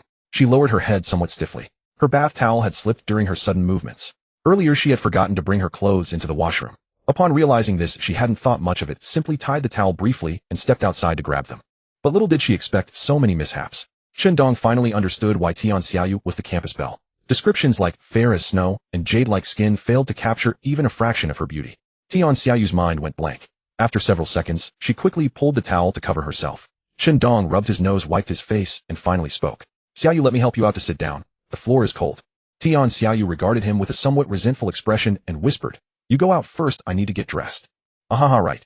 Hearing this, Chen Dong immediately rose and slipped out swiftly. Afterward, neither of them ever mentioned the incident. They kept it as a secret between them. So watching Xianqi and Tian Xiaoyu playfully wrestling, Chen Dong found it impossible not to let his imagination run wild. He could only stand up and say, I'm going to water the vegetables on the rooftop, before quickly departing. As he watered the plants, his mind gradually settled. But remembering the matter of concrete, all those romantic thoughts vanished completely. With one hand watering and the other gesturing, he muttered as if speaking to the vegetables. If I can't upgrade to a mid-level underground fortress, I'll have to abandon the vegetables here. Chen Dong shook his head, walked to the pavilion on the rooftop terrace, sat on the stone bench, and checked today's unlimited supplies. Unlimited diesel. Not bad. Previously, he had captured an armored vehicle from Dongxing, but without diesel it had remained idle. Now that problem was finally resolved. It counted as a significant combat force. Next, Chen Dong scrolled through the chat channel searching for any sellers offering concrete. ID 763468. Seems like quite a few people are buying concrete lately. ID 672345. It's all being snapped up by big teams. Upgrading to a mid-level underground fortress requires 5,000 units of concrete. How could they not go crazy collecting it? ID 672345 continued. I've already flipped some concrete myself and made a small profit. ID 845645. How nice for you. Our team nearly exhausted all our reserves building this underground fortress. A mid-level one is far beyond our reach. ID 845232. Our team has quite a bit of concrete, but we don't know who to sell to. The police station, the drug lords. All those teams don't need it anymore. ID 845232 continued, difficult situation. It's useless if it just sits there rotting. Our team hasn't even built an underground fortress yet. ID 763466. Damn, that's pitiful. Having concrete, but no S-alloy, what a dramatic twist. ID 325534. Brother, keep looking for buyers. Someone will come along.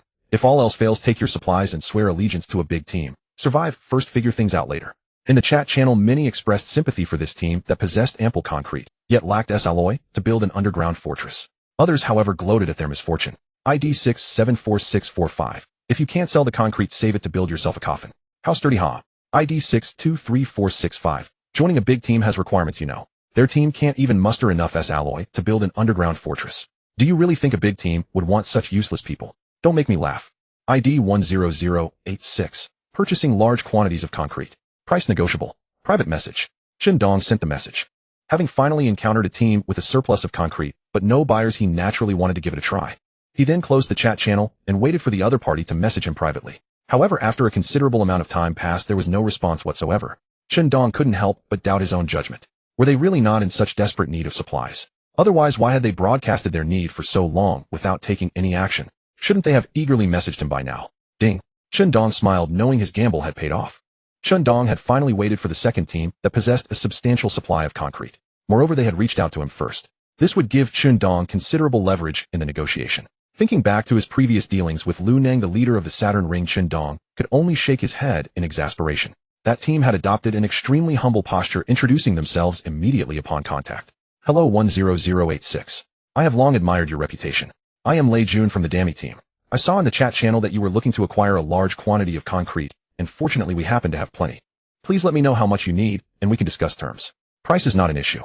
Lei Jun's subservient attitude from the outset naturally prompted Dong to reciprocate with courtesy. Mr. Lei, hello. I did mention my need to purchase a substantial amount of concrete. I will not deceive you. 4,000 units of concrete. Can your team provide that? Lei Jun replied swiftly. Absolutely, we have more than enough concrete on our end.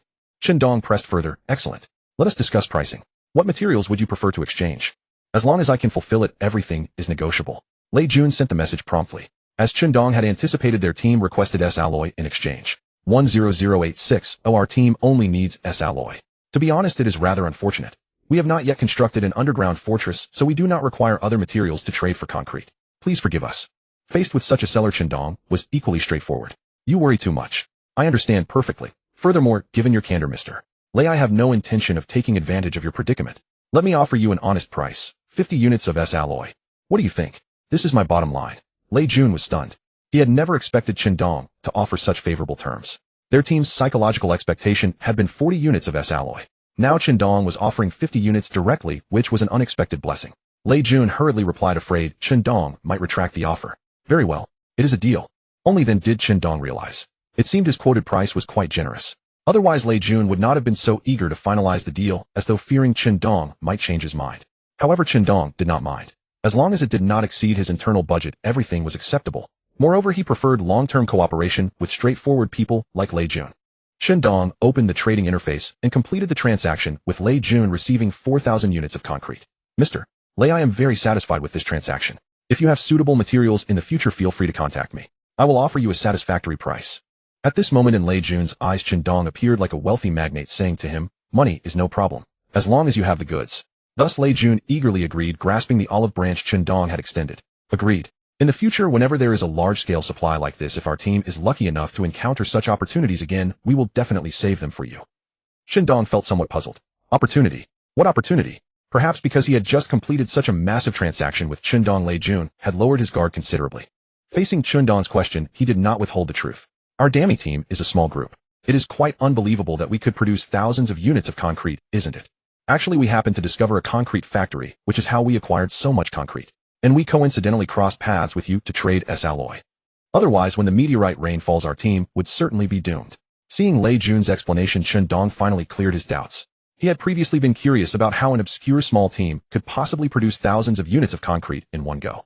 Although concrete was not as scarce as daily necessities, the sheer volume was staggering. Converted into daily supplies, it represented a considerable amount of wealth.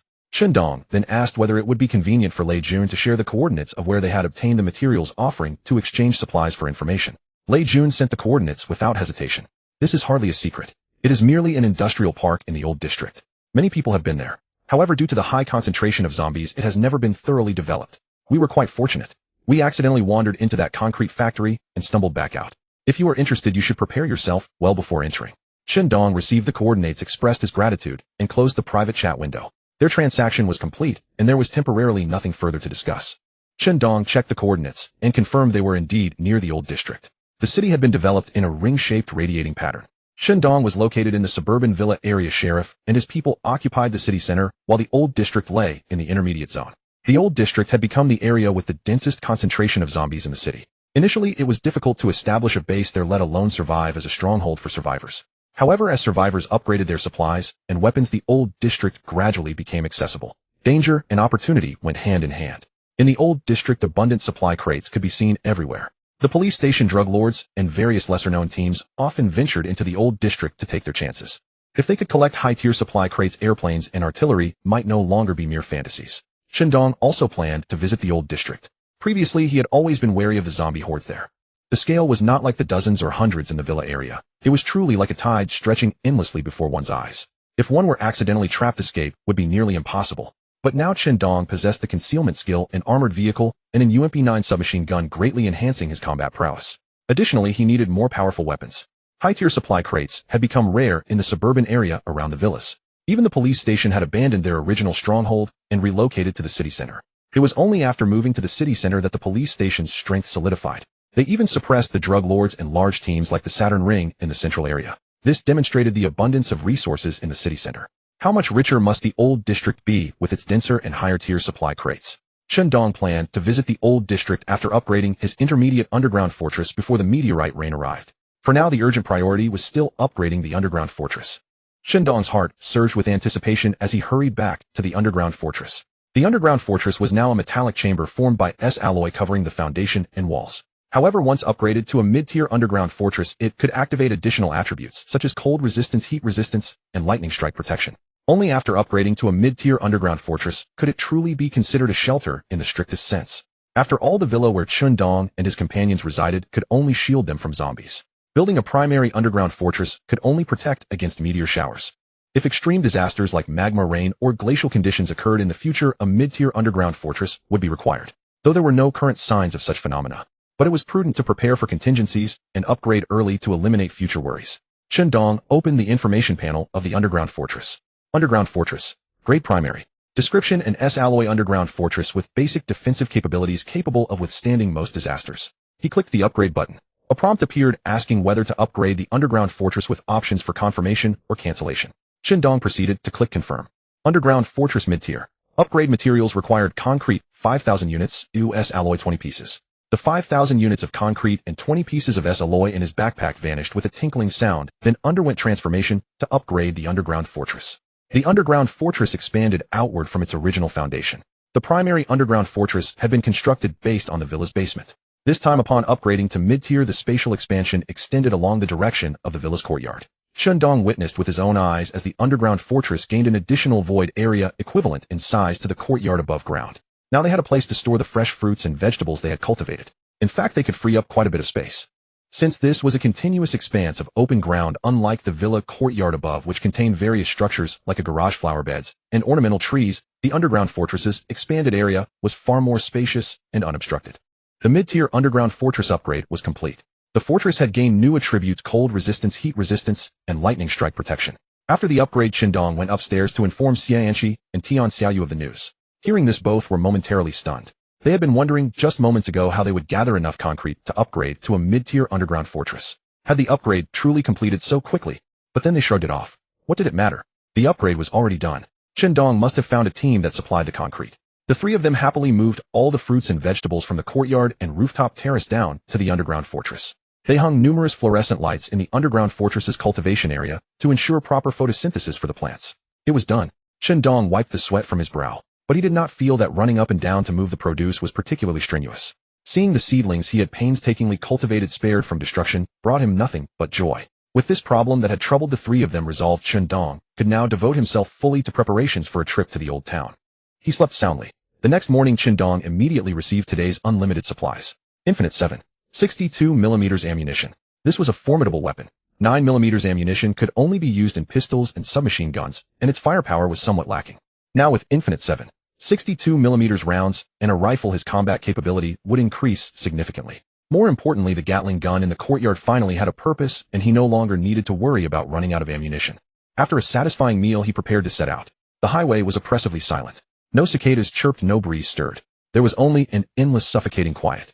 In the distance, the roar of an engine broke through the stillness of the road, bringing a hint of life to the desolate scene.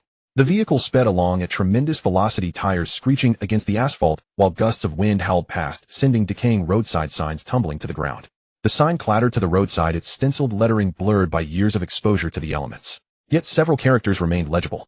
Industrial City. This was already the third hour of continuous driving for Chendong, and he had dispatched numerous zombies along the way. On empty stretches of road, he pressed the accelerator to the floor without restraint. In a playful mood, he hummed a tune. The night is dark and the roads are slippery, this world is complicated. As he sang, a weathered signpost came into view bearing the 3 characters for Industrial City. He knew he was approaching his destination for this trip. Once inside the Old Town, Chendong parked and walked slowly through the streets. The name Old Town suited it perfectly. The architecture along the streets bore a striking resemblance to the late 20th century, with white brick facades and red-tiled roofs reminiscent of another era. Even the sidewalks in front of the shops remained concrete surfaces scattered with crushed stones. Chendong noticed a barber shop with shattered glass in its windows and doors. Observing the familiar white metal barber chairs and circular mirrors, he felt as though he had traveled back to his childhood. This old town seemed frozen in time, unchanged for over a decade. Tap, tap, tap. A sound echoed from the second floor of the barber shop. It was the sound of footsteps descending. A zombie came down the stairs. Clad in a dark green tank top, sporting a receding hairline, wearing knee-length shorts and sandals, it fixed its gaze on Chendong. The zombie let out a low growl. Chendong set down the hair clippers he had been examining curiously and smiled faintly. "Uncle, I will be heading out now. Goodbye." The zombie snarled again and charged forward with surprising speed. Chendong drew his UMP-9 submachine gun and fired, striking the zombie squarely in the head. Through extensive practice without regard for ammunition costs, Chendong's marksmanship had become highly refined. While not comparable to a seasoned sharpshooter, he was far more accurate than he had been at the beginning, when he could not even hit a zombie standing directly in front of him. After dispatching the zombie, Chendong climbed back to the second floor. He was merely strolling about and did not expect to find anything of value. But on the second floor, he did discover a bronze-tier supply crate. Chendong placed 2 bottles of water and a loaf of bread into his backpack, somewhat surprised by the density of supply crates in the Old Town. They had only just entered the Old Town and found a bronze-tier crate while casually exploring the barber shop. If they ventured further in, there would surely be dozens of silver and gold-tier crates. No wonder that old fox of a sheriff had moved to the Central District so decisively and now wanted to develop the Old Town. Tisk, the Villa District, was really only suitable for retirement. After composing himself, Chendong left the barber shop and continued deeper into the Old Town. The Old Town was not particularly large. At normal driving speed, it would take less than half an hour to cross from south to north. However, at his current walking pace, reaching the Central District of the Old Town would take some time. Chendong made no effort to conceal himself, strolling casually along the main roads of the Old Town. Clad in his battle suit, he calmly engaged the zombies that charged toward him. Zombie hordes operated with organization. Currently, these were merely ordinary clusters of zombies, which is why he dared to walk the streets with such confidence. Chendong had great confidence in his own abilities. With his battle suit equipped, the UMP-9 submachine gun in hand, and a critical hit tang sword slung across his back, he felt no fear whatsoever toward the undead. Of course, if a zombie horde appeared, he would need to retreat strategically without hesitation, or take cover in the armored vehicle and drive away immediately. Chendong had previously watched videos on the chat channel showing zombie hordes in the Old Town posted by other survivors. When a horde struck the very street he now stood on, would be completely overwhelmed. They were all zombies. In the video, a survivor wielding a submachine gun, unable to escape in time, was forced to fight back. Though his fire was fierce, mowing down a large number of zombies in the blink of an eye. The zombies seemed endless, still charging forward one after another. Eventually, they overwhelmed him, tearing him apart and devouring him in an instant. Chendong asked himself, even wearing the combat suit, he couldn't withstand a horde of zombies gnawing at him. So if a zombie tide appeared in the old city, he would immediately take out the armored vehicle and leave at once. After killing a few zombies, it seemed to intimidate those lurking in the shadows, making them somewhat timid. But driven by instinct, they slowly approached again. Gripping the Baoji Tang, Dao Chendong thrust, slashed, and chopped, clearing a path without obstruction as his experience points steadily rose. Before long, he arrived at a supermarket. According to the system assistance information, this seemed to be the first supermarket in the old city, and even in this zombie-infested city. Chendong felt somewhat confused. He wondered whether this place was a world built in imitation of the old world, or a parallel world infected by zombies. The old city's information was far too detailed. If it was truly illusory, it left him feeling dazed. The supermarket, like the old city, looked very old and worn. Its scale was quite large, 3 floors each, estimated at 600 to 700 square meters. Chendong remained vigilant and cautiously walked in. Just like the supermarket he first encountered when he arrived in this world. Only the shelves remained with no goods. The difference was that here zombies soon emerged. Chen Dong raised an eyebrow, lifted the submachine gun, and opened fire across the first floor. When the bullets ran out and he needed to reload, he switched to the Baojitang Dao. After clearing the zombies on the first floor, Chen Dong's combat suit was stained with a large amount of black zombie blood. On the first floor, he found a silver-level supply box. Another pistol. However, the ammunition used 6.35mm caliber. It was of little use to Chen Dong, so he could only list it on the trading platform. Chen Dong then went up to the second floor. Another large group of zombies. Hearing the sound of his footsteps, they swarmed up without giving him a moment to catch his breath. Chen Dong was speechless. He raised the freshly reloaded UMP-9 submachine gun and continued firing, muttering, "I'm really fed up. Have I activated an endless mode?" Then level after level. The same outcome. Chen Dong found a silver-level supply box next to a shelf in the corner of the second floor, yielding some miscellaneous supplies. Among them, a dozen hand grenades were the most useful combat items. Chen Dong stored the supplies in his backpack, then left and headed up to the third floor. He murmured to himself, "Won't there be a pile of zombies on the third floor too? How exhausting." Chen Dong reached the third floor. It was a children's play area with slides, a small castle, and arcade machines. No zombies in sight. Looking at the dusty amusement facilities, Chen Dong was puzzled. Could it be that this floor had neither supplies nor zombies, just a plain, ordinary level? But soon he noticed the most eerie feature of this floor: the arcade machine was on. There was no power on this floor. Even in his combat suit, Chen Dong felt a chill down his spine. This supernatural event was truly unnerving. Still, he mustered his courage and walked up to the arcade machine. The screen displayed the familiar King of Fighters game. Chen Dong dragged over a stool and sat in front of the machine. Listening to the familiar background music, he selected his favorite childhood character, Iori Yagami. The arcade machine seemed to possess intelligence, choosing its own character, Orochi. Chen Dong was dumbfounded. In King of Fighters, Orochi was a no-brainer character, simple to operate, yet devastatingly powerful. Back in the day, elementary school students regarded Orochi as a forbidden character. Whoever used it would get beaten up. Now the machine had chosen Orochi, naturally thrashing Chen Dong's Iori Yagami without mercy. He lost quickly. Chen Dong refused to accept it. Again, the outcome was no different, another loss. His face darkened, and he punched the flickering screen in frustration. What the hell? But then a piercing shriek rang out. The scream directly penetrated Chen Dong's mind, and he instinctively closed his eyes. When he opened his eyes again, the arcade machine was gone. In front of him stood only a fat, mutated zombie with a chrysanthemum growing on its head. Illusion. Chen Dong was shocked. So the game he had been playing was entirely the ability of this mutated zombie. Now the mutated zombie seemed to be suffering backlash because Chen Dong had smashed the arcade machine in the illusion, and it was shrieking wildly. Though unsure why he had broken free from the illusion so quickly, Chen Dong decisively gripped the Baojitang Dao and struck fiercely. The mutated zombie died unceremoniously. The gold-level supply box it guarded was easily taken by Chen Dong. He opened the box and stared in shock at the dark, gleaming legendary weapon inside. AK-47. Chen Dong's unlimited supply today happened to be 7.62mm bullets, which perfectly matched the AK-47. What a coincidence. Chen Dong took out the AK-47, examining it closely. The weapon that had swept through the third world in his past life, hailed as the most popular firearm for 20 consecutive years. He even felt an urge to shout suckably at.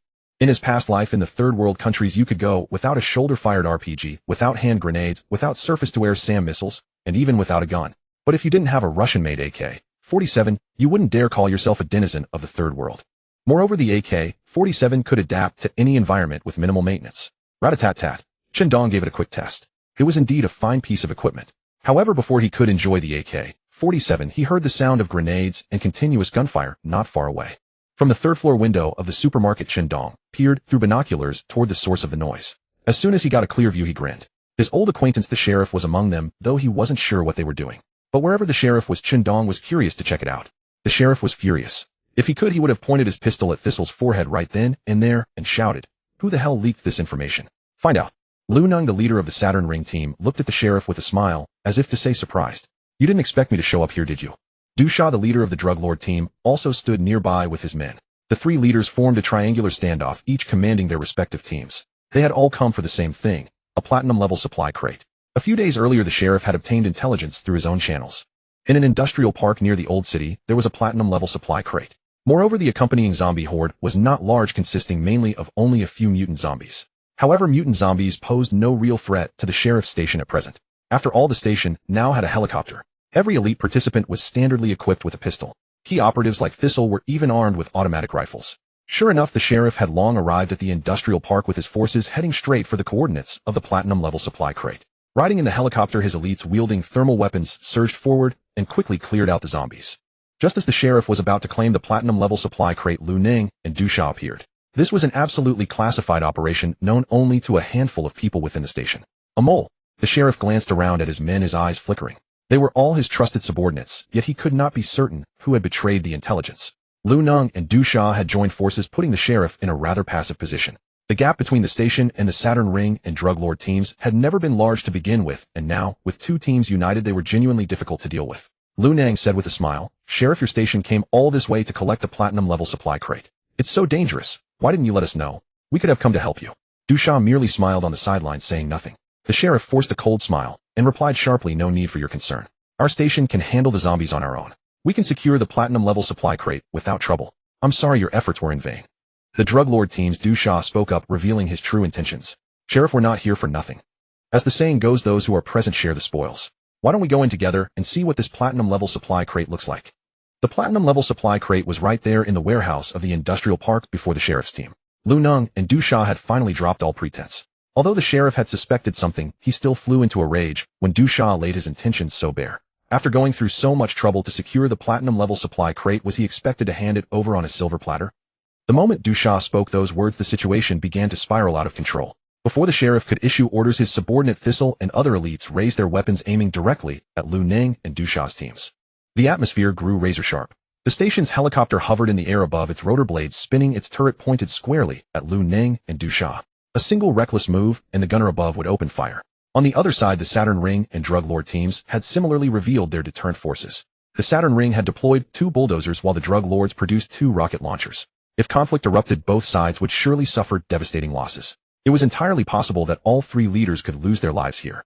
Thus, although the sheriff's face darkened, he ordered his men to stand down and not provoke anything.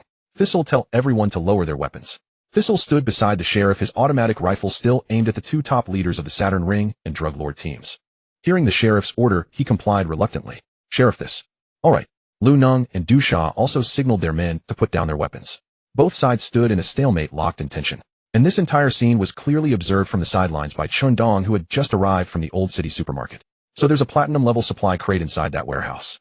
At this moment, Chun Dong was using his concealment skill to hide at a distance, his heart racing with shock. Seeing the sheriff continue speaking, Chun Dong stopped overthinking and focused on absorbing the useful information.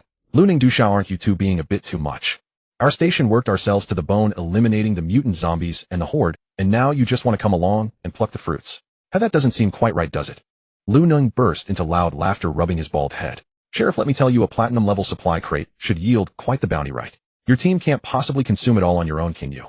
The sheriff sneered coldly. "You don't need to worry about whether we can handle it. If you want to share, I'm afraid you won't be able to grasp it. No one would ever complain about having too much supplies. How could they possibly be unable to consume a platinum-level supply crate? Give him a few more, and he could devour them all without a second thought." Therefore, facing Lu Neng's aggressive demands, the sheriff was thoroughly exasperated. Du Sha cracked his knuckles, producing sharp popping sounds. With a grin on his face, he said, "Sheriff, it's come to this. Nothing you say will change anything. Why don't we just be honest and negotiate properly? Lu Neng and I aren't greedy. We simply want to open the platinum-level supply crate together, and you set aside 2 or more gold-level items. Is that too much to ask?" The sheriff nearly exploded in anger. He had fought to the death, expended countless bullets, and only after great hardship had eliminated the zombies. And these 2 were walking in through the back door, demanding 2 gold-level items in return. But the sheriff had to admit that the combined strength of the Saturn Ring and Drug Lord teams did pose a significant threat and pressure on him. He was forced to seriously consider this outrageous demand. What a damn nuisance. The Saturn Ring and Drug Lord teams had actually forged an alliance due to their previous concrete transaction and were now joining forces against him. The sheriff's mind raced with countless thoughts, but ultimately, he exhaled a heavy breath. "Fine, I agree. Everyone can enter together to open the platinum-level supply crate. I promise to give each of your teams 1 gold-level item. But which item I give is my decision alone. That is my bottom line." Lu Neng and Du Sha exchanged glances, satisfaction evident on their faces. Their trip hadn't been in vain after all. They also knew they couldn't push the sheriff too far. If they completely tore things apart, they would undoubtedly fare worse than him. So they nodded to each other, silently agreeing to the distribution plan. "No problem. Sheriff is most generous. We'll just follow along and lap up a bit of the broth. Wishing you the best of luck opening that crate." "Humph." The sheriff snorted coldly and led his team into the warehouse first. Lu Neng and Du Sha followed closely behind. 3 factions pressed into the warehouse housing the platinum-tier supply crate. However, it stood completely empty. Lu Neng slowly clapped his hands, his words dripping with mockery. "What impressive tactics, Sheriff. A masterful stroke of covert redirection. While we were busy conversing, he made off with the platinum crate. Brilliant. Truly brilliant." Serpent let out a cold chuckle, his expression thoroughly displeased. The cooked duck had just escaped. With the sheriff taking the platinum crate outright, they wouldn't even get a single feather.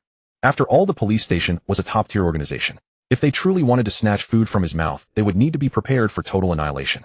Neither Lu Neng nor Serpent possessed such courage. If the sheriff survived and returned to recuperate, he could easily crush their two teams one by one. They couldn't afford to gamble on that. All they could do was grit their teeth and swallow their pride. But the more infuriated party wasn't them. It was the sheriff himself. Stepping into the warehouse and gazing at the bare empty space where the platinum crate should have been, a singular thought crystallized in his mind. Damn it, where the hell is the supply crate? The sheriff had initially suspected Lu Neng and Serpent of secretly sending men to intercept it. But judging from their reactions, they weren't behind this.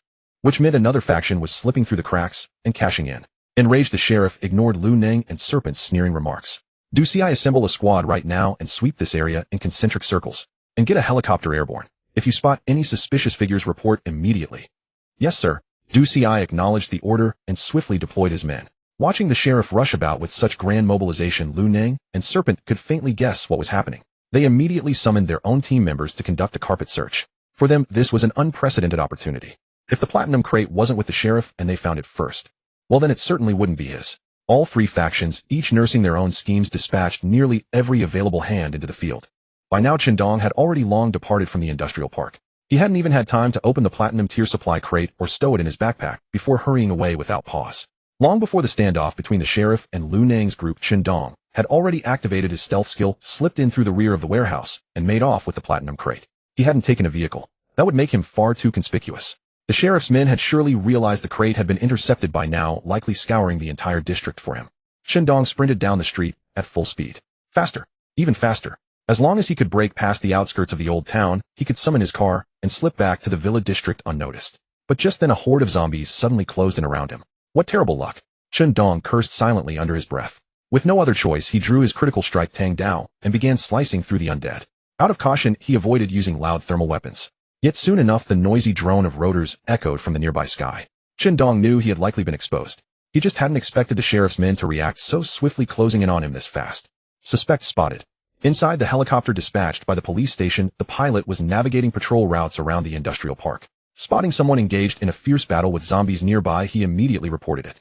Aboard the helicopter sat several key operatives from the police station. Upon hearing the pilot's report, they hastily raised their binoculars toward the direction of the fight, though uncertain if Qindong was the one who stole the platinum crate. Their instincts screamed that this individual was deeply suspicious. Lowering their binoculars, a senior member opened a group chat window. "We must report this to the sheriff immediately." Shortly after, the helicopter gradually drifted closer, recording a video and transmitting it. After dispatching the last zombie, Qindong looked up at the approaching aircraft and casually waved at them. He then swiftly darted into an alleyway. That's him. The occupants of the helicopter were absolutely certain. Such arrogant audacity could only belong to the thief who stole the platinum crate. The sheriff received the clear footage as well. Watching alongside him, Du Ci frowned and remarked, "Sheriff, the suspect is wearing combat gear. We have no idea who it is." The sheriff's face darkened. He never anticipated running into this person in the old town. It's 10086. Intelligence previously indicated that when 10,086 wiped out the Eastern Star faction in the suburbs, he was clad in silver combat armor. But why on earth would he be here? Du Ci was taken aback. It's him. He had nearly forgotten about 10,086 entirely. There was indeed a period when the police station treated 10,086 as a primary adversary.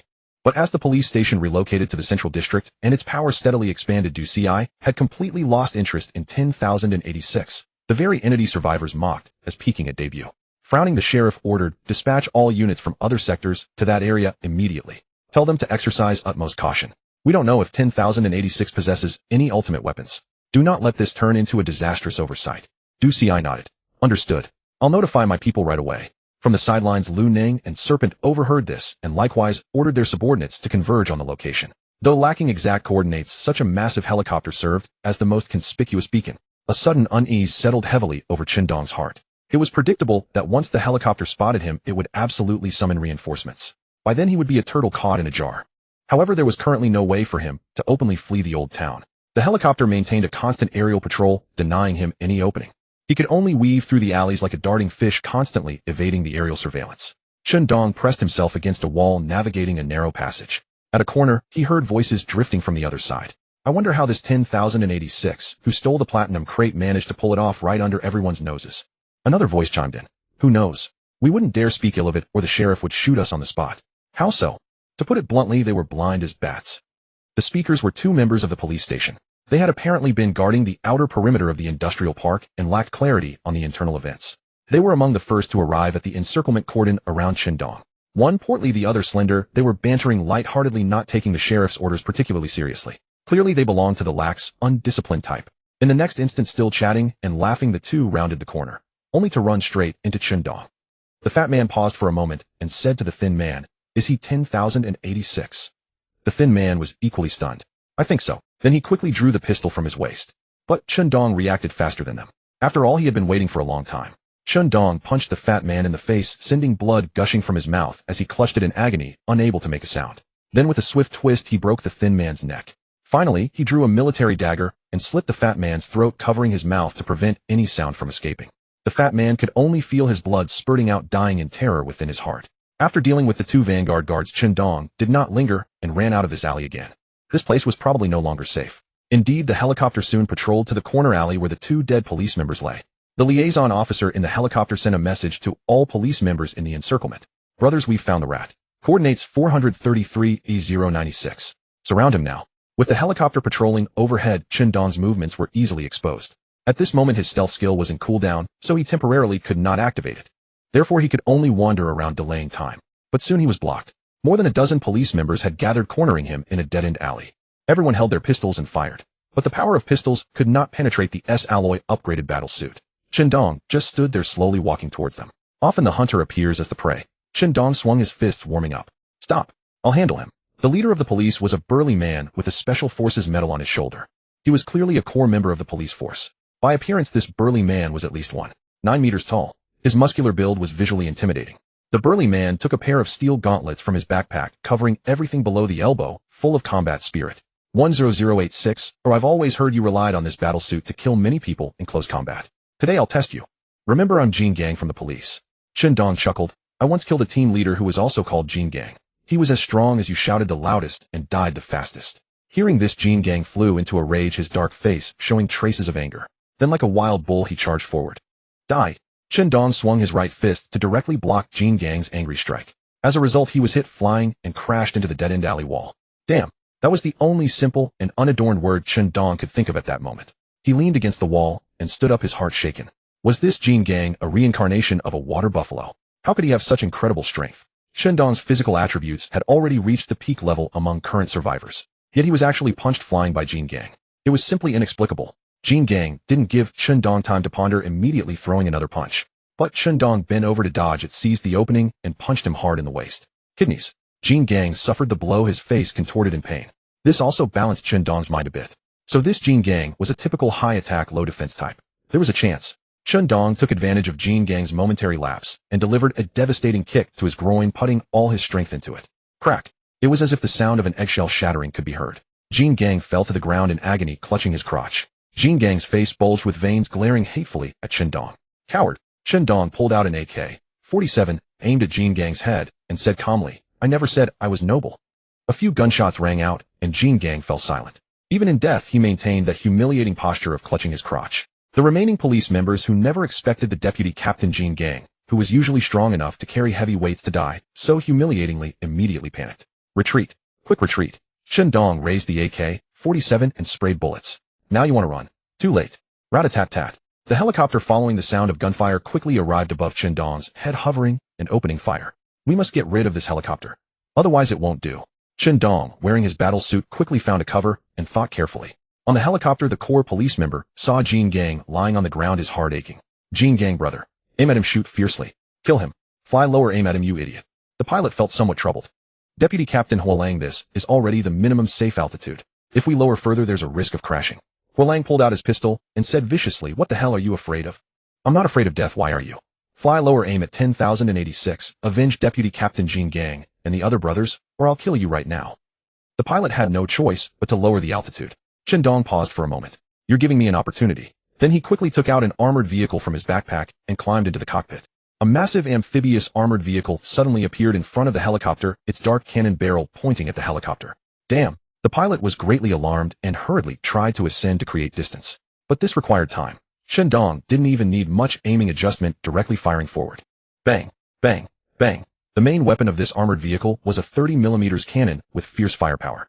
After a few rapid shots with a boom, the helicopter was enveloped in black smoke and crashed to the ground. Shundong immediately retracted the armored vehicle, looking at the exploding helicopter with disdain.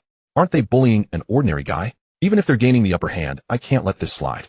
However, Shundong's ammunition was actually not much either. Through various efforts these past few days, he had only collected 10 rounds of 30mm cannon shells. Once used up, they were gone. Ding. Shundong's stealth skill had finished its cooldown. He did not hesitate, quickly activated the skill, and departed. When the police chief and Du Ci arrived later, looking at the devastated battlefield and the dead Jin gang and Huolang, their faces contorted. These few were all core members of the police force, yet they were all dead. This time the police force suffered heavy casualties. They not only lost the platinum-level supply box, but also 2 of their best fighters, and even a helicopter was destroyed. Even the police chief, who was elegant and prided himself on being as strategic as Zhou Yu, let out a roar to the sky. 10086, we are sworn enemies. Shundong, driving back to the villa area, suddenly sneezed. He rubbed his nose holding the platinum-level supply box, and happily pushed open the door. I'm back. Shundong returned after a day's journey. Xia Anshi and Tian Xiaoyu, hearing the turn of the key at home, came out to greet him directly. Yo, all waiting at the door. Shundong took off his shoes and put on slippers, smiling as he saw the 2 women standing by the door. Seeing him return unscathed, they finally breathed a sigh of relief.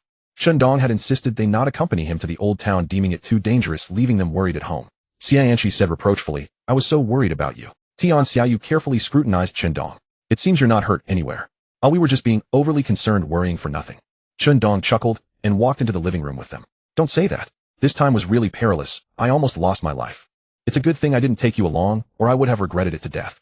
As it turned out, the old town was indeed extremely dangerous. Only Shundong, with his stealth skill and the support of his battle suit, could escape death right under the noses of the major factions, the police department, Saturn Ring, and the drug lords. If it were Xia Anshi and Tian Xiaoyu, even wearing bulletproof vests and helmets, they could not withstand the fierce firepower of the helicopter. Shundong, recalling the battle in the old town, felt extremely fortunate. Only he knew that if not for the stealth skills cooldown ending just in time, and the police helicopter inexplicably descending in altitude, giving him an opportunity, he would have had no way to escape the encirclement of the major factions. However, being lucky is also a skill. But Shundong dared not be overconfident anymore. This formal confrontation with the police department gave him a clear understanding of his current strength. In terms of individual combat, Shundong was very strong. Even with the stealth skill, he could become an excellent assassin. But when faced with a swarm tactic, he could not sustain prolonged combat. He had turned an assassin into a warrior. On the way back, Shundong summarized his positioning and decided to actively leverage his advantages in that direction. Imagine an assassin in a battle suit with invisibility lying in wait in the enemy leader's bedroom. Just as the leader is taking off his clothes to spend the night with a woman, he suddenly deactivates stealth and stabs the leader in the kidney several times. This was simply invincible. After returning, Shundong soothed the feelings of Xia Anshi and Tian Xiaoyu. He knew that waiting at home without any news was indeed tormenting for them. But he really couldn't rest assured taking them out together. The situation was changing too fast. The combat equipment of the major factions completely outclassed Xia Anshi and the others. Shundong could only try his best to collect higher-level supplies to upgrade Xia Anshi and the others. He also took out the discarded UMP-9 submachine gun and handed it to Xia Anshi and Tian Xiaoyu. Comparing the two, Shundong still preferred the AK-47 for its greater power. Swapping out the UMP-9 would also help improve his teammates' strength. The 3 had returned to the living room and sat on the sofa. Xia Anshi and Tian Xiaoyu looked at the UMP-9 submachine gun on the coffee table, exchanging puzzled glances. The 2 ended up being modest and yielding to each other. Xia Anshi placed the UMP-9 submachine gun in Tian Xiaoyu's arms and said, Xiaoyu, you take this submachine gun. Tian Xiaoyu did not take it, but instead pushed it into Xia Anshi's hands. Anshi, I can't take it. You're our team's doctor. You need stronger firepower to protect yourself. Xia Anshi smiled and shook her head, pressing the submachine gun into Tian Xiaoyu's hand and patting the back of her hand. Xiaoyu, you have more shooting and combat experience than I do. This submachine gun will be more effective in your hands. Besides, we're always together. Can't you protect me? Tian Xiaoyu wanted to retort, but Anshi, you. But was interrupted by Shundong. Alright, stop being modest. Xiaoyu, you take it. Anshi is right. You have more combat experience. If you feel bad about it, then next time there's good combat supplies, you can let Anshi have them first. Xia Anshi nodded with a smile. Yes, Xiaoyu, we are good sisters. Tian Xiaoyu bit her lip, then nodded, vowing. Anshi, I will definitely protect you well. Next time when there's better combat supplies, you must not give them to me again. Xia Anshi smiled and said, I know, don't overthink it. Then Xia Anshi looked at Shundong. By the way, Shundong, what did you gain from this trip to the old town? Shundong nodded and took out a platinum-grade supply crate, placing it in front of Xia Anshi and Tian Xiaoyu. He said with lingering fear, this time in the old town, I encountered 3 major factions, the police department, Saturn Ring, and the drug lords, all trying to carve up this big prize. Because of this big prize, I was chased by the police helicopter and almost died in the old town. But a good man has his own luck. Heaven favored me, and I returned safely despite the danger. Although Chen Dong described it lightly, Xianqi and Tian Xiaoyu felt the danger of the moment as if they were there. They didn't expect Chen Dong to have a direct confrontation with three major factions. Xianqi's face showed distress. How could you take such a risk? If something had gone wrong, what would we do? Chen Dong took Xianqi's hand. Silly, I'm back safe and sound, aren't I? One cannot catch a tiger cub without entering the tiger's den. Some things must be done. Tian Xiaoyu looked at the platinum-grade supply crate and asked curiously, Chen Dong, how did you snatch the food from the tiger's mouth? Chen Dong chuckled and explained, the supply crate was in a warehouse. I was using stealth and the police chief Lu Neng and the others were confronting each other outside the warehouse. I took the opportunity to circle around to the back and grab it. Tian Xiaoyu laughed so hard her stomach hurt. What an absurd turn of events. So how did they discover you? Chen Dong sighed, quite helpless. Well, I was already about to leave the old town, but on the way out my stealth skill went into cooldown. When it rains it pours. At that moment I was blocked by zombies, made some noise, and was discovered by a helicopter patrol. In the end I had to fight my way out. It's good that you're okay, Tian Xiaoyu comforted. But after your identity was exposed, I'm afraid the police department won't let it go. Chen Dong was very carefree, not bothered at all. Let them come. I'm not giving up the platinum-grade supply crate anyway. If they dare to come, I'll make sure they never return. Hehe, if the platinum-grade supply crate yields some pulse cannons or surface-to-air missiles, that would be interesting. Tian Xiaoyu smiled and reached out her finger, gently poking Chen Dong's head. You're dreaming. How could a platinum-tier supply crate have those things? Getting a combat helicopter would be a stroke of luck. The next moment Tian Xiaoyu realized her gesture was somewhat overstepping and nervously glanced at Xianqi. Seeing that Xianqi's attention was still on the platinum-tier crate, she secretly breathed a sigh of relief. Xianqi opened the platinum-tier supply crate. Chen Dong's curiosity was also piqued, and he rubbed his nose. Seeing Xianqi open the crate, he quickly said, Come on, let's see Xianqi's lucky touch. What good stuff did you get? Xianqi smiled faintly and said, Looks like it's not bad, pretty good luck. Chen Dong stared at the contents of the crate, his mouth slightly agape, unable to react for a long moment. The crate contained a wide variety of items spanning multiple categories. Energy shield, water purifier blueprint, high-quality fruit and vegetable seeds, fruit and vegetable culture solution, 200 gene of beef. Each tier of supply crate guarantees at least one item of the same tier with a chance of two or more items of the same tier. The crate Chen Dong and the others opened only had one platinum tier item, the energy shield, but the water purifier blueprint and fruit and vegetable culture solution were both gold tier items, quite practical. Chen Dong collected all the items and studied the description of the energy shield, unable to calm down for a long time. Beside him, Tian Xiaoyu clicked her tongue in admiration. Xianqi, you've struck gold. This energy shield is incredibly overpowered. Xianqi also let out a sigh of relief. I was worried I'd get something useless, but luckily the energy shield came out. After all, they had risked defending three major powers to snatch this crate. If it were all junk, it would have been a huge waste. Energy shield. Installed on the periphery of the shelter, it absorbs solar, wind, hydro, and electrical energy as its activation power. Once activated, it forms a protective barrier around the shelter capable of blocking attacks from outside the shield.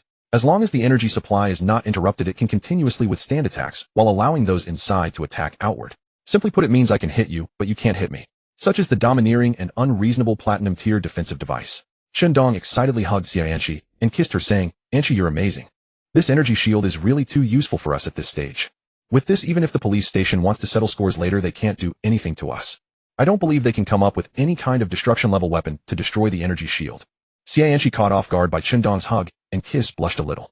I'm a team member too. I'm glad I could help a little. Oh, you stink. Go take a shower first, don't hug me. Chen Dong had just returned to the villa area after a fierce battle in the old town, naturally covered in sweaty stench, and hadn't had time to clean up. He sniffed his own sour sweat and said sheepishly, I'll go take a shower now and then come out to check the other supplies.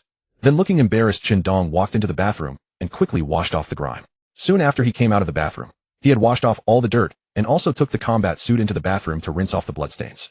Chen Dong dried his hair with a towel, plopped down on the sofa opposite Xianqi and Tian Xiaoyu, and said eagerly, Let's take a look at the other supplies. I'm quite curious about the water purifier blueprint. Huh. Tian Xiaoyu was puzzled. She had been thinking all along that among all the items from the platinum tier crate, the water purifier blueprint was the most dispensable for their team.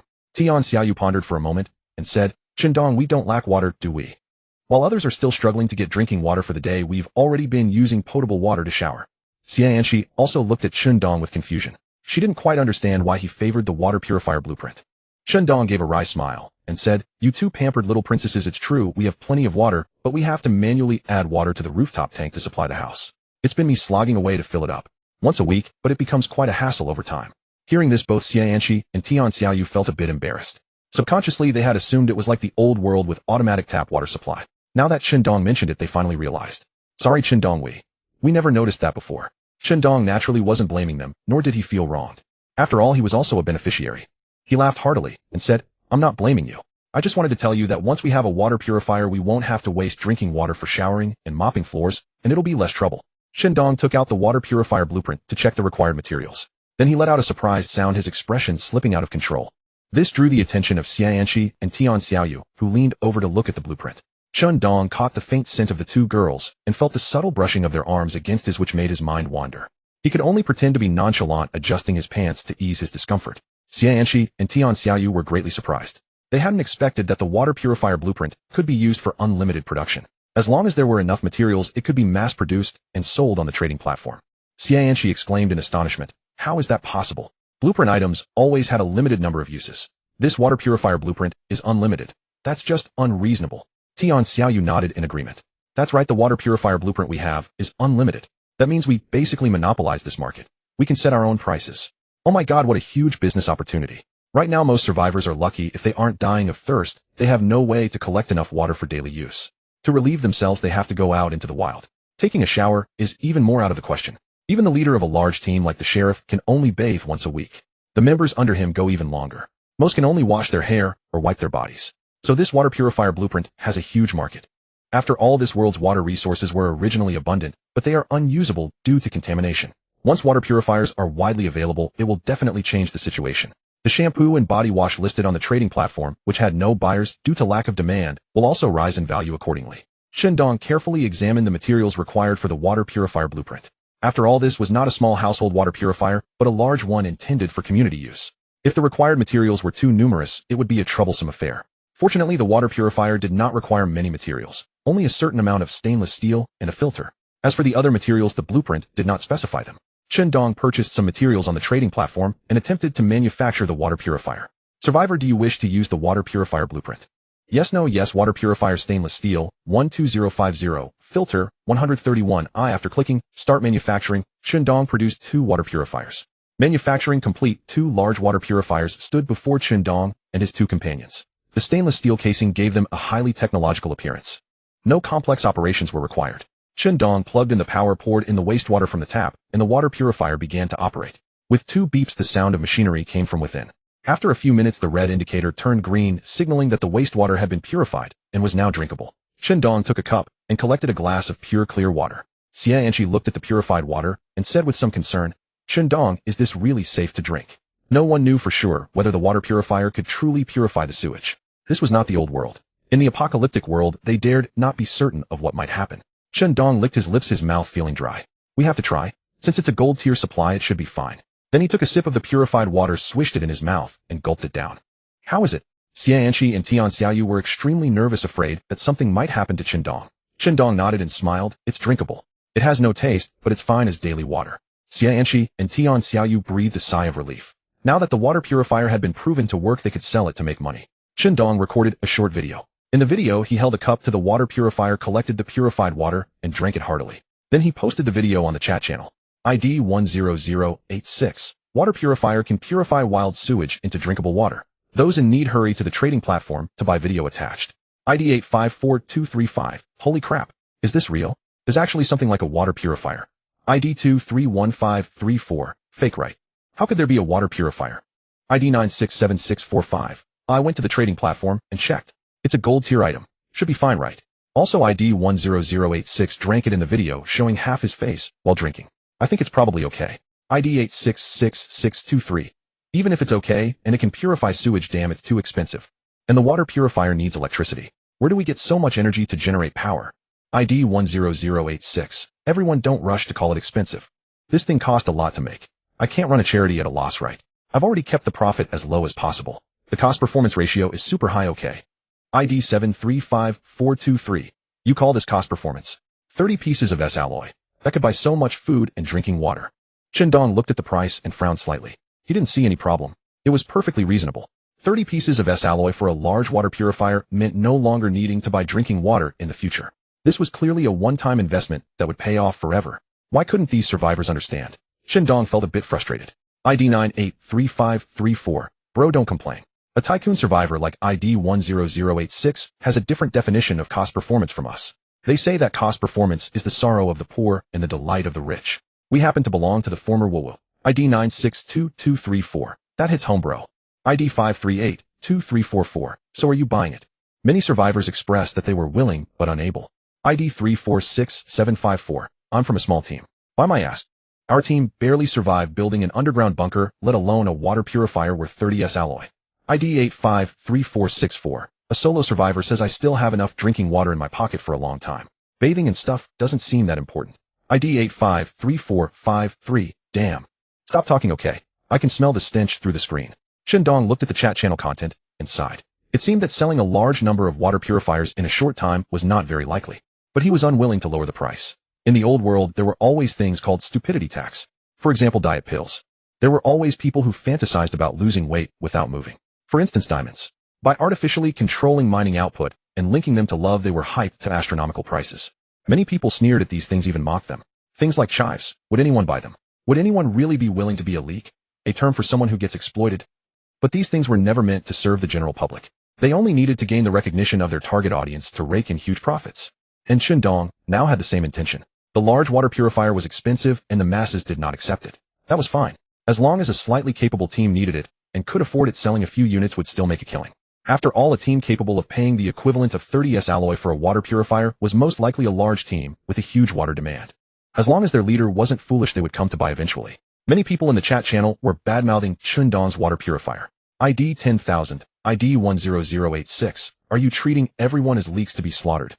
30s alloy, how can you have the nerve to set this price? ID 94525. It's really too expensive. 30s alloy converted into water resources. How much drinking water could I get? ID 564343. Yeah. It seems someone bought a water purifier. Who's so awesome as to afford a water purifier? I want to latch onto that tycoon's leg.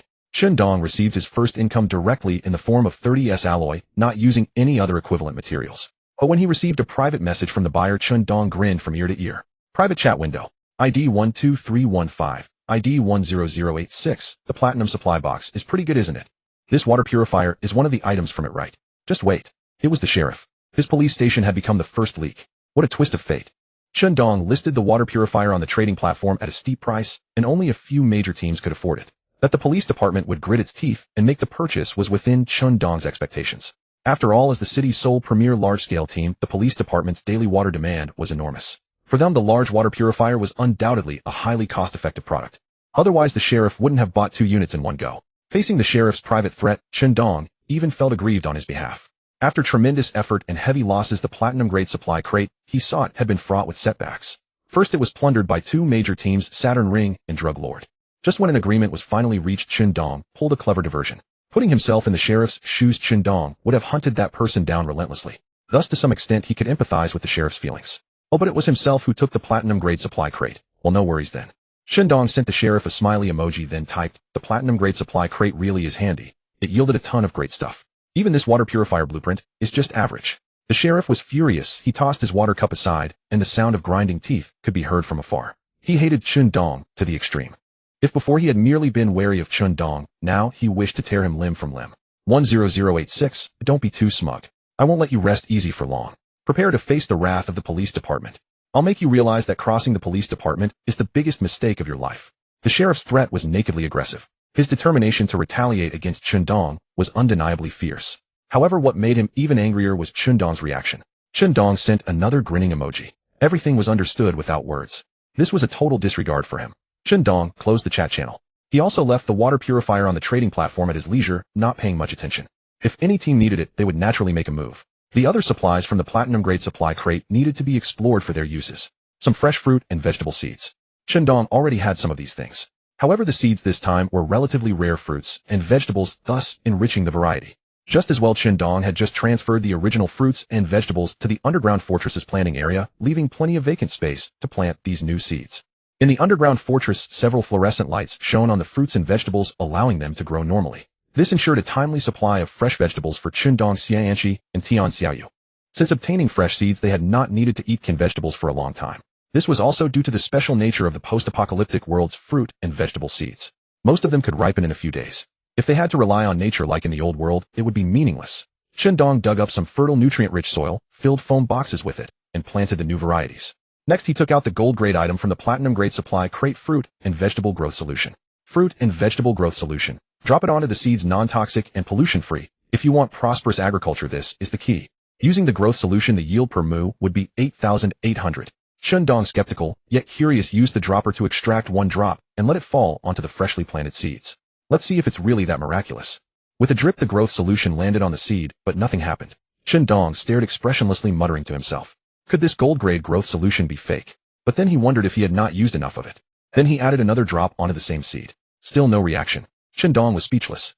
He squatted in front of the foam box until his legs went numb, staring intently at the seed, but his eager anticipation was met with no change. In the end, is that all there is? Shundong turned and left. But he did not know that the seed buried in the soil was already emitting a faint glow. As he emerged from the underground fortress, Xianqi and Tian Xiaoyu saw his gloomy expression and assumed that the water purifier sales had not gone well. Shundong, what's wrong? You look like you've eaten a bitter melon. Weren't you just making water purifiers to sell on the trading platform? What couldn't you sell them? Shundong came over to sit beside Xianqi and the other side and said nothing. Shundong, it's okay. Water purifiers are a basic necessity. Maybe at first people will think the price is high, but later when supplies are less scarce, the market will open up. Tian Xiaoyu also nodded in agreement. Exactly, we're not short on supplies for now. Take it easy. Shundong sighed again and smiled wryly. What makes you think I'm worried about the water purifier? I sold 2 units today, earning 60 pieces of S-alloy. The 2 women were astonished. They never expected that 2 water purifiers would sell so quickly. Then they asked in confusion, then why are you so down? Isn't this a cause for celebration? Shundong grumbled inwardly. I mean, I never said I was upset about the water purifier. It's that fruit and vegetable growth solution. I used a little just now, dropped it on the seeds, but there was no reaction at all. It seems useless, a total waste. Xianqi and Tian Xiaoyu finally understood, but they did not think the growth solution could have a significant effect. Tian Xiaoyu smiled and said, Shundong, these fresh seeds from the post-apocalyptic world are already the fast-growing type compared to ordinary seeds from the old world. I reckon that the fruit and vegetable growth solution should make the fruits and vegetables taste better. Xianqi agreed, adding, right, many of the fruits and vegetables we're growing now can ripen in a few days then grow again. If the fruit and vegetable growth solution is still a growth accelerator, how fast could it possibly make them grow? It can't be any faster, right? If it were, they'd ripen in a few hours. That would be terrifying. Tian Xiaoyu was reminded of something by these words. By the way, Anshi, do you remember the farm game we used to play in school? The fertilizer in it was like this. Apply it in the morning, and by the time you came home from school at noon, you could harvest the crops. Xianqi nodded. Of course I remember. I used to steal other people's crops all the time. Once I even stole from my elementary school homeroom teacher, and the next day, she joked with me about writing a self-criticism.